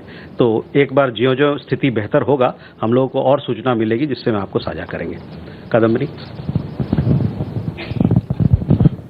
Kadambini Sharma, independent journalist. Sir, क्या नेपाल की तरफ से कोई विशेष मदद की मांग आई है? क्योंकि वहाँ पर जिस तरह से आपदा है काफ़ी बड़ी है, वहाँ पर पूरी सेना, पुलिस वगैरह लगी हुई है, तो उसके अलावा कोई ऐसा स्पेशल रिक्वेस्ट आया हो? जी। तो इस जो अनुरोध आया है उसी के मुताबिक हम लोगों ने उनको सामग्री उपलब्ध कराई है, हमारी मानवीयता सहायता। और जैसा कि मैंने बताया कि बेली ब्रिजेस के लिए भी मोबिलाइज करने के लिए हम लोग उस पर काम कर रहे हैं। और ये जो चीज़ें बताई मैंने कि हम लोग जो उनको प्रदान किया है, उनको भेजा है, वो उन्हीं के अनुरोधों के हिसाब से, और जो उनकी तरफ से जो अनुरोध आएगा उसको हम पूरा करेंगे, पूरा करने की नहीं तो कोशिश करेंगे। Rishabh. Sir, Rishabh from NDTV. So, will NDRF be mobilized? Has there been any special request for NDRF? And given that we have seen at least 16 of their bridges have collapsed because of the flood, so has Army's engineering corps, who specializes in temporary, bridge building, have they also been mobilized, or will they be mobilized? तो बेलीज bridge के बारे में मैंने कहा कि उसको mobilise करने के अंतर्गत हम काम कर रहे हैं, और जहां एनडीआरएफ की बात आपने कही, इस पे मेरे पास कोई जानकारी नहीं है। Keshav. Thank you, spokesperson. Keshav from the print. I just wanted to ask whether India is considering any financial aid package the way it did with Sri Lanka with the $500 million package. Has there been any discussions, requests from Kathmandu with regards to this? Thank you. So at this point in time, our focus has been to supply humanitarian assistance as per the request of the Nepalese side. As I told you, our Prime Minister had a conversation yesterday where we said that we'll we'll offer all possible assistance from our side. Akhilesh. Sir, I'm Akhilesh Suman from DD News. As we heard that External Affairs Minister was taking a review meeting with ambassadors of both Nepal and China. Could you understand that what was the reason of this sudden flash flood? Was China sharing the data on real-time basis or not? So on this particular aspect, I don't have any information, but we all saw the tragedy and the disaster, and we saw the visuals across social media platforms and on television. We don't have any more information as to the origin of this particular disaster. Ek minute. Sahil. Sir, Sahil Pandey from ANI News Agency. Will there be more relief flights to be sent from India to Nepal, or is there anything on schedule, if you can share with us? So, as I said, that further assistance is being considered, and as and when we have more flights, we'll keep you updated.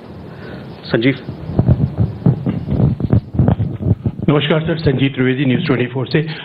Sir, चूंकि आप लोगों की अभी बैठक हुई है, विदेश मंत्री ने ली है, तो वही जानकारी के जो जानकारियां आ रही हैं उन पर विश्वास किया जाए या कोई और वजह है जिसकी वजह से ये भयंकर त्रासदी हुई?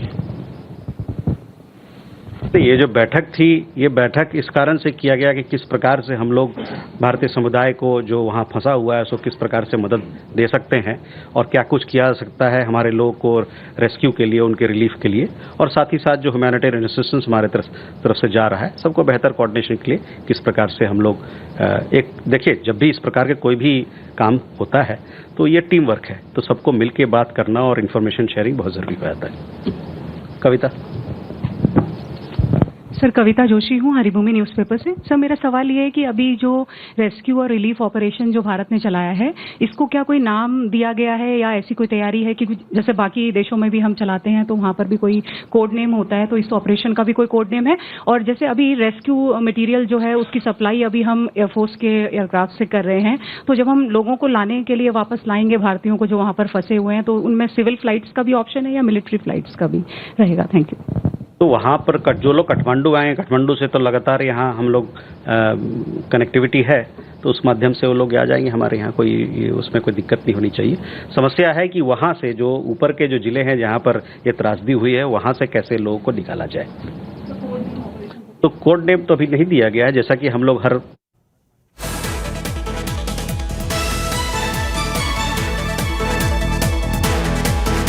So this was the MEA spokesperson briefing the media about the currently available information as the rescue operation continues. 73 Indian workers at the Trishuli Power Project continue to be missing and are being traced. More data also being given by the MEA spokesperson about other tourist groups from India who we are trying to trace. 288 persons total missing from India at the moment. Around 200 people are stranded on the China side, and as of 1 o'clock, 21 Indians have been rescued. That's the information latest coming in from the MEA spokesperson. But now it's time for us to go across to Sakshi Batra of Business Today, who joins us with all the updates of the markets. Over to you, Sakshi. Look, this investment Guru's tips will double your money. Just claim the offer. Double your money from any random group. Pay attention. Promising double returns, they'll lure you in tight. Unverified groups will send fake tips overnight, emptying your pockets before you can fight. Visit! SEBI and NSE advise, consult only SEBI registered advisors and make payments only to verified accounts or UPI IDs. An investor awareness initiative by SEBI and NSE. Presented by National Stock Exchange.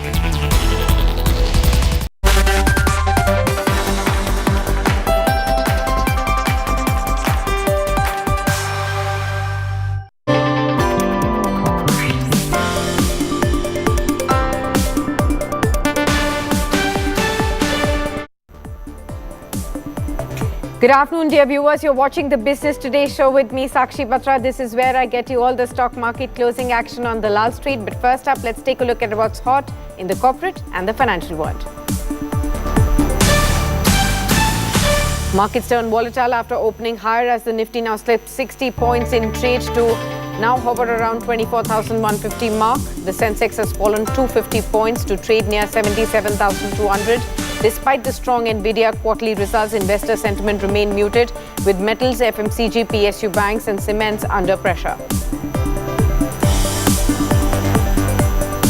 India's equity outlook is cut for the third straight quarter as foreign investors seek value elsewhere in Asia. Reuters poll has seen that Nifty could be at 25,556 by the year-end 2026, while foreign funds have also sold nearly 2.4 lakh crores of Indian stocks this year. Hyundai unveils its biggest ever production push, planned 100-plus model launches for refreshes by 2030. The automaker also plans to expand its hybrid, EVs and new segments to take on Toyota and Chinese rivals like BYD. Rakhi markets are buzzing despite higher prices, with traditional silk threads now sharing space with Avengers bands and silver bracelets. Gold and silver gifts are also in demand. We are seeing MCX gold now trading near 1.59 lakh rupees and silver prices hovering around 2.4 lakh rupees a kilo.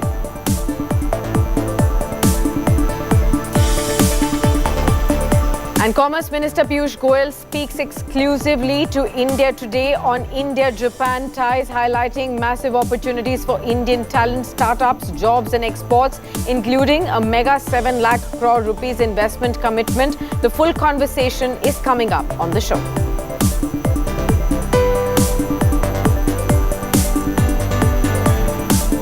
Let's straight away look at how the markets are trading in the last half an hour of trade, viewers. We've panned out to be a very muted kind of a trade this afternoon, and we've also seen that only pharma, private banks, real estate to some extent are the only pockets that are hovering higher. Rest of the pockets in terms of sectoral movers have slipped into the red. There is pressure mounting in from PSU banks that were so far running around, and we have seen some profit taking come in on the PSU banking names today. Oil and gas, FMCG have also dragged a bit, about 0.5% lower for these. Broader markets, mid and small caps have also slipped in the session. Let's pull up, however, the top movers on the Nifty. At the last half an hour of trade, you have Kotak Mahindra Bank that stood its ground. You can clearly see 1.9% of a move on the upside. You can also see Adani Enterprises, ICICI Bank. Those are the stocks in front of you. 1.5% to almost 2% higher. Tech Mahindra, Adani Ports and Cipla are the stocks that are also up by over 1%. Whereas on the declining side, where the pressure is mounting on the Nifty, you could see Hindalco declining 2.8% lower. Remember, metals were shining bright for the last couple of sessions. Some profit taking there.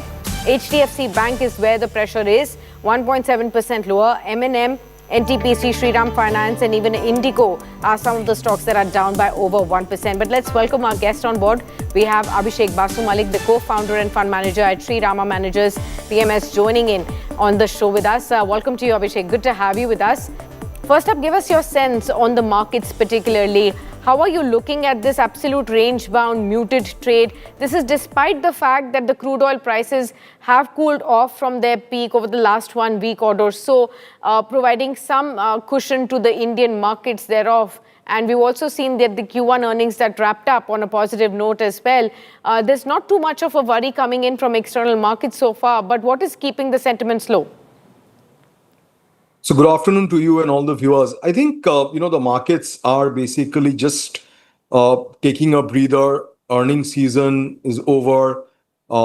Most of the stock movements in result of earnings is over and done with. So it's just taking a breather. It's not making any moves either way. So it's just sort of going sideways, trying to consolidate, waiting for, some news flow to come through. But it's just basically nothing happening at this point in time. Yeah, absolutely. Let's actually look at addressing the two pockets that are buzzing. The one is the pharma index and the other one is the private banks. In fact, banking space for the last couple of sessions has been showing us some strength. What is your own sense on the banking scenario panning out, PSU versus private banks, financial services? Is there enough and more opportunity even going forward? Should one look at this space at the time being? Yeah, I'm particularly, positive on the banking space. I think overall NPAs are at the lowest. In fact, probably for the first time across board, NPA for all private sector and all commercial banks are lesser than 1%. So that is something which is very, very critical, not happened before.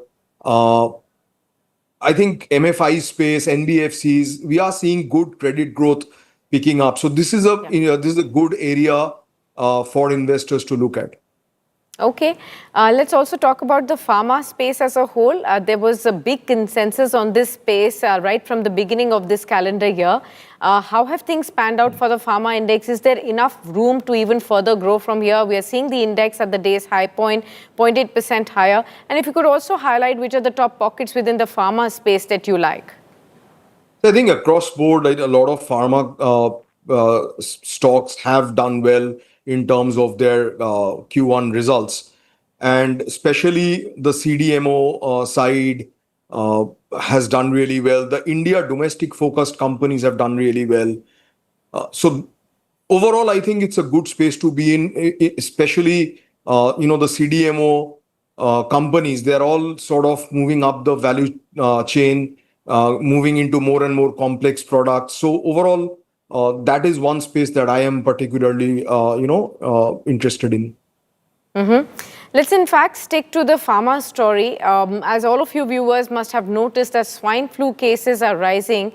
That has also driven up the demand for oseltamivir, which is also putting some pressure on the supplies to tackle the current disease. And there's also a wide price gap across brands on the medicines that are used to treat swine flu as well.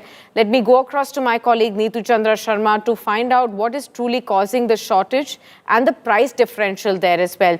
Neetu, first of all, there's a sudden shortage of oseltamivir and in the market, which is already seeing a rise in influenza cases. Why did the industry not have enough stock to meet this sudden increase in the demand? Yes, Sakshi, the reason is that Delhi has reported around 1,449 H1N1 cases, which is also known as swine flu as of August 12. And that has triggered the sharp increase in demand of oseltamivir. From the manufacturers and the trade's perspective, this is also a consequence of what happened after the previous H1N1 cycle. Like for several years, there was a very limited demand of the drug in India, and the large quantities remained unsold and expired, causing a lot of losses to the pharmaceutical companies as well as the channels and in the distribution and the chemist circle as well. Now, as a result, some of the manufacturers reduced or discontinued the regular production of this drug. Now that seasonal influenza demand has suddenly picked up in Delhi NCR and specifically other areas of the country. So existing inventories are simply not enough. Now manufacturers are working to replenish stocks, but there is a time lag before the new production reaches the market. So this is a wait and watch situation, Sakshi, yes. Neetu, but consumers are also seeing a huge variation in the price of oseltamivir. So while some brands are difficult to find, what is driving this price gap, and should consumers be worried about further price increases during this shortage? So yes, chemists are currently quoting around 3,000 rupees for Roche's original product, which is called as Tamiflu, and around 900 rupees for the Ciplas product, which is Antiflu, and around 450 rupees for generic versions, which are usually taken up in patients in the government hospitals and the pharmacies by the poor patients specifically. So this difference reflects the presence of different branded and generic products in the market. But the immediate issue is availability rather than simply pricing. So because inventories were kept low after years of weak demand, the sudden increase in consumption has quickly depleted stocks of some brands. So the industry now needs to replenish the production and ensure that the supplies move through the distribution chain to the markets and where the demand is highest. As the supply catches up, we would certainly expect pressure on the availability of and prices to ease up. But again, as I said, it's a wait and watch situation. Chemists are already in touch with the manufacturers, and we are looking for updates. Okay. Neetu, but consumers are also seeing a huge variation in the price of oseltamivir. So while some brands are difficult to find, what is driving this price gap, and should consumers be worried about further price increases during this shortage? So yes, chemists are already in touch with the manufacturers, and we are looking for updates. All right, Neetu, thanks a lot for getting us all of those details there. We'll, of course, have you keep an eye out on the entire market there of as far as the influenza or swine flu cases are also rising. And to tackle that, what is the scenario of the medicine, both prices and the availability as well. But let's shift focus. There's another report that's coming in, and this is with regards to the US viewers. Trump administration is now weighing on new chip tariffs. New tariffs could actually hit tech products such as laptops, gaming consoles, may actually face some duties. And Donald Trump and his team is weighing on a phased in for tariffs as well. And US may also tie the tariff relief to local production thereof too. So that's the news that's coming in. This is with regards to the chip making and therefore the end impact on the products that use these chips, such as laptops or gaming consoles as well. So the tech products could actually face more tariffs coming in, and that could be making this space, something to watch out for in terms of how the prices will move up in case Donald Trump team truly moves in forward as far as the tariffs are concerned. Those are some initial reports that are indicating to us that some such thought process is going on. Although we don't have any confirmation of what kind of tariffs and what is the current scenario, how big a jump will there be, from when are they looking at it. And of course, remember, currently in the absence of any US-India, final trade deal that has been awaited for more than a year, is something that will be also watched out for very carefully. Abhishek, let me come to you on the same as well. One is the constant wait that all of us are looking at as far as any finalization to the India-US trade deal is concerned. Since that's not taken place so far, these constant information that we keep on getting from the Trump administration on tariffs, that's despite how the courts in the US have also termed these tariffs as illegal and have called out these tariffs as something that is not in good taste as well. Give us an understanding of how would you look at this news flow? I mean, this is the least that we expect from the US president.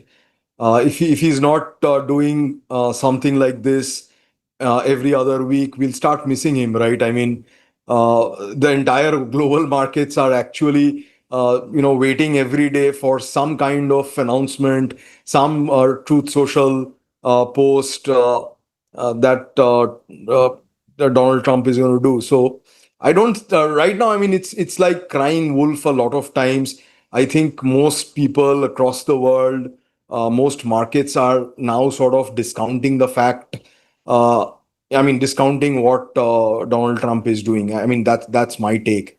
You hardly see any movement in the markets nowadays on things that Trump tweets about. So good to ignore him right now. Absolutely. But do you think that somewhere the markets and the outlook to the markets is also tied up to this uncertainty around the US-India trade deal? That was the first big trigger about 1.5 to 2 years ago that really led to the markets underperforming widely. In the last 2 years, Nifty has not given any return to investors. And therefore, is this the key reason what the markets are truly waiting for to really finally move up out of a consolidative range? See, two things. One is I don't think that the India-US trade deal happening, not happening had or has any relevance to the markets in India. The main reason why we've underperformed primarily is one, because our earnings across board had suffered. And second is we did not have an AI trade. And globally, the markets... I mean, the investors moved to where AI trade was available. So pretty much these two reasons.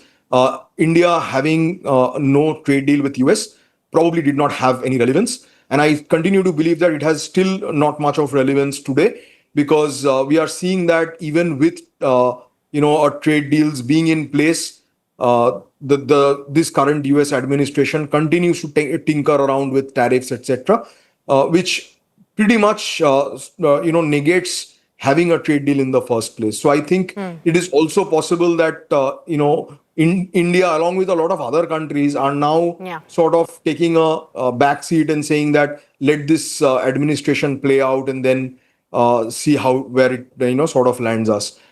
especially after the US Supreme Court judgment. I don't see much happening. Of course, when the time comes, I mean, Indian corporate results have started picking up for 2-3 quarters now. And when the time comes, the market starts moving up. This might become a narrative that, India-US trade deal has happened, and hence, the markets are moving up. So you never know how the story pans out, but my sense is it's not, very relevant to Indian markets today. Okay, let's shift focus to the auto space, viewers. There's a lot of buzz there. India's auto market is entering a new phase with the launch of the country's first plug-in hybrid vehicle. That is the JSW MG Motor India, which has introduced the Hector Tomahawk, which has offered consumers a choice between a full electric vehicle and a plug-in hybrid as well. The company says the plug-in hybrid can compete directly with petrol and diesel vehicles and has internally dubbed it like the diesel killer.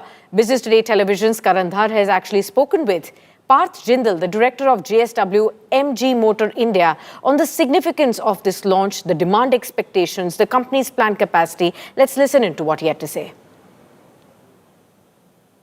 No, I think it's a watershed moment for MG, and I think it's a fantastic moment for Indian auto industry, because finally there is an affordable plug-in hybrid that is available in the market. We obviously launched, we're giving customers choice, so you can either buy the battery electric vehicle, the full electric, or you can buy the plug-in hybrid.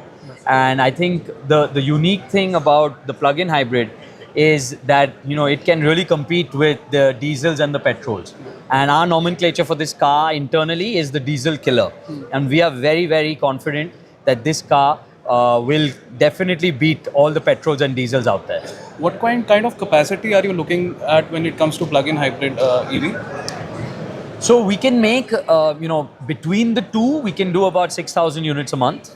And we're quite interchangeable as to what we do. And obviously, if the bookings and all the demand is very good, which everyone feels like the plug-in hybrid will do really well and the EV will do well, we'll augment our capacity. So we have the capability to scale. As of now, we plan for about 6,000 units a month. Let me take a view from Abhishek as well, who's also been watching the entire auto story play out. Abhishek, what's your sense? The competition is rising, innovation is to the brim. JSW that just entered into the auto space is bringing the first of its kind plug-in hybrid vehicle. How are you looking at what's for the investors and market participants to look at here? I think it's a very, very encouraging development. Plug-in hybrids, EVs, that is the way forward. I think we will actually, the progress of more towards hybrids, towards EVs are going to sort of intensify, and the better, the more number of options available, the migration is going to be faster. So MG, they've done really well in the EV side. Their Windsor has been at the top of the charts in terms of sales. And if they're able to crack this, then this is also sort of a new segment that they're getting into. So could be very interesting.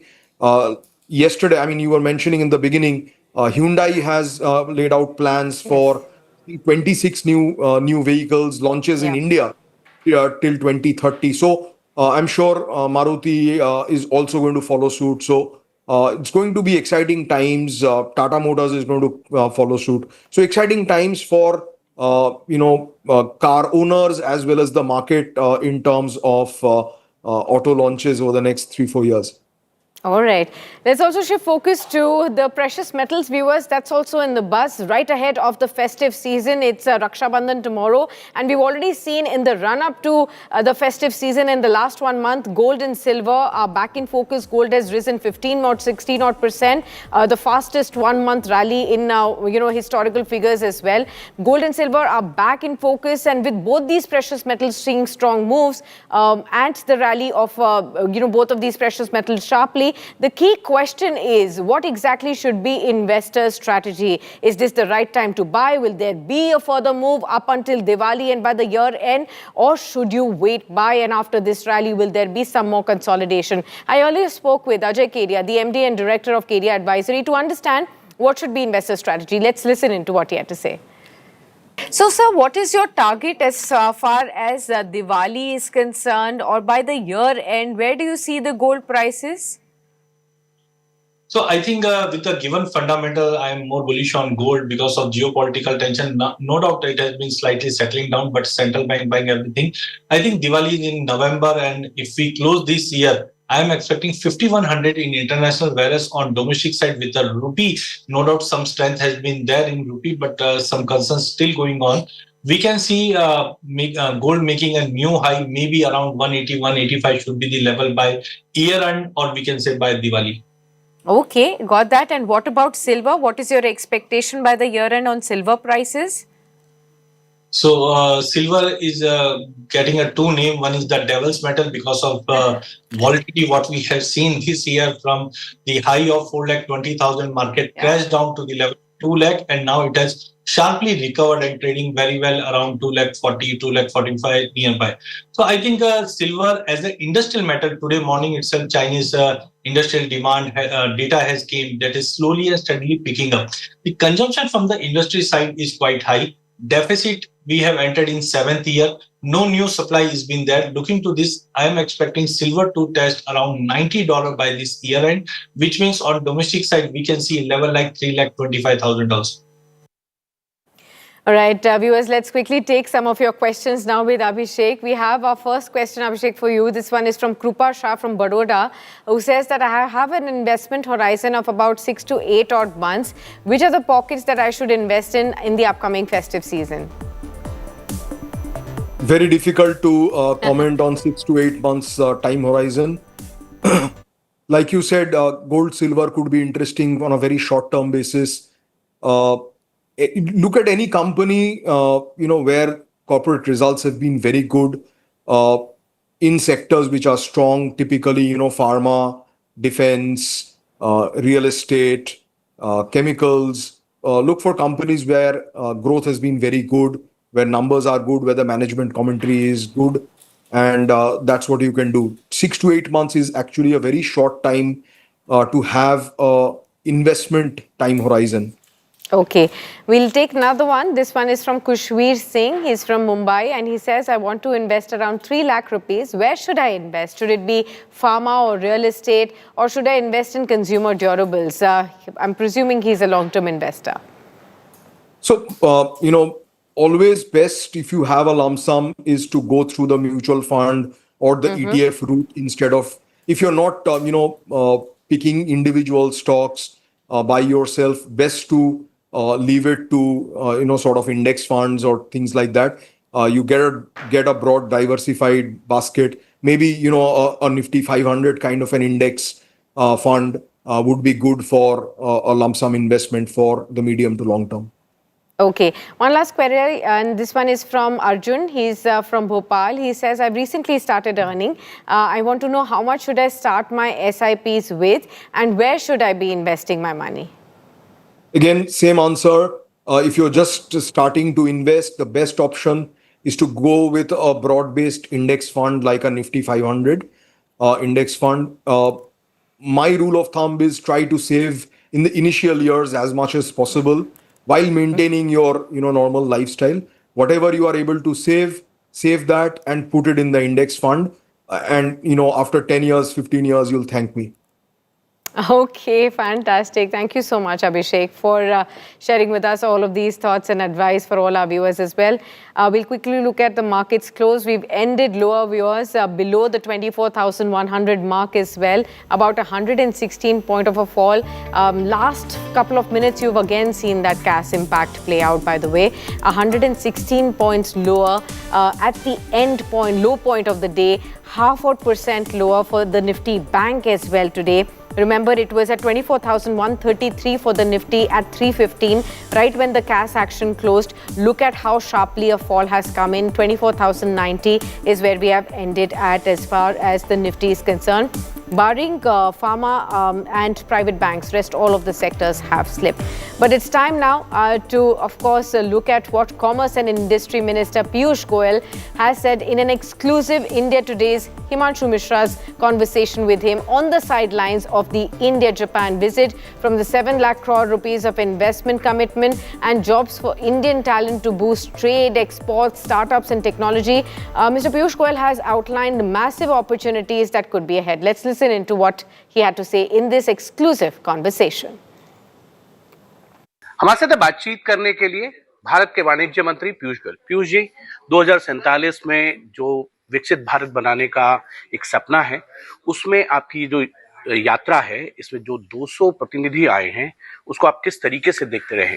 मैं समझता हूं कि जो उत्साह देखने को मिला है जापान में भारत के साथ साझेदारी बढ़ाने के लिए, यहाँ पे युवा शक्ति की कमी है। भारत एक युवा देश है। भारत में आज बड़ी अच्छी गुणवत्ता का सामान बनने लग गया है। कौशल और हुनर हमारे भारत के युवा युवतियों में बहुत जबरदस्त है। ऐसी स्थिति में जापान चाहता है कि भारत को एक विश्वसनीय साझेदार, ट्रस्टेड पार्टनर के रूप में भारत के साथ संबंध बढ़ाना चाहता है।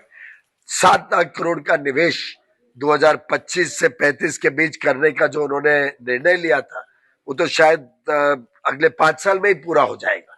उसमें से 1 लाख करोड़ तो पहले ही आ चुका है, 10 महीने के अंदर। ये दर्शाता है कि जापान आज चाहता है कि भारत में निवेश करे, भारत में हाई क्वालिटी प्रोडक्ट्स मैन्युफैक्चर करे। 3 लाख लोगों की उन्होंने आवश्यकता भी बताई है कि हम भारत से engineers, doctors, care givers, nurses, electrician, plumber भेजे, तो बहुत अपार संभावनाएं हैं युवा युवतियों के लिए। भारत के लिए भी बड़ी नौकरियों की संभावनाएं खुलेंगी, रोजगार की संभावना, और जापान में भी रोजगार की संभावना। जो भारत के स्टार्टअप्स हैं, उनके लिए यहाँ पे आप क्या फ्यूचर्स देखते हैं? स्टार्टअप्स को जो हाई टेक्नोलॉजी ओवरले करना पड़ता है अपने आइडिया का, जो वो चाहते हैं कि अपने आइडिया को फाइन ट्यून करे, टेक्नोलॉजिकल स्ट्रेंथ दे, उसमें जापान की अहम भूमिका हो सकती है। अच्छी गुणवत्ता, क्वालिटी के मापदंड बनाने में जापान का अच्छा रोल हो सकता है। और मैं समझता हूं कि रिस्पेक्ट फॉर इनोवेशन, जो जापान की विशेषता रही है पिछले 200 सालों से, वो आज भारत में लाने में जापान का रोल रहेगा। एक सवाल है, BIS के स्टैंडर्ड्स में कुछ आप चेंजेस करने के लिए आप तैयार हैं, और 2011 में FTA हुआ था जापान के साथ। क्या आपको लगता है कि कुछ चीजें धीमी रह गई थी पहले, जो आप पूरी कर?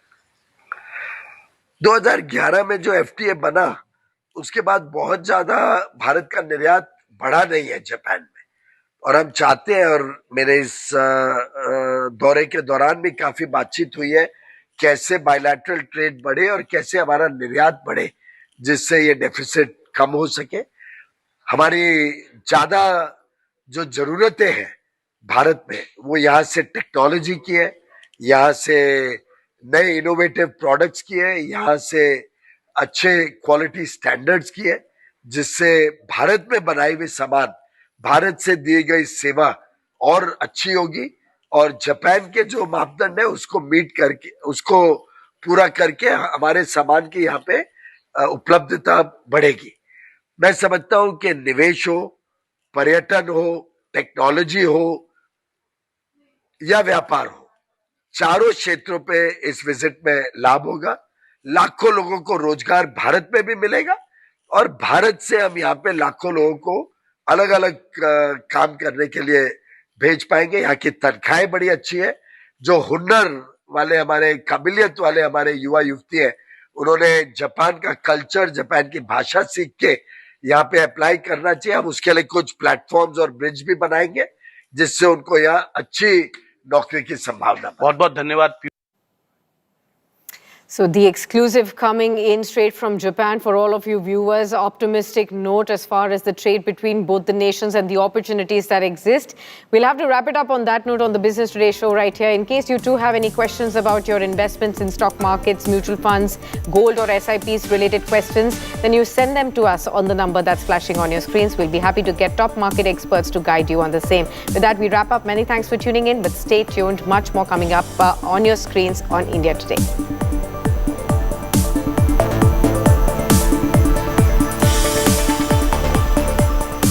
Presented by National Stock Exchange.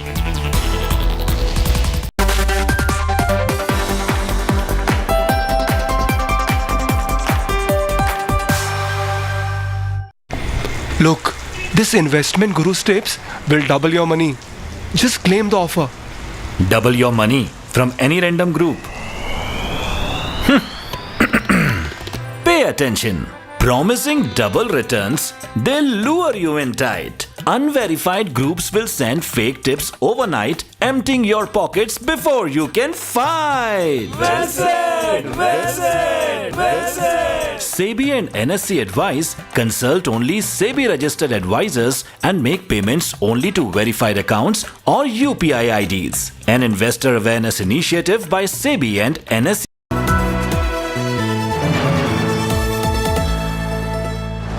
Savings account में मिलते हैं amazing benefits, paperless banking and higher interest, वो भी हर महीने। Money money money money every month. सोच बदलो और बैंक भी। India's longest standing biannual survey is back. That's right, the mood of the nation. The Gen Z mood check on India Today, most definitive mood tracker. What's actually changed after the Gen Z protests? We get you the pulse of the people on India Today. The report card is in. Unfiltered, unscripted, unmissable. India Today's Mood of the Nation poll, 7 p.m. to 10 p.m. only on India Today.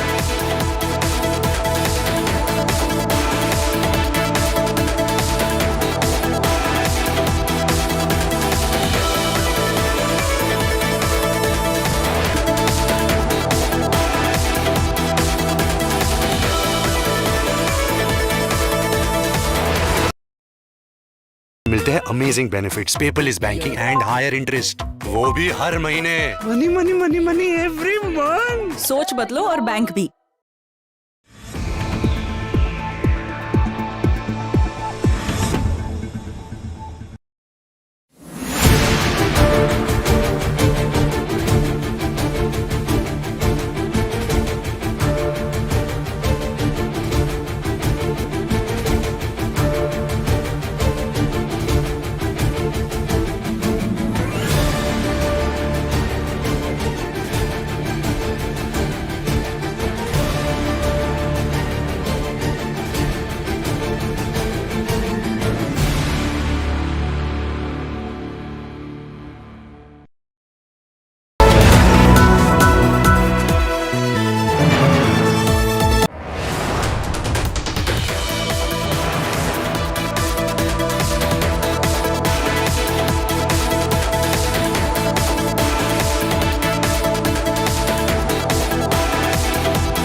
Savings account में मिलते हैं amazing benefits, paperless banking and higher interest, वो भी हर महीने। Money money money money every month. सोच बदलो और बैंक भी।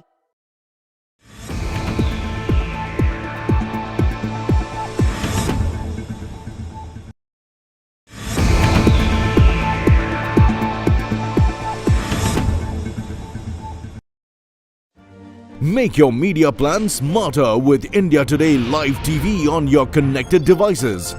Amplify your brand with 100 million smart internet viewers. To advertise, mail us at sales@aajtak.com.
When a parliamentarian, and I'm talking about your colleague Kangana Ranaut. Freedom to the parliamentarian. Freedom is there for every Indian. Okay. So it's freedom for Kangana Ranaut to take on Kriti Sanon and say that Why it should are have been you better restricting to addressed. Kangana Ranaut? Kangana Ranaut is a first-time MP, very junior, and sometimes I will tell her how to function in a parliament business and other things. But you are a minister, you are the parliamentary that's affairs what I'm saying. As a parliamentary affairs, I can guide for parliamentary procedure. But I can't guide her what to speak, what not to speak. I agree. These are a personal choice. But should some leaders show restraint? And I'll give you another example. At the same time, when the Prime Minister was striking such a reconciliatory tone of forgiveness with students, at the same time you had certain ministers like her again who called Gen Z gutter generation. No, that I heard it. She didn't say that. She says that those who abuse, not everybody. She clarified it.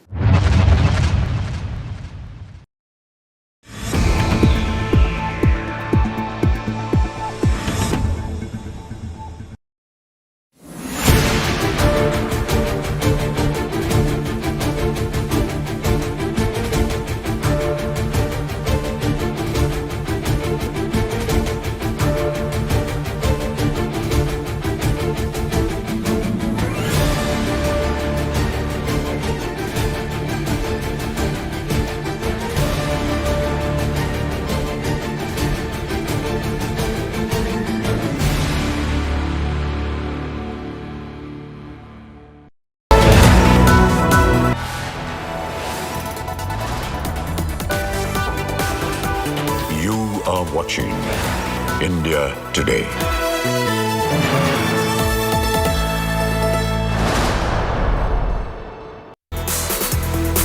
Welcome back. Let's take you through the visuals that we've got about the massive flash flood in Nepal. The flood in Nepal's Bhotkoshi River, Trishuli River Basin struck Rasuwa and the neighboring districts on Wednesday after floodwaters surged from the Tibet side, leaving over 163 dead. Here are some visuals of the devastation from the flood-hit Nepal. Nepal flash floods unleashed a massive wall of water at the Rasuwa border on Wednesday morning, with CCTV footage from an immigration office on the Chinese side capturing the sudden deluge as it violently surged through the border area. The footage shows the sheer force of the floodwaters as they swept into Rasuwa. The customs office at China's Kerong border, connected to Nepal's Rasuwa crossing, is a key route for containers entering Nepal and is also used by pilgrims travelling to Mansarovar. A sudden flash flood triggered by a sharp rise in the Bhotkoshi River from the Tibetan side struck Rasuwa district in Nepal. Saipru Besi and Timure regions were severely hit, with villages, bridges, roads and infrastructure project sites washed away. Nepal police issued alerts for downstream districts along the Trishuli River basin, urging residents to stay vigilant and move to safer locations.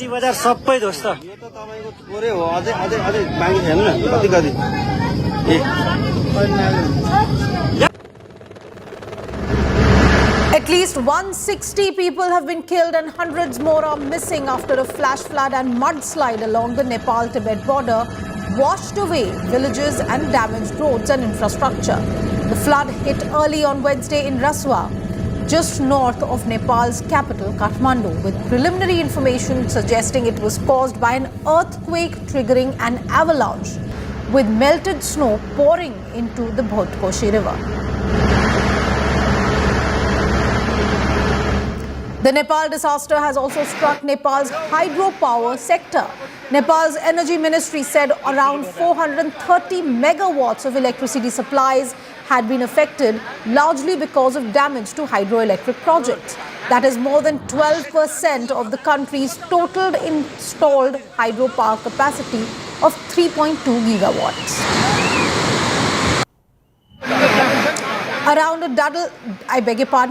a dozen settlements in Kathmandu have been affected. Devastating scenes from Betravati Bazaar show homes and businesses being swept away as the powerful flash flood surged downstream from Rasuwa. Betravati is reported to be among the worst hit areas of Nuwakot district in central Nepal. The Narayani River at Narayan Ghat has swollen to danger levels following a massive flash flood from the Bhotkoshi and Trishuli river basins. Powerful waves from the swollen Narayani River hit a Buddha statue in Narayan Ghat, Chitwan, as floodwaters rose in Nepal following the massive flash flood. Authorities have urged people living along the Narayani and other rivers to remain alert. Powerful flash floods tore through Nepal's Rasuwa district, sweeping away cars and multi-story buildings after surging across the border from Tibet.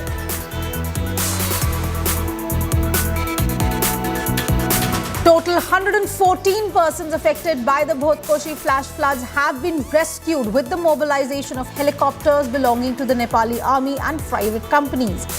The Nepal police shared the information that NA helicopter picked 85 persons waiting for rescue following the disaster since Wednesday morning. Similarly, the private helicopters airlifted 29 stranded persons to safety. A video showing the Nepal army rescuing a young man stranded on the rooftop of his house amid massive flash floods in Nepal has gone viral on social media.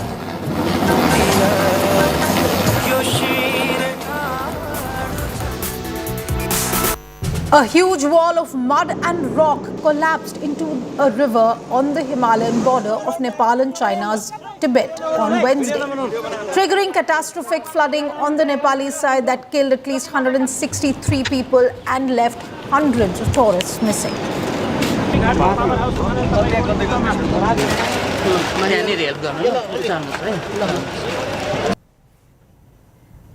And that's all we can pack in for you in this edition of the news. On the other side, my colleague Pooja Shali will be bringing you more news and updates. Keep watching India Today.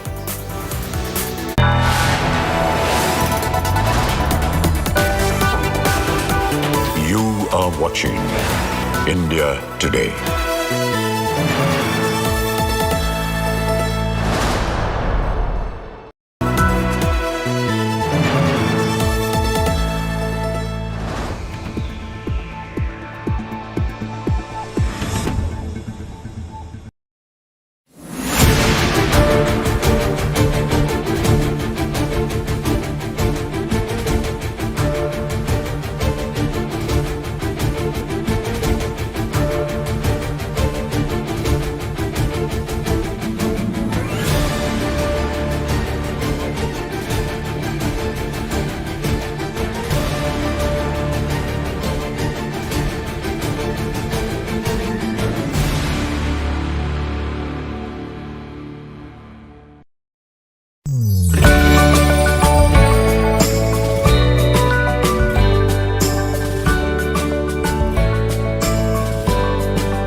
I can only talk about this particular ceasefire.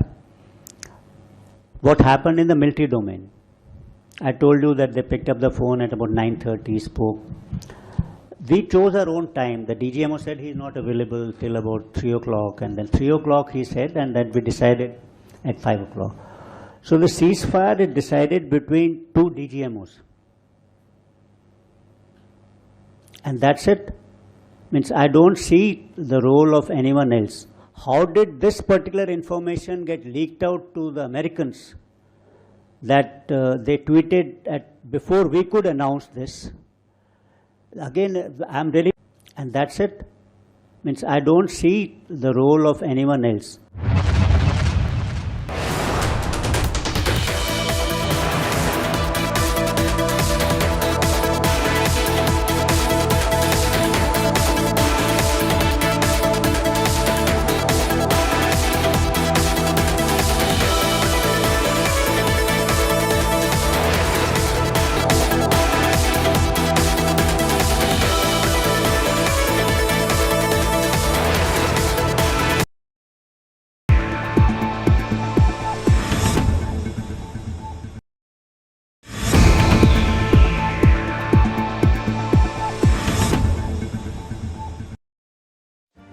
Make your media plan smarter with India Today Live TV on your connected devices. Amplify your brand with 100 million smart internet viewers. To advertise, mail us at sales@aajtak.com.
Make your media plan smarter with India Today Live TV on your connected devices.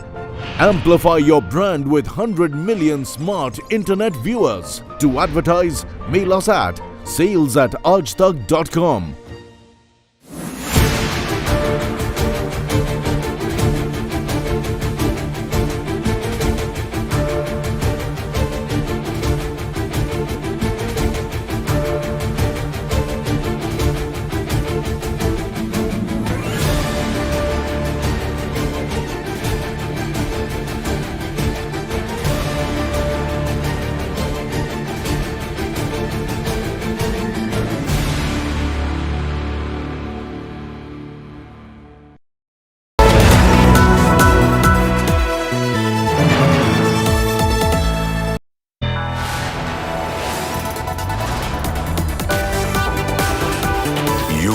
Watching India Today.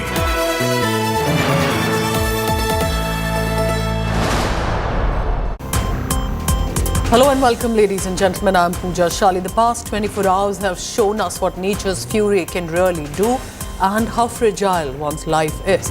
Well, a lot of questions are unanswered. Many people are missing. And as you can see, the visuals in the background speaking for itself about the scale of the disaster in Nepal and border areas with China. I'm Pooja Shali. Next 1 hour focus on Nepal. First, the headlines. 289 bodies recovered, several missing still in deadly Nepal floods. Trail of destruction, villages, homes swept away after, according to the authorities, an earthquake triggered the flash flood. India Today is reporting from the disaster zone. Now let me take you through these images, how the city now literally looks like. Everything has turned into debris. Look at this. And this explains how furious, this mayhem was, the devastation. There is some news of relief as well. 100 Indian nationals have been rescued safely, but 288 are still missing. Tamil Nadu Chief Minister Vijay chairing a key-level meeting over the rescue of some of the Tamilians who are missing. The residents of Bengal, Maharashtra also confirmed to be missing for now. No contact with them in Nepal. So basically, this is the route for the Kailash Mansarovar Yatra, and that is why several pilgrims missing in the Nepal flash flood. Spiritual leader Sadhguru says 80 devotees and associated with his ashram have possibly lost their life. And of course, teary-eyed, overwhelmed, he was addressing the people there, mourning the loss, urging the authorities to at least allow him to visit the disaster site in Tibet. So we're doing everything possible. We're still looking if we can. We're seeking permission through the Indian Embassy, and the Chinese Embassy in India, and the American Embassy is working on this to see if they can permit me and a group of people to be there. But there is a war of words that's happening between Nepal and China over the tragedy. Nepalese journalists are saying, especially on social media, no prior flood warning came from China. At least the people of Nepal could have done some precautionary measures. China is rejecting the claims, calling Nepal media allegations as fake news. But the question is, did China possibly keep Nepal in the dark about a certain thread about the flood?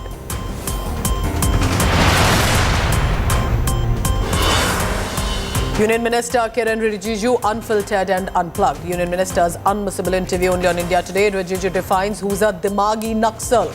Parliament Ministers, a big hint on special Parliament session soon.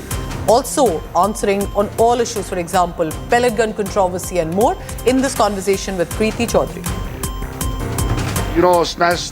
We wanted the discussion on the bills. We allotted the time.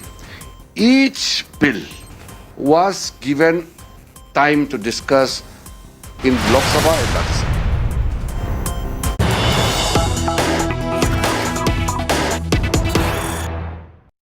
The big news is with regard to our political corridors. In that exclusive interview given by Parliamentary Affairs Minister Kiren Rijiju, reactions are coming in, and how? After the minister dropped a big hint over the possibility of a special session of the Parliament, Congress President Mallikarjun Kharge, who's also the leader of opposition in the upper house, Mallikarjun Kharge, writing to Prime Minister Modi, asking for an all-party meeting to be convened so that opposition parties can also study the proposal for delimitation. Is the delimitation bill finally going to come to the Parliament in the next session? Let's first listen in to what has been said, why this is significant. Listen first to what Kiren Rijiju said, and then we'll get you the reactions also. They say that the Treasury benches it's become, most MPs that I speak to from the opposition say that Parliament has become very hostile. One bill after the other without discussion is being pushed through. And the latest charge from Mr. Jairam Ramesh is that this monsoon session hasn't even been prorogued, which is officially where it is closed, the session. It is, and he's asking why hasn't it happened? That is up to the government. Whenever Parliament is to be called, it is the government which decides and requests the Rashtrapati to call the session, and when the House is not prorogued, then the session can be called. Can there be another session? It is nothing new which we are doing. Can there be a special session? No, that I will not answer, but what I am answering you is... You won't answer that. No, what I am answering you is, since 1952, after this interview, I will give you the list. Right. After 1952, there were numerous occasions where Parliament session was adjourned sine die but not prorogued. And the session was summoned again.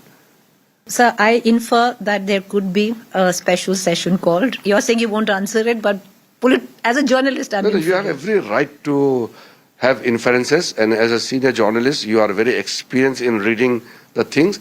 You can read both ways. Yeah. But then, as a Parliamentary Affairs Minister, I'm always open to people's scrutiny. Thank you. And observation also. And then, when the time comes, I will inform you. We'll all know.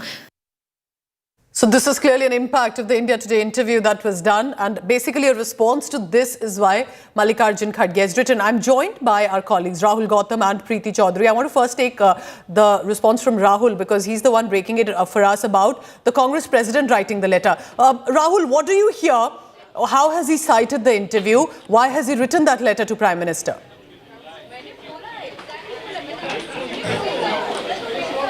Mallikarjun Kharge himself mentioned, this interview, saying that that Mr. Kiren Rijiju, Parliamentary Affairs Minister, seems to have suggested that there's going to be a special session, might be a special session in coming days, and therefore, before the government is going to go ahead with it, the government should call an all-party meeting on this issue, on delimitation issue, and in fact should also be giving some time to all the political parties, stakeholders, state governments to go through the proposal on the table as far as delimitation concerns. So clearly, in a way, this important interaction, between Kriti Chaudhary and Kiren Rijiju seems to be moving the ball, and obviously invoking reactions also from the opposition camp, like LOP Rajya Sabha himself making a note and also seeking some answers and clarity on this possible special session from the Union Parliamentary Affairs Minister himself. Let's go across to Preeti, who conducted that interview. Interesting answers also there by Rijiju, though he took all the questions from you, Preeti. But do you think delimitation bill is finally set to come then in the parliament despite opposition from the non-BJP states? Well, Pooja, the fact is that the Parliamentary Affairs Minister in our interview yesterday has kept this open-ended. I asked him the same question 3 times over. He could have said, that the monsoon session has closed. Correct. But there's a technicality to it, Pooja, because session is only officially closed once there is prorogation of that session. And this session till now, there has been no prorogation, something that Mallikarjun Kharge is also quoting in the letter that he shot off to the Prime Minister. The opposition constantly feels, Pooja, that the government, if it manages the numbers, will call a special session or will call a session of the parliament, and that is the reason why this current session hasn't been prorogued. And the Parliamentary Affairs Minister yesterday had the opportunity to lay the entire controversy to rest, and he says, you can infer what you want, but we have, it's well within our rights to recall the session. So he's got speculation going on that account. I just want to take you through, Pooja, to what the Parliamentary Affairs Minister Kiren Rijiju also said. After I questioned him on why the current monsoon session hasn't been prorogued, and could it be, could there be a parliamentary session now, especially where delimitation is concerned? Listen in to this question, Pooja, and over to you then. Is delimitation still on agenda? Already, Prime Minister has made a very clear-cut commitment to the women of this nation that women reservation and the commitment given by the Parliament to the women of this country will be fulfilled. That is a commitment given by the Prime Minister. महिलाओं को अपना अधिकार हम देके छोड़ेंगे, ये प्रधानमंत्री का वादा है. So based on that, we are working. But sir, why I hope can't you understand with that? No, I understand. So that means you are working. But then why can't reservation be given on the current strength of the House, which is 543? Why must we have delimitation or anything else? What you must have read 2003 delimitation, that provision there. Delimitation, women reservation. We call the women reservation as Nari Shakti Vandan Adhiniyam. Yes. Okay. When the Nari Shakti Vandan Adhiniyam was passed in 2023, you read the provision. This will be implemented on the basis of delimitation conducted after 2026. the census available there. तो वो तो उसमें ही लिखा हुआ है, तो उस समय क्यों नहीं बोला है? But they are saying कि हम अभी कह रहे हैं कि आप 543 पे कर दो. नहीं कर सकते ना, आपको तो मैंने बता दिया ना. 2000. वो रिजर्वेशन को लिंक किया कर चुका है ना already. That is happening. The reservation is tied up with the census. Delimitation करके फिर हम देंगे. वो हम अभी नहीं कह रहे, वो 2023 बिल में है, उसमें वो एक्ट बन चुका है.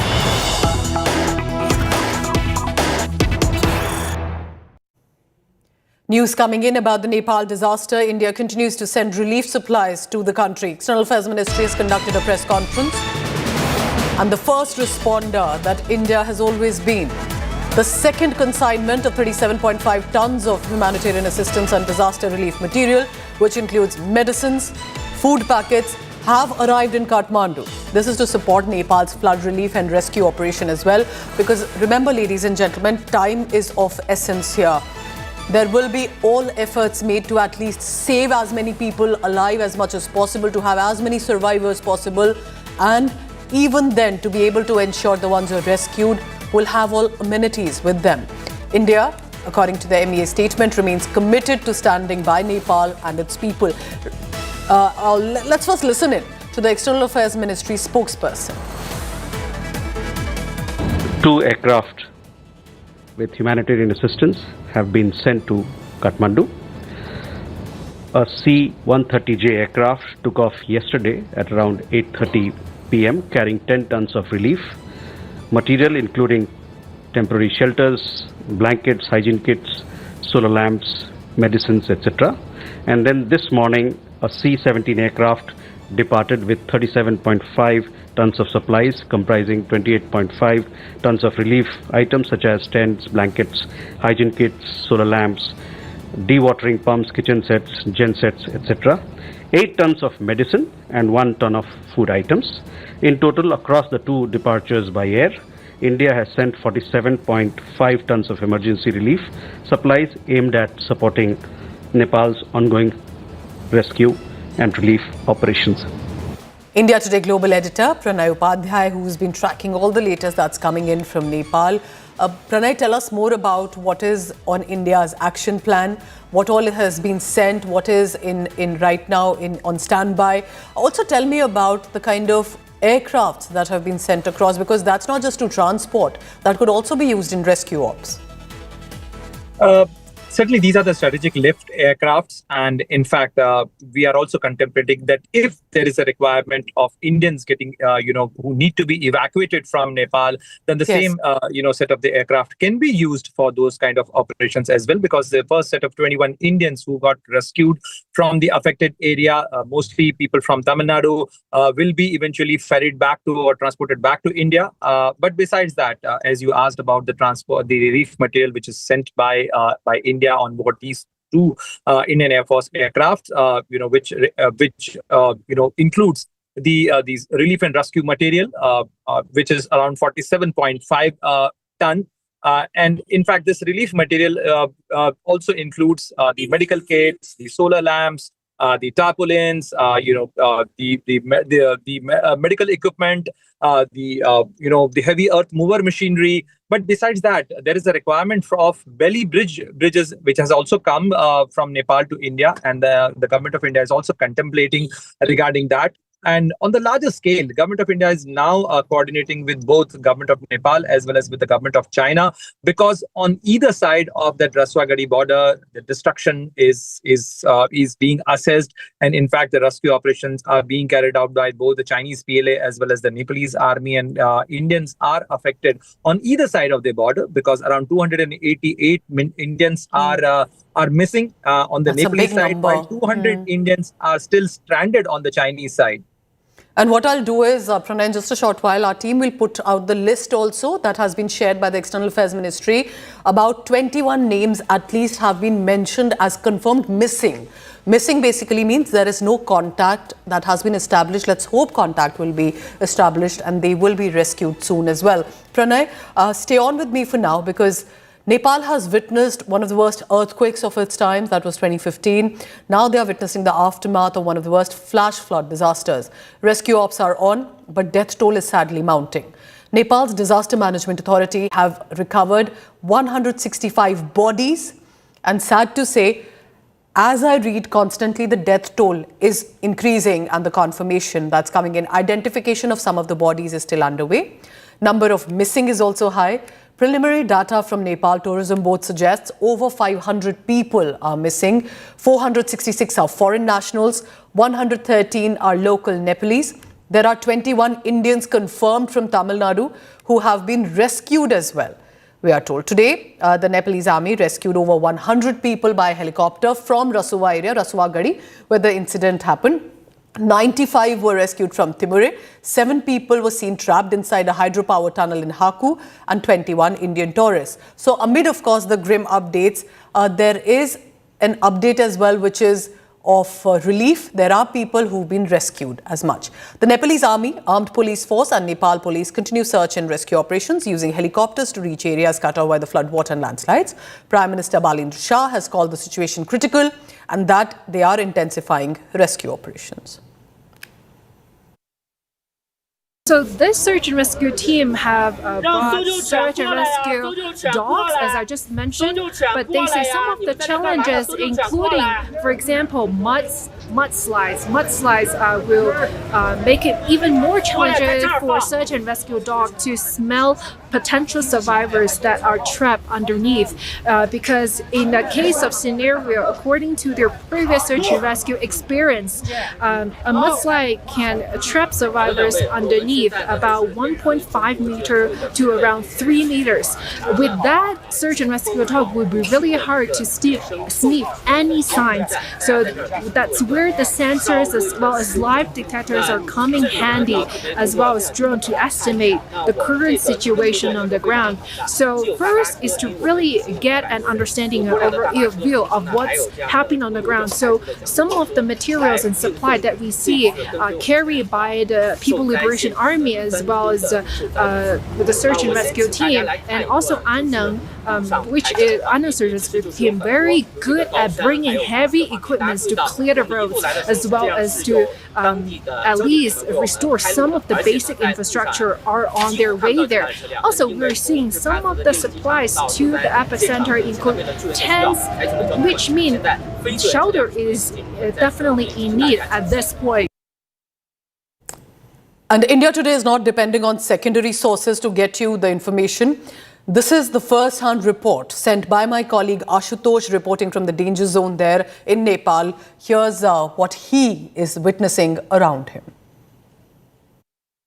India Today is here at Trishuli, one of the worst affected. Remember, Kosovo, Trishuli and Nuwakota.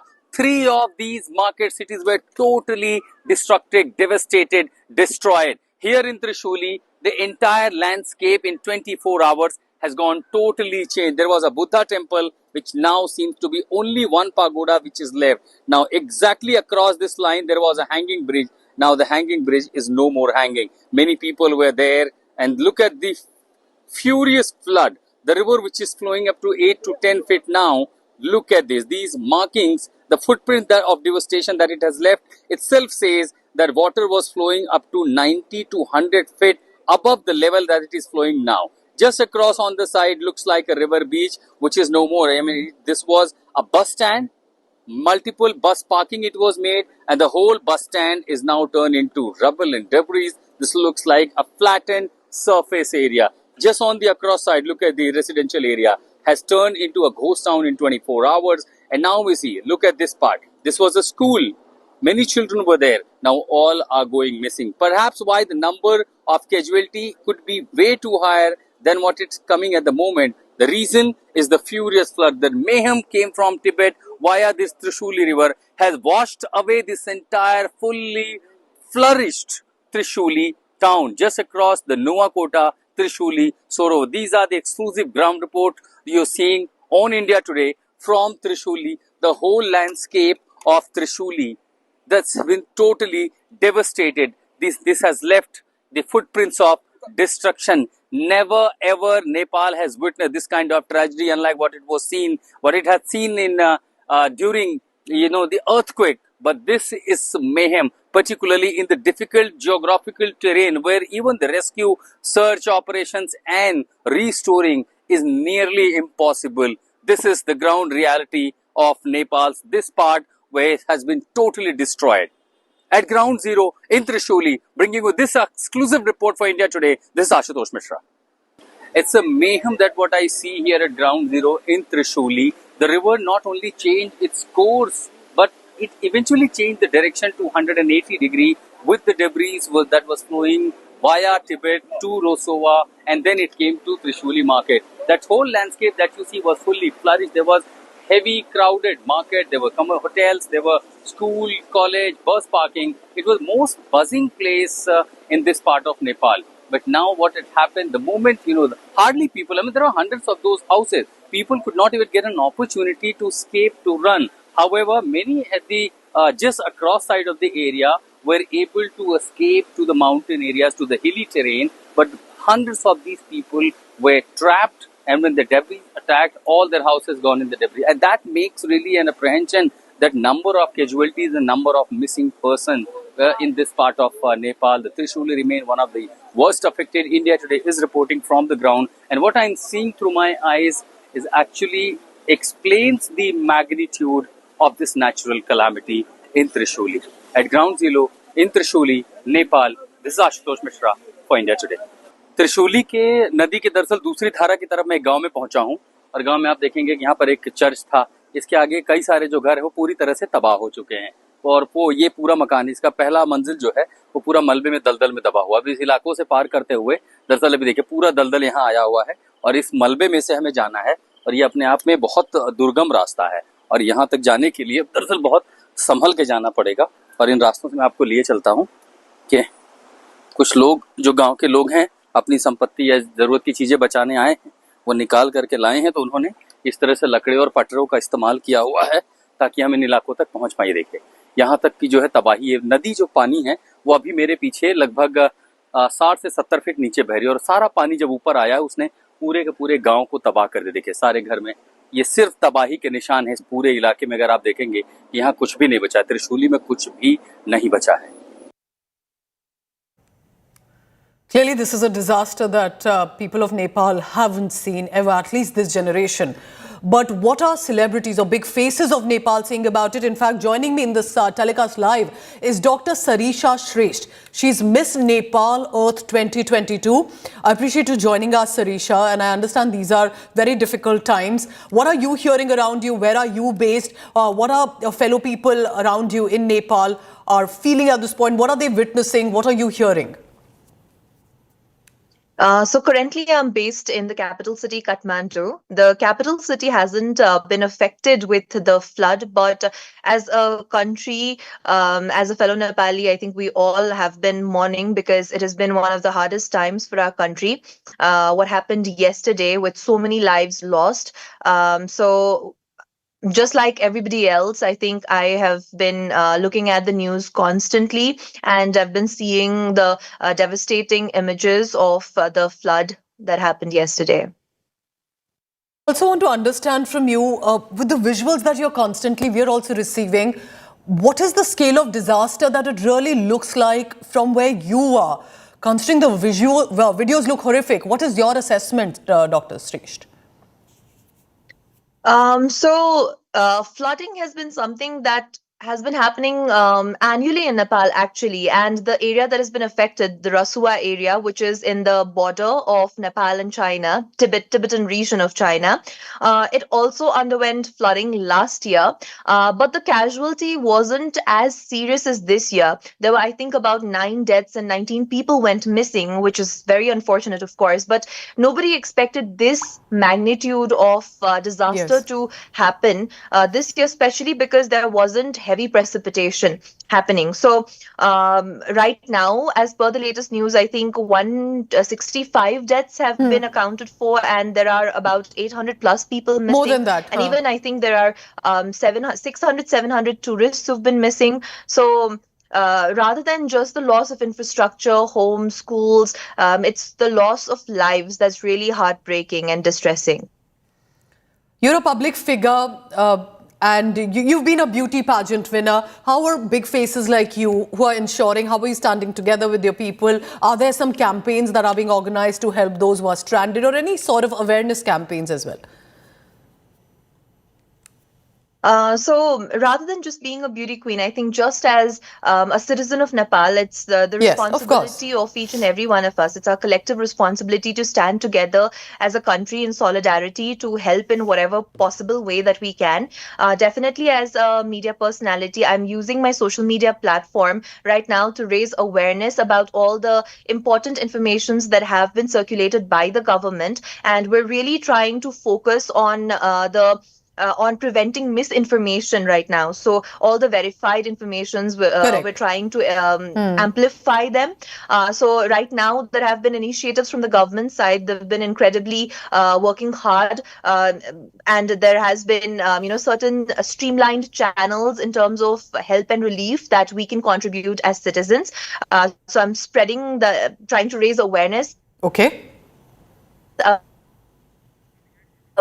About these amount of commerce. So we have also been doing from our end. We're a group of young people who've been working to plan out the relief programs that we want to do, like a few days later after the immediate rehabilitation has already happened.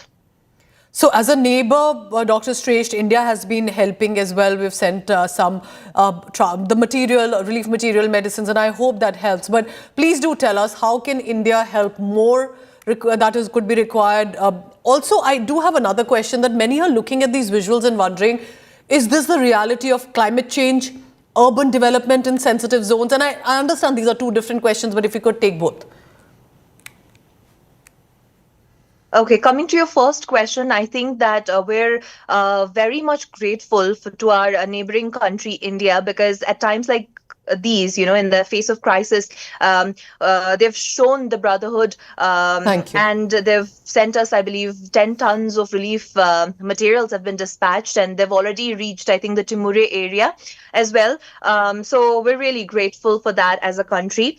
But I think right now our domestic resources mobilization has been happening from the government side as well. So we are open to foreign assistance, but with the right gap identification, because right now I think it's too early, because we have not been able to yet assess the immediate necessities, even the extent of the physical and human loss and damage. We've not been able to assess that. So I think once these gaps are identified, definitely we'll be requiring the coordinated assistance rather than the massive influx of foreign assistance. Yes. So I think it might be in terms of medical supplies, emergency equipments, technical help, or even for rescue and post-disaster rehabilitation, because immediate rescue and safety is one thing, but later on there has to be rehabilitation and restoration, rebuilding processes where we'll need the help, I believe.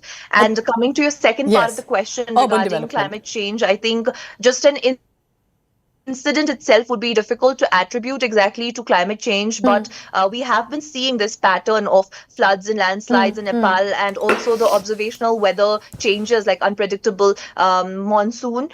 So I think definitely climate change is a big contributor. Though it is yet to be scientifically established. But it's very unfortunate, because Nepal is one of the lowest carbon.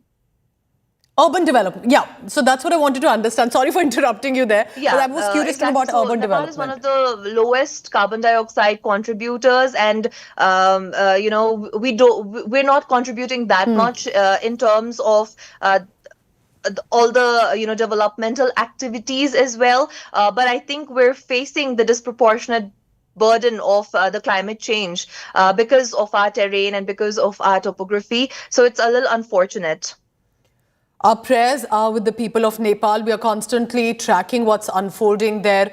Dr. Sarisha Shrestha, thank you for speaking to India Today. And our prayers, I hope there are more and more survivors who will be rescued. So that is what people of Nepal are saying. But when you look at these shocking visuals, we've never seen a visual like this before. This is Nepal, China border. This is the route that the Kailash Mansarovar pilgrims are supposed to take. This is a customs office. So it is a fear that many Indian pilgrims could have been at this office, and many are missing. And that is why the fear, especially from the Indian side, is how many of our people were here present at this point. Because when you look at this visual, you realize the extent, the impact of a flash flood. But what exactly triggered the devastating flash flood? As per initial reports, chain of events appear to have happened right at the border area, more toward Tibet, but also Nepal-Tibet border. A massive ice and rock avalanche crashed down from a glacier. We have prepared this illustration for you to help you understand what's happening. This avalanche is believed to have blocked the Lende-Khola river. That means creating a natural barrier. What happens then? Water starts to build up behind it and the barrier gives way. The sudden release then sent a massive surge of water, boulders rushing downstream through Nepal, turning the river into a destructive wall of water. Remember, nature doesn't understand the man-made borders, especially in the mountains. The flood then swept through downstream areas, affecting Nepal more, damaging homes, roads, bridges and critical infrastructure. Now, exact cause, of course, is still being investigated. Scientists are on it already, tracking the images and reasoning, including the possibility of a glacial lake outburst contributing to the surge. There could be multiple reasons and it will have to be investigated so we can ensure to at least save lives again. And joining me right now from the India-Nepal border, which is our state of Bihar, Rohit Singh is joining me. And Rohit, what kind of preparatory measures are being done by the government? Do you see water levels rising around you? What is the fear with regard to the rivers?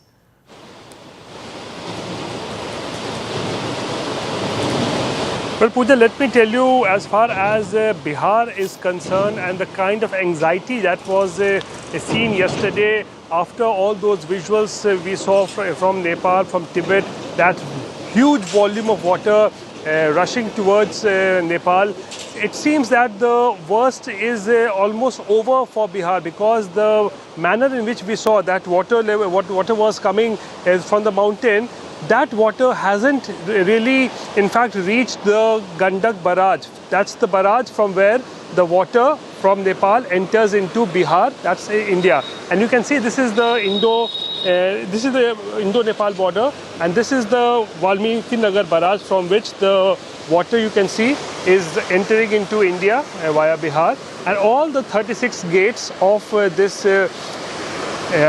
Valmiki Nagar barrage has been opened for the last 24 hours. So we saw the water level rising a bit yesterday, but not really the way in those pictures that huge volume of water was rushing down the mountains towards Bihar. And that is why the state government has also taken a sigh of relief. In fact, Samrat Chaudhary, the chief minister, early this morning had... Rohit, keep tracking the latest on that. Yes, because from the visuals that you're showing to us and what are coming from Nepal, remember there's a very real concern for states like Bihar and Uttar Pradesh that have certain districts, at least 7 districts of Bihar that borders Nepal, especially Champaran, Sitamarhi, Madhubani and more. Stay on with me, Rohit, and I'll keep coming back to you. I also want to play out some of the reports that you've already sent. Take a look at these ground reports by Rohit Singh about how Bihar is preparing in the border areas to ensure that we do not at all suffer. And if there is evacuation to be done, it will be done at the earliest. इस वक्त हम मौजूद हैं भारत नेपाल सीमा पर स्थित Gandak barrage पर, जहां की स्थिति इस वक्त आपको हम दिखा रहे हैं आज तक पे। फिलहाल आप यहां पर देख सकते हैं, यहां गंडक बराज पे तमाम जो 36 के 36 गेट हैं वो कल से ही जो है पूरी तरीके से खोल दिए गए हैं। और अभी हालात फ़िलहाल जो है वो सामान्य होता नज़र आ रहा है। मुख्यमंत्री बिहार सम्राट चौधरी थोड़ी देर पहले आज गंडक बराज पर आए थे, जहां पर उन्होंने स्थिति का जायज़ा लिया। और जिस तरीके की तबाही कल देखने को मिली थी नेपाल में, उसके बाद इस बात का अंदेशा जताया जा रहा था कि वो जो पानी है पूरा वो कहीं ना कहीं बिहार ही आएगा और गंडक बराज के ज़रिए वो बिहार में प्रवेश करेगा।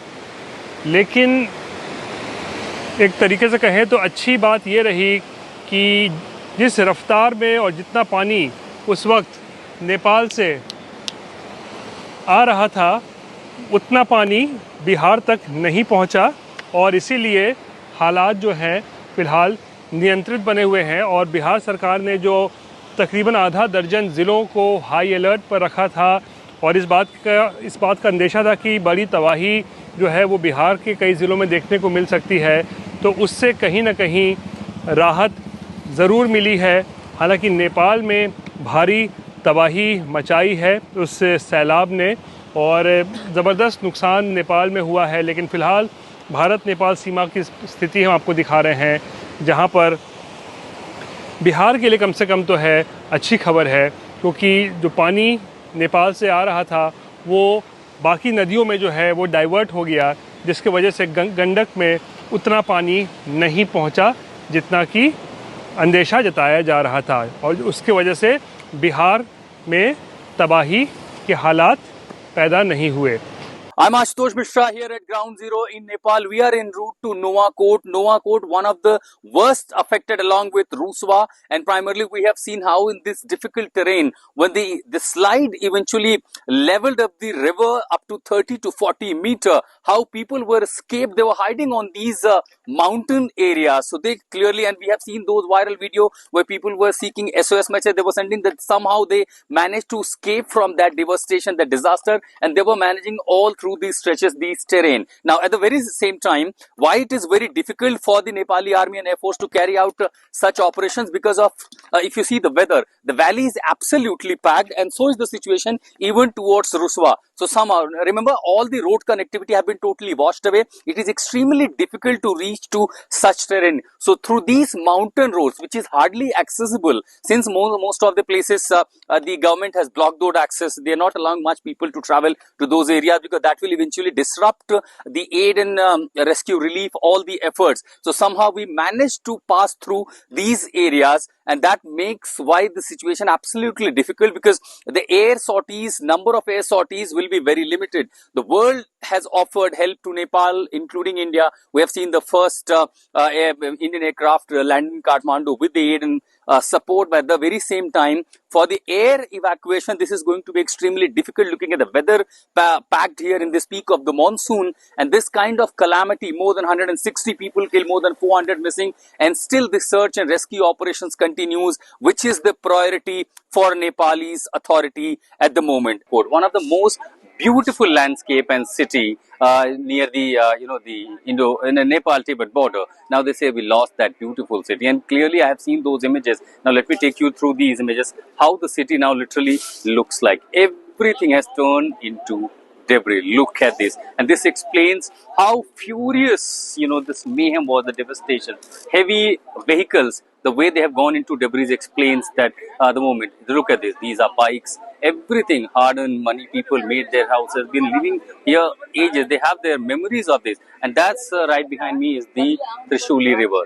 If you can see clearly, the water level when it went as high as 30 to 40 meters perhaps was the reason, and then the magnitude, the energy that it had through the gravity, through the landscape. Now one would wonder how exactly this came through. This is exactly the road that connects to Rasuwa, and at few kilometers there's Trishuli point, and from there it's Rasuwa, and this is exactly where the slide came through. The moment we see that avalanche, flash flood, whatever it was, it only brought the devastation. So that's the Trishuli right behind me, and the road that connects to Rasuwa. Entire road was washed away, and look at the magnitude of the disaster. All these building structure, 30 to 40 feet. In fact, if you see right across, that's the Trishuli river flowing still with the full flow, and that's Gramin Vikas Agriculture Development Bank Limited. Look at the entire structure. The whole building was under the debris. That was the flow, and that also explains the water flow was up to 30 to 40 feet. Now on the other side, that's the ATM right behind me, which was also got inundated, not only mud and debris still, and this explains the furious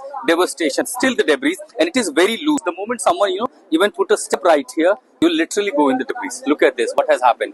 Heavy vehicles, these are heavy transport vehicles, and look at what has happened. That was the power flow and magnitude of the devastation triggered by Trishuli rivers, what came from the Tibet plateau and all the roads. The biggest challenge for the authorities are to ensure road connectivity Because unless you have that, the operation will only depend on the air sorties, because the number of air sorties will be limited. Looking at the weather conditions, largely depends on the weather condition. But moreover, though people who stranded in Rasuwa and other parts, they need to be evacuated, and for that the road connectivity will be very essential. So beyond this point, since all it has covered in a thick layer of debris, those all areas, these heavy machineries are trying to clear the road, and as and when it becomes, that will really make an uphill task for all the authorities, because you see these vehicles, the trucks, the movements, that explains how furious the situation it was. I just crossed halfway through Novacourt market, and then I was told by the people that extremely right side, all they were the residential areas of the people who were living here. Just across side were the largely shops, hotel, commercial property holders, and everything that was like any other city. But all it looks like today is only a ghost town. Everyone who just somehow tried to escape are now hunting back to find out leftover belongings to, continue their life. But these images are so horrific, doesn't give hope to bring back the life anytime soon. It is going to be extremely difficult from restoring the connectivity, bringing the life here, electricity, communication, and then ensure safety and security, because the terrain that it looks like after one of such glacial outbursts, what if there is another? There is a sense of fear amongst the people, and perhaps many of those do not even want to return in this kind of situation. Hovering these choppers are ensuring maximum number of the people to be rescued, but no one knows how many would be even beneath these debris. This was one of the largest towns, thousands were living here, and in few seconds this has all turned a ground of debris. But there's a certain anger brewing in Nepal. But why is that? A war of words has broken out between China and Nepal over the deadly Rasuwa floods, and both sides appear to be giving different accounts. China is rejecting allegations that it allegedly failed to warn Nepal government in time, calling the claims as fake news. Beijing adds that the disaster was triggered by an earthquake-related glacier collapse maybe on the Nepalese side that caused the massive landslide, and flooding adding to that. So China is pushing back against the blame, saying the cooperation basically between both sides actually saved few of the lives. But what is Nepal alleging? People across Nepal, especially the journalists, are writing on social media that China did not issue an early warning. That contributed to the heavy loss of life on the Nepalese side. Nepal is also claiming that the collapse of the geological disaster dam that happened on the Chinese side because of their constructions at the border areas has caused eventually a major loss in Nepal. So these are conflicting claims, while rescue and recovery operations are continuing. But it will be pertinent to investigate further about what could have triggered the flood. India Today's Anisha Mathur spoke with Nepal's Ashika Tamang on whether China had a role or perhaps deserves some of this blame over the tragedy.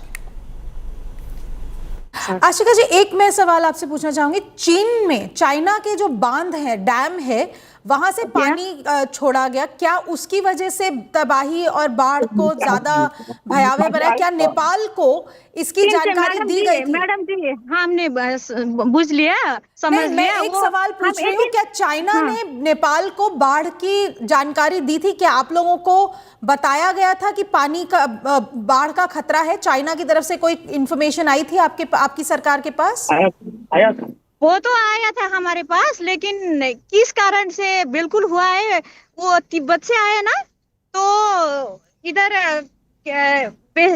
Reason था छैन भनौँ। We don't have any particular reason why the flood is like that. Okay.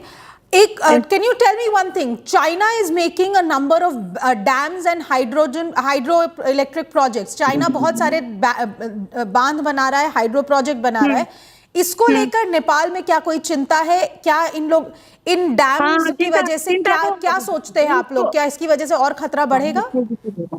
हाँ, वो लोग बनाना तो उनका अधिकार की बात है ना, वो बनाने के लिए, लेकिन उन लोग ने उसको दीर्घकालीन उनको not temporary, just permanently solution भी उनको होना चाहिए, ताकि उनका छिमेकी कंट्री को उनको वो प्रॉब्लम क्रिएट नहीं होना चाहिए, ऐसा हम बोलते हैं। So we are trying to constantly get you as many voices from the ground reports as well. This is a big story, remember. It's not just about Indians missing. It's about what really happened. How can we ensure such disasters don't ever happen again? And even with this regard, how rescue operations are presently on. But over 130 Indians, including many pilgrims who were on the Kailash Mansarovar Yatra, have been confirmed missing. Many are stranded in Nepal after the flood swept through the central districts. And remember that devastation has basically cut off the affected areas. There's no communication, no electricity. So it's very difficult to even find out if the ones who are there stranded are alive or not. So the whereabouts of at least 37 of 103 tourists from Tamil Nadu are yet to be ascertained. 20 have been accounted for. There are tourists, we are told, from Uttar Pradesh who are stranded. Farmer leader Rakesh Tiket, who had gone to Nepal via road with his associates, was even stuck in Pokhran. 7 tourists from Maharashtra are stuck in Nepal amid the flash floods. Latest reports are claiming that at least 4 of them have been confirmed to be safe. And remember, this is a constant developing story, as in when anyone's identity is confirmed to be safe with the Indian mission, it is then forwarded ahead. A team of 36 people from Kerala who were on a tour in Nepal have declared that they were safe as well and thankfully were away from the affected areas. 7 people from Andhra Pradesh have been identified, however, as missing or stranded. So communication is trying to be established with them. 4 were traced safe but are stranded still. That means wherever they are safe, but they cannot really move out of that location. There is a work underway to then trace the other 3 who are missing. Minister Nara Lokesh personally leading coordinating rescue efforts to ensure the safe return of all residents of Andhra Pradesh stranded or missing, in our prayers and hope that all of them will be rescued soon. There are 2 people from Kalaburgi stranded amid severe floods in Nepal have been rescued and shifted to a safe location.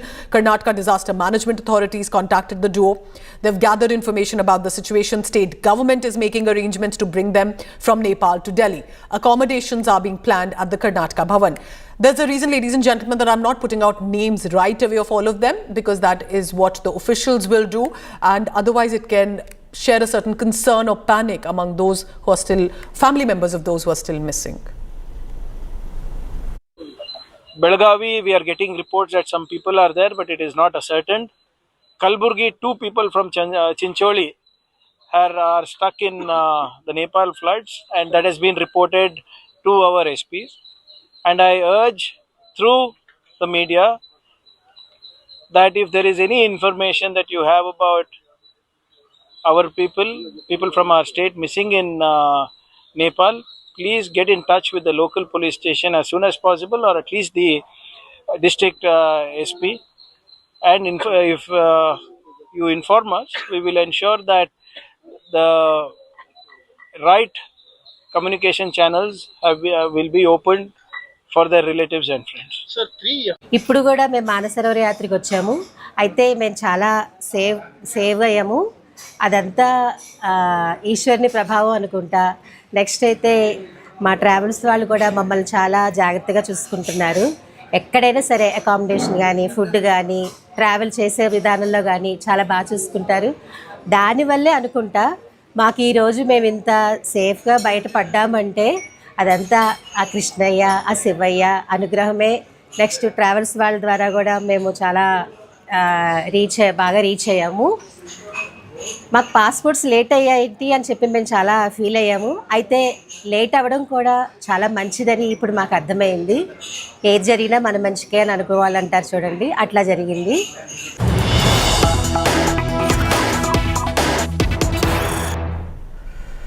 Not a good news coming in from Nepal. The death toll is rising, ladies and gentlemen. 332 dead bodies have been recovered so far. So mortal remains of 332 people who were caught unaware in that deluge could not escape the destruction and devastation and their death in Nepal. This is specifically 2 different regions in Nepal in the Rasuwa area. Rescue operations meanwhile are underway. According to the External Affairs Ministry, 288 Indians are still missing. The visual on your screen at the Kerong office, which is the Nepal-Tibet border, basically in the territory where you have to cross this office to go and head toward Kailash Mansarovar. Some Indians are feared to have been at this office at that time, but there's no clarity who was there. And we'll not put out any conjecture or speculation. We'll wait for official information. And it is important that even the mortal remains are recovered. 332 innocent people. That's because, remember, there could be identification that could be done, DNA testing could be done, and at least a respectful last rites of these 332 people. Many foreign nationals missing. Remember, if you're wondering how are so many foreign nationals in this region, Nepal is a popular, not just a tourist destination, but popular for mountaineers, trekkers, hikers, with of course the location of the Mount Everest and more. This has been one of the popular destinations for international tourists.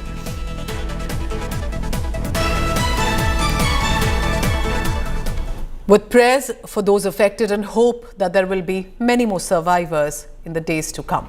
Thank you very much for watching. Take care of yourself and to believe that miracles do happen.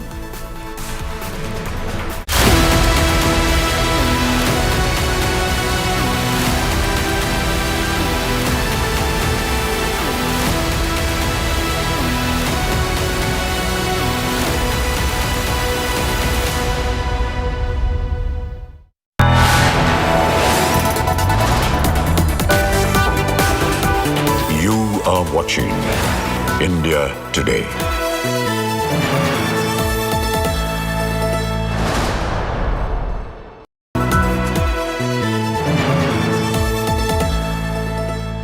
Current account के साथ मिलता है free UPI QR overdraft facility और एक ही app से bank के सारे काम। सोच बदलो और बैंक भी।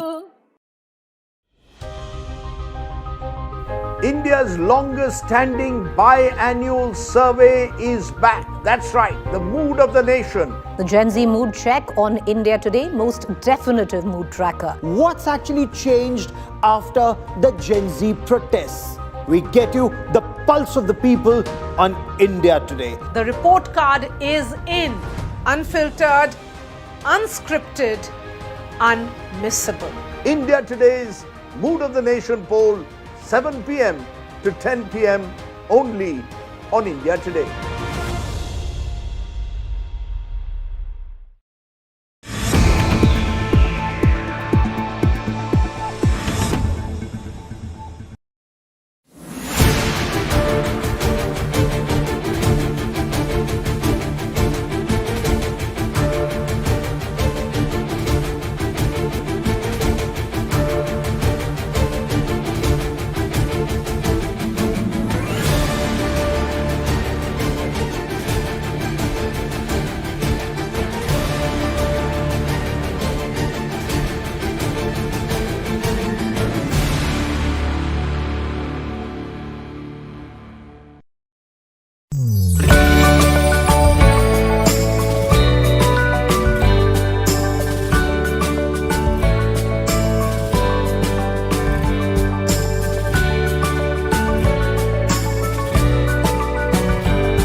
करंट अकाउंट के साथ मिलता है free UPI QR overdraft facility और एक ही ऐप से बैंक के सारे काम।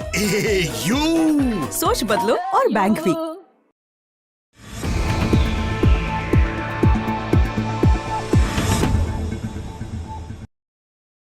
Two aircraft with humanitarian assistance have been sent to Kathmandu. A C-130J aircraft took off yesterday at around 8:30 p.m. carrying 10 tons of relief material including temporary shelters, blankets, hygiene kits, solar lamps, medicines, etc.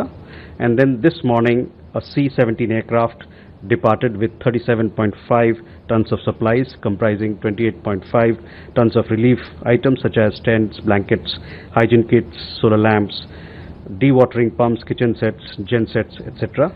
8 tons of medicine and 1 ton of food items. In total, across the two departures by air, India has sent 47.5 tons of emergency relief supplies aimed at supporting Nepal's ongoing rescue and relief operations. We have been able to rescue 21 Indian nationals. These 21 group of 21 people are from Tamil Nadu, and we are making available their names on our X handle, so you can get the details. Our embassy, our ambassador has spoken to people in the group and have assured all possible help. They are coming to Kathmandu, hopefully, and then arrangements will be made for their travel back home as soon as possible.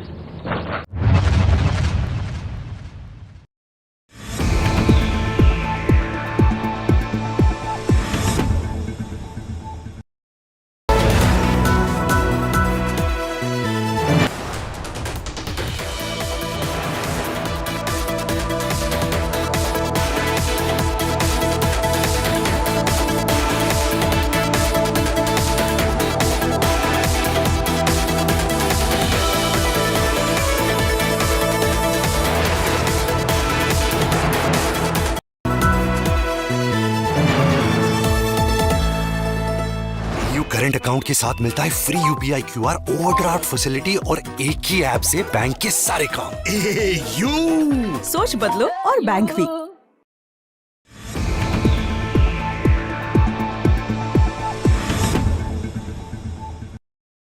When a parliamentarian, and I'm talking about your colleague Kangana Ranaut. Freedom to the parliamentarian. Freedom is there for every Indian. Okay. So it's freedom for Kangana Ranaut to take on Kriti Sanon and say that Why you should have are you been restricted better to Kangana Ranaut? Kangana Ranaut is a first-time MP, very junior, and sometimes I will tell her how to function in a parliament business and other things. But you are a minister, you are the parliamentary affairs That's what I'm minister. saying. As a parliamentary affairs, I can guide for parliamentary procedure. But I can't guide her what to speak, what not to speak. I agree. These are personal choice. But should some leaders show restraint? And I'll give you another example. At the same time, when the Prime Minister was striking such a reconciliatory tone of forgiveness with students, at the same time you had certain ministers like her again who called Gen Z gutter generation. No, that I heard it. She didn't say that. She says that those who abuse, not everybody. She clarified it.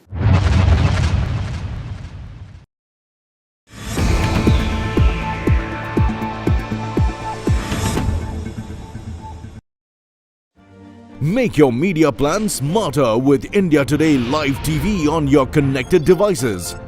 Amplify your brand with 100 million smart internet viewers. To advertise, mail us at sales@aajtak.com.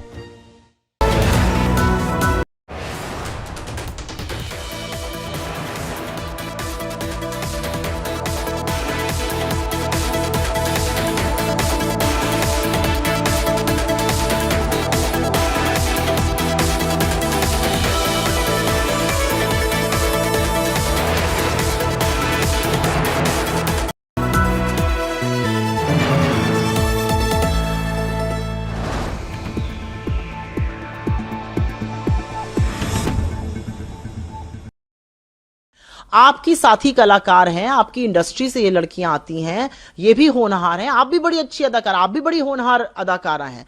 आप जो अब कर रही हैं, उनके कपड़ों पे comment करना, उनकी लाइफस्टाइल पे कमेंट करना, किसी की वेशभूषा पर बोलना, ये दिखाता है कि आपकी कितनी मिसोजिनिस्ट, कितनी पितृसत्ता वाली सोच है आपकी।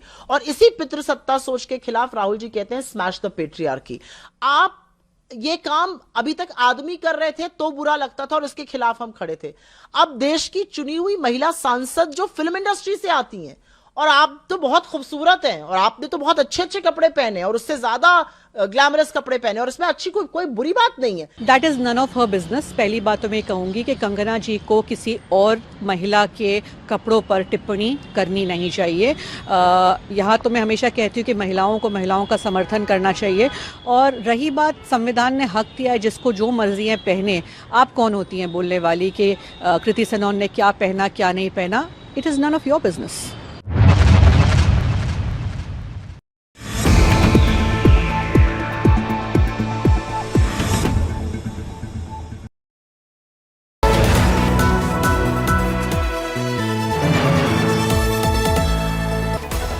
global icon, reimagined for India.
Good evening, you're watching 5 Live here on India Today. I'm Akshita Nandagopal. 24 hours after that flash flood in Nepal, we're tracking all the latest on the rescue and relief operations. Unfortunately, with every passing hour, the casualty count only going up. Over the next 1 hour on this edition of 5 Live, I'll be running you through all the updates that are coming in on the rescue operations and particularly about the missing Indians right now and what we know at this point. We begin.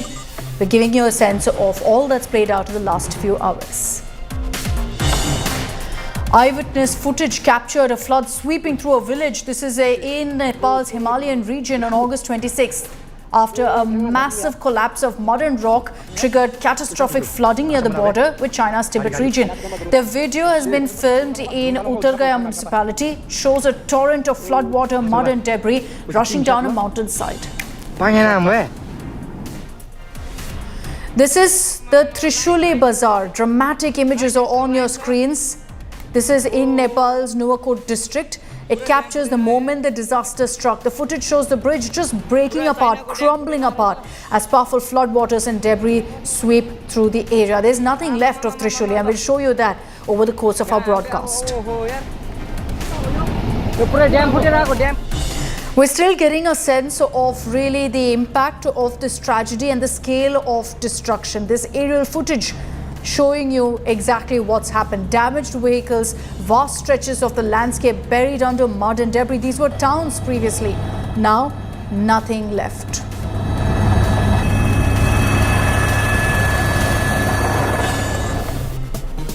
The Nepalese army, along with disaster management teams and police, is working round the clock to rescue those still stranded in the flood-hit areas. The rescue mission is proving to be extremely challenging, of course, because of the treacherous terrain, raging waters, because water levels are still extremely high, and of course all of that debris.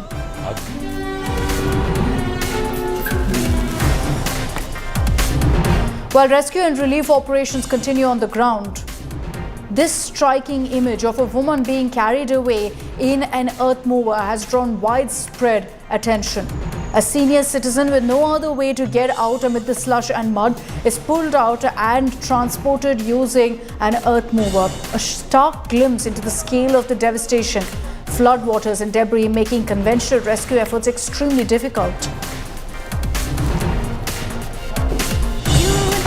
As we just showed you, senior citizens are struggling, as are children. And so the rescue workers are prioritizing helping out little kids and senior citizens first. They're navigating some of the most difficult and treacherous terrain to reach those who are trapped and bring them to safety. Hundreds at this point are still waiting to be evacuated.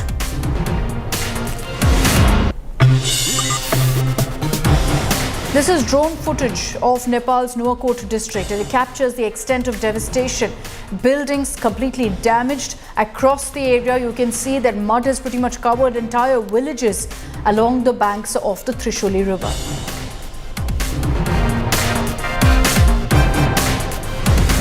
Let's also show you another part of Nepal. This is Devi Ghat, where the trail of destruction is stark. Buildings are damaged, tractors and homes are completely buried under mud. And it shows you really how much of destruction has been caused and how it's going to take months for recovery in these areas. A video showing the Nepal army rescuing a young man stranded on the rooftop of his house amid massive flash floods has gone viral on social media. Many such chopper rescues are being conducted because people are stranded on the rooftop of their homes with nowhere to go.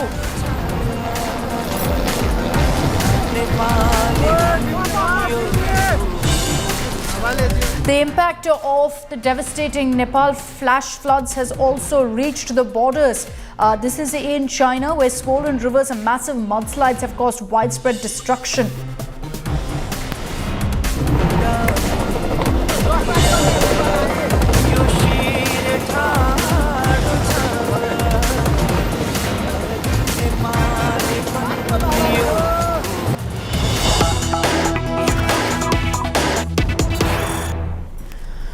And unfortunately, the death toll continues to rise in Nepal. Like I said, as the rescue operation continues, there's more reported casualties as well.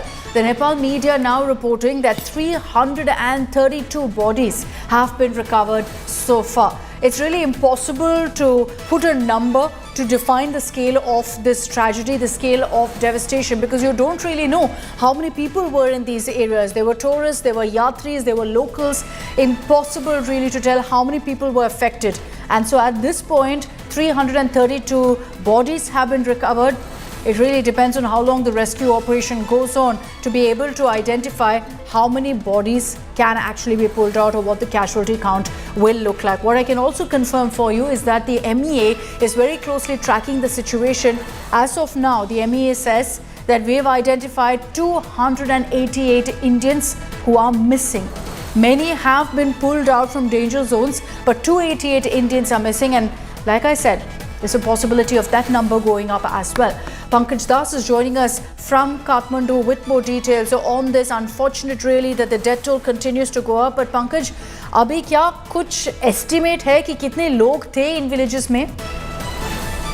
तो अभी तक भी कोई estimate नहीं मिल पाया है कि actually में कितने लोग थे। सरकार ने आंकड़े दिए हैं, इसमें रसुआ और जो नुआकोट जिला, ये दो जिलों को छोड़कर बाकी का एस्टिमेट करीब आ गया है कि वहाँ कितने लोग मिसिंग है। करीब 700-800 के आसपास ही अंदाजन सरकार बता रही है कि वहाँ पे लोग संपर्क विहीन है। लेकिन अभी भी जहाँ सबसे ज्यादा इफेक्टेड जो एरिया है, चाहे वो रसुआ हो या उसके बगल का जो नुआकोट जिला है, ये दो जिलों का अभी तक सरकार इसकी संकलन नहीं जुटा पाई कि कितने लोग एक्चुअल में मिसिंग है, कितने डेड बॉडी अभी भी वहाँ पे पड़े हुए हैं, किस तरह से वहाँ रेस्क्यू किया जाए, ये अभी भी काफी मुश्किल है इस बात को कहना। पंकज, एक और क्विक फॉलो अप सवाल, अभी क्या कम्युनिकेशन बेटर है इन रीजन्स में, क्योंकि वो सबसे बड़ा चैलेंज था कि कुछ कम्युनिकेशन पॉसिबल ही नहीं था। क्या अभी एटलीस्ट कम्युनिकेशन लाइंस रिज्यूम किया है?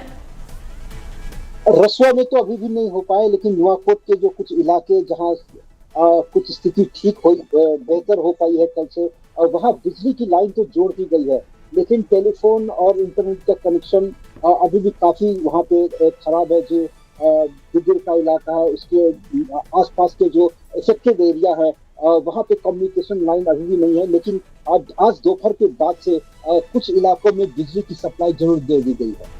Okay, Pankaj, thank you for those details. Pankaj, they're reporting from Kathmandu, giving us a sense of what's really happening on the rescue and relief effort. Look, when this kind of a tragedy plays out, just the sheer scale of it means that there's only so much that authorities can do. They will try to reach village after village or whatever is left of it, because it's buried under tons of mud.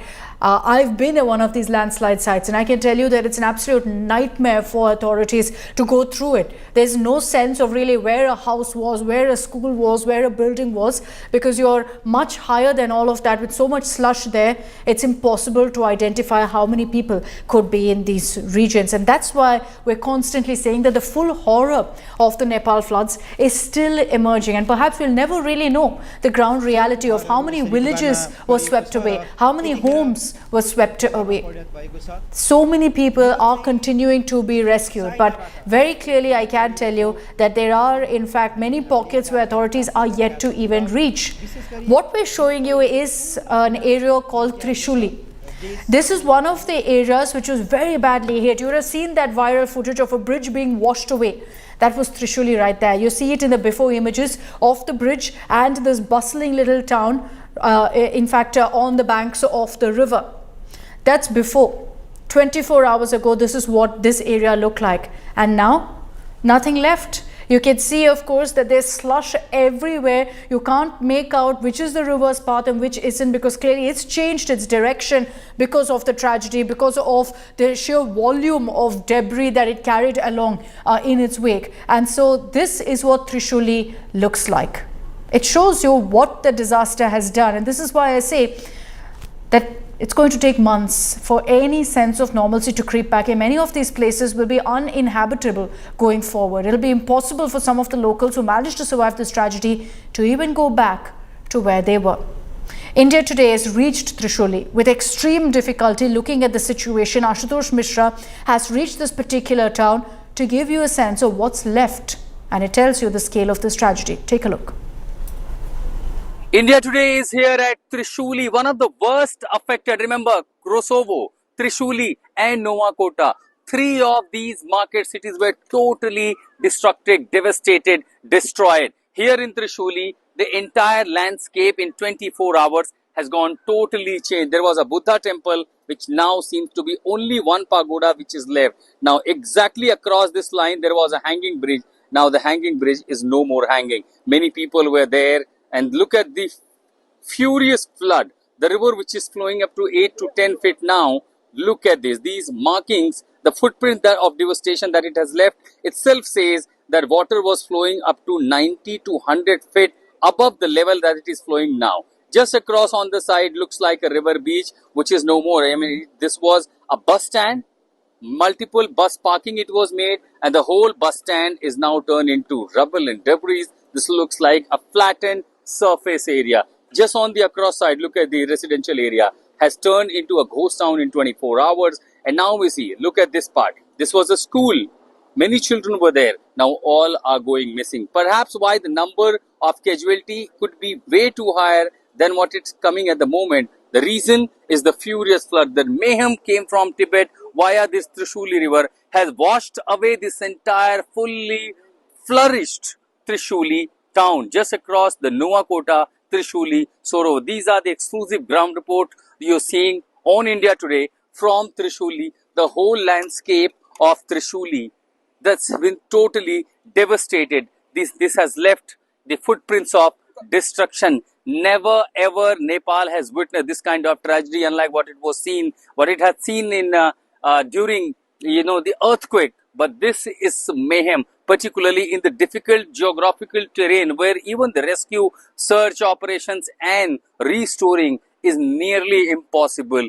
This is the ground reality of Nepal's this part where it has been totally destroyed. नदी एक धारा बनाकर चलती है, लेकिन यहाँ हुआ क्या, जो आपको नदी पीछे जो है ये सी शेप में कर्व दिखाई पड़ रही है, आज त्रिशूली नदी अपने वास्तविक रूप में है। लेकिन जब इसने अपने वास्तविकता खोई, जब ये प्रवाह में प्रलय लेकर के आई, तो ये नदी सीधे 180 डिग्री की धारा में चल के आने लगी। और इसीलिए आप जो मलबा देख रहे हैं, कोई मैदान नहीं है, कहीं पर स्कूल, कॉलेज, अस्पताल, बस स्टैंड सब हुआ करता था। लेकिन जब वो प्रवाह आया तो उसने सीधे 180 डिग्री की दिशा ली, अपने जो बहाव है उसकी दिशा को भूलकर, और उसी के बाद यहाँ का पुल बह गया, वहाँ के स्कूलें बह गई, वहाँ के जो मकान है वो बह गए। और उसी के बाद अब ये नहीं पता चल सकता कि अगर यहाँ पर कई 100 मकान थे, इक्का दुक्का लोग यहाँ पर दिखाए, अगर कई सैकड़ों मकान थे, उन मकानों के लोगों को तो भागने का मौका भी नहीं मिला होगा। ये जो आपको दिखाई दे रहा है, ये भगवान बुद्ध का एक मंदिर था और यहाँ पर एक पुल था, हैंगिंग पुल हुआ करता था, लेकिन ये पुल अब बह चुका है। पानी का सैलाब, आपको अंदाजा लगा होगा कि ये त्रिशूली नदी बह रही है। ऊंचाई देखिए, 10 feet, 20 feet, 30 feet, 40 feet, 50 feet, ये 100 फीट तक पानी ऊपर चला गया था। ये जो पानी के निशान आप देख रहे हैं, ये सैलाब लेकर के आया था। इसी के साथ अब आपको ये जो मैदानी इलाका दिखाई दे रहा है, दरअसल ये त्रिशूली का बस स्टैंड था। आपको ऐसा लग रहा होगा ये तो नदी का किनारा, कोई बीच है, ये एक बस स्टैंड था, ये समतल है और अभी भी लगातार हवा में जो हेलीकॉप्टर है वो मंडरा रहे हैं, जो रोसोवो तक लोगों को रेस्क्यू करके आगे पहुंचा रहे हैं सुरक्षित। लेकिन बस स्टैंड पूरी तरह एक मलबे में तब्दील हो चुका है, लगता ही नहीं कि यहाँ का भी बस स्टैंड रहा होगा। इसके आगे देखिए, ये जो खाली मैदानी इलाका आपको दिखाई दे रहा है, दरअसल ये एक स्कूल हुआ करता था। लेकिन अब पूरा का पूरा स्कूल जो है वो समतल हो चुका है। झूले पर लोग थे, कहाँ गए नहीं पता। स्कूल में बच्चे थे, कहाँ गए नहीं पता। इन मकानों में जो आपको कई सारी मंजिलें जो है जमीन के नीचे दब गई हैं, वो लोग कहाँ थे नहीं पता। पीछे पूरा मैदान है, ये मैदान नहीं हुआ करता था। यहाँ पर घर थे, दुकान थे, रंग बिरंगे घर की छतें दिखाई देती हैं पुरानी तस्वीरों में। और अब जो इक्का दुक्का लोग दिखाई दे रहे हैं, वो अपने घरों की छतों पर आसपास इस कीचड़ में आए हैं देखने कि क्या घर में कुछ बचा है। जान बचाने के लिए लोग यहाँ से सीधा पहाड़ी इलाकों की ओर भागे। जब नदी का स्तर बढ़ा, पानी तो घटने लगा है, लेकिन पानी अपने साथ जो तबाही का मंजर लेकर के आया है, वो इसके निशान छोड़ गया है। इन छतों पर जहां उनके बच्चे खेला करते थे, अब यहाँ पर मलबे का ढेर है। और इस सैलाब ने जो दर्द दिया है, वो घाव लोगों को सालों तक याद रहेंगे। अब मैं जिस गांव में आया हूँ, अब ये देखिए गांव के पीछे ना, ये पेड़ों की ऊंचाई से आपको अंदाजा लगेगा, जो निशान बन गए हैं पानी के, कि कितनी ऊंचाई तक मलबा आया था। ये बड़ा कच्चा है, यहाँ से गिरने का बड़ा डर है, जोखिम है। देखिए कितनी ऊंचाई तक मलबा आया था। वहां उस पेड़ के नीचे मुझे तने जो है बह करके आए हैं ना, वो पेड़ों पर अटक गए। वहां एक घर था, वो पूरी तरह से घर जमींदोज हो चुका है। इन पेड़ों के निशान बताते हैं कि करीबन 80, 90, 100 फीट तक पानी चढ़ गया था। और इसी के साथ जहां मैं खड़ा हूं, ये एक घर है, घर की छत है। और इस छत पर देखिए क्या है, ये छत पर मलबा आ चुका है। तो 1-2 मंजिला घर तो समझिए पूरी तरह से बर्बाद हो चुके हैं। इसी के साथ ये वाला घर में जरा अगर पैन करके दिखाने की कोशिश करें, ये देखिए, ये पूरा जो घर है, ये भी पूरी तरह से बर्बाद हो चुका था। पूरा घर की ऊपर की दूसरी मंजिल भी है, वो भी मलबे में आ चुकी है। आप सोचिए कि जो घर की छत है, वो मलबे में ढकी हुई है। ये तबाही त्रिशूली नदी अपने प्रवाह के साथ लेकर के आई। और त्रिशूली गांव के एक हिस्से में हम आए हैं। अब आपको गांव के दूसरी तरफ की तस्वीर दिखाते हैं, उधर भी हम आपको ले चलेंगे। देखिए ये पूरा दलदल है ना, ये सब सैलाब के साथ आया था। अब धीरे धीरे, चूंकि बहुत ऊंचा इलाका है, तो पानी उतरा है, लेकिन अभी भी ये पूरा रास्ता दलदल हो सकता है। इसलिए बहुत संभाल के आने की जरूरत है। पैर पहले रखते हुए आगे, ताकि ये नुकसान ना हो। ये एक्सक्लूसिव ग्राउंड रिपोर्ट आप त्रिशूली की देख रहे हैं। हम आपको नदी के दूसरे हिस्से की ओर भी ले चलेंगे, लेकिन यहाँ पैर रखना ही देखिए, जरा से गलत जगह पैर पड़ी, न जाने कितने फीट आप अंदर चले जाएंगे। इन इलाकों से होते हुए अब देखिए, आपको मैं गांव का दूसरा हिस्सा दिखाता हूँ। वहां एक घर है, वो पूरी तरह दब गया है। और ये जमीन, ये देखिए, ये जमीन इतनी कच्ची है कि अगर मैं दोनों पैर रख के इस पर खड़ा हूँ तो ये मुश्किल हो जाएगा। अब आपको जिस घर पे ले चलता हूँ, ये देखिए, ये घर की छत, अगर मैं कहूँ, ये घर की पहली मंजिल की छत है, जो इस समय मलबे के अंदर दबी हुई है। घर का ऊपर का हिस्सा, और यहाँ तक पानी देखिए कहाँ तक गया है। घर की दूसरी मंजिल की छत को पानी और मलबे ने ढक लिया है। ये तबाही की तस्वीरें हैं नेपाल की। त्रिशूली के नदी के दरअसल दूसरी धारा की तरफ मैं एक गांव में पहुंचा हूं। और गांव में आप देखेंगे कि यहाँ पर एक चर्च था। इसके आगे कई सारे जो घर है, वो पूरी तरह से तबाह हो चुके हैं। और वो ये पूरा मकान, इसका पहला मंजिल जो है, वो पूरा मलबे में दलदल में दबा हुआ। अभी इस इलाकों से पार करते हुए दरअसल अभी देखिए पूरा दलदल यहाँ आया हुआ है। और इस मलबे में से हमें जाना है, और ये अपने आप में बहुत दुर्गम रास्ता है। और यहाँ तक जाने के लिए दरअसल बहुत संभल के जाना पड़ेगा। और इन रास्तों से मैं आपको लिए चलता हूँ कि कुछ लोग, जो गाँव के लोग हैं, अपनी संपत्ति या जरूरत की चीजें बचाने आए हैं, वो निकाल करके लाए हैं। तो उन्होंने इस तरह से लकड़े और पटरों का इस्तेमाल किया हुआ है, ताकि हम इन इलाकों तक पहुंच पाए। देखिए यहाँ तक की जो है तबाही है। नदी जो पानी है, वो अभी मेरे पीछे लगभग 60 से 70 फीट नीचे बह रही है। और सारा पानी जब ऊपर आया, उसने पूरे के पूरे गाँव को तबाह कर दिया। देखिए सारे घर में ये सिर्फ तबाही के निशान है। इस पूरे इलाके में अगर आप देखेंगे, यहाँ कुछ भी नहीं बचा। त्रिशूली में कुछ भी नहीं बचा है। त्रिशूली ग्राउंड जीरो से मैं आशुतोष मिश्रा, आज तक। The most detailed ground reports are on India Today, courtesy Ashutosh Mishra and the entire team of reporters who are out there so bravely continuing to report, give you a sense of the aftermath of this flash flood. What led to what we've just seen on our screens? Nepal was devastated by a deadly chain of events. Flash floods, landslides as a result, communities, homes, roads, all of that swept away. The destruction, of course, is widespread. There are multiple villages that were set up along these riverbanks, all gone right now. And with every passing hour, the death toll will continue to climb, because rescuers are still getting a sense of really how much of damage has been created. It's becoming clearer in Nepal because the death toll is rising. 332 bodies have now been recovered. Identification is still underway. Nepal's disaster management authorities, along with the Nepal Army Armed Police Force, the Nepal Police, are continuing intensive search and rescue operations. Helicopters are being deployed to reach areas that remain inaccessible because of floodwaters and landslides. Nepal Prime Minister Balen Shah has described the situation as critical and has said the immediate focus is on saving lives, reaching those stranded and stepping up rescue efforts.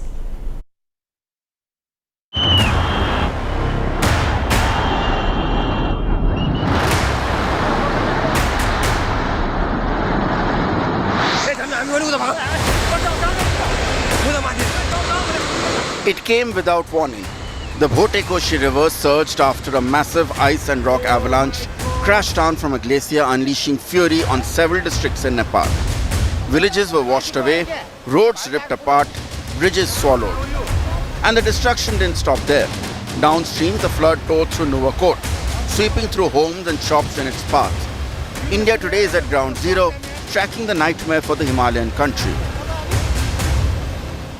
I'm in Nuwakot at ground zero, the last city towards the downstream. The moment we see that avalanche, flash flood, whatever it was, it only brought the devastation. So that's a Trishuli right behind me, and the road that connects to Rasuwa. Entire road was washed away. And look at the magnitude of the disaster. All these building structures, 30 to 40 feet. In fact, if you see right across, that's the Trishuli river flowing still with a full flow, and that's Gramin Vikas Agriculture Development Bank Limited. Look at the entire structure. The whole building was under a debris. That was the flow, and that also explains the water flow was up to 30 to 40 feet. Now on the other side, that's the ATM right behind me, which was also got inundated, not only mud and debris, still. And this explains the furious devastation. From Rasuwa to Nuwakot, the story is the same. The river has left a trail of devastation. And now the Narayani river has fallen to dangerous levels in Chitwan, with powerful waves crashing against the banks. Nepal के चितवन ज़िले में जहां पर किस तरीके की तबाही कल सैलाब ने मचाया था, उसकी तस्वीरें दिखाने के लिए, और मेरे पीछे आप ये देख सकते हैं, दरअसल ये त्रिशूली नदी है जो यहाँ से बह रही है, और आगे जब ये भारत में प्रवेश करेगी बिहार के रास्ते तो फिर गंडक कहलाया जाता है। और यहाँ पर फिलहाल आप देख सकते हैं नेपाल आर्म पुलिस फोर्स के जो जवान हैं वो लोग लगातार यहाँ पर गश्ती कर रहे हैं, सर्च ऑपरेशन चला रहे हैं। कहीं कोई लाश अगर पानी में तैरता हुआ गुजर रहा है तो उसको भी जो है वो लोग निकालने की कोशिश कर रहे हैं। But behind these terrifying visuals is an even more devastating human toll. Over 270 bodies have been recovered. Hundreds remain missing, including dozens of Indian pilgrims and tourists.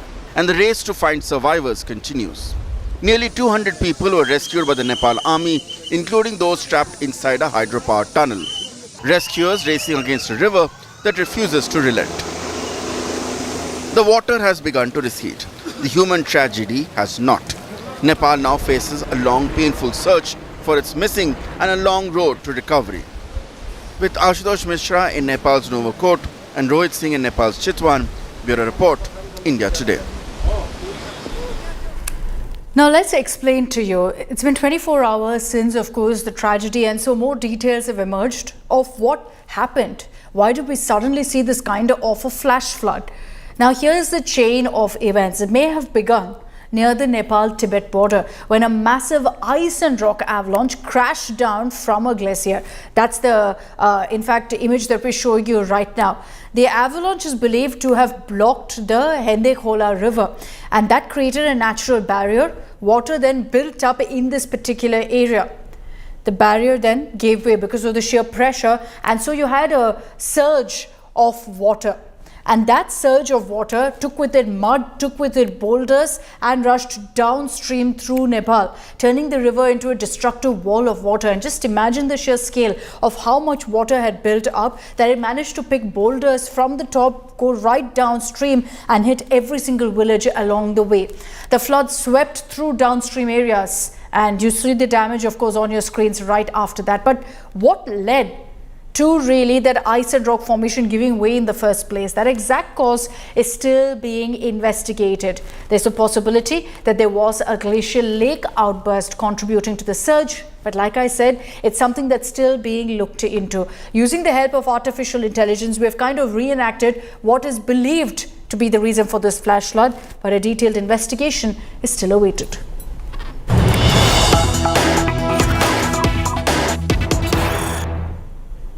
Here's worrying news coming in. A fresh flash flood alert has been issued now by China. China has now sent across a potential flood notice to Nepal. Why is this? Well, China has highlighted that the Bhute-Koshi river has been blocked at the location where flooding occurred yesterday. So there's a lake that's formed. That lake is continuing to grow, and so there's a risk that there could be another lake burst which could lead to huge issues for Nepal. This is considered to also be a consequence of a flash flood. Very often after this kind of an incident, there's always one pocket where water levels rise, it gathers in one particular area, and then there's a possibility of that lake bursting through its seams and then pushing through once again. Therefore, China has issued this warning to Nepal, saying residents of downstream areas along this river, this is the Bhute-Koshi river, China has said that everyone in these areas must be extremely cautious and must move away from river banks.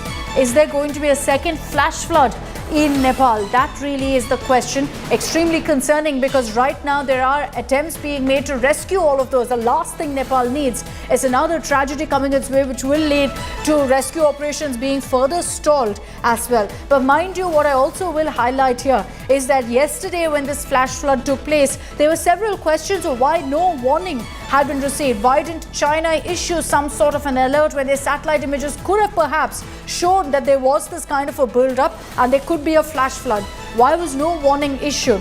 Those are questions yet to be answered, but for now China at this point has issued an alert, a flash flood alert to Nepal, saying evacuate in the downstream areas of the Bhute-Koshi river, suggesting that there is a huge water formation that's taken place. If that breaches, we could see more devastation on the cards. So let's hope and pray that that doesn't happen. But at this point, all precautions will be taken by Nepal to ensure that even if water does spill out in that manner, there are no casualties. Pranay Upadhyay is joining us live with more details. So on this, Pranay, take us through the warning that's been issued right now by China to Nepal. There is a hydrological data sharing by China to Nepal, and in fact there is a concerning picture emerging out of that affected area, Akshita, because the relief and rescue work is being carried out in that area. More and more search parties are being sent in that area, and this fresh warning is a news of concern, because there is another glacial lake is getting formed, and it is swelling right now. And the biggest concern is that if God forbid if there is a break of that glacial lake, then there could be a fresh flash flood in that area, and that will make the entire area swell again and again. There could be a larger catastrophe in built up in that region. That remains a difficulty, a challenge for the Nepalese authorities to carry out that search and rescue operation. Meanwhile, there are concerns about the Indians, especially 73 Indians, those who are working at the Trishuli 1 hydroelectric power station of Nepal. Besides that, around 200 Indians who remain stranded on the Chinese side in the Tibetan region. Besides that, 288 Indians are still missing. Nepalese authorities are trying to contact and look for all these Indians. That around 21 Indians, mostly from Tamil Nadu state, have been rescued, and in fact the preparations are being made to bring back those 21 Indians.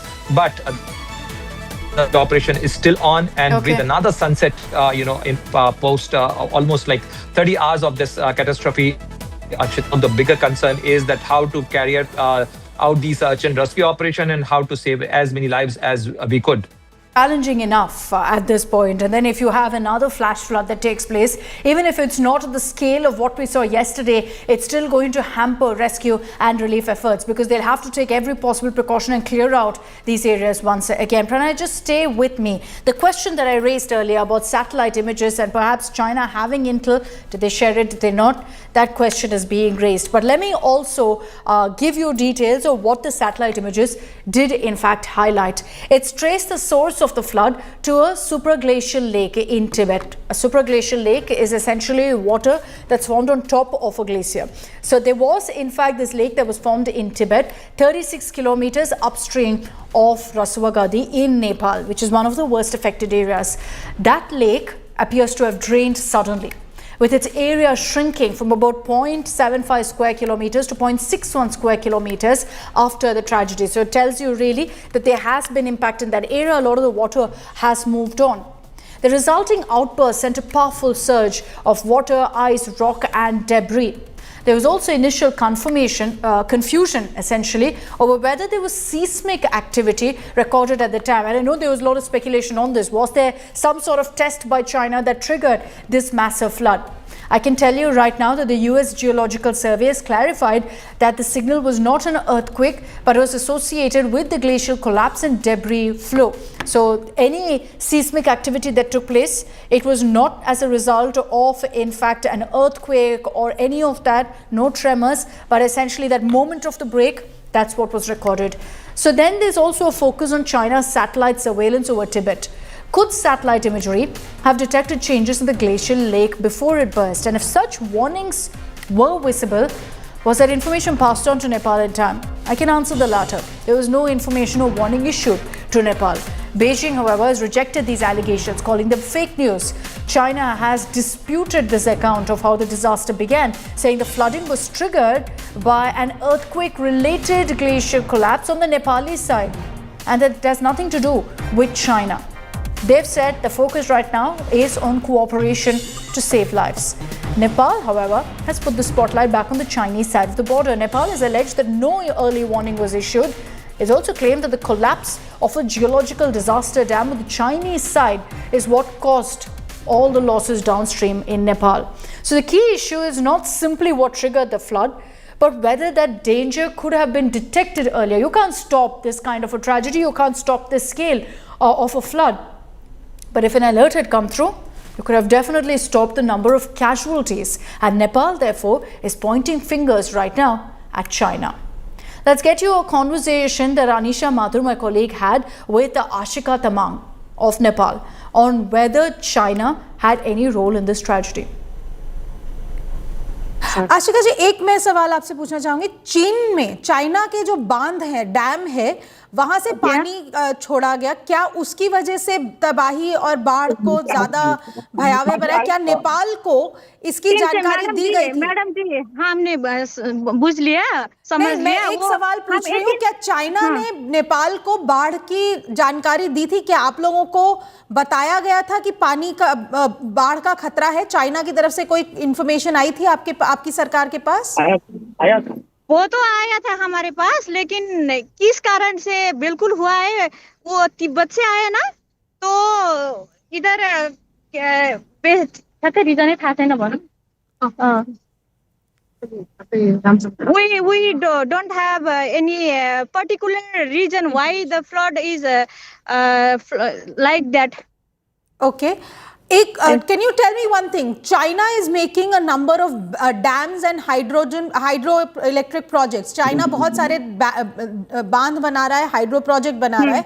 इसको लेकर नेपाल में क्या कोई चिंता है? क्या इन dams की वजह से क्या सोचते हैं आप लोग? क्या इसकी वजह से और खतरा बढ़ेगा?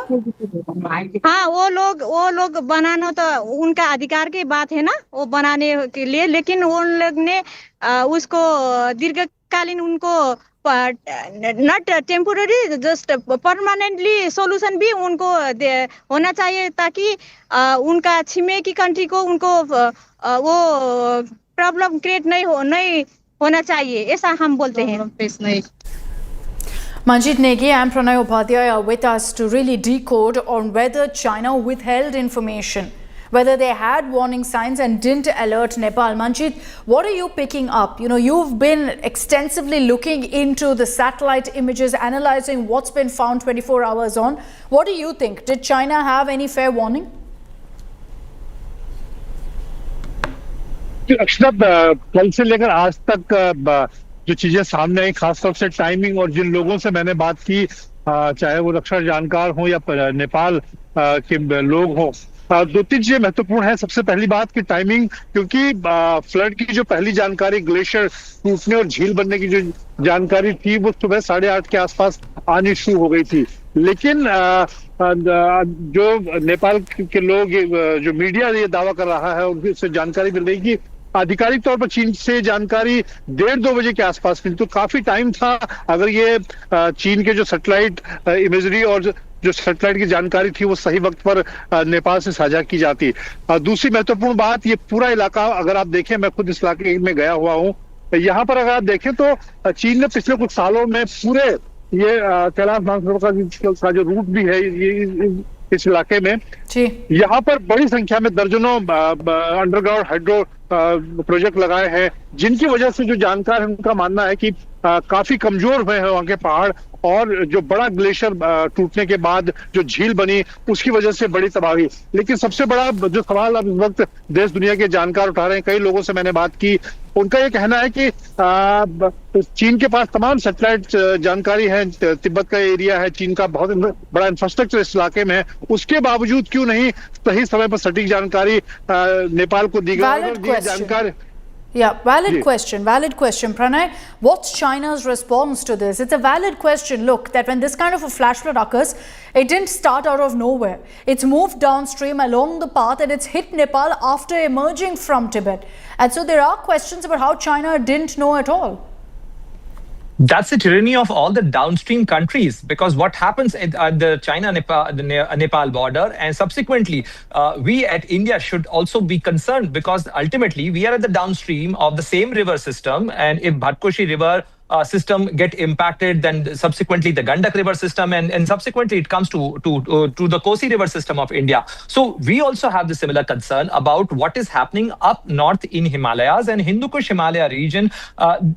Concerns have been raised by many people, and this has not happened for the first time. In technical terms, this is called GLOF, Glacial Lake Outburst Flood, and this GLOF has come up as a new phenomena, especially in the Himalayan region with the climate change, and that raises a serious question. But having said that, Akshita, this also raises a serious question about that: were Chinese really aware about this incident or this build-up, or did they also overlook rather than passing on that information timely to the Nepalese side? Because the visual which we are showing, or which has become an iconic visual of this lake outburst, which is of the China-Nepal Rasuwa Gadi border post, and most of the impact is caught in the Chinese camera, and people were there on the Chinese side as well. Around 200 Indians are stranded on the Chinese side right now, and in fact the Chinese government is also carrying out that search and rescue operation. So did they overlook? Also, there are reports coming from that entire region. That's the immigration center that you're talking about, which you're referring to, which is the visual on our screen right now. That immigration center, Akshita. That's Chinese. But there are reports, and scientists are monitoring the ICI mode, the Kathmandu-based intergovernmental highest body for the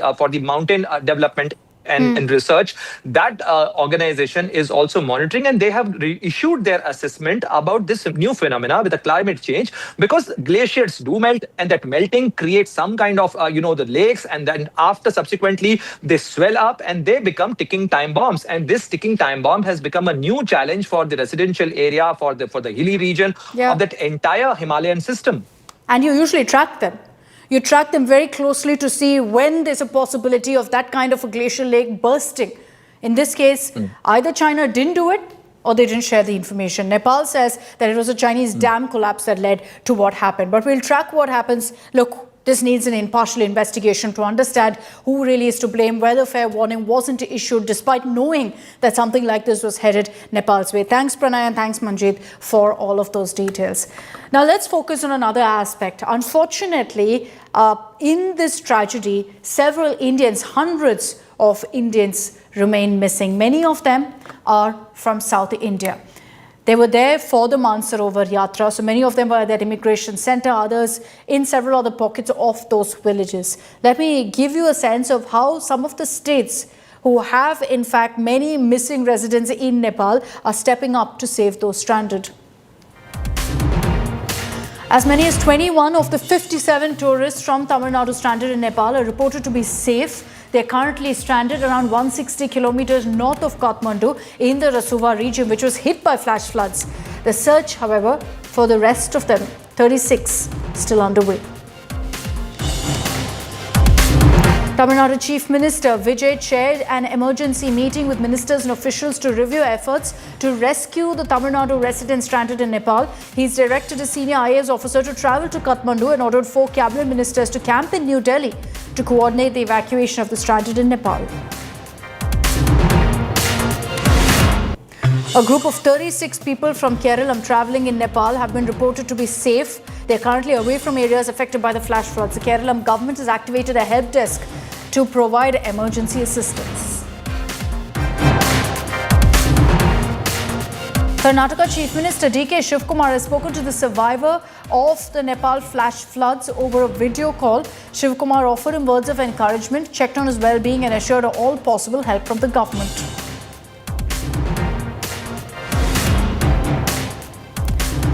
Suhasini Reddy, a software engineer from Hyderabad based in Australia, is among the pilgrims who travelled to Nepal as part of the Kailash Mansarovar pilgrimage.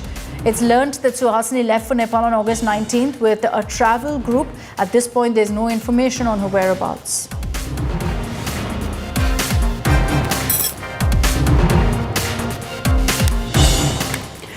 So like I said, many of the people who are reported missing right now, Indians who are reported missing in Nepal, are from Tamil Nadu. And so there's a question really on their whereabouts, where they are, whether they're safe or not. There's no communication that's been established. Sadhguru's Kailash Mansarovar Yatra. 80 people, 77 participants and 3 volunteers of the Isha Foundation unfortunately are no more. Yesterday, they had announced that they're missing, that they were in that particular immigration center. Today, Sadhguru, with a video statement, has confirmed that they are no more, as he broke down while making the announcement.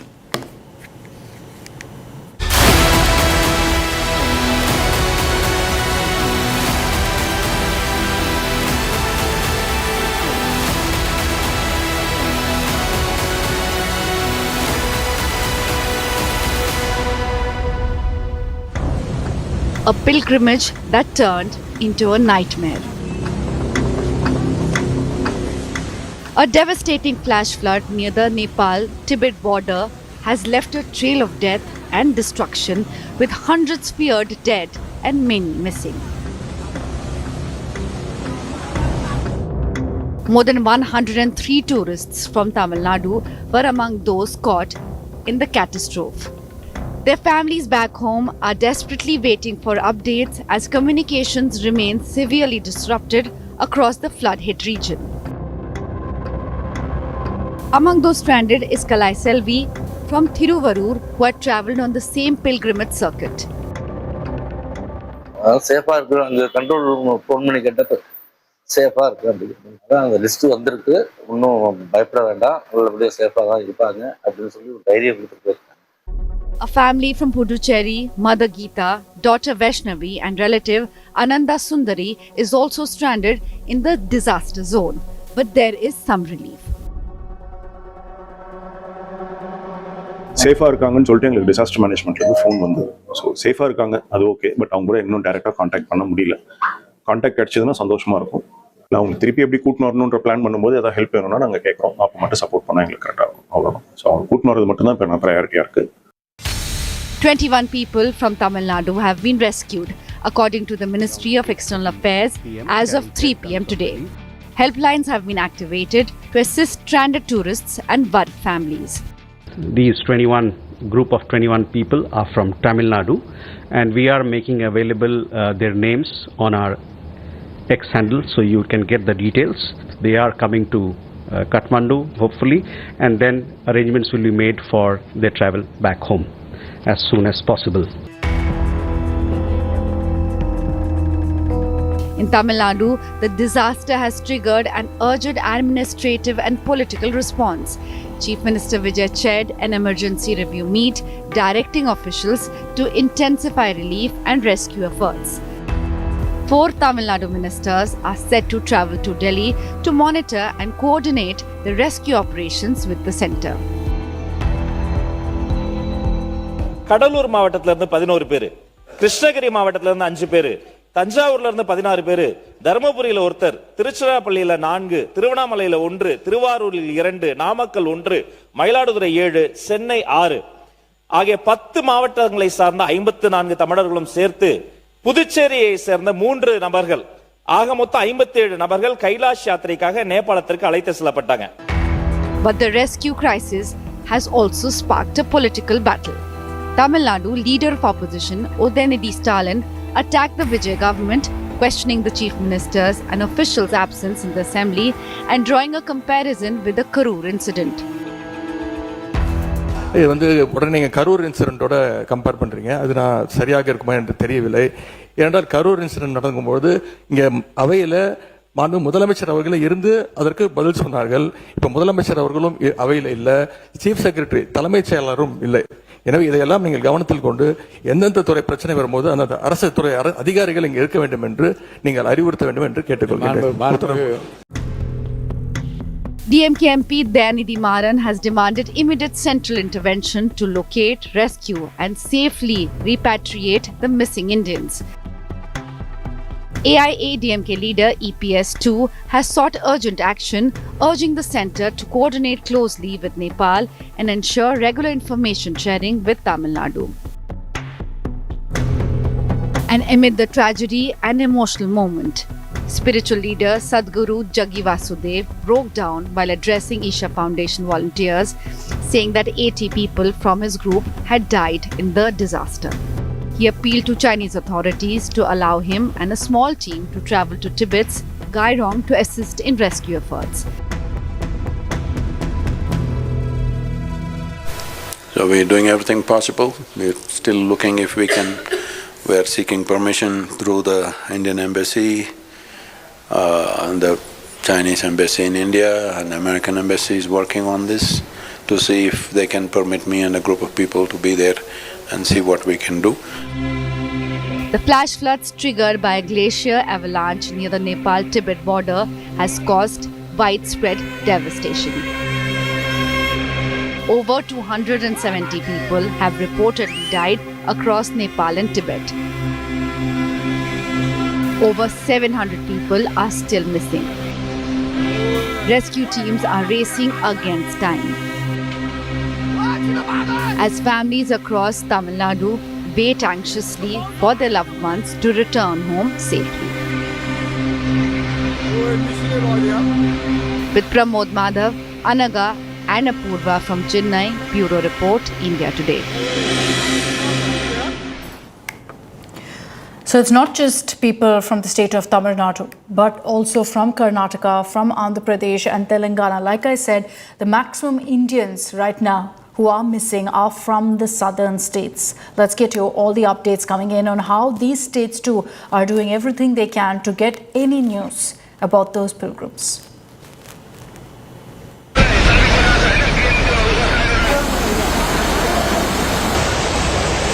In the high Himalayas, a wall of ice, rock and water has torn through a valley, rewriting its landscape and leaving hundreds missing. What began as a distant rumble in Tibet's glacial headwaters turned within minutes into a devastating crisis for Nepal, and now a moment of deep anxiety for India. Over 280 Indians, including several Kailash Mansarovar pilgrims, are missing, while scores more remain stranded after flash floods swept through central Nepal, unleashing destruction and cutting off entire areas. At least 7 people from Andhra Pradesh were reported missing. 4 have since then been traced safe, although they remain stranded, while efforts continue to locate the remaining. Among those stranded in Nepal is a software engineer, Suhasini Reddy from Hyderabad, who is based in Australia.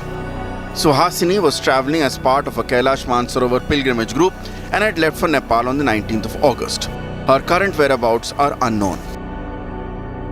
We tried to develop all kinds of contacts, but unfortunately there is no communication. All communication system and entire thing has washed away, and we are worried in the sense they vacated the hotel, and from then we don't have any other communication. We pray God save my sister, and if we get information, we never mind to travel where she is and we'll bring her back. आपको exclusive तस्वीरें दिखा रही हैं जहां पर नदी के साथ साथ यहाँ पर आप देखिए APF की टीम लगातार यहाँ पर सर्च ऑपरेशन चल रहा है उनका, और बताया जा रहा है कि नारायण घाट के पास यहाँ पे तकरीबन 35 से भी ज़्यादा जो लाशें हैं जो पानी में तैर रही थीं उनको निकाला गया है, और हर तरफ आप देखिए मलबा ही मलबा जो है चारों तरफ आपको नज़र आएगा. At least 2 people from Kalaburgi in Karnataka who were stranded amid the severe flooding have been rescued and moved to safety. Disaster management authorities have contacted them and gathered details of their location. Arrangements are now being made to bring them to Delhi, with accommodation being planned at Karnataka Bhavan.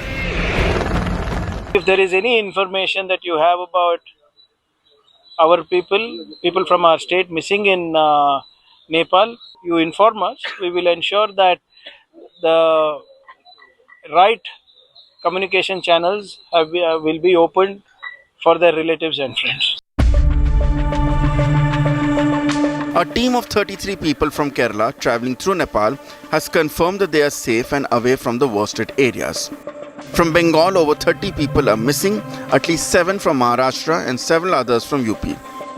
Farmer leader Rakesh Tikait, who had travelled to Nepal by road with associates, was among those from Uttar Pradesh who were stuck in Pokhara. From Bengal, there are 30 tourists and 2 travel agents who are missing.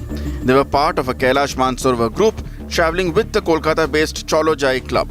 The group also includes an Indian expatriate based in the United States. Their last contact came around 8 a.m. on Wednesday, just before the flood struck.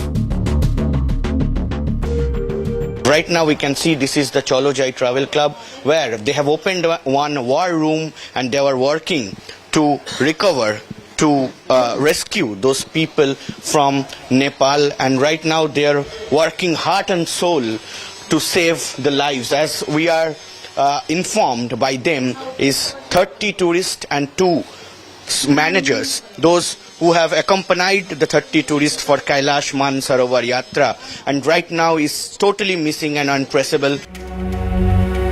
Among those still untraceable are Durgapur couple Arindam and Mosmi Ganguly. They were travelling towards Sayab Rubesi as part of the Kailash Mansarovar pilgrimage. The group had left on the 21st of August, but since the floods hit, there has been no word from the couple. Their last known contact was with their daughter.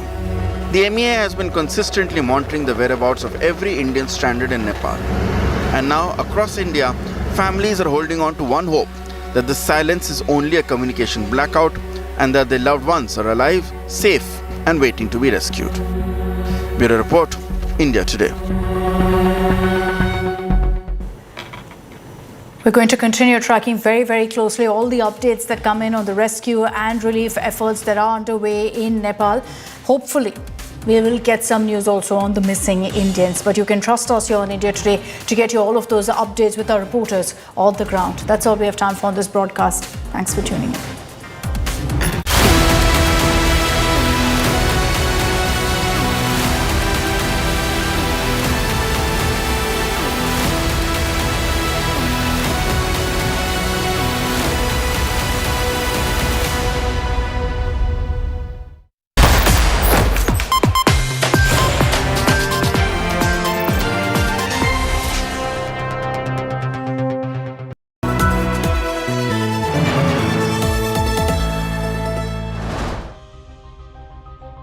India's longest-standing biannual survey is back. That's right, the mood of the nation. The Gen Z mood check on India Today, most definitive mood tracker. What's actually changed after the Gen Z protests? We get you the pulse of the people on India Today. The report card is in. Unfiltered, unscripted, unmissable. India Today's Mood of the Nation poll, 7 p.m. to 10 p.m. only on India Today.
I can only talk about this particular ceasefire.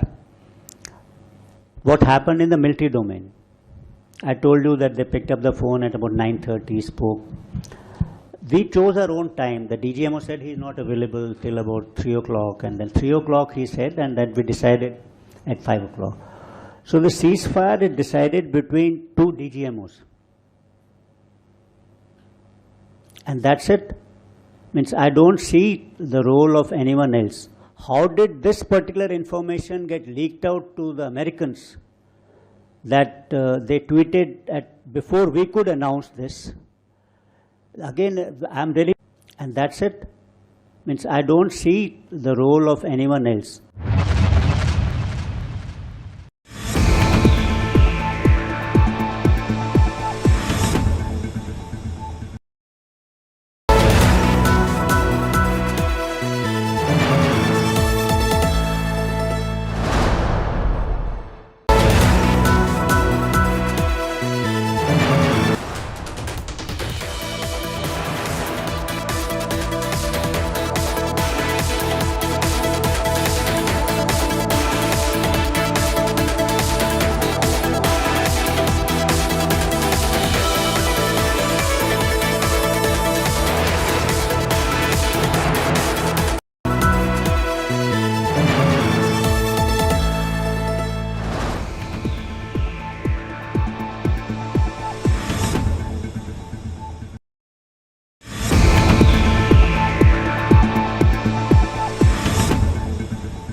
Make your media plan smarter with India Today Live TV on your connected devices. Amplify your brand with 100 million smart internet viewers. To advertise, mail us at sales@aajtak.com.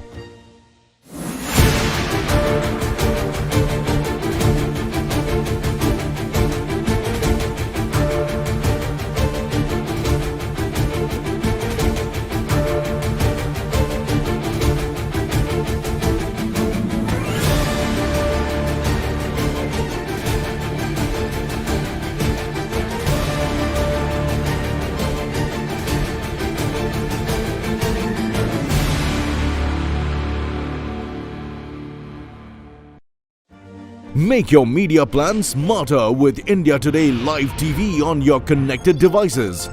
Amplify your brand with 100 million smart internet viewers. To advertise, mail us at sales@aajtak.com.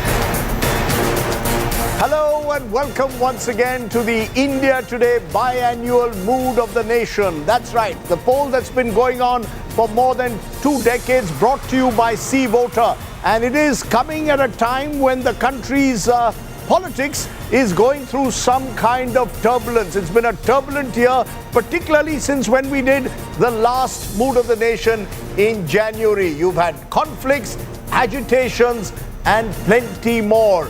What is then the mood of the nation? The India Today C Voter poll is here with the most definitive mood tracker of what's the mood and what would happen if elections were held today.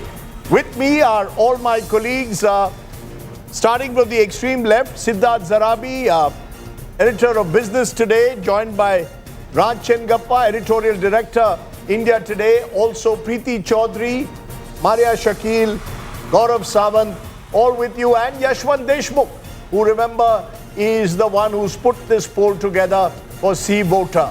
Also joining me is the Congress's Brijesh Kalappa. We also hope to be joined by our BJP guest shortly. Okay, now remember, one of the things that the Mood of the Nation does is what happens if elections are held today. That's if general elections are held in August of 2026, what would happen?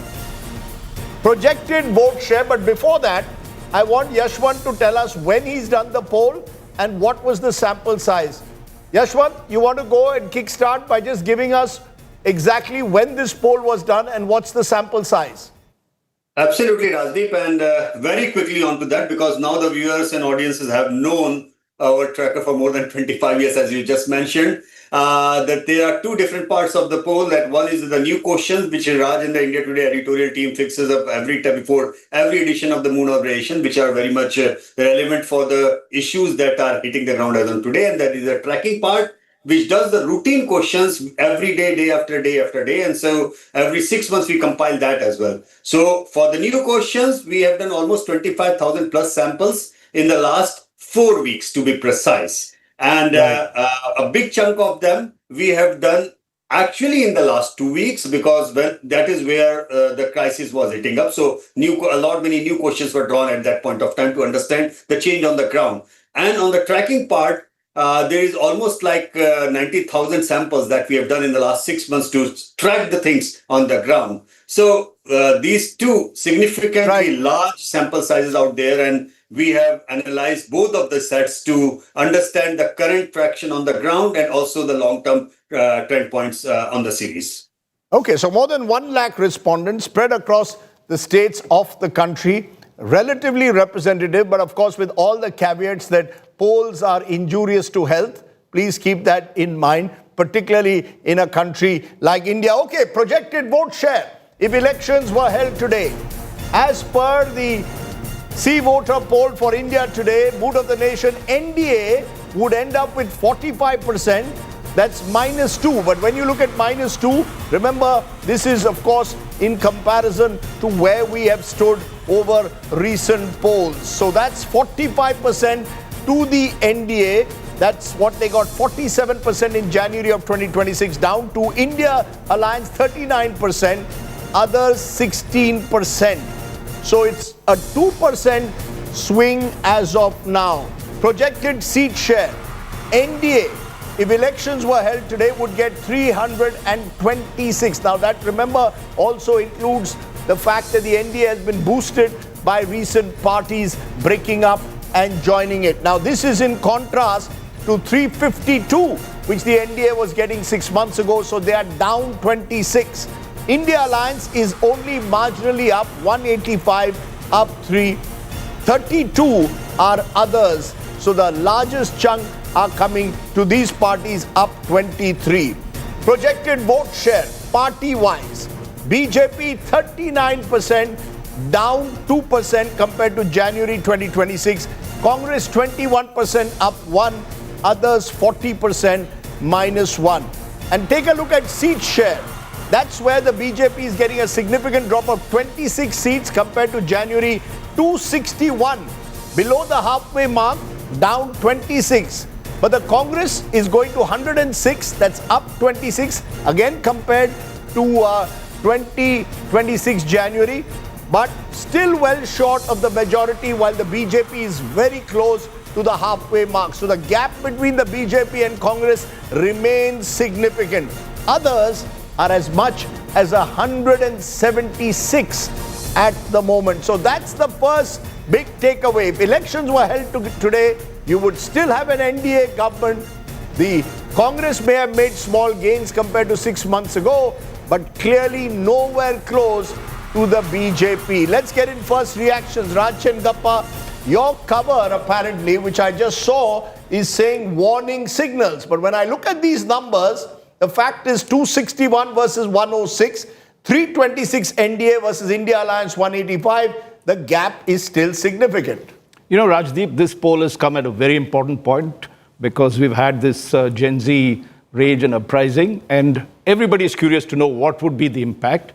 For the NDA and the BJP, I think the comforting news is that the drop is not, getting them to rush to panic buttons. They have certainly dropped, and as you mentioned, dropped 26 seats by the BJP, which puts them into this uncomfortable position of having to depend on the NDA. That's theoretically speaking. And overall, the NDA gets 326, still well within their comfort zones. But I think the big message, and that's why we're saying the warning signals, is that there are various other questions that are there, whether you're looking at the economics. We'll come to those. Sure. We'll come to those. These are opening remarks. At the moment, you're saying while there's no panic buttons, there's plenty to worry about, and that's why we're going with warning signals that they need to course correct on various fronts. Maria Preeti, dive in. Warning signals, or do you believe that there is a comfort factor? With the BJP, you track the BJP, if they look at these numbers, will they be comforted? Not really. Because, Rajdeep, let's not forget that this is coming after 4th of May. And 4th of May and weeks after that and 2 weeks before that was almost total electoral dominance of the BJP. BJP likes that kind of comfort when they have enough and more cushion around them. When they were entering the monsoon session of Parliament, it was almost certain that they will ensure the passage of the delimitation bill. With the number of this nature, of course, the BJP will say that their dominance remains, but because this is a party which believes in course correction, they believe that if there are certain warning signals, they should read those signals, and that is the reason why you are seeing the entire shift also in terms of messaging that is coming in from the party. Rajdeep, two things if you look at it right now. So, of course, we are looking at these numbers from what our last Mood of the Nation numbers were, which was in January. And at that point of time, BJP alone was comfortably above the halfway mark. So here it's not above the halfway mark and will have to, like Raj said, depend theoretically on its allies. But two things have happened. Since January, when our last Mood of the Nation took place to now, there have been two elections which have taken place where one, the BJP has won handsomely in West Bengal, and the other, where you've had, what sparked the entire Gen Z movement, I would think, was the state of Tamil Nadu with Vijay coming in. And then subsequently, you've had this massive youth upsurge in various protests, not just the one which happened at Jantar Mantar. I'd like to know, through the course of what we're going to go ahead over the course of 2 hours, Rajdeep, which one weighs more? Where has the BJP gained? Where has it lost? Are the numbers that, is keeping it seemingly comfortable coming from states like West Bengal? Has the Gen Z is the one which is pulling it down? I want, deep dive in that. Gaurav, your first remarks. 12 years in power. After 10 years, the Congress had come down to 44. The BJP is at 261, just 11 short of forming the government on its own. With its NDA allies, the BJP or the NDA comfortably forming the government despite massive global headwinds that the government is facing on multiple fronts. The economy is facing headwinds. There's war that's happening between Iran and the United States of America. And despite all these headwinds, the government, according to these numbers, is at 200, the BJP at 261 and the NDA at 326. Now, this is actually writing on the wall, Rajdeep, that the opposition and Gen Z, whatever they may have sought to do, did they actually succeed, or has the government still been able to hold fort? Okay, there's a distinction, of course, we must draw between possibly Siddharth Zarabi, the government's ability to win elections and electability, and the issues. That's why the cover is warning signals. We'll deep dive into that in a moment. But your first reactions, because across the world, you expect after a certain stage, a government in power for more than a decade, Gaurav is right there, registering some decline. By and large, the BJP's lowest numbers, if I look at it, MOTN, over the last few years, was actually soon after 2024 Lok Sabha, where they came down to 244. Yes. Since then, they peaked at 287 in January of 2024. They've come down again. And here too, they're being saved by the fact that they're doing well in states like West Bengal, which they were not doing well 6 months ago. Rajdeep, you spoke about West Bengal, and I want to connect that with a very significant point that Preeti alluded to. Between then and now, let's take a look at the increase in the number of MLA seats that the BJP has got. Roughly 44% of all MLA assembly constituencies in India are now BJP ruled, and there has been a substantial accretion to that on account of West Bengal alone. Has the popular imagery and some issues dented the image? Of course. But add to the MLA seats increase in the same period that we are seeing an overall decline at the parliamentary level as per these projections, you also have to take into account and ask yourself the question, has the BJP organizational machinery been dented during this time? Rajdeep, the answer is unequivocally no. Has the BJP and its Panna Pramukh strategy of going to the last booth, to the last person been weakened in any manner?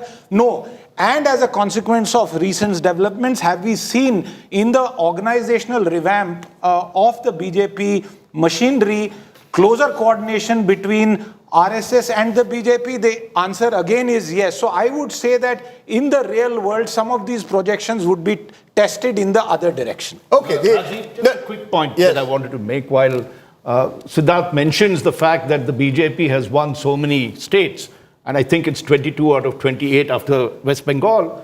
The fact is they were coming in from a peak, and suddenly, if our results begin to show, they should have then reflected that they were getting much higher than what they got in the last polls, because the sheer fact that they'd won West Bengal, they'd won Delhi earlier, Maharashtra, all these things after 2024, yet those numbers are not adding up when it comes to the final Lok Sabha tally. And that, I think, is the cause for worry, because certainly this 1 month period or 2 month period, that May and June, when they should have been on top, suddenly they seem to have dropped. And that is why I'm saying there are serious issues that they need to look at.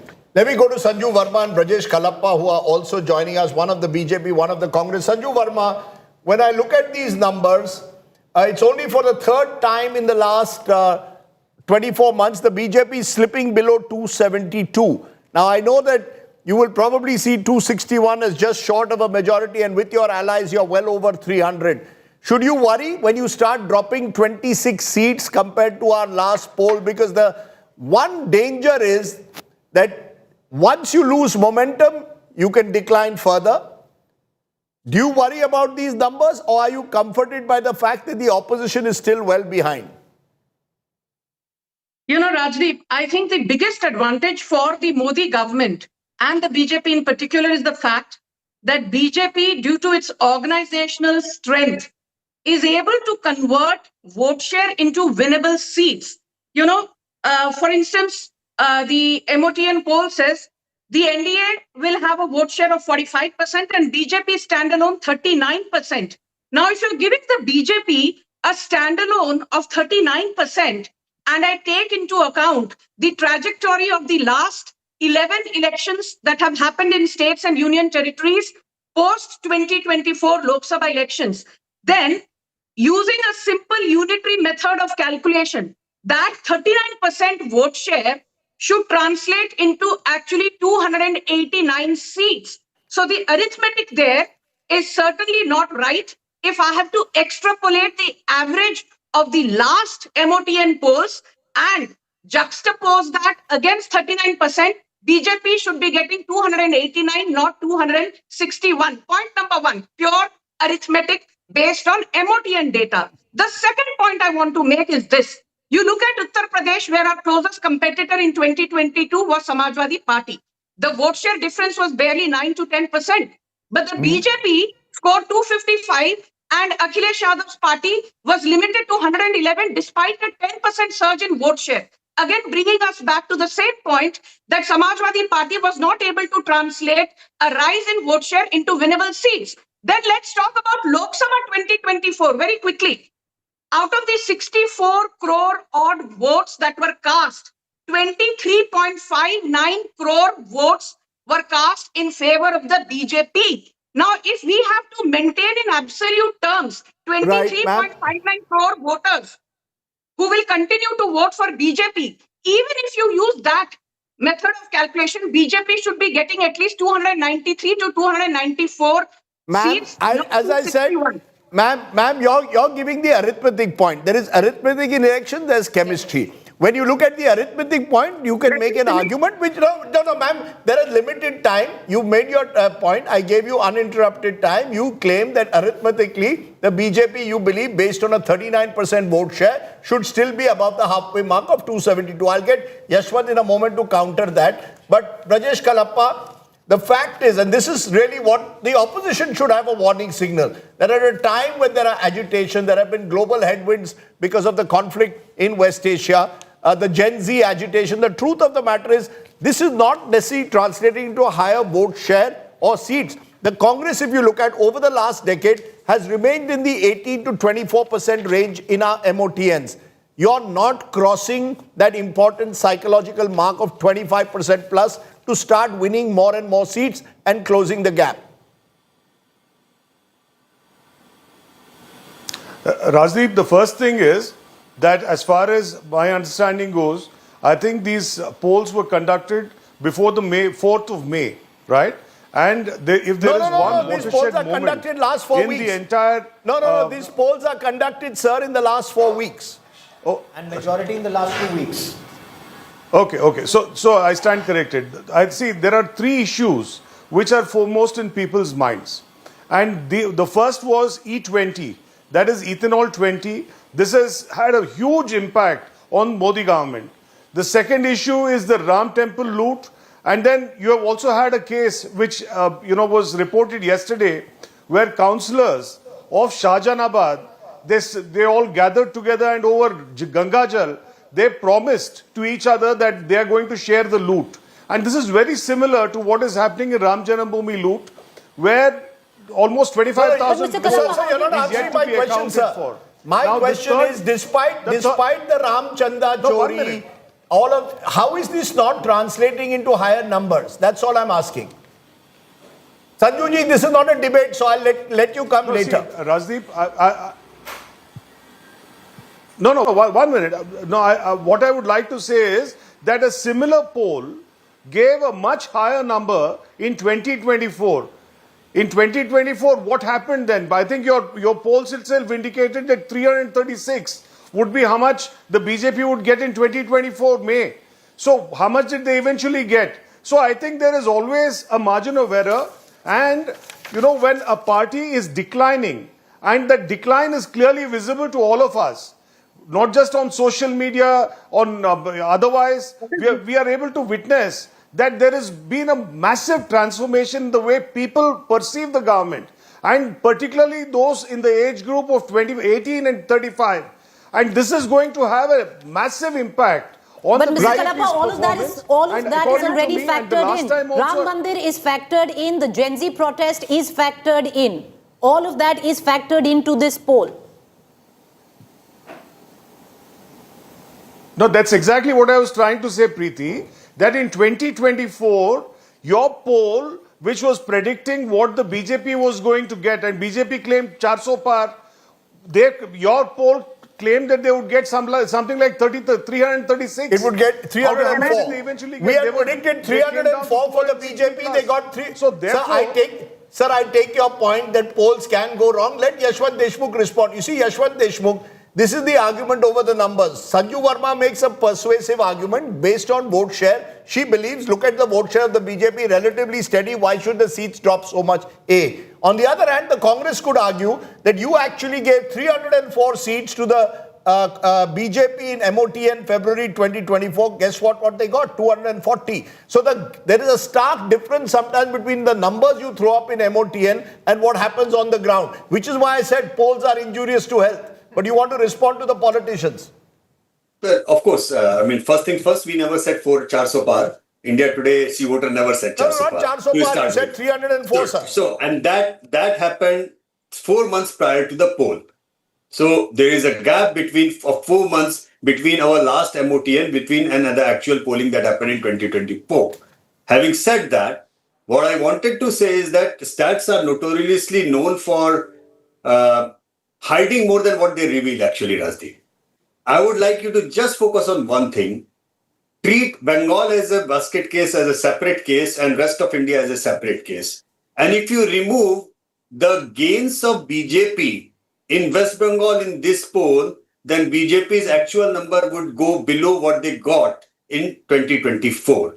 So when Raj Chengappa puts up a headline of warning signal, warning shot on the cover, I believe that those who understand the numbers within the BJP would take notice of that. They would understand precisely what Raj Chengappa is hinting at. They would go through the numbers and understand that one state's gain, which is pretty much their gain, I give it to them. They won Bengal, hands down, and at the end of the day, all you need is 272 and every state counts in that. But when you are gaining out of a sheer anti-incumbency in one state, but you have a gradual and significant loss due to multitudes of reasons across all other states, then there is a warning signal that needs to be read. As per my experience, Rajdeep, this arguably is the biggest crisis time that the BJP is facing in the last 12 years of being in power. This probably is even worse than wave 2 of COVID and the crisis that aftermath, because in the public opinion, the COVID happened at something as a pandemic which was out of scope for everybody to handle. But here we are starting with the UGC, Ram Mandir, class 12th issue, the need and ethanol, the sheer scope of the crisis one after the other this government has been going through in the last 3 months flat certainly makes the most challenging period in the last 12 years. That you're making a big statement there that this is the most challenging period that the BJP is facing in the last 12 years. And let's break that down, because one of the real headline points is coming at the moment.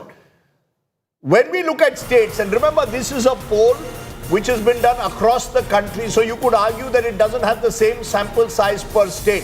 But there is a major state that's going to the polls in 5 months from now, and that is Uttar Pradesh, which often decides the scope of Indian elections. As per the See Voter Mood of the Nation poll done for India Today, in Uttar Pradesh, the numbers are very, very interesting. India Alliance is projected to get 40% vote share. NDA is projected to get 42% of vote share. Now, this is the NDA as a result is down 5% compared to January 2026, and the India Alliance down 2%. But seat share, as per Yashwant Deshmukh See Voter poll, I put that caveat all the time, India Alliance is projected to get 41 out of the 80 seats, NDA 38. Now, in the last poll we did, NDA was 48 and the India Alliance was 31. So you got a significant shift. The biggest shift that's taken place across the states as of now. West Bengal, which we'll come to in a moment, heavily in favor of NDA, but Uttar Pradesh moving away and going towards the India Alliance. And if these numbers hold, that changes the political map of the country. Maria, you want to look at that? Because this is the number that will concern the BJP more than anything else, because it is Uttar Pradesh. Yes, and Rajdeep, while we focus on the entire discussion which is happening largely around Chanda Chori and the city of Ayodhya, I think the bigger concern for the BJP right now is the debate around UGC and the reservation debate which has been started by a section, which also has the support of somebody like... the anti-reservation, you mean? Yes, the Deputy Chief Minister of Uttar Pradesh, who himself did a press conference along with one of the protesters. So I think the BJP is realizing that more than Chanda Chori, because Yogi Adityanath per se, his persona remains untouched as far as corruption is concerned, but this is an issue where their core vote bank can be impacted, and they do not wish to touch this issue, but it has been touched. Preeti. You know, Rajdeep, I think we need to be a little more cautious, because can we really extrapolate Lok Sabha numbers to a state election? And I think we really need to look at that, because these are numbers that are reflecting in terms of if elections were held today in Lok Sabha, then it seems that the BJP is even Stevens on what it was in 2024. Now, can we actually say that the UP elections that are in 5 months' time are going to follow the same trajectory? No, I think state elections and, general elections are two different ball games, and we need to, and there is a cautionary tale in that. We've seen that happen so many times. I'll give you an example of Odisha. You and I both know it, where for the same election, the polity and the voters went and voted the BJP in one election and the BJD in the other. That was in 2019, this not in time 2024. they voted, yes. But I'll give you an example, UP example that you can take. In Uttar Pradesh in 2022, the BJP scored a big victory. True. 2 years later comes Lok Sabha, the Samajwadi Party Congress alliance scores a victory. But the fact is, that's the alliance that's going into poll. I have to go by the national numbers. We can extrapolate, and you're right to say that you cannot suggest that just because a Lok Sabha poll as per MOTN is going against a party, that will happen in a state election. For example, Chanda Chori, is it being seen as the slight of the center or the state? How is it being perceived by the people locally? We'll come to the Chanda Chori numbers also in a moment, but clearly if there is one warning signal, I'm only looking at the warning signal, that's the cover story. The one big warning signal at the moment is coming from a state that the BJP has more or less dominated, except for that 2024 election, over a 15-year period. Yes, Raj, you wanted to say something. Just a quick point. I agree that there should be caveats. We cannot project what we are looking nationally into a particular state election and say that this is the trend. But broadly, if you look at it, the BJP always boasts of this double-engine sarkar. And the fact is, there's a lot of dependence on Prime Minister Modi and the central government that propels a lot of these states, particularly Prime Minister Modi. Any drop here should be of concern to UP because some of the issues, including the Gen Z issue, that seems to have depressed the numbers. Jobs is an issue. Jobs. And what is Gen Z fighting for? Jobs, unemployment. Fair election, for fair examinations. These are the big issues that they're looking at. And therefore, I think there will be an impact, not because our polls are showing a dip, but generally the mood is shifting and every single party, not just the BJP, has to reckon with. Can I just ask Yashwant that, in your poll, Yashwant, when you look at these UP figures, was there a particular factor that showed where the BJP has become vulnerable suddenly in Uttar Pradesh? Is there a particular factor? A quick answer? A quick answer, people would like to listen that it would be Ayodhya, but that's not the fact. The quick answer would be UGC. People are talking about Gen Z.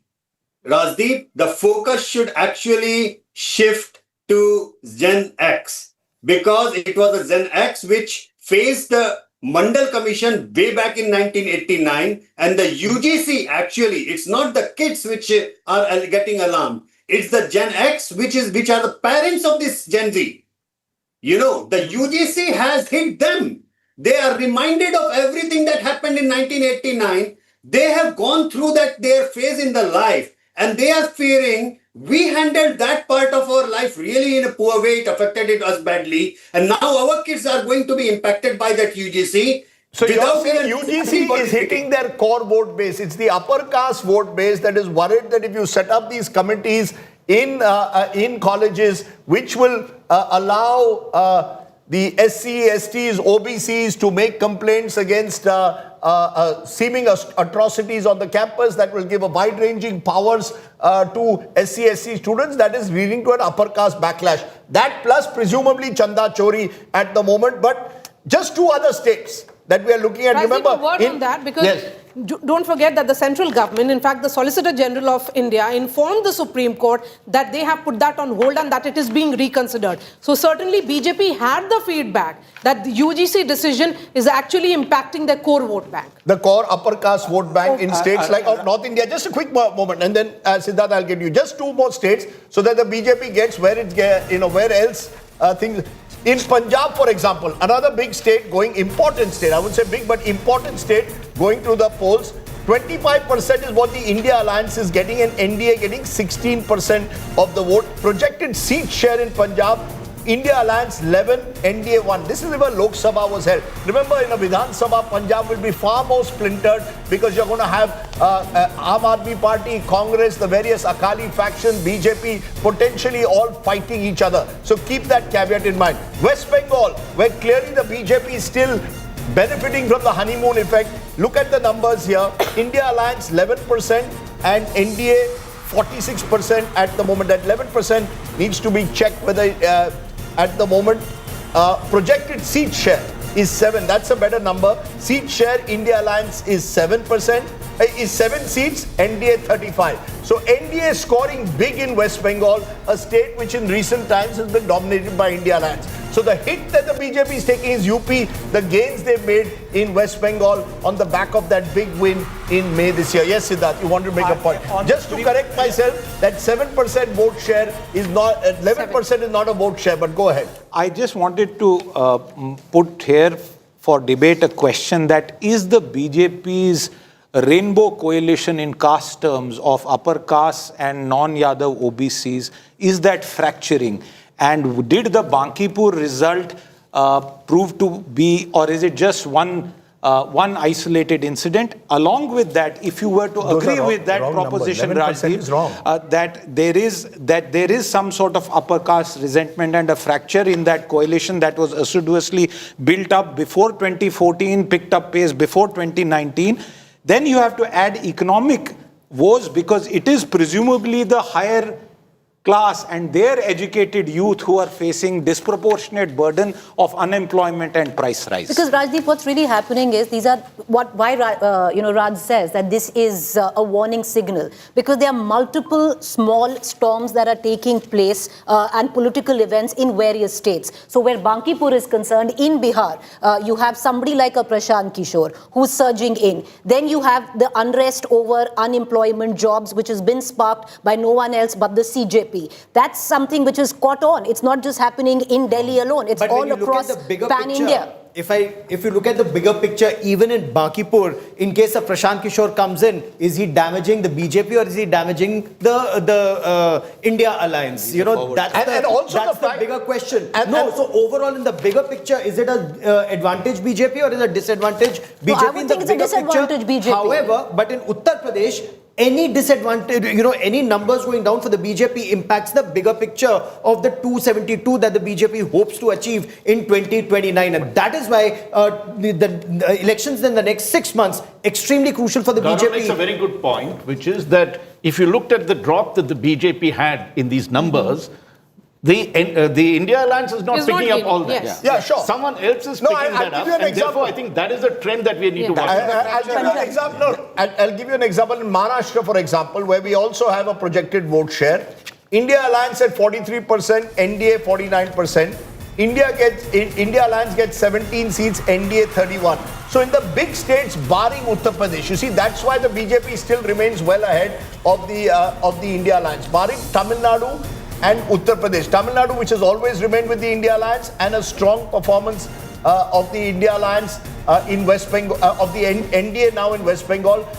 That covers up some of the deficiencies that they are having in other states of the country. But I think these state numbers, really beyond the point in a national poll, do not need to be taken as definitive. Let's come to a definitive number.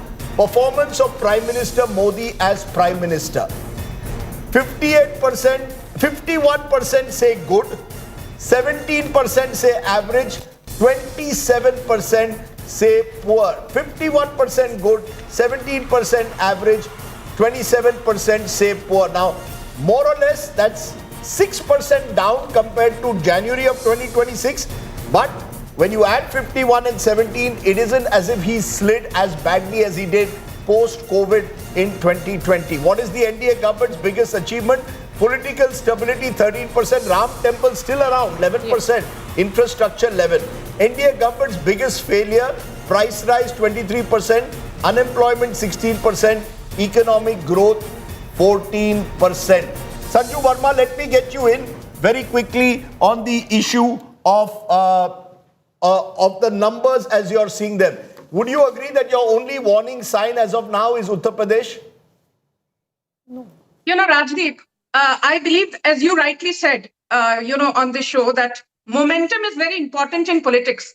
I think after winning Maharashtra Assembly elections for the third time in a row with a strike rate of 91%, after winning Delhi after a gap of 27 years with a strike rate of 69%, after winning Assam 82 out of 126 seats with a strike rate of 65%, after standalone winning 89 seats in Bihar with a strike rate of 89.7%, and after winning 207 out of 294 seats in Bengal with a strike rate of 71%.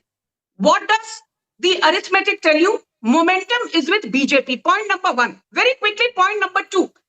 Beat Maharashtra, Haryana, Delhi, Puducherry, what have you. Even states where BJP did not win.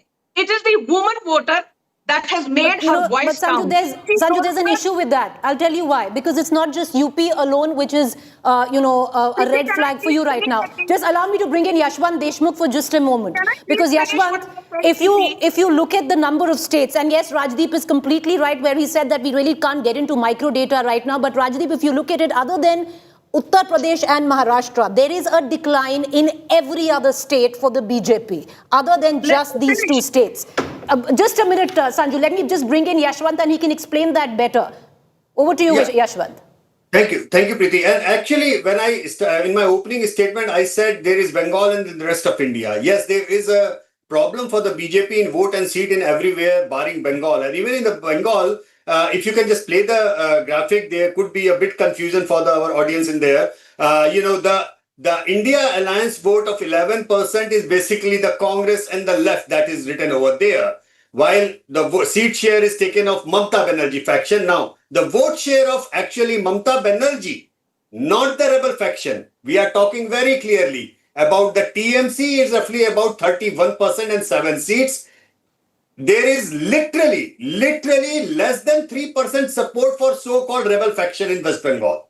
So whenever you talk about, forget about your symbol, forget about who is controlling the party. For Bengal voters, if there is a TMC, it means Mamata Banerjee, not the rebel faction. Let's be very clear about that. Having said that, it is also correct that even that Mamata Banerjee-led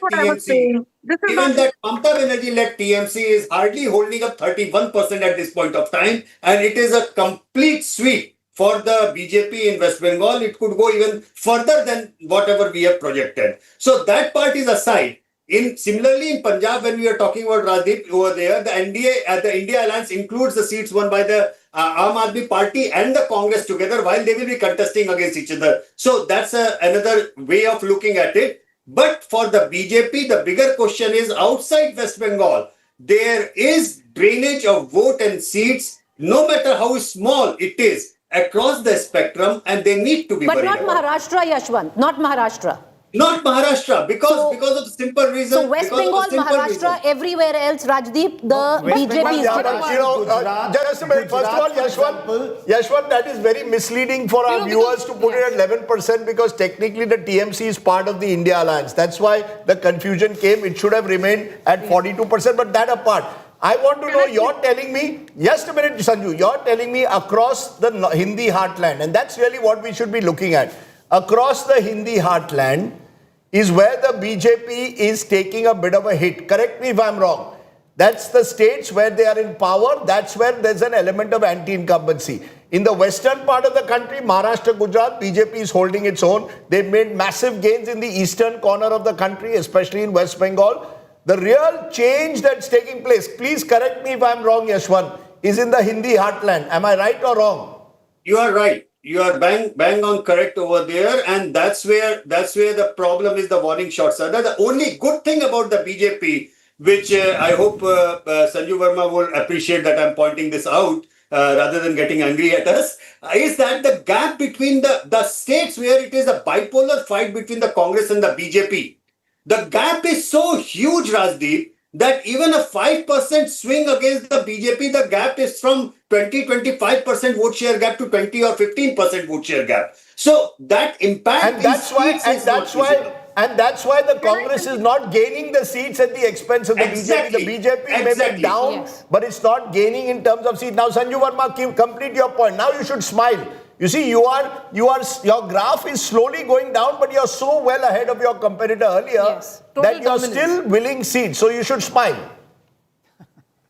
Okay, I just want to tell Yashwant, where did I get angry? I mean, if you can disagree with me, I can disagree with you. When you disagree, it is freedom of speech. If I disagree, even with a smile, you say Sanju Verma is getting angry. I have the right to disagree. Now, let me come to the point. I don't understand this double speak, with no offense to none. Now, let me come to the limited point. The limited point is this. I keep hearing this. Gen Z, Gen Alpha, Gen X, blah, blah, blah, blah, blah. Let's get one thing very clear. And at the expense of sounding cliched, let me repeat. 22 lakh voters in Maharashtra Assembly Election 2024 were either first-timers or Gen Z voters voted for BJP. 9 lakh Gen Z or first-timer voters in Haryana voted for BJP. 6.7 lakh Gen Z or first-time voters voted for BJP. What's your source for this? What's your source for this? Wait, don't keep interrupting me and No, I need to know the source. You can't throw numbers without a source. अरे भाई साहब थोड़ा रुक जाइए सब्र करिए I don't interrupt you, please hold your horses. Now 10.3 lakh first time voters or Gen Z voters in Bihar voted for BJP. Assam 8.42 lakh either Gen Z or first time voters voted for BJP. 23.69 lakh source, madam, you cannot throw. No, madam. Either you give me the source. You give me the source of your numbers. Please give me the source. The source of the numbers is based on what the Election Commission has extrapolated over the years And that data is available on the ECI website. There could only be an error minus or plus 2%. Please understand that. I'm not quoting data I had. Go and check the ECI website. I take your larger point. I take your larger point, madam. I take your larger point that you have shown that Gen Z voters have voted for the BJP. You wouldn't win you wouldn't win election without the Gen Z. Point taken. But much changes. But politics is never, madam. Politics is never static. As we are seeing, you see, you're looking at numbers from a point of view of 2024. We are now in August 2026. But Brijesh Kalappa, the point which Yashwant made is important. There is anti-incumbency creeping in several BJP-ruled states. But you are not benefiting necessarily, A, because the gap is wide, B, because people may be looking at other options. Gaurav Sawant mentioned, for example, just now Prashant Kishore in Bakipur. It's not as if the RJD won Bakipur. So isn't that something that should worry the Congress? That even when there is anti-incumbency, in direct BJP-Congress fights, the gap is very high. See, Rajiv, in my view, the BJP has entered the domain of what they call the law of marginal disappearing or diminishing utility. Now, the point is this, that as far as the BJP is concerned, and I would like to, think for a moment about the position the UPA was in 2011. And I remember the Mood of the Nation poll of 2011. And at that time, even after the Anna agitation and so on and so forth, the Mood of the Nation poll said that the UPA was still holding on. How many seats did we get in 2014? We got 44 seats. Now, point is that the BJP has entered a domain where it is diminishing and diminishing at a very precarious pace. Now, consider this, that there is a website which is created, and that is regarding the Cockroach Janata Party. How many people flocked to it? Over 1 million people. No, they didn't flock to you. They didn't flock to you. The question is, the question, Mr. Kalappa, they're not flocking to you. No, 1 minute. 1 minute, Rajdeep. I understand what you're saying. See, point is, the BJP spent over 100 crore in trying to malign the image of Mr. Rahul Gandhi. Now look at the crowds which are flocking to see Mr. Rahul Gandhi, not just at Allahabad, at Pune. Now this is the real test. All the money that the BJP has spent on its various social media campaigns to destroy the image of Rahul Gandhi, and what ultimately the people are saying. Okay, so let's give me a second. Pramod Mahajan had said crowds do not mean votes. No, 1 minute. Let's look at more numbers. We have limited time. You're saying that they'll try. I'll be very happy. No, just a minute, Mr. Kalappa. Mr. Kalappa, the question is whether the Congress is benefiting from this anti-incumbency that may be setting in some states. In some states, I repeat. Best suited to be next PM. Narendra Modi, 49%. Rahul Gandhi, 27%. Since you mentioned Rahul Gandhi, sir. Joseph Vijay has come in as the new entrant. I don't think an India Today Mood of the Nation had even factored him till the other day at 9%. Now, majority, a large number may be from Tamil Nadu. Abhijit Deepke, Cockroach Janata Party, 1.3%. Above Arvind And Arvind Kejriwal, 1.2%. Now, this is, of course, a direct question, best suited to be next PM. Rahul Gandhi's performance as LOP. Outstanding was 24% Jan 2026, August 2026 remains almost the same, 23. Good then was 20, now they say 25%. Add the two, there is a markup but not significant, about 4% in all. Average 18% then, 18% now. Poor 17, very poor, poor 14, very poor 13. Best suited to lead India bloc. Rahul Gandhi is at 29%. See, Joseph Vijay is coming at 12%. This is first day, first show, big hit. Mamata Banerjee is at 9%.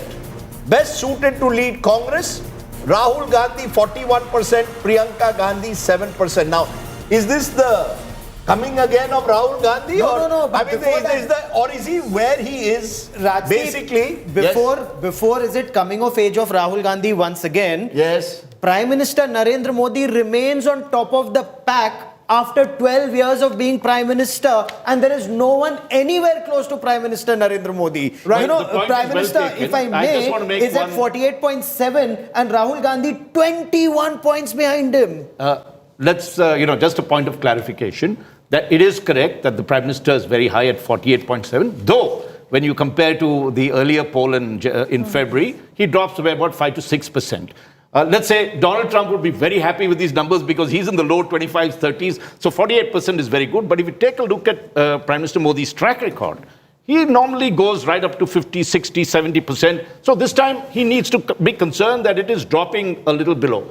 But the most his highest approval rate was around 70% yes, at one stage. In your mood of the nation, it's down today to 51%. But as Gaurav says, if you ask a direct question, 49% say Modi, 27% say Rahul Gandhi. That's the point that you have to look at. Is that as Prime Minister's popularity or whatever it is drops a bit by 6%, that 6% doesn't go to Rahul Gandhi. Instead, it goes to all the other leaders that's there. Yes. The second point I think you need to look at, and that is what I think is changing a lot of the polls, is what you mentioned earlier about the biggest achievements of the NDA government. I think we haven't discussed that, but if you look, political stability is one that you mentioned, Ram Temple is the other, infrastructure development is the third. What is happening now because of the Gen Z agitation is that the first big thing that the NDA government provided us was political stability. That is beginning to show cracks, because status quo is no more being accepted. Those numbers are not out yet. I think he announced I did. Biggest achievement is at 13%. Yes, so therefore, if you look at that, political stability as an ace in them begins to have a little crack because Gen Z is asking for enough of status quo, let's go for change. We're going to look at the Gen Z numbers in a moment. Just take a look at Ram Temple. Okay, again, a great achievement, didn't bring them the numbers, but this time if you look at what is coming up, is that people say that the Chanda Chori thing has impacted the Modi government's and Yogi government's image, which could have an implication there. And finally, this point of infrastructure development. Okay, no doubt that Prime Minister Modi, and particularly under Gadkari and others, there's been phenomenal amount of growth of roads, under Mr. Vaishnav, railways and others. But the Gen Z is saying, that's great. But are you giving me jobs? And secondly, what was seen as very important in terms of roads and everything else is now seen, look, all that is taken. Why is this not necessarily benefiting? You see, Rahul Gandhi's performance, Congress is getting about 21% of the vote. Others are about in 10 to 12%. Large amounts of Congress voters are choosing Rahul Gandhi. He is not getting additional incremental voters. The BJP voters, those who switched to the BJP over the last 12 years, are not looking at Rahul Gandhi as an alternative. So while Mr. Modi has warning signals, there are warning signals there for the Congress and Rahul as well. There's a cautionary tale which is built in. Quickly, we've got 2 minutes one by one. Yes, there is electoral dominance of the BJP, that's given. Yes. But now people are questioning whether electoral dominance is also linked to public trust. And at the same time, when public trust is there, does it have to do as much with governance? Or is the public trust also demanding? Why is Rahul Gandhi not getting the benefit of these weaknesses in the BJP? That's the question that is there. Let's pull out the numbers of best suited to be the next Prime Minister. And this is the cautionary tale which has been built in. See, Joseph Vijay 9%, Abhijit Dipke 1.3%. Over 10% of the people here, Rajdeep. And who defines this gentry? It is the Gen Z. If you remember, see, Joseph Vijay was the spark which led to the entire... How much did we debate about the Gen Z propelling C. Joseph Vijay to be the Chief Minister? This is the lot which doesn't seemingly have as much faith in Rahul Gandhi as somebody new who they can... I'll give you another example. So the challenge for Rahul Gandhi, correct me if I'm wrong, the challenge for Rahul Gandhi is to start getting the entire cohort of those who are disgruntled or frustrated or anxious about their future. I think it is layered here, Rajdeep. If I'm unhappy with the BJP, doesn't mean that I'm moving from switching. Viewers won't know what you're saying. Just asking you a quick question. Break the data down of C. Joseph Vijay, because I was looking at the micro detailing of your data. It really, the popularity doesn't really come from Tamil Nadu, it comes from the northeast. So there is a section, Rajdeep, that is looking at new alternatives. No, but that's, you see, again, that's not, see, Joseph Vijay is not a contender in the Northeast. The point I'm making... But he's popular. No, the bigger can be popular. The point is, if you have to win an election, you have to start getting a large chunk of the anti-BJP votes. And is he a 24/7 political leader? If Rahul Gandhi is not a 24/7 political leader, where will he get the votes from? So even if the voters... Yes, just a minute. Firstly, Vijay replaces in some senses Kejriwal, because earlier Kejriwal used to get that 8%. So that has moved over there. Now, as you rightly said, they have to attract, Rahul Gandhi has to attract all those who are fleeing the BJP, if they are fleeing that. I think Maria makes a very good point. The BJP is highly resilient. It hasn't collapsed in a way. Don't ever imagine that through these polls. It has just dipped a bit. It's still very strong where it is. So Rahul Gandhi has to eat into the BJP votes. He has also to capture the imagination of the young, which right now the alternatives seem a little more So we'll take a break at this point. Who has then captured the imagination of the young? Because a lot of what this interest in this poll is about, this new cohort, Generation Z, do they really want change? If so, what kind of change? What are the issues that they are really concerned about? On the other side, a definitive mood tracker on what India sees the Gen Z protests all about. Back in a moment.